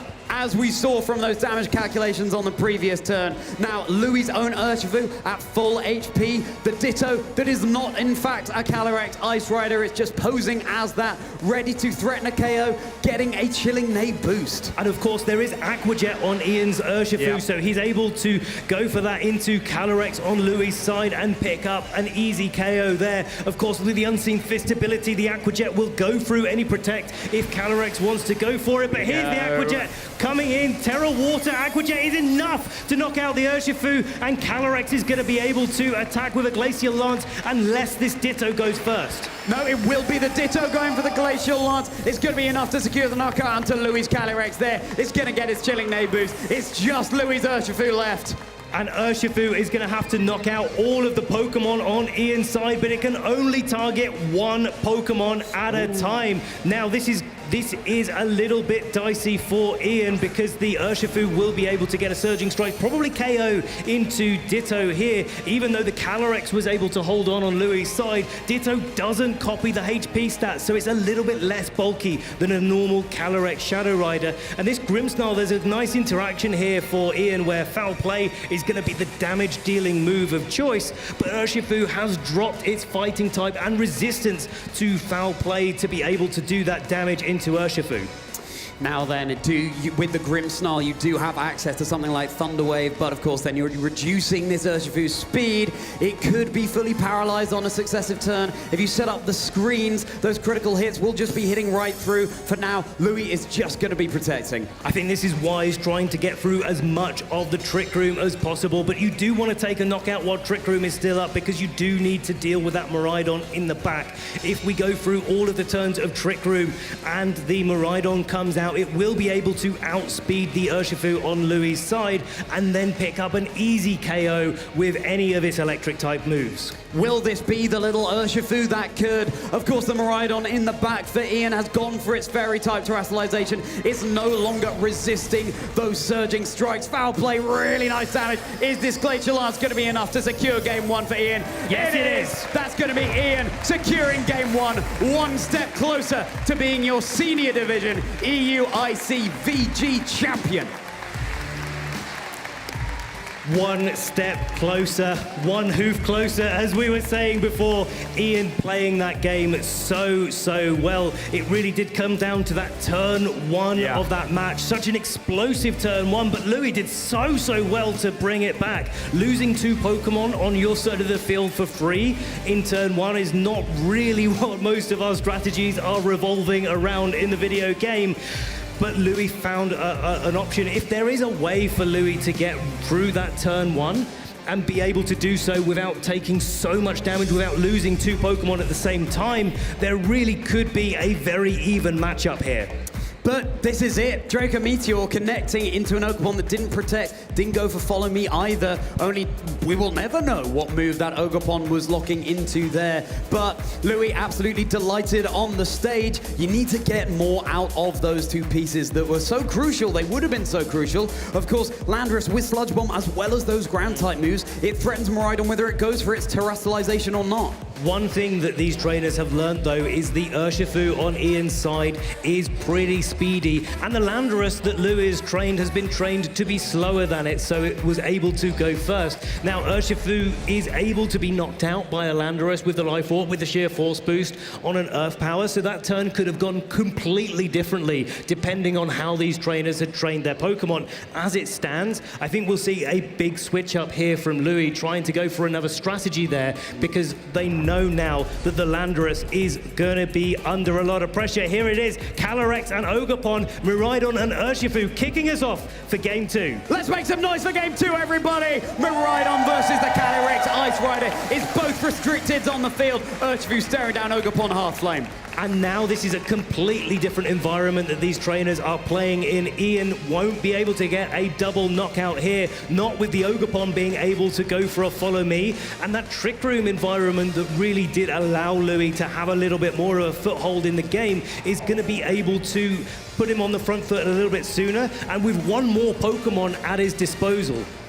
One more Pokemon, but is that one more Pokemon going to be enough to secure the game here? Ian taking their time to decide where to target. The Miraidon threatening so much damage here, but again, the Ogerpon could soak up some of that electricity. Miraidon threatens so much on the field that even not very effective moves can look like they deal neutral damage. And these trainers are taking their time here to work out exactly how they're going to be locking in. But one thing's for sure, we're going to be starting off with a Terrestrialization on the Miraidon. Miraidon going for its Terra Fairy once again. Is this going to prove to be the correct option? Miraidon from Area 0 to Hero on the field. Follow me coming out from the Ogerpon. Let's hope that it has enough gas in the tank to see it through. This turn one, Draco Meteor is going to miss into the Ogerpon. Surging Strikes connecting down is going to be easily enough to soak up the damage coming out from Urshifu. It's going to remain on the field. Look at that defense training on the Ogerpon. Yeah. Normally you'd expect it to go down to just a sliver of HP if not being knocked out with that Mystic Water Surging Strikes. Now Ogerpon gets a chance to reply this time. Now the Trick Room is twisting the dimensions. Ogerpon with its grass type coverage is going to be able to do a lot of damage to the Urshifu, and of course we have that Glacial Lance now in play. The one thing that's different though is this Miraidon doesn't have a special attack drop, so if you're not able to knock it out this turn, if you're Louis, you've got to be really worried about whether or not that Draco Meteor is going to connect yet again. Such a powerful move, but not a perfect one. Nothing is, as Glacial Lance does take Miraidon down to about a third. A responding Ivy Cudgel, is it going to be enough for the KO? It is! Miraidon is down, the restricted Pokemon down, the Terrestrialization option down for Ian. Louis saying no, I am here at the EUIC Senior Finals, and I mean business. Another Surging Strikes connected down into that Half-Flame Ogerpon. It's going to be enough to secure the knockout this time. A KO apiece. The Calyrex didn't get the knockout, so didn't get its Chilling Neigh boost, and both of these trainers are going to have to bring in a Pokemon from the back, and they're going to be able to adapt to this board state. Now, we have seen that the Miraidon did get positioned opposite the Calyrex, and that's going to allow Grimmsnarl or Ditto to come in. If Ditto comes in, it will transform into that Calyrex like Ian did in Game 1. Urshifu the choice for Louis, and it's going to be the Grimmsnarl instead coming out for Ian, trying to leverage the power of that foul play. Louis once again on the front foot in this game, because of course with Urshifu, again, you hit right through those screens, you set them up, but the critical hits just ignore it. And that's going to mean that the Urshifus are going to be damaging their respective partners just that little bit more. Grimmsnarl is a Pokemon that you might actually, if you're Louis, want to keep on the field though, because foul play, if Louis goes for their Terra option onto the Calyrex, is not going to be hitting the Calyrex for super effective damage anymore, but it does get more powerful for every Chilling Neigh boost, so it's a little bit of a difficult decision about when you take that knockout. You can only put 4 moves on each Pokemon trainers, but Grimmsnarl is one that wants to run more. Calyrex Ice Rider is going to go for its Terra Fairy here. The Terrestrialization that proved so crucial at San Antonio, and indeed for Louis back at the Birmingham Regional Championships. Urshifu over on the inside of the field will be protecting itself. And it's going to be the Grimsnarl going for the reflect, just making sure that Louis' damage is not going to be hitting just that little bit less hard. Glacial Lance going into this protect and into the Grimsnarl. Let's see how much damage this is getting off. Just less than 50%, but there's going to be a follow-up. The Surging Strikes coming in, critical hitting through that reflect. It's not very effective damage, but every little bit of chip adds up, trainers, and it softens up the Pokemon on the inside of the field for potentially a double KO coming in future turns from the Calyrex Ice Rider, giving it a chilling Neigh boost. However, that Grimsnarl, and with the reflect, still looking pretty healthy. It looks like another 2 Glacial Lances will be able to pick up the KO, but of course Trick Room is getting closer and closer to reversing itself back, and the Calyrex then will be able to be going slower. And so Louis got to find a way to get as much of Ian's Pokemon down as possible, as quickly as possible, while he still has that speed advantage. Okay, Grimsnarl going to the back. It was the hero in game 1, and it's going to be rejoining the field. Here comes Ditto, and here comes another Calyrex Ice Rider on the field. Calyrex Ice Rider not copying the terrestrialization option for Louis, and will be maintaining its Ice and Psychic type there, but will be getting that Chilling Neigh ability there. Glacial Lance coming in, putting a lot of damage on Urshifu, and Ditto really hanging on, but it is this Surging Strikes that's going to pick up the KO on Urshifu now. The dividends that Reflect is paying, despite the Surging Strikes that hit right through it, is going to be Ian losing the Urshifu down to just 2 Pokemon, Grimsnarl and Calyrex Ice Rider.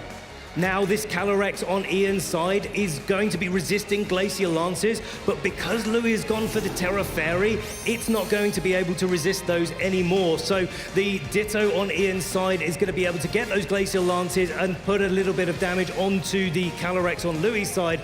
But I think with the Surging Strike pressure that Urshifu, especially since both of these Pokemon are at full HP, is going to be able to dish out.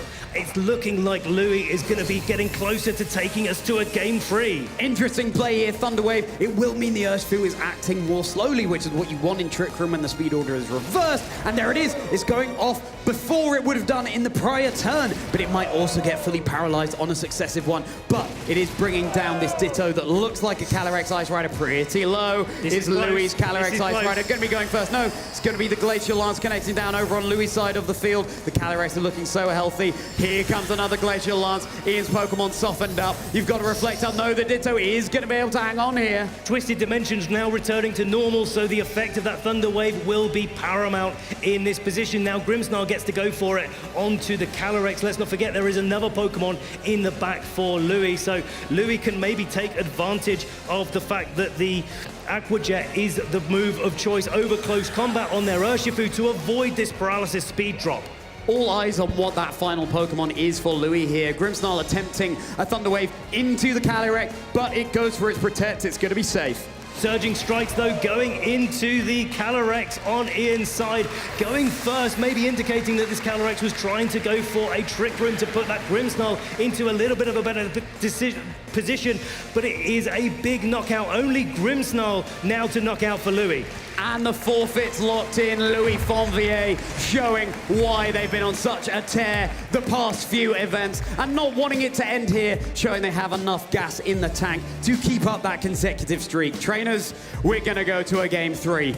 This is what you want to see, our trainers battling it out, going to a Game 3. We get more Pokemon, and of course, we get to showcase the skill of these trainers here. Now, this game was completely different from Game 1. We saw that Trick Room coming out for Louis. Was able to avoid that Draco Meteor in turn 1. That really did allow the Ogerpon to get that KO onto the Miraidon, but the Ogerpon would have been able to be knocked out and switched into another slot, and that would have put a lot of pressure back on Ian as well.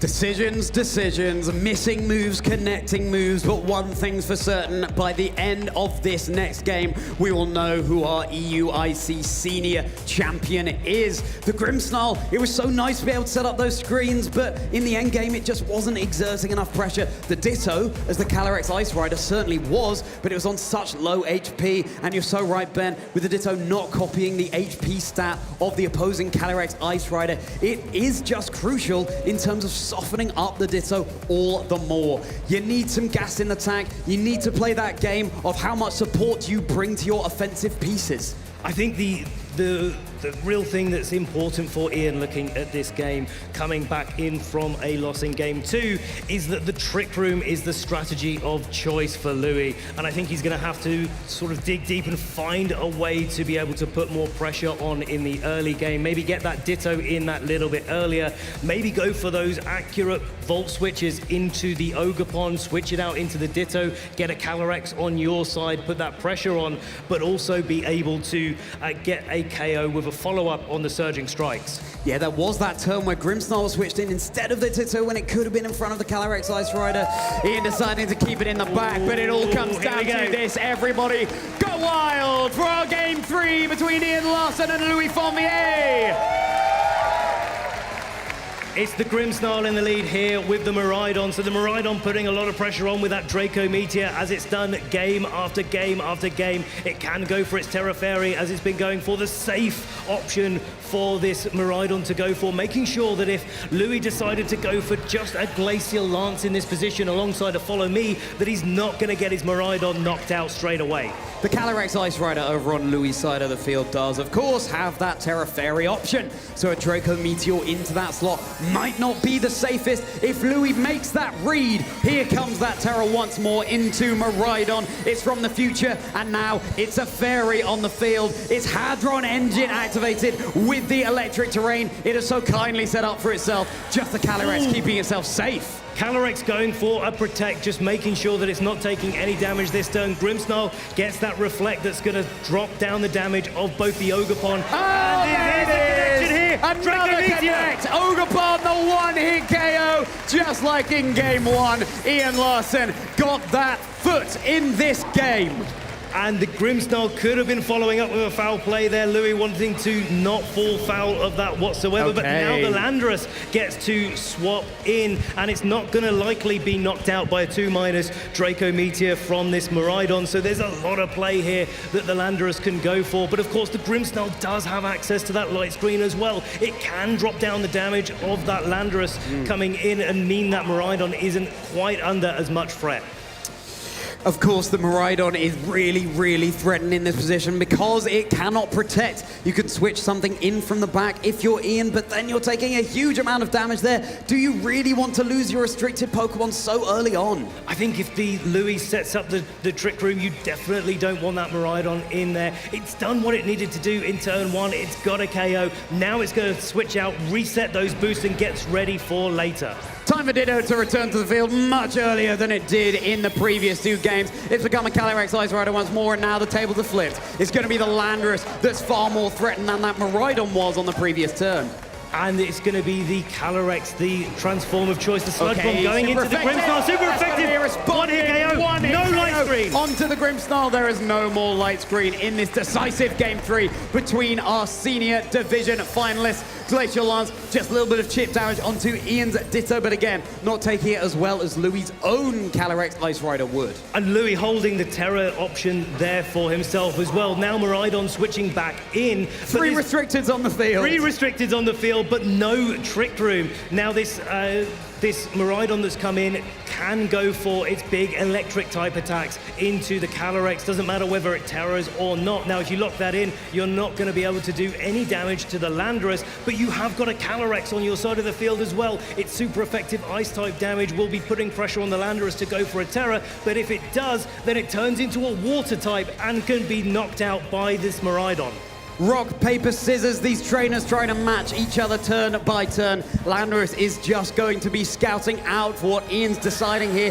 Just a double protect here for Louis. This Miraidon now, whatever move it chooses, it's going to be locked into it. Electro Drift into the Calyrex Ice Rider. Holding the choice specs, it would have to switch out and back in to reset the move it's locked into. And Ditto going for that Glacial Lance. But now Landorus knows that it's going to need to think about going for its Terra Water in this situation where Calyrex is in front of it, because it's going to be susceptible to a Glacial Lance, and it's going to be very difficult to guarantee the knockout into Calyrex, the Ditto on Ian's side of the field, because it doesn't have the same sort of output as the the Landorus doesn't have quite enough output with its Earth Power to be able to pick up that KO. What is the final Pokemon for Louis here? Is it going to be able to soak up some of this damage better? We'll find out on another turn because Landorus is going for its Terrestrialization. It's become a water type. The first time we've seen it do this in this 3-game thriller. It's going to be resisting those Glacial Lances here. Electric Drift, though, going right down into Louis' Calyrex Ice Rider in the electric terrain. Oh my goodness gracious! One-hit KO! It's enough for the one-hit KO!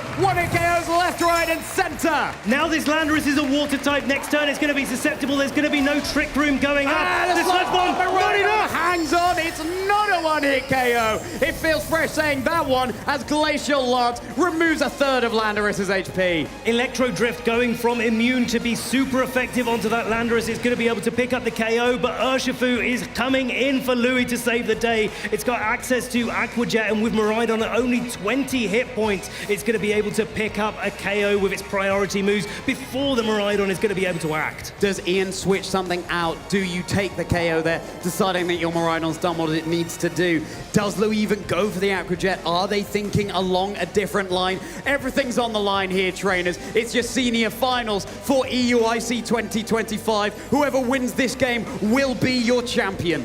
Let's see if these trainers can dig deep and find their last win conditions. Louis only has 2 Pokemon left. Aqua Jet's going to make Ian only have 2 Pokemon left at his disposal. Ditto and 1 more Pokemon unrevealed in the back. At least you have your Ditto transformed into the Calyrex Ice Rider, but it is staring down 2 water types. Here comes a big Earth Power from the Landorus. Ditto able to hang on through that. Responding high horsepower into Louis' Urshifu takes it really quite well. Okay, it's all down to what this last Pokemon is in the back. We've seen this Urshifu. It's able to outspeed the Landorus on Louis' side. The Landorus has taken attack after attack after attack, and maybe it's a water type. Maybe it's going to be able to resist those surging strikes, but it's not going to be able to resist a close combat in this situation. It's not going to be able to protect itself either. And you soften yourself up if you go for the close combat. You drop your defenses. The Urshifu isn't holding a focus sash. It makes itself so much more vulnerable to a close combat from Louis' Urshifu. That's going to be the close combat into the Landorus. It's going to take it down. And is it going to be a double KO? Unlikely here. The Calyrex is going to be able to go for a high horsepower or a single target Glacial Lance into this Urshifu on Louis' side. If it's going to be able to take that attack. Well, it's not going to have to because the Surging Strike's going into the Ditto and picking up the knockout here. Now Ian's Urshifu is the faster of the 2, but it's dropped his defenses. Urshifu versus Urshifu, what a perfect way to end our senior division EUIC track through this EUIC. Urshifu has been dominant in the usage stats all weekend, and here they are staring each other down. That little bit of chip damage on Louis, though, could be crucial. If you go for a close combat, if you're Ian, then you drop your defense and special defense down 1 more stage. That's going to allow us close combat to be able to pick up the KO. But here is the Surging Strikes not going to be picking up the KO, but Ian not wanting to drop their defenses in this situation. Had Ian gone for the close combat, maybe it would have been a knockout there, but Louis Urshifu now has the opportunity to respond. Is it going to be securing Louis as our champion? It's not going to be enough damage there. Ian's Urshifu soaking this up. This game is slowly but surely coming to a wrap. Ian playing this game very, very well, this end game, because he's been able to soften up Louis' Urshifu. Now, it has been Ian's that have been going for the close combat. To Louis Urshifu, it's going to be the KO. We have our senior EUIC champion, Ian Larson.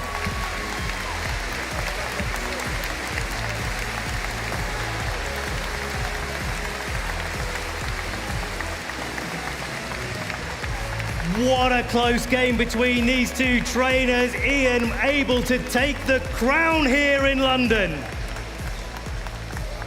Joining the lofty ranks of so many international champions before them. And wow, Ben, I mean, it's what the crowd wants to see, a 3-game set. I'm sure it's not what our trainers wanted to see on stage. They have to eke out that mental fortitude, that resilience. Ian absolutely beaming here. Louis Fonvier's unbroken record has now been broken, but I still hope that Louis is feeling incredibly proud of themselves for 3 back-to-back regional championship titles. I mean, come on, and then reaching the finals at EUIC. Yeah, you cannot dismiss that whatsoever. Louis has played so well all competition long. The only loss that Louis has had has been to Ian in this tournament whatsoever. Nobody else has been able to defeat them, and it just makes Ian that much more worthy of being our champion. Coming halfway across the globe to the UK and claiming that championship title, something Ian was dreaming of. Well, my friend, dreams have become a reality. And wow, just playing so decisively and confidently, going for those Draco Meteors, knowing they can miss. It didn't work out in game 2, but games 1 and 3, huge turns. Absolutely. I mean, that is the name of the game. You know that you've got Draco Meteor on your roster. You know the risks associated with clicking that button. But seeing Ian use it game after game after game. We saw it in game 1. We saw it miss in game 2. Here it is in game 3, getting that one-hit knockout on the Ogopon. And reducing its special attack by 2 stages didn't matter in the slightest. You're able to switch it out and back in. Well then, Ben, we've had our juniors finals, we've had our seniors finals. I really want to hear from our EUIC senior division champion on stage with Sierra. Everybody in the venue, please give it up for Ian Lawson. Huge congratulations to Ian Larson, your EUIC champion here in the seniors division. What an incredible match, insane series, and you're the champion now. How are you feeling? What's going through your head? I'm just in shock. I mean, I don't know what to say. Just got to take a moment to really let that sink in. Champion here in front of this huge crowd. That series 2, I mean, the first game, you take this really strong lead. The second one bounced back. So what are you then thinking heading into this game 3 in such an important match? I really hope I don't miss my Draco Meteor. And you didn't, and that made so much difference. Now, talking about that end game, Urshifu versus Urshifu, that was so intense. Were you nervous? Did you think that you had it locked? I was pretty sure I had it locked up, but I had to like recenter myself, make sure I didn't like mess it up. And because I know I could just like make a mistake and then maybe I would be able to lose. But I knew my Urshifu was faster, so it was pretty safe to go for that. And no mistakes, a clean win at the end, and now champion. And I want to give you the opportunity for any thanks, for any shout outs that you have here. Thank you to my parents. Thank you to my coach. Thank you to my coach, Azulite. Thank you to Joey Gartier for building this team. I just stole it.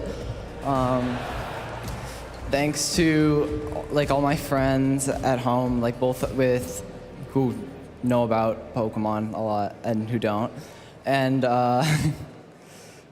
and thanks to like the Discords I'm in, especially the Minnesota Mammoth Finds Discord. Yeah, I think that's it. Congratulations once again, everyone. Another round of applause for your senior champion here in EUIC. I'll let you go, be able to celebrate with your family and your friends. But as for us, we have one more match here on the horizon to be ending off your championship Sunday. The Masters Division, a historic match here on the horizon between Wolf Glick and Dale Yeomans. If you please come up to the stage.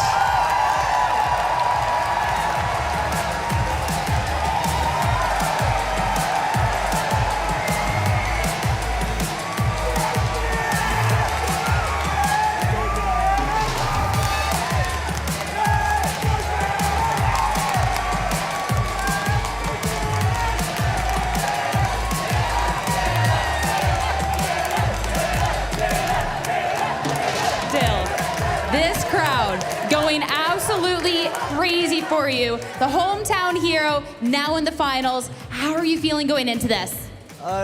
Nervous, of course, yeah.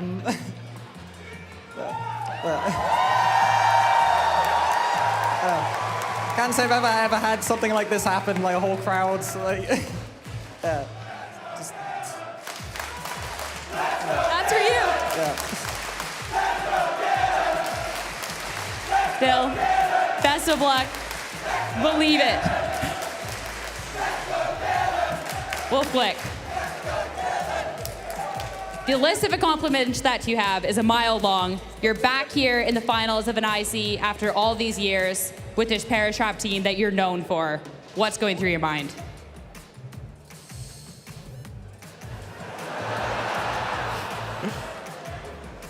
I'm ready. Aren't we all ready, trainers, to kick off this Masters final? Let's keep that loud. Let's get our trainers to their seats, and let's start a crazy Masters finals ahead.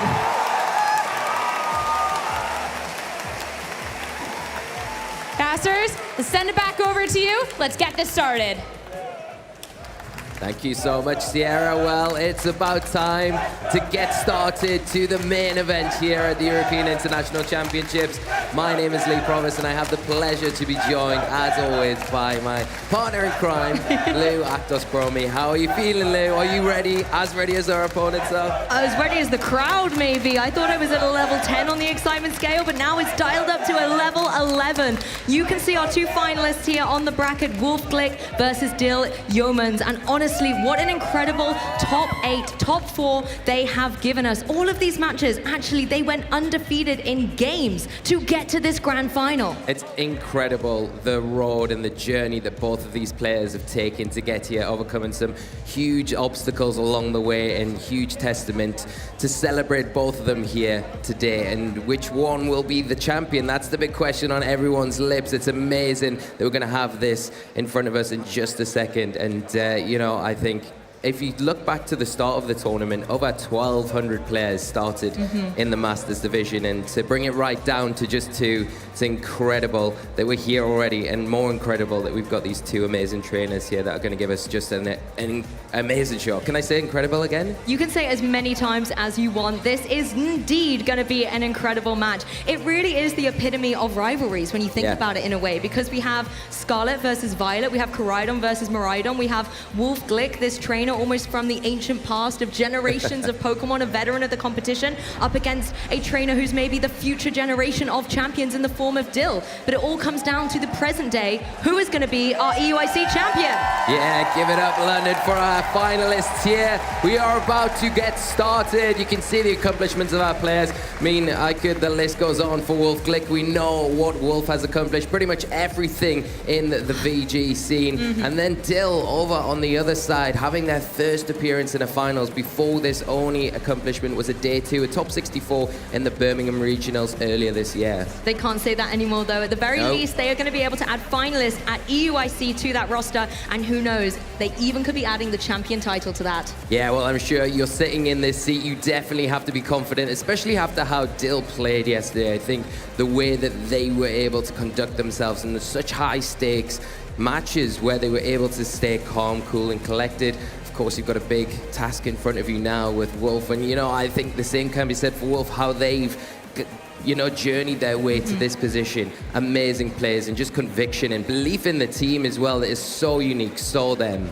And this team, like you've said, is so well synergized with Wolf, very well known for being a Perish Trap user. However, taking a look at this matchup, I feel like it's a little bit risky to bring that combination. It may not be coming to this final. Yeah, it's very difficult, especially that Perish song and Perish Trap, because you've got the Urshifu on the opposite side of the field. That dark Urshifu is going to cause a lot of problems for that Gothitelle. The Scream Tail, if it comes, it can't really do too much to it, and it has that Focus Sash, which can cause a situation where there is a trade-off, and I don't know if Wolf really wants to get into that, where the other options on the team feel a little bit more stable, and the importance of that Fluttermane in particular to just dictate the speed to the way that Wolf wants things to go. Speed is definitely going to be the secret, I think, in this particular match. We got to see in Top Cut that Wolf is running a very kind of speedy Koraidon and Fluttermane, but whether or not they're going to be able to get the edge over another fast-moving Pokemon like the Miraidon on the opposing side is yet to be determined, and that can be great information for these trainers to be looking out for. Yeah, and I think, you know, the tools are there for Wolf. You've got the Incineroar on both sides of the field. The Incineroar is really important for allowing a little bit of alleviation from some of those big threats that have those choice band or choice specs on Dill's side. But I think the Incineroar on Dill's side of the field probably gives Wolf a little bit more trouble with that Intimidate because of the physical attackers that he will be leaning into. That's the thing, the Koraidon really does not want to be unintimidated. We saw how devastating those Flare Blitzes can be, particularly in the sun, or if you go for that Terrifier as well, and you do not want those to be dwindled in damage at all by an Intimidate from the opposing side. The Fake Out is also something you have to contend with because that can really slow down the pace on Wolf's side of the field. But let's turn it over to his opponent in the form of Dill with this Miraidon team. Yeah, the Miraidon, we've seen it have success at the World Championships last year in Honolulu, and it is back again for this European Championships. Regulation G, it's not going anywhere, and for good reason. With that Choice Specs item, it provides so much damage. It's such a scary Pokemon. Thing that Wolf can do is try and scout it out, see what it is going to lock into, and then go from there. But you do give it a little bit of room, you give a partner a little bit of room, it might be too much. We saw Dill come out yesterday and full force, not take their foot off the pedal at all. And the Iron Tread's definitely something we need to talk about, how impactful that was. With that Quark Drive ability, it gets the speed boost, and it is holding that choice band item. So things like the Fluttermane, things like the Screamtail are going to be really pushed against this Pokemon, where it will be outspeeding most things. That's where the reliance of that Icy Wind comes in. You need to keep that in check, and then the importance of the Intimidate comes into play as well from the Incineroar on Wolf's side is really important to kind of negate that choice band.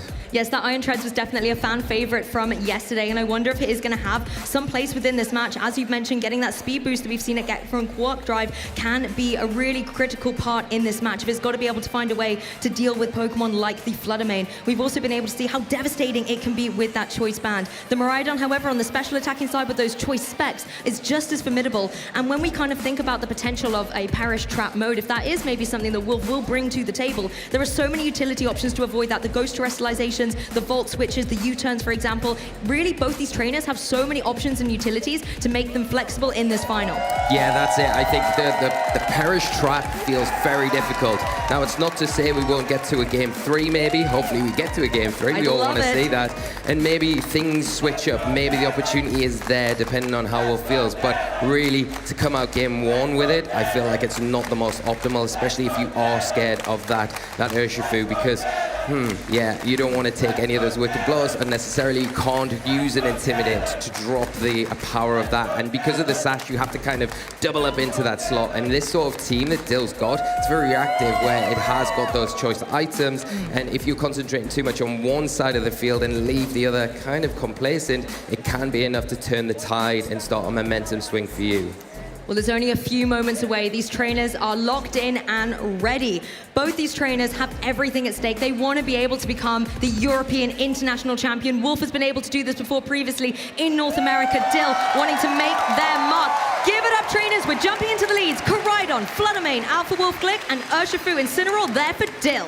Yeah, I like this lead from Wolf. The Fluttermane getting that activation of the photosynthesis. It is going to get the speed boost, really useful in the sun. Being set up off that Auraculcum Pulse from the Koraidon. Now you've got the Urshifu on the opposite side of the field for Dill. It is putting a lot of pressure on to that Fluttermane, of course, neutral damage into it, but it's not the best defensively. And it has got the sash, so it's got a little bit of security. It is going to be able to avoid the fake out from that Incineroar as well because of the ghost typing, but it has to be careful. You don't want to lose that Fluttermane too quickly, but you can pressure back with a double up into that Urshifu slot. There is the Flare Blitz risk on the Incineroar on the opposite side, of course. You don't really want to take a Flare Blitz from the opposing Incineroar into your Fluttermane, but maybe going after that Urshifu if you really fear it. There isn't a bad play, and the Koraidon pretty comfortable to sit in front of it. I think Wolf would like to be able to respond with an Intimidate off his very own with that Incineroar just to try and neutralize some of these threats. A close combat or coming through, or even the Sucker Punch will be devastating. So Fluttermane getting out of there. If Sucker Punch has been locked in, that is now going to fail into that slot as Incineroar, the great friend indeed, is going to join the field. This Intimidate is going to lower the attack of both the physical attackers on the opposing side and start to maybe have this fake out game going forward. The Incineroar on Dill's side is going to shut down the Koraidon. No offensive pressure coming through on this side, but the Urshifu is still yet to move. It's going for that Wicked Blow. So the Intimidate is null and void, but the Incineroar being that Dark Tide, the perfect switch in here for Wolf. Yeah, great switch for Wolf, taking that Wicked Blow blow up really comfortably from the Incineroar. Now has the fake out on their side, pressuring down on the Urshifu now to break the opposing sash there, which is so important. And the Incineroar on Dill's side cannot be so safe either, because the close combat boosted by that life orb, boosted by the sun, it is going to be threatened. Even though the Intimidate's dropped onto that Pokemon, there is the threat of a potential target into that slot. Hasn't got Protect, so you have to be very careful. You can't really easily pivot it out, and you've got to be careful if you are bringing something else in on that potential close combat. Well, Incineroar's going to leave the field just as quickly as it's joined. I think the utility of that Intimidate has been very effective here, as the Flutter Mane can rejoin, maybe trying to scope out these sucker punches that are going to come through. Of course, if you're Wolf, you're going to try and break that Focus Sash on that Urshifu, otherwise it is going to be hanging around. The speed heightened up on Flutter Mane's side, so if it is able to hang on in this turn, it's going to be able to apply some pressure going forward. But straight away here in game one, the Incineroar on Dill's side of the field is going to terrestrialize into that Ghost type. Yeah, suspecting maybe a close combat into that slot. The threat of it there, one way to get around it is that Ghost terrestrialization, and just a detect from the Urshifu. Wants to preserve that sash, didn't want to lose it to that fake out, as the close combat is targeted into that slot. Not want to risk it into the Incineroar. Really smart play here from Wolf, but the U-turn coming out, the pivot is in action. The Incineroar able to get off the field and allow Dill to get something else on. Maybe the Miraidon is going to come onto the field, get that electric terrain set up. Between that and the Urshifu, with that Sucker Punch in particular, you can get around the speed boost on that Flutter Mane, pressure that sash, terrestrialize and put a lot of pressure onto the Crydon. Not going to be just yet though, it is the Farigiraf. Truly beautiful turn here for Dill, being able to position that Incineroar in the back for later to keep intimidating down against its opposing Crydon, and now you have the Farigiraf in play. This is the Pokemon that can maybe switch up the speeds. If you go for a Trick Room, considering we know that the Flutter Mane and the Crydon are so offensively fast, and we saw in top 8 that they do have the potential to speed tie as well, switching up the speed could be very beneficial for Dill. Yeah, it could be, and I think that's the one thing you have to worry about. Do you commit though if you're Wolf into that Farigiraf with a double target, maybe terrestrialize, go for the Flare Blitz, go for that Moonblast into the Farigiraf, hope that it is enough to get it, especially because the Electric Seed hasn't been activated. Now you are seeing a pivot, the Intimidate coming back onto the field. That's going to be pretty important onto that Crydon in particular, because it is now at -2, so those close combats, those Flare Blitzes aren't going to be hitting anywhere near as hard as they would be at neutral damage. Well, Wolf is going to go for the Fire Terrestrialization on that Crydon. It has now taken 2 turns of Intimidate, but this Terrestrialization is going to boost up those Fire-type attacks in the form of the Flare Blitz or Flame Charge. Flutter Mane is going to go for the Shadow Ball. What a Catches call! the Ghost type. This is going to do a huge chunk of damage, really putting Incineroar into the danger zone. Crydon is able to follow up with this Flare Blitz in the sun. It's going to be able to connect down onto the opposing Incineroar and get the knockout. It no longer has to deal with Intimidate, but Farigiraf is unscathed in this turn. If it wants to go for a Trick Room, it has free reign to do so. Yeah, we see the double up into that slot, really smart as well, saying, well, if the Incineroar doesn't come in, I'm going to be able to break the sash with the Shadow Ball anyway, and the Flare Blitz with the sun at -1 will be enough to pick up the knockout on this big threat. It does leave that Farigiraf open though. It goes for the Trick Room. It is going to be able to flip the dimensions. So the Farigiraf in a really nice, comfy position. We know that there is the Urshifu in the back. It will be able to come in, of course, and it's going to underspeed or outspeed in the Trick Room this Flutter Mane and the Crydon. The thing is now, though, the Flutter Mane has got its sash broke, so it's going to be susceptible to be knocked out by a Wicked Blow. Crydon is taking a lot of damage as well, and you think, is it going to be in range of a close combat? It's going to be very close anyway, and at -2, you might want to start to rethink keeping it out on the field. Is it worth trying to switch something else in, maybe like that Incineroar here to soak up a Dark Wicked Blow, a Dark type attack, and drop an Intimidate onto that Urshifu? That's the thing, you don't even need the Sucker Punch anymore. That Urshifu, I think, is going to be sitting very pretty in the Trick Room for now. It's also been able to shake off that Intimidate by switching out, so unless Wolf wants to bring that back in, moves like the Sucker Punch or the Close Combat, I think, would be obviously the more optimal one here, will be able to hit with full force. The damage coming through from the Psychic is going to put Crydon in range from anything that Urshifu wants to throw at it in the following turns, but Flutter Mane is the target. That guaranteed critical hit gets the KO, and Wolf goes down a Pokemon. Yeah, taking full advantage of this Trick Room. We see the Wicked Blow is able to pick up the Flutter Mane. With the close combat, the defense drops. You know, the one thing that is keeping that Urshifu on the field is that Focus Sash, all important. Dill was able to keep that intact. We saw it switch out earlier to come back onto the field when the Trick Room's up. Now able to stick around and pressure with even a Sucker Punch or another Wicked Blow, depending on what comes in for Wolf. It's obviously unfortunate for the Flutter Mane, but even if you protect thanks to Unseen Fist, it was going to take that damage from Wicked Blow anyway. And at least with the KO, the trade-off is you've got your Amoonguss in Trick Room. This Pokemon is perfect for this. Yeah, it is perfect because it's going to underspeed everything it threatens with Spore. You have to be careful though, because if the Miraidon's lurking in the back for Dill, it comes in, it will set that electric terrain, and everything on the ground will have that immunity. So you don't really want to waste a turn. Maybe going for the Sludge Bomb into that Urshifu slot isn't a bad idea. There is the Protect possibility coming out from that play, or maybe even the switch. So even getting damage onto an incoming Miraidon can be useful. The Koraidon, of course, is going to be at risk if picked up by the Psychic. So maybe a switch there into the Incineroar now. It's pretty safe in all accounts. It keeps your Koraidon around for later on when the Trick Room's gone, and it allows you to drop an Intimidate. You have the immunity to the Psychic, and you're able to have an active Fake Out going into the next turn. Yes, with no way to change the Trick Room, Wolf does have to commit to playing in this environment, so switching out that Koraidon, preserving it for when Trick Room is over, if he's able to get through those turns safely, is a really nice play. Miraidon joins the field, not only does it stop the Spores from Amoonguss, but does finally activate that Electric Seed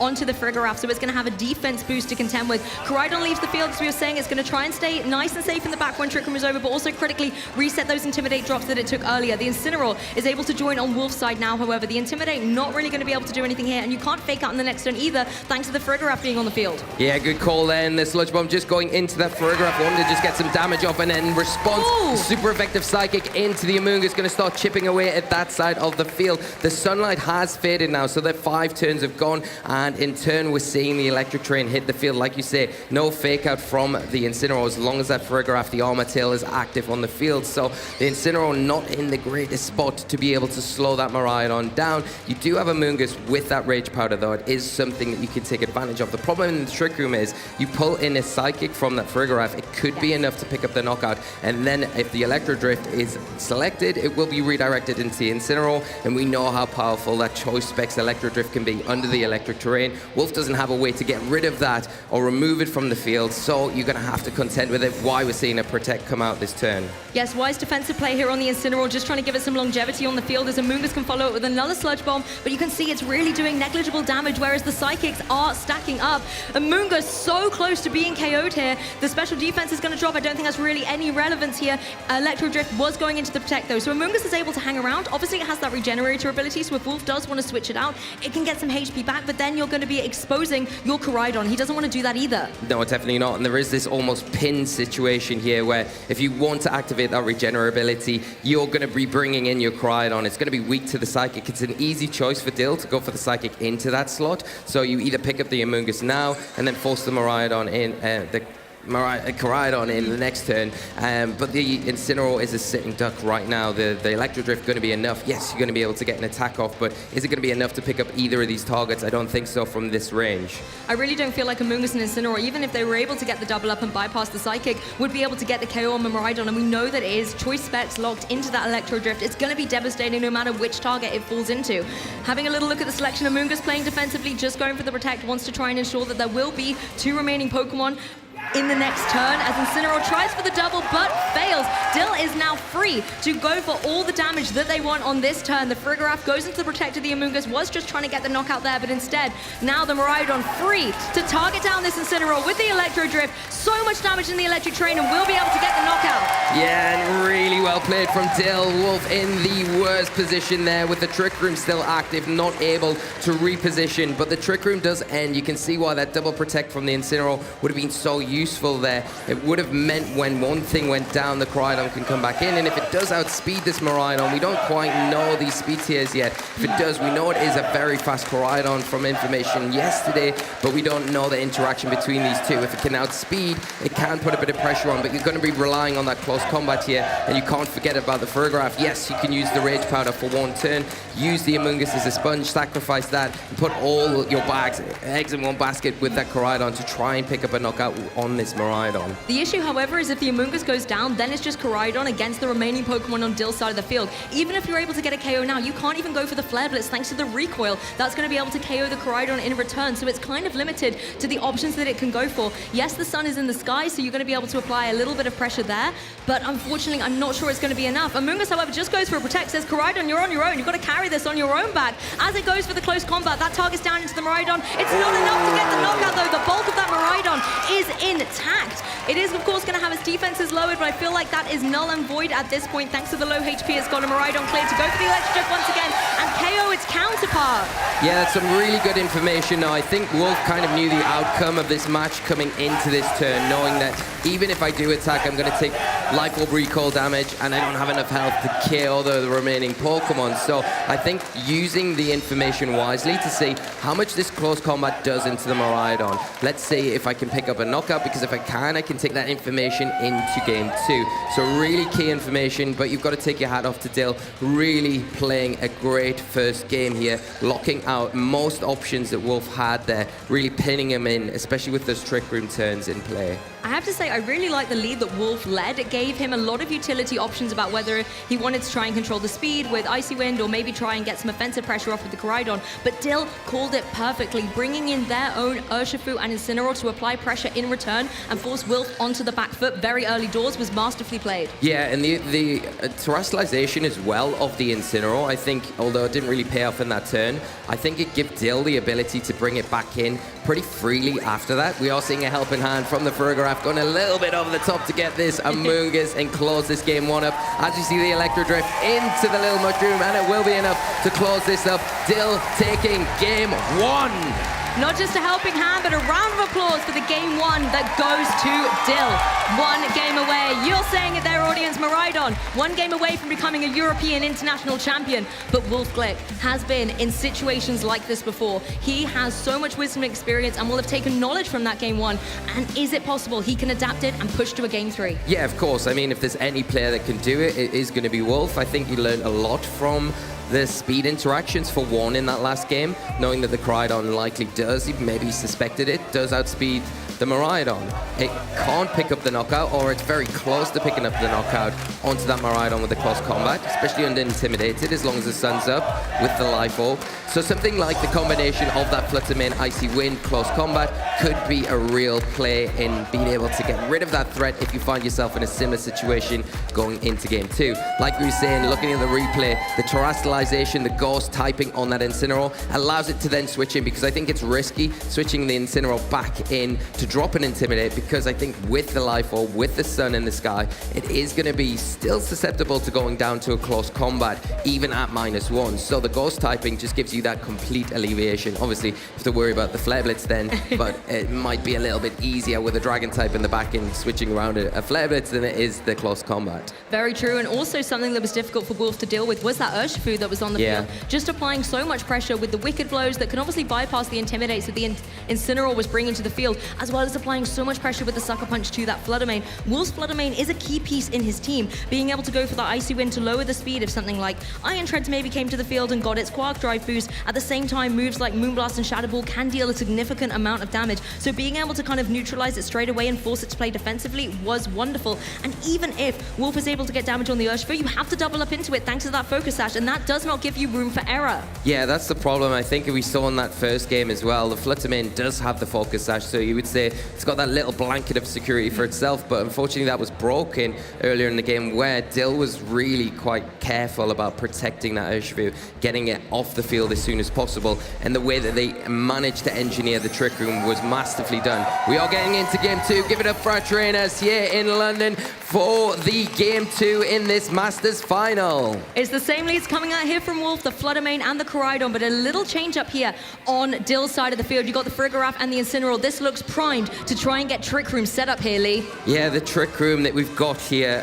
is a really good option once again. It's coming a little bit earlier in the game. You've got that Intimidate initially dropping down, and the possibility as well of the Incineroar going for that Ghost Terror type, because you want to try and remove it, right? But you're going to have to deal with that fake out first. The Koraidon is in a really awkward position. Do you maybe get it off the field now, maybe try and get the Amoonguss onto the field a little bit sooner to try and utilize that, and utilize as well that Flutter Mane to try and just get damage onto that Farigiraf while you've still got it on the field active. It's immune to the fake out, might have a free turn here.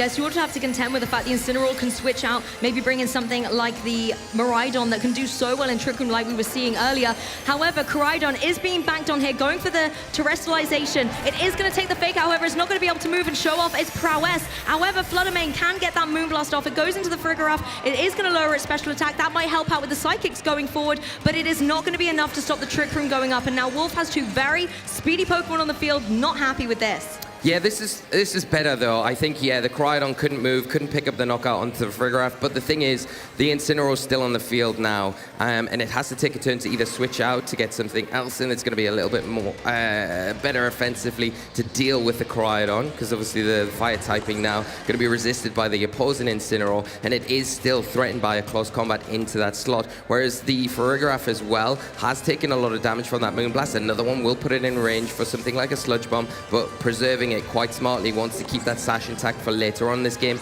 and Incineroar a great option to bring back onto the field for Wolf. Yes, could easily have been tempting to go for the Psychic and the Flare Blitz. The Incineroar on Dill's side may be able to capitalize on the sun being in the sky, but instead goes for the knockoff, removes the Life Orb from the Koraidon, so it's going to be dealing even less damage going forward. The close combat going down into that Incineroar, though it is going to be able to hang on. That knockoff was critical. That is a huge play from Dill, so smart as well. You think the Life Orb going, you wouldn't mind it because you lose that additional recoil, but we see the side roar is into the Incineroar, going to get a free pivot out. This is a really great use of that move, and we're going to see that Miraidon hit the field. It's going to activate that electric terrain. It's not only going to activate the Hadron engine, but it's going to activate the electric seed on the Farigiraf, give that further defensive boost to this Pokemon and make it even more difficult for this Koraidon. Now it has lost that Life Orb to pick up the knockout. The sun's still in effect, but it is in a really awkward spot because yes, you do have Incineroar on the field. You do have Fake Out, but oh, wait a minute. The Armor Tail is in effect by the Farigiraf. It is going to block that. So you're in a pretty tricky situation. You haven't really got anything that you're going to be able to remove the Miraidon. It's easy able to lock into that Electro Drift and pick up either of these targets now. I don't know what was bigger, the roar from the Farigiraf or the roar from the crowd when we saw that animation come through. A beautiful play, synergetically bringing the Miraidon in, giving Farigiraf even more defensive capability. It's really shutting down the pressure that Koraidon was exerting early on in this game. Farigiraf's kind of done its job here. It's able to get out, bring the Iron Hands to the field. This is another Pokemon that really wants to become a European champion. It has got its Quark Drive boosted, its attack is raised. It's now going to be able to apply a lot of pressure going forward. Koraidon just playing defensively here, knowing that it has to rethink going forward into these next couple of turns. As Incineroar does at least manage to get the parting shot down onto the opposing Miraidon. This is going to lower its special attack and mean that it's not maybe going to be able to get these KOs that Dill so desperately wants. Yeah, this is a really smart play, especially if you get the parting shot into something like the Amoonguss. It's in the back. Lowering that special attack is so important. Again, there's a big physical special attacker here. And now the Iron Hand's on the field, you are going to have access to Fake Out the next turn, which is a bit of a detrimental thing for Wolf because he's just protected that Koraidon. It can't really go for an attack this next turn. It is going to be forced to switch out, and maybe that opens the door for Dill to switch something in. But the one Pokemon that you want next to maybe the switch up is something with redirection, and you can try and utilize that. You do have to be careful though, the Fake Out from the Iron Hands into that Amoonguss at least this next turn. Yes, the Iron Hands can obviously go for that Fake Out, but if you're maybe thinking that the Koraidon could switch out, you could almost capitalize on that, try and get some damage out on the board, because it's not like the Amoonguss can spore with the electric terrain in play, and that's really where Amoonguss can be devastating in a Trick Room situation. So in a way, it's almost like Dill has completely pinned in Wolf here and can go all out on the offensive if they want to. Yeah, and that again, a bit like game one here, really is a tricky position for Wolf to be in. But the one thing you would say different to that game one is that they've got all 4 Pokemon, so they have got the ability to switch around, maybe sacrifice things to get through these turns of Trick Room, which is going to be imperative to getting that Koraidon back on the field, wipe those Intimidates clean, and start stacking up the damage. You also have to consider this Farigiraf is in the back for when Trick Room expires. Maybe it can get that set up again. Amoonguss is going to be the target of that Fake Out as Miraidon goes for the Volt Switch, shaking things up on the board state. Incineroar going to be able to take that reasonably well, but it is now in a vulnerable position for something from the Iron Hands going forward. If Iron Hands wants to go for something like a Drain Punch, that is going to be dealing a significant amount of damage. And with Incineroar coming back onto the field for Dill, Fake Out is once again in play. It might be that Amoonguss is going to be unable to move now. Yeah, and that's the thing. It has been flinched this turn. It's going to potentially flinch this next turn.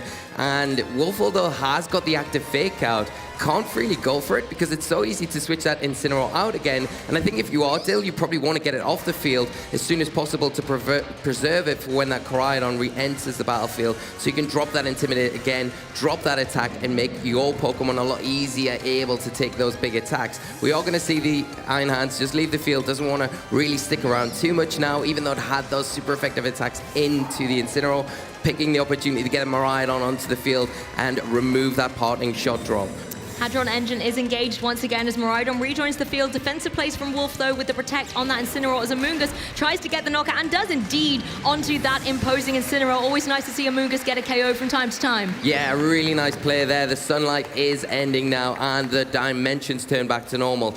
Not the best time, though, for Wolf because you've got the Incineroar out on the field. You've got the Amoonguss. They're the ones that you want active in the Trick Room, not out of the Trick Room. The Miraidon sitting in a really comfy position. You've got the fake out support from the Iron Hands. It's going to be able to go into that Amoonguss, and the Incineroar is a bit of a sitting duck here. Yes, you have Protect, so you could go for that with this turn, but does it get around it the following turn? Maybe you use this turn to protect the Incineroar, switch the Amoonguss out, get something like that Fluttermane onto the field to stop pressuring the Miraidon, and then it might open the door for you to weave back in that Koraidon. The later stage, now the Trick Room's gone, the Farigiraf not on the field, so you can start trying to get that momentum swing back in your favor. That's the thing, you can fake out the Amoonguss and stop the Rage Powder, and allowing Miraidon that's had that parting shot reset just go all out on the offensive here and get some damage on the board. The Iron Hands does indeed shut down that Amoonguss from providing redirectional support, leaving the Incineroar completely exposed to the follow-up from the Miraidon. It's going to be that Voltage once again. We know it's going to be able to get the knockout. Incineroar has been felled, and Dill has the utility to pivot in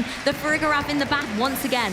Yeah, and we do see that pivot in and out. It doesn't want to stick around on the field and commit to anything. It just wants to use that move to get the little bits of damage it needs to onto the field and allow that Farigiraf back onto the field. Because now you've got the option, right? If you're the Farigiraf, you haven't taken that much damage. It depends what comes back in onto the field. If it is the Koraidon now, it has got that Sun active, so the Flare Blitz would be a threat into the Farigiraf. It has used that Electric Seed as well, so it's switched out, undone that defensive boost. The Flare Blitz would be enough to pick up that and prevent another Trick Room, and yeah, the problem is, though, if you just see that Miraidon come in, it would resist that, and then it is going to be tricky, and you leave the Iron Hands kind of open to do what it wants. The thing is, as well, with the Iron Hands, it's probably not in the best of positions now. I think you probably want to set your Trick Room up, maybe get your Miraidon onto the field, get that Electric Train active as soon as possible, because as long as it's not, that Amoonguss is going to be threatening with those spores. Well, there are no Intimidates on this Koraidon now, and as you mentioned, the Electric Seed is no longer available to that Farigiraf, so it could be a little bit more exposed. Depending on what Wolf has gone for here, the Miraidon could be in a little bit of a difficult spot. The sun is in the sky, the terrestrialization is on that Koraidon. Something like a Flare Blitz could be dealing some devastating damage. We know close combat isn't going to be enough to get the knockout. Iron Hands, however, very happy to get its Quark Drive boosted up, and Amoonguss providing that redirectional support with the Rage Powder, allowing this Koraidon to do what it wants with that close combat. It will go down onto the Miraidon, but as you can see, it can take that so well, and now Koraidon is exposed with the defense and special defense drop. Yeah, it has, and you can see the difference it makes not having that life orb. The Amoonguss being able to be a really valuable member of the team here, just protecting that Koraidon, and it can do it again here because the Miraidon's only option to get around the Rage Powder is locking in on that Dazzling Gleam. Well, it's not going to be super effective into the Fire Terror type on that Koraidon, leaving it open to going for another attack into the Koraidon. It does have to be careful how many of these it goes for, though, because these defense drops are going to start to stack up, and the Koraidon only has so much tank in the gas.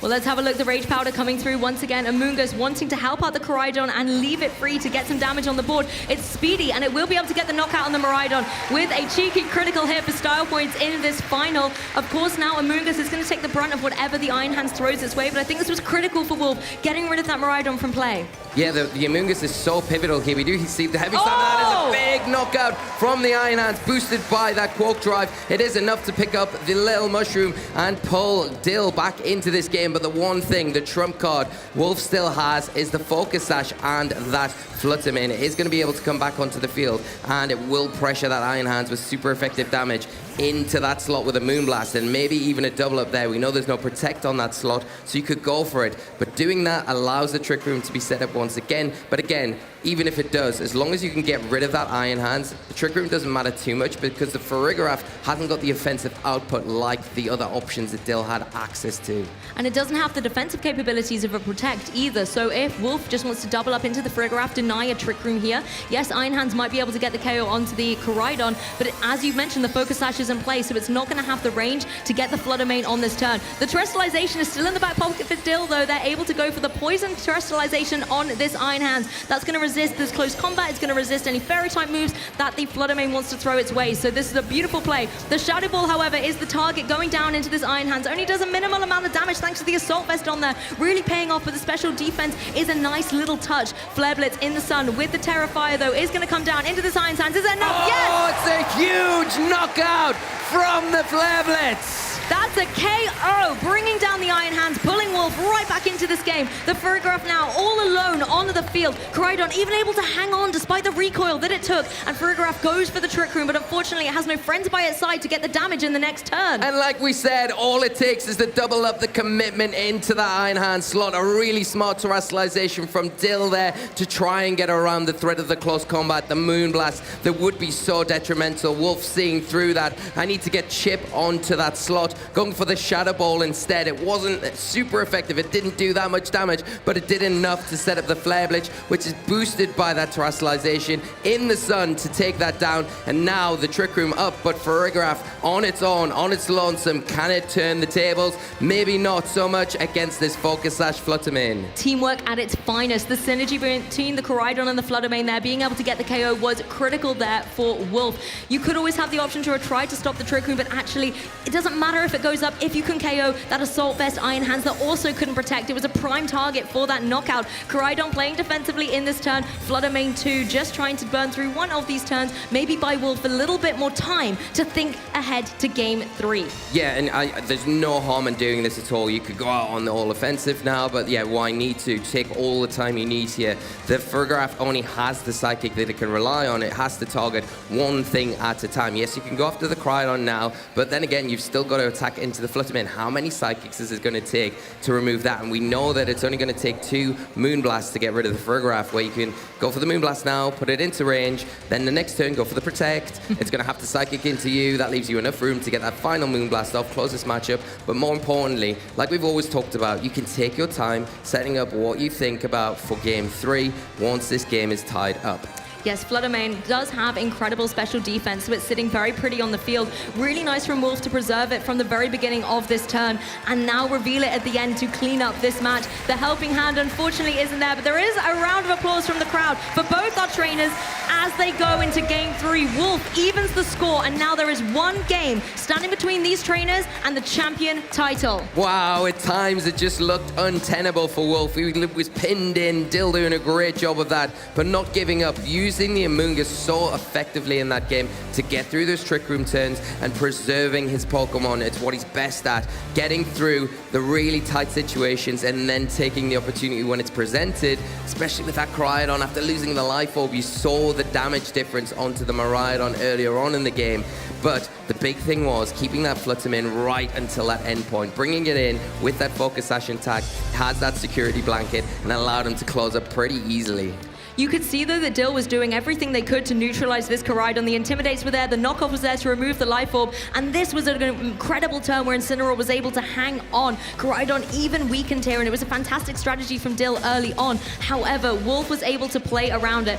This was also awesome, seeing the Roar come through. Brilliant play, yeah, just to utilize the fact that you can get an attack off, and you can also pivot out, make use of it on the Furgraph to get something else on the field to keep that pressure in the Trick Room up. It really did feel like Wolf had Koraidon as the centerpiece in this particular match and kept making sure the Pokemon, critically the Amoonguss as well, providing that redirection support and a little bit of extra pressure with a Sludge Bomb here and there to chip away at opposing Pokemon so Koraidon could finish up with the knockout later on in the match was really masterfully played. We really are seeing 2 incredible Pokemon trainers at work here. Yeah, we are, and it all comes down to this third game and what both players can do. Can Wolf overcome the Furgraph threat, the Trick Room threat early on, and if it can't, then can you get through those Trick Room turns again without losing too many Pokemon, too many resources? And I think if you're Dill, you need to make better use of those Trick Room turns, because fortunately in that last game, just weren't able to get the returns like they did in the first game. And maybe that's got something to do with bringing that Urshifu. We saw it not a choice in that second game, so it wasn't able to come in and have that immediate impact, that immediate pressure with things like that Wicked Blow. And it has got the security of the Focus Sash, so you can sit in front of those big threats like the Koraidon and take an attack at least one turn and utilize the Wicked Blow, and then the Sucker Punch if the speed tiering isn't perfected for yourself. I mean, Iron Hands is definitely the more traditional Trick Room Pokemon in that scenario, but as we saw with the speed interactions with the Koraidon on the Fluttermane, for example, Urshifu can actually do incredibly well in this particular matchup in a Trick Room environment. With that Focus Sash as well to give you an extra bit of defensive support, it could be a really nice way for Dill to gain command of the Game 3. Wolf, however, does of course still have options. We were able to see how expertly the Amoonguss was working in Trick Room here, unable to Spore, but able to just kind of protect the partner Pokemon. But Lee, it's Game 3 here at the European International Championships. The crowd is going wild. The trainers have got the leads out. Urshifu is back front and center with the Incineroar by its side and the Koraidon and the Fluttermane on the field for Wolf. Yeah, here we go into Game 3. The Urshifu back for Dill, deciding it was the better play, not opting for it in Game 2, and it may have been the difference, but it's back. It is going to put on a bit of pressure this turn, especially because it's beside that Incineroar, it has the active Fake Out, and the Koraidon is now going to be susceptible to taking that attack, slowing it down for one turn. It does open the door for the Fluttermane, though, because it isn't going to be susceptible to it. Has got the Moonblast into that Urshifu. Do you, if you're Dill, want to target down into that and maybe trade the Fluttermane for the Urshifu? Because Fluttermane goes Moonblast onto the Sash, Urshifu goes Wicked Blow in return. We're going to see it play out. It is the Fake Out. Fluttermane going for the Moonblast here into the Urshifu, taking it right down to that Focus Sash. Koraidon, however, will of course be flinched by that Fake Out, and no Terrestrialization coming through from it either here. Koraidon, as you can see, cannot move, but Urshifu now primed to go for the close combat. That is going to connect into the Koraidon, but it's going to be able to hang on, but it's now going to be very vulnerable going forward. Not going to be as safe to go for those Flare Blitzes in the future. No, I think a nice play as well. You shut down that slot, you go for it, because even if it protects, you get the attack into that Pokemon. And now you still have the Sucker Punch that you can go for into the Fluttermane. Not going to be enough to pick up the knockout, of course, with that Focus Sash, but you could go for the double up maybe with your Incineroar, but doing that's kind of dangerous because you're risking leaving that Koraidon alone. The Sucker Punch is not going to be enough to pick that up, especially when it's not terrestrialized. It is down to -1, so maybe that's a slot that you could say, okay, well, Fluttermane can deal with the Urshifu here. I will have to take a Sucker Punch for that. I'm just going to hope that my opponent doesn't double up into my Fluttermane slot, but if you suspect that, you could protect the Fluttermane, use your Koraidon just to remove that Urshifu. Exactly, because with the Sucker Punch going into a Protect, it's not going to be able to push through. Unseen Fist will be null and void, but Fluttermane is going to be leaving the field here. Koraidon potentially going to be the damage dealer in this turn, as Incineroar, the great friend to Wolf indeed, is joining the field, throwing the Intimidate down against both of these Pokemon. So if Urshifu does want to maybe try and go for the Sucker Punch on Koraidon or that close combat once again, it is going to be doing a little less damage. I feel like, however, if it's close combat, Koraidon is not going to be out of the danger zone here. Terrestrialization comes through once again onto that Incineroar. It is going to be the Ghost Terror type, maybe just playing defensively in case the close combat was coming down into that slot like we saw in Game 1. Yeah, and a really great Terrestrialization here just to keep the Incineroar around, so you've got those Intimidates for later. That Sucker Punch coming out, and what was that Incineroar slot? Not going to be enough to get any damage off there, and the tiny amount of HP, the Flame Charge coming out, putting that Koraidon one speed stat faster, and just utilizing that move that's not going to take as much recoil damage. Yes, I really like the play there. You didn't need the huge amount of damage, but Koraidon set the sun for Incineroar to capitalize on. Flare Blitz showing how it's done to get that knockout in retaliation. Yeah, and a big trade here. The Urshifu essentially has been traded for the Koraidon here. I don't know if Wolf will be happy with that, the trade of the restricted for just one of the regular Pokemon. I don't call Urshifu too often a regular Pokemon, but like we say, the Koraidon's gone now, and you know for a fact that Dill's going to have that Miraidon lurking in the back. The big plus here is that the Fluttermane does, I banged on about it in Game 2, still has that Focus Sash, which is the big thing. You need to make sure that you do protect it as best as possible. Now the Incineroar is the Ghost Terrestrialization. It is going to be susceptible to Shadow Ball. It's super effective, so you can utilize maybe your own Incineroar if it is faster than the opposing Incineroar on Dill's side to go for a Shadow Ball, Flare Blitz into that slot, knowing that there is no Protect on the Incineroar on Dill's side. The problem doing that, though, is, again, you're putting all your eggs in one basket, concentrating on that side of the field to remove a target, and you leave that Farigiraf open to get a Trick Room up, which if the Miraidon's in the back, it can come in, it will underspeed that Fluttermane, and a Psychic Dazzling Gleam or a Psychic Electro Drift would be enough to take it down. You've got to pick your targets wisely, and Incineroar getting out of the way as Miraidon joins the field. As you were saying, Lee, this will bring the Electric Terrain to the field thanks to the Hadron Engine, and this is something that the Farigiraf is going to be happy to see as well. The Electric Seed will boost up its defense, so just in case Wolf has decided to target down that Pokemon slot to try and stop the Trick Room, it's now going to have that extra defensive capability in front of the Incineroar. Fluttermane, however, goes for the Shadow Ball. It's now going to connect onto the Miraidon. Now the Ghost Incineroar is no longer there, does about 1/3 of damage, but gets the special defense drop. That could be nice going going into the following turns. Incineroar using the sun in the sky to do a little bit more damage to Miraidon, but it is able to hang on. The bulk that has been invested into this Pokemon is paying off dividends in this final as Farigiraf turns the Trick Room on once again. Yeah, there's the Trick Room, and now that Miraidon is going to be slower than the Fluttermane, not slower than the Incineroar, but we've already seen the damage from that Flare Blitz in the sun. It is going to be able to take one pretty comfortably and return with an Electro Drift into either that Fluttermane or the Incineroar to pick up a knockout. The one thing that Wolf has, though, is access to Protect, so you've got to guess the target right if you are Dill. Maybe one of these Pokemon is going to Protect, but which one is it going to be? Is it going to be the Fluttermane or maybe the Incineroar, expecting the Fluttermane to not be the target here because it's such an easy one to go after because it's a more offensive threat. Incineroar can always go for that parting shot as well and just try and lower the special attack on the opposing Miraidon and pivot into the Amoonguss that we know is in the back here. Incineroar joins the field, however, for Dill's side, so trying to throw that Intimidate down onto the Incineroar to do even less damage if Flare Blitz has been locked in to try and get the knockout on the Miraidon. Fluttermane is going to be the defensive choice here for Wolf, wants to keep it on the field, so just protecting it from anything the Miraidon can throw its way. As Incineroar does indeed go for that parting shot, that's going to reset the Intimidate as well. A really nice play from Wolf. Yeah, really great to just lower that special attack, so important against this big special attacking threat. Of course, now, like you said, Lou, the Amoonguss can come in a little bit safer, especially if it is one of those electric type moves it will resist, and it has the ability to support the Fluttermane going forward. It's just the Volt Switch, though. It is going to pivot out, undo that parting shot, not really worrying about it, opening the door for one of those other Pokemon, the Farigiraf, to come back onto the field and support that Incineroar that's now landed, has got active Fake Out, and it is going to pressure with things like Flare Blitz, especially in the sun. I feel like Amoonguss got in quite comfortably in this particular turn, but the issue is you're facing down against that Amoonguss that can apply pressure with a Flare Blitz going into the next couple of turns.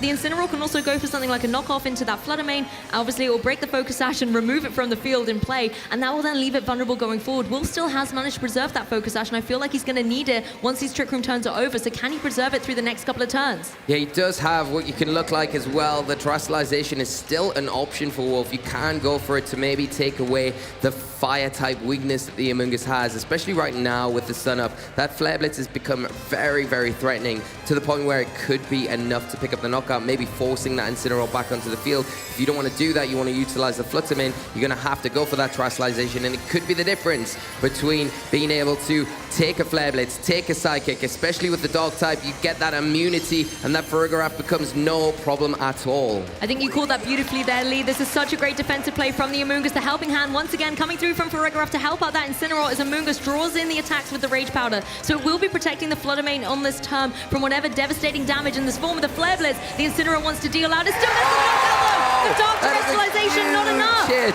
That is massive, absolutely huge. The Terrestrialization, really useful if you suspected maybe the Psychic, the Flare Blitz, but the helping hand boosted, sun boosted Flare Blitz is enough. The Shadow Ball coming out into the Incineroar, and it will be enough to pick it up, but the trade has been made. The Amoonguss is gone, and it paves the way for Miraidon to re-enter the field and start piling on the pressure. Both these trainers now down to their last two remaining Pokemon. Wolf is going to be forced to bring that Incineroar back onto the field, and on the opposing side for Dill, it's going to be that Miraidon. Now, the Trick Room turns are going to be a little bit dicey here. Of course, Incineroar can't go for the Fake Out either because of the Armor Tail on the field due to the Farigiraf. Now, the interesting thing here is the sun's just faded. Now, the Photosynthesis on the Fluttermane has disappeared. Gone. So the speed drops. Now, it'll be interesting to see if the Fluttermane, with that lower speed now, can underspeed the Miraidon in the Trick Room, because if it can, then it can obviously get rid of it with a Moonblast. But if it still can't, it depends on the build of the Miraidon, of course. If it is one of these slower,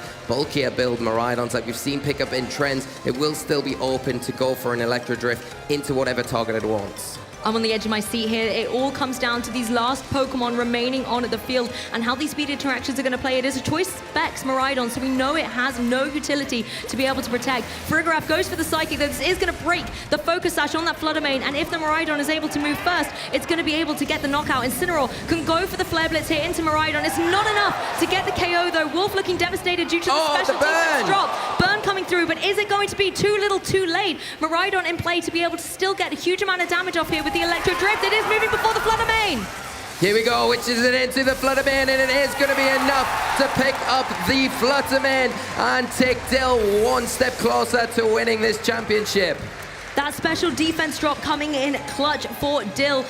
honestly, that was such a monumental turn in this grand final. Incineroar now facing down against the Miraidon and the Farigiraf, but it's a 2v1 situation. Yeah, it's looking really difficult here. The burn does help, so you can protect maybe with Incineroar. Try and get that double protect off, because if you can get through. Let the burn tick down on that Miraidon and get rid of it. That might be a way out, because then the Incineroar beats the Farigiraf. It only has Psychic, and that would be easy enough for Incineroar to do. So let's see if that is what we're going to see play out here. It's going to come right down to it, though. We are going to see just a Psychic come out from... Oh, it is into the Miraidon. It takes it down. So it is going to be knocking it out. The Incineroar, because of the Trick Room still up, could have went for the Flare Blitz into the Miraidon, pick it up, knock it out, and now it locks the game. So Incineroar is able to close this out with Farigiraf's only option, able to go for the Psychic in it. It's immune. I can't believe what I'm just seeing. Farigiraf here in a position where Wolfglick is able to take the title. He takes his second international championship and becomes your 2025 European International Champion. Wolfglick, Pokemon trainers. Absolutely incredible. Absolutely amazing. Coming right down to the wire in such a tough matchup as well. The fortitude shown by Wolf to accomplish another international championship is just incredible. You've got to give all credit to Dill as well. Did amazing. Wow. Took Wolf right to the wire there. But the Trick Room really backfiring in the end. That one turn left was able to be enough where the Flare Blitz could have taken down the Miraidon, and even if the Protect had come out, the burn might have been enough anyway, and the Farigiraf only having that Psychic would have been stuck to do any damage at all. Wolf identifying the win con and taking this championship. I'm absolutely shook, completely speechless by the way that Game 3 ended. The Psychic really being so detrimental to the Farigiraf in the end, and Wolfglick just proving that World Champ diff also comes through from an international champion. Yeah, and what a match. Just absolutely amazing. We wanted 3 games, we got 3 games. Both of these competitors need to be extremely proud of themselves. I think the adjustments in Game 2 in particular, after Game 1, felt so tough for Wolf. Were just amazing to see, and then the mind games come into it in Game 3. But and it's really difficult to kind of just look at it from an overview and say this is what should happen, because there's 1,000,001 things going through our trainers' minds up there. They've not only got the match to think about, they've got to try and shut out the crowd, they've got to shut out the noise, the pressure, everything else. So it's just testament that time and time again we see Wolfglick do this, become a champion over and over and over. I think we're going to have a chance to throw it over to the stage. Sierra looks like they're set up ready. So let's hear from our current new EUIC champion, Wolfie Glick.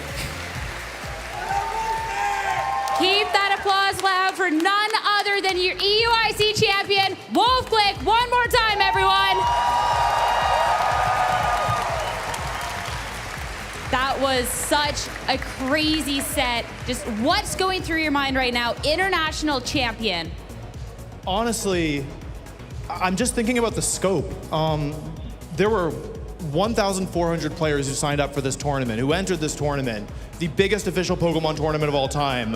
1,400 players trained their Pokemon, traveled to London, practiced with a friend, worked on their team. 1,400 people showed up to this tournament hoping and dreaming to win the entire thing. But it wasn't enough!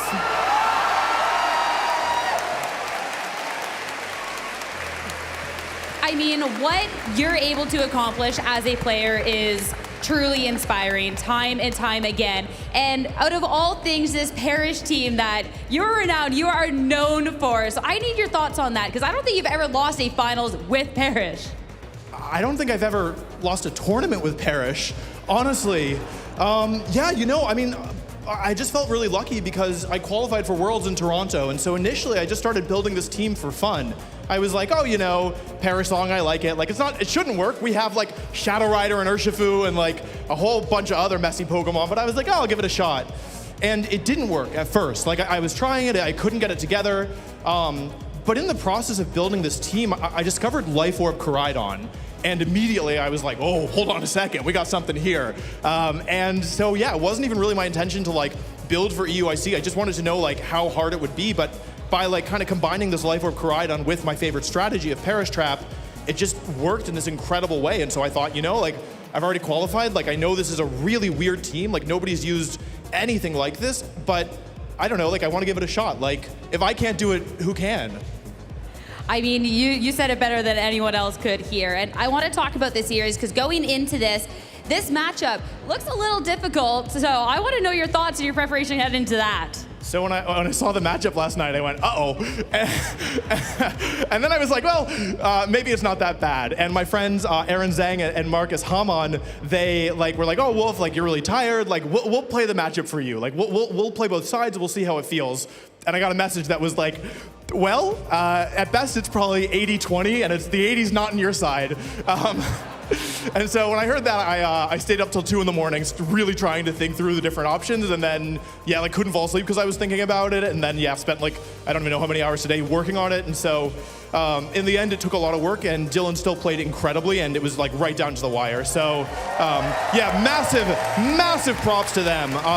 Like, I think Dylan is a relatively new player, but the level of play, at least from how it felt to me, the level of play that they demonstrated there makes me feel very confident that we'll be seeing a lot more of them in the future.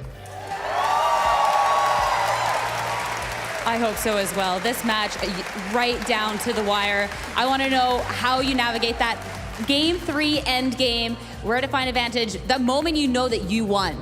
When I saw the Electro Drift targeting Fluttermane, that was the moment. The turn before where I lost to Moongus, I was like, oh wait, that wasn't good. Maybe I shouldn't have done that. But Dylan just really had me on the ropes. Is that the expression? I don't know. Anyway, like yeah, I was like I was second guessing my instincts, and so I let a Moongus go down. And then I thought, okay, if I can just get Incineroar versus Farigiraf in the end, I can win. But then I thought, like, oh, maybe Miraidon's taking out Incineroar this turn, and because of the special defense drop, I'll lose. And so it was really tense. And then when I saw Miraidon targeting Fluttermane, and I knew there was still 1 turn of Trick Room left, and Miraidon was in range of another Flare Blitz, I was like, this is it. Like, there's no way for me to lose this anymore. 100%. And then real quick, too, I know yesterday after your matches, you mentioned to our staff there was a secret about the team. Are you ready to reveal it now? I was planning on waiting till the video released on it to be honest. But I mean, I feel like now is as good a time as any. So many of you know that my last official live event was the Toronto Regional Championships, where I won. But it wasn't my last event. There was an online tournament called the Global Challenge. Over 10,000 players entered. Players from around the world could earn championship points. Japanese and Korean players could earn invitations to nationals. But what was weird is that at the end of the tournament, the player in first was a player that nobody knew. They actually couldn't even find the person who it was. It was this mysterious player. And so this is actually all 3 major wins in a 3-month period for me, as I won the Global Challenge last month.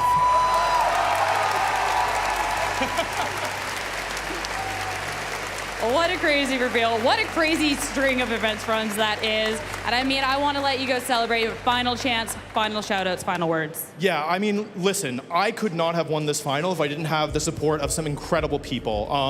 I've already mentioned Marcus and Aaron, who like stayed up late and yeah, like just spent so much time helping me prepare over the last couple days. Also my in-person squad here, Dr. Aaron Traylor, Yuki, Brendan, Yotam, also support from back home, Justin, Dylan, Ed, I'm sure I'm forgetting somebody, I'm so sorry. And also a big special thank you to Billa. All my other friends, they booked flights home on Sunday. So like everybody, like they showed up this morning, they like woke up early, they came like to help me prep. We worked all day, but eventually they had to leave. You know, finals was running a little bit late. And so they said, you know, good luck, like we're rooting for you, but they had to leave. And Billa, he also booked a flight home, but when he saw like that I was in the finals and yeah, that everybody else had left, he said, you know what? I've got work tomorrow, but I'm moving my flight till 6:30 tomorrow. So Billa, thank you especially. Yeah. A real one. Thank you so much, Wolf. One last Incineroar of applause, everyone, for Wolf Blake, your EUIC champion.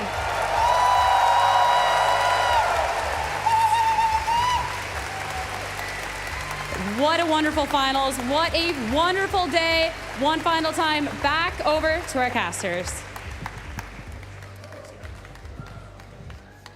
Not only is he our international champion, but he's just been unmasked as the winner of the global challenge as well. Is there anything this Pokemon trainer cannot do? I mean, yeah, it's just incredible. You just, one accomplishment after another. It doesn't surprise me though. I just think Wolf is just an incredible person, incredible player, so humble in victory as well. And what a way to finish this amazing tournament, it really couldn't have been written any better. We can have a recap with the Masters top 8 bracket and the journey that Wolf has taken to get to this stage and become our current 2025 champion, and what a road it's been. Honestly, it was interesting to hear from Wolf at the end as well, the mirage of emotions that he was going through, that special defense drop. He was like, the championship's out of my reach. And then the target into the Flood Domain was like, maybe it's back. And it was really interesting to see kind of how he adapted to that in the moment, in the split seconds. And I know every single trainer watching it will have been on the edge of their seat watching it with him. What an incredible victory for Wolf. Yeah, just, we'll watch that final back and just kind of digest everything that happened there, because phenomenal decisions and micro decisions throughout that game to ensure that some of those really key, important Pokemon stuck around till the end. And, we outlined how the importance of the Fluttermane, keeping that focus sash throughout. Wolf made sure of that in games 2 and games 3, and it really came in at the end there.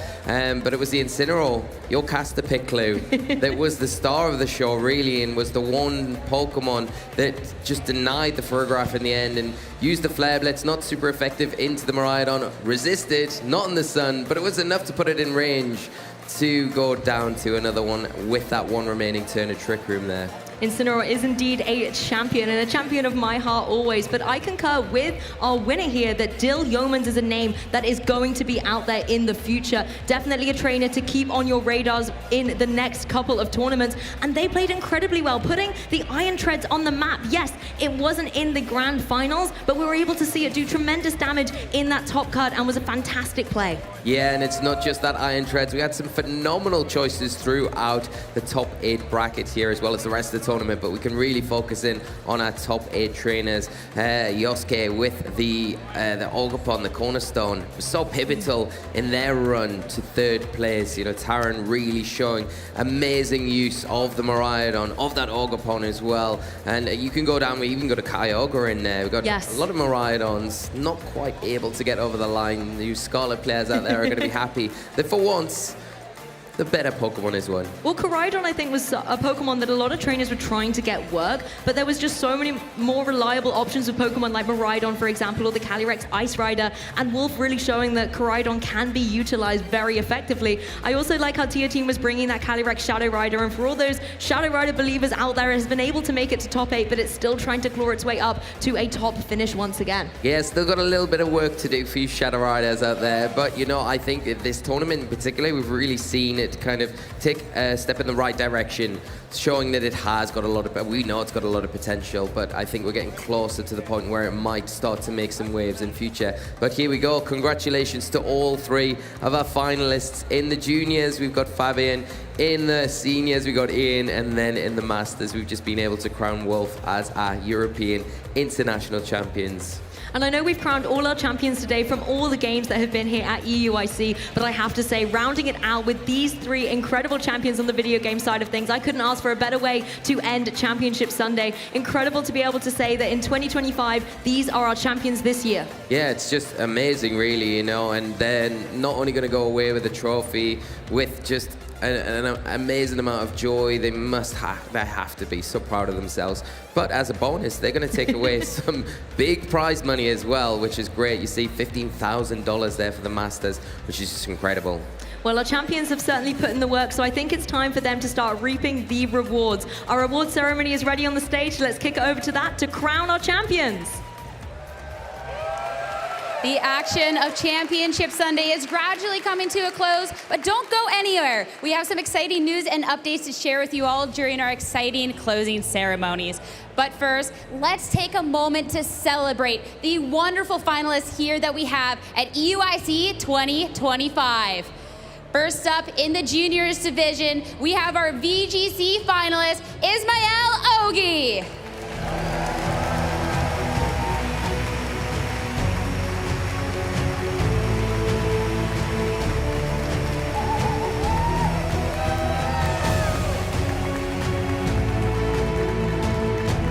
And a round of applause and congratulations to our video game junior champion, Fabian Musicant.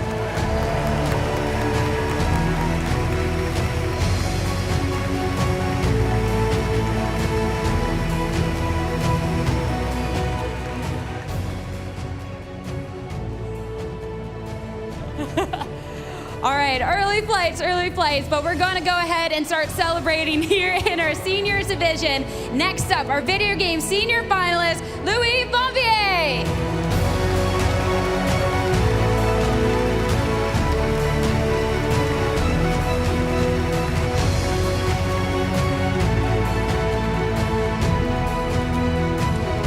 And give it up for our video game senior champion, Ian Larson.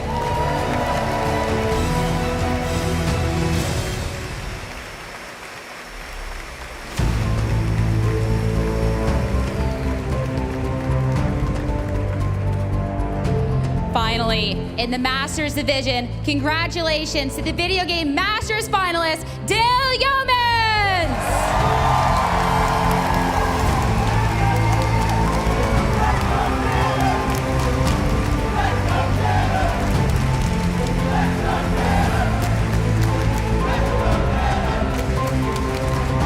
And a huge round of applause for none other than the video game Masters champion, Wolf Glick!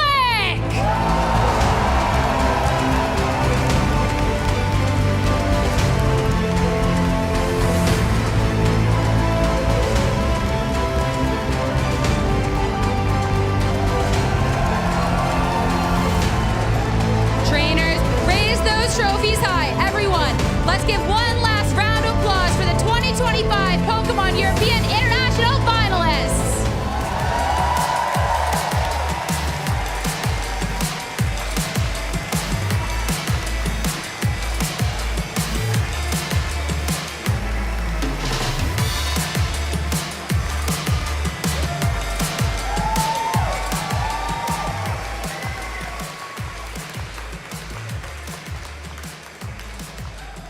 Trainers, thank you so much for all of the unforgettable matches this weekend. If you and May, please step backstage with the tournament admins.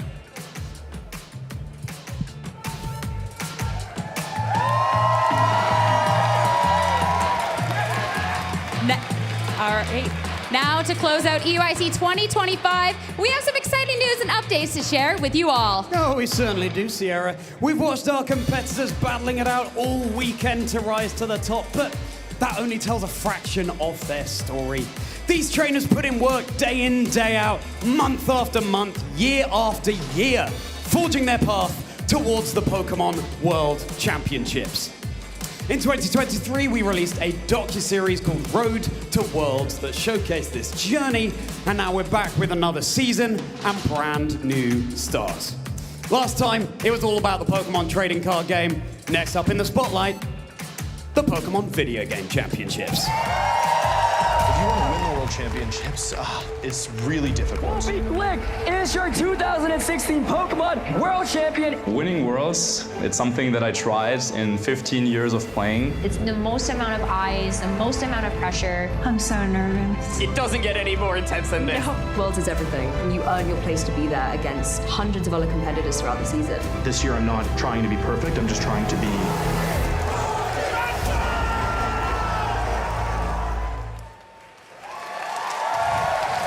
Road to Worlds Pokemon Video Game Championships is coming soon, and we're so excited to learn the stories of some of the prominent players and casters here in the Pokemon community. Check out Pokemon.com for more information, and stay tuned to the official YouTube channel to see the series launch in March 2025.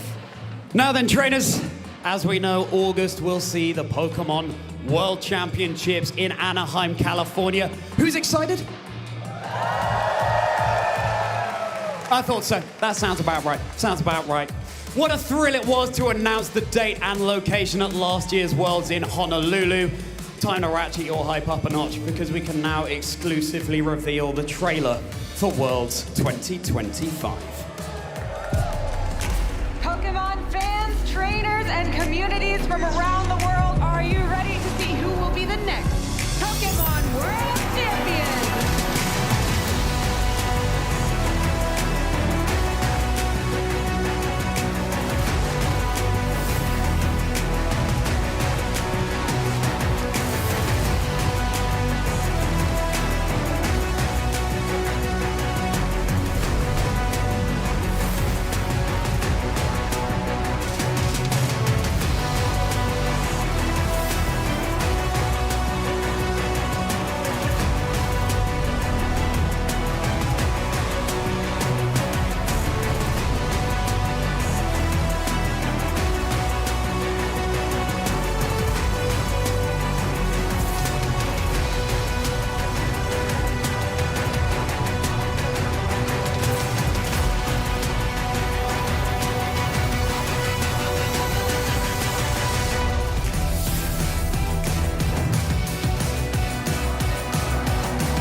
All right, well, the Road to Worlds Video Game Championships is coming in March, and wow, the World's Intra Spectator Information is coming soon. What a better way to close off EUIC. Sierra, I don't think there could be a better way, frankly. And with that, we have now officially ended 2 of our 3 international events this season. Coming up next, it'll be none other than the North America International Championships in New Orleans, June 13th to 15th.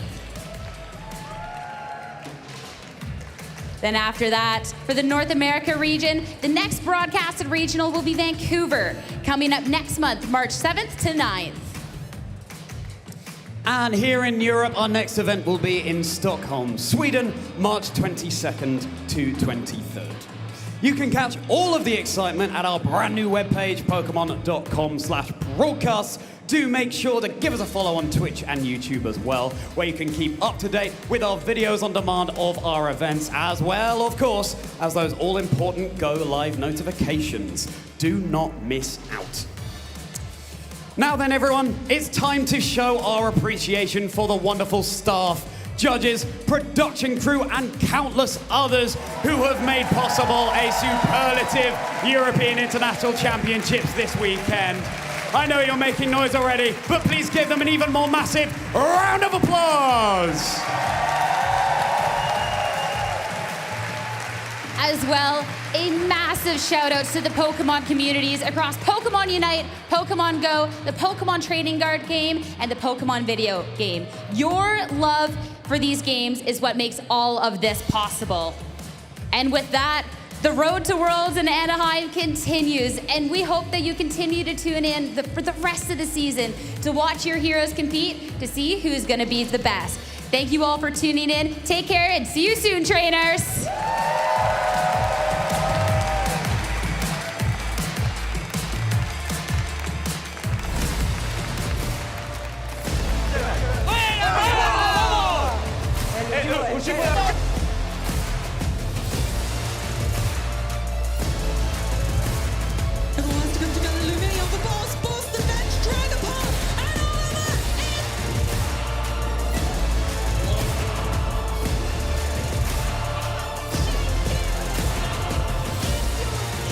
I'm gonna call it a game.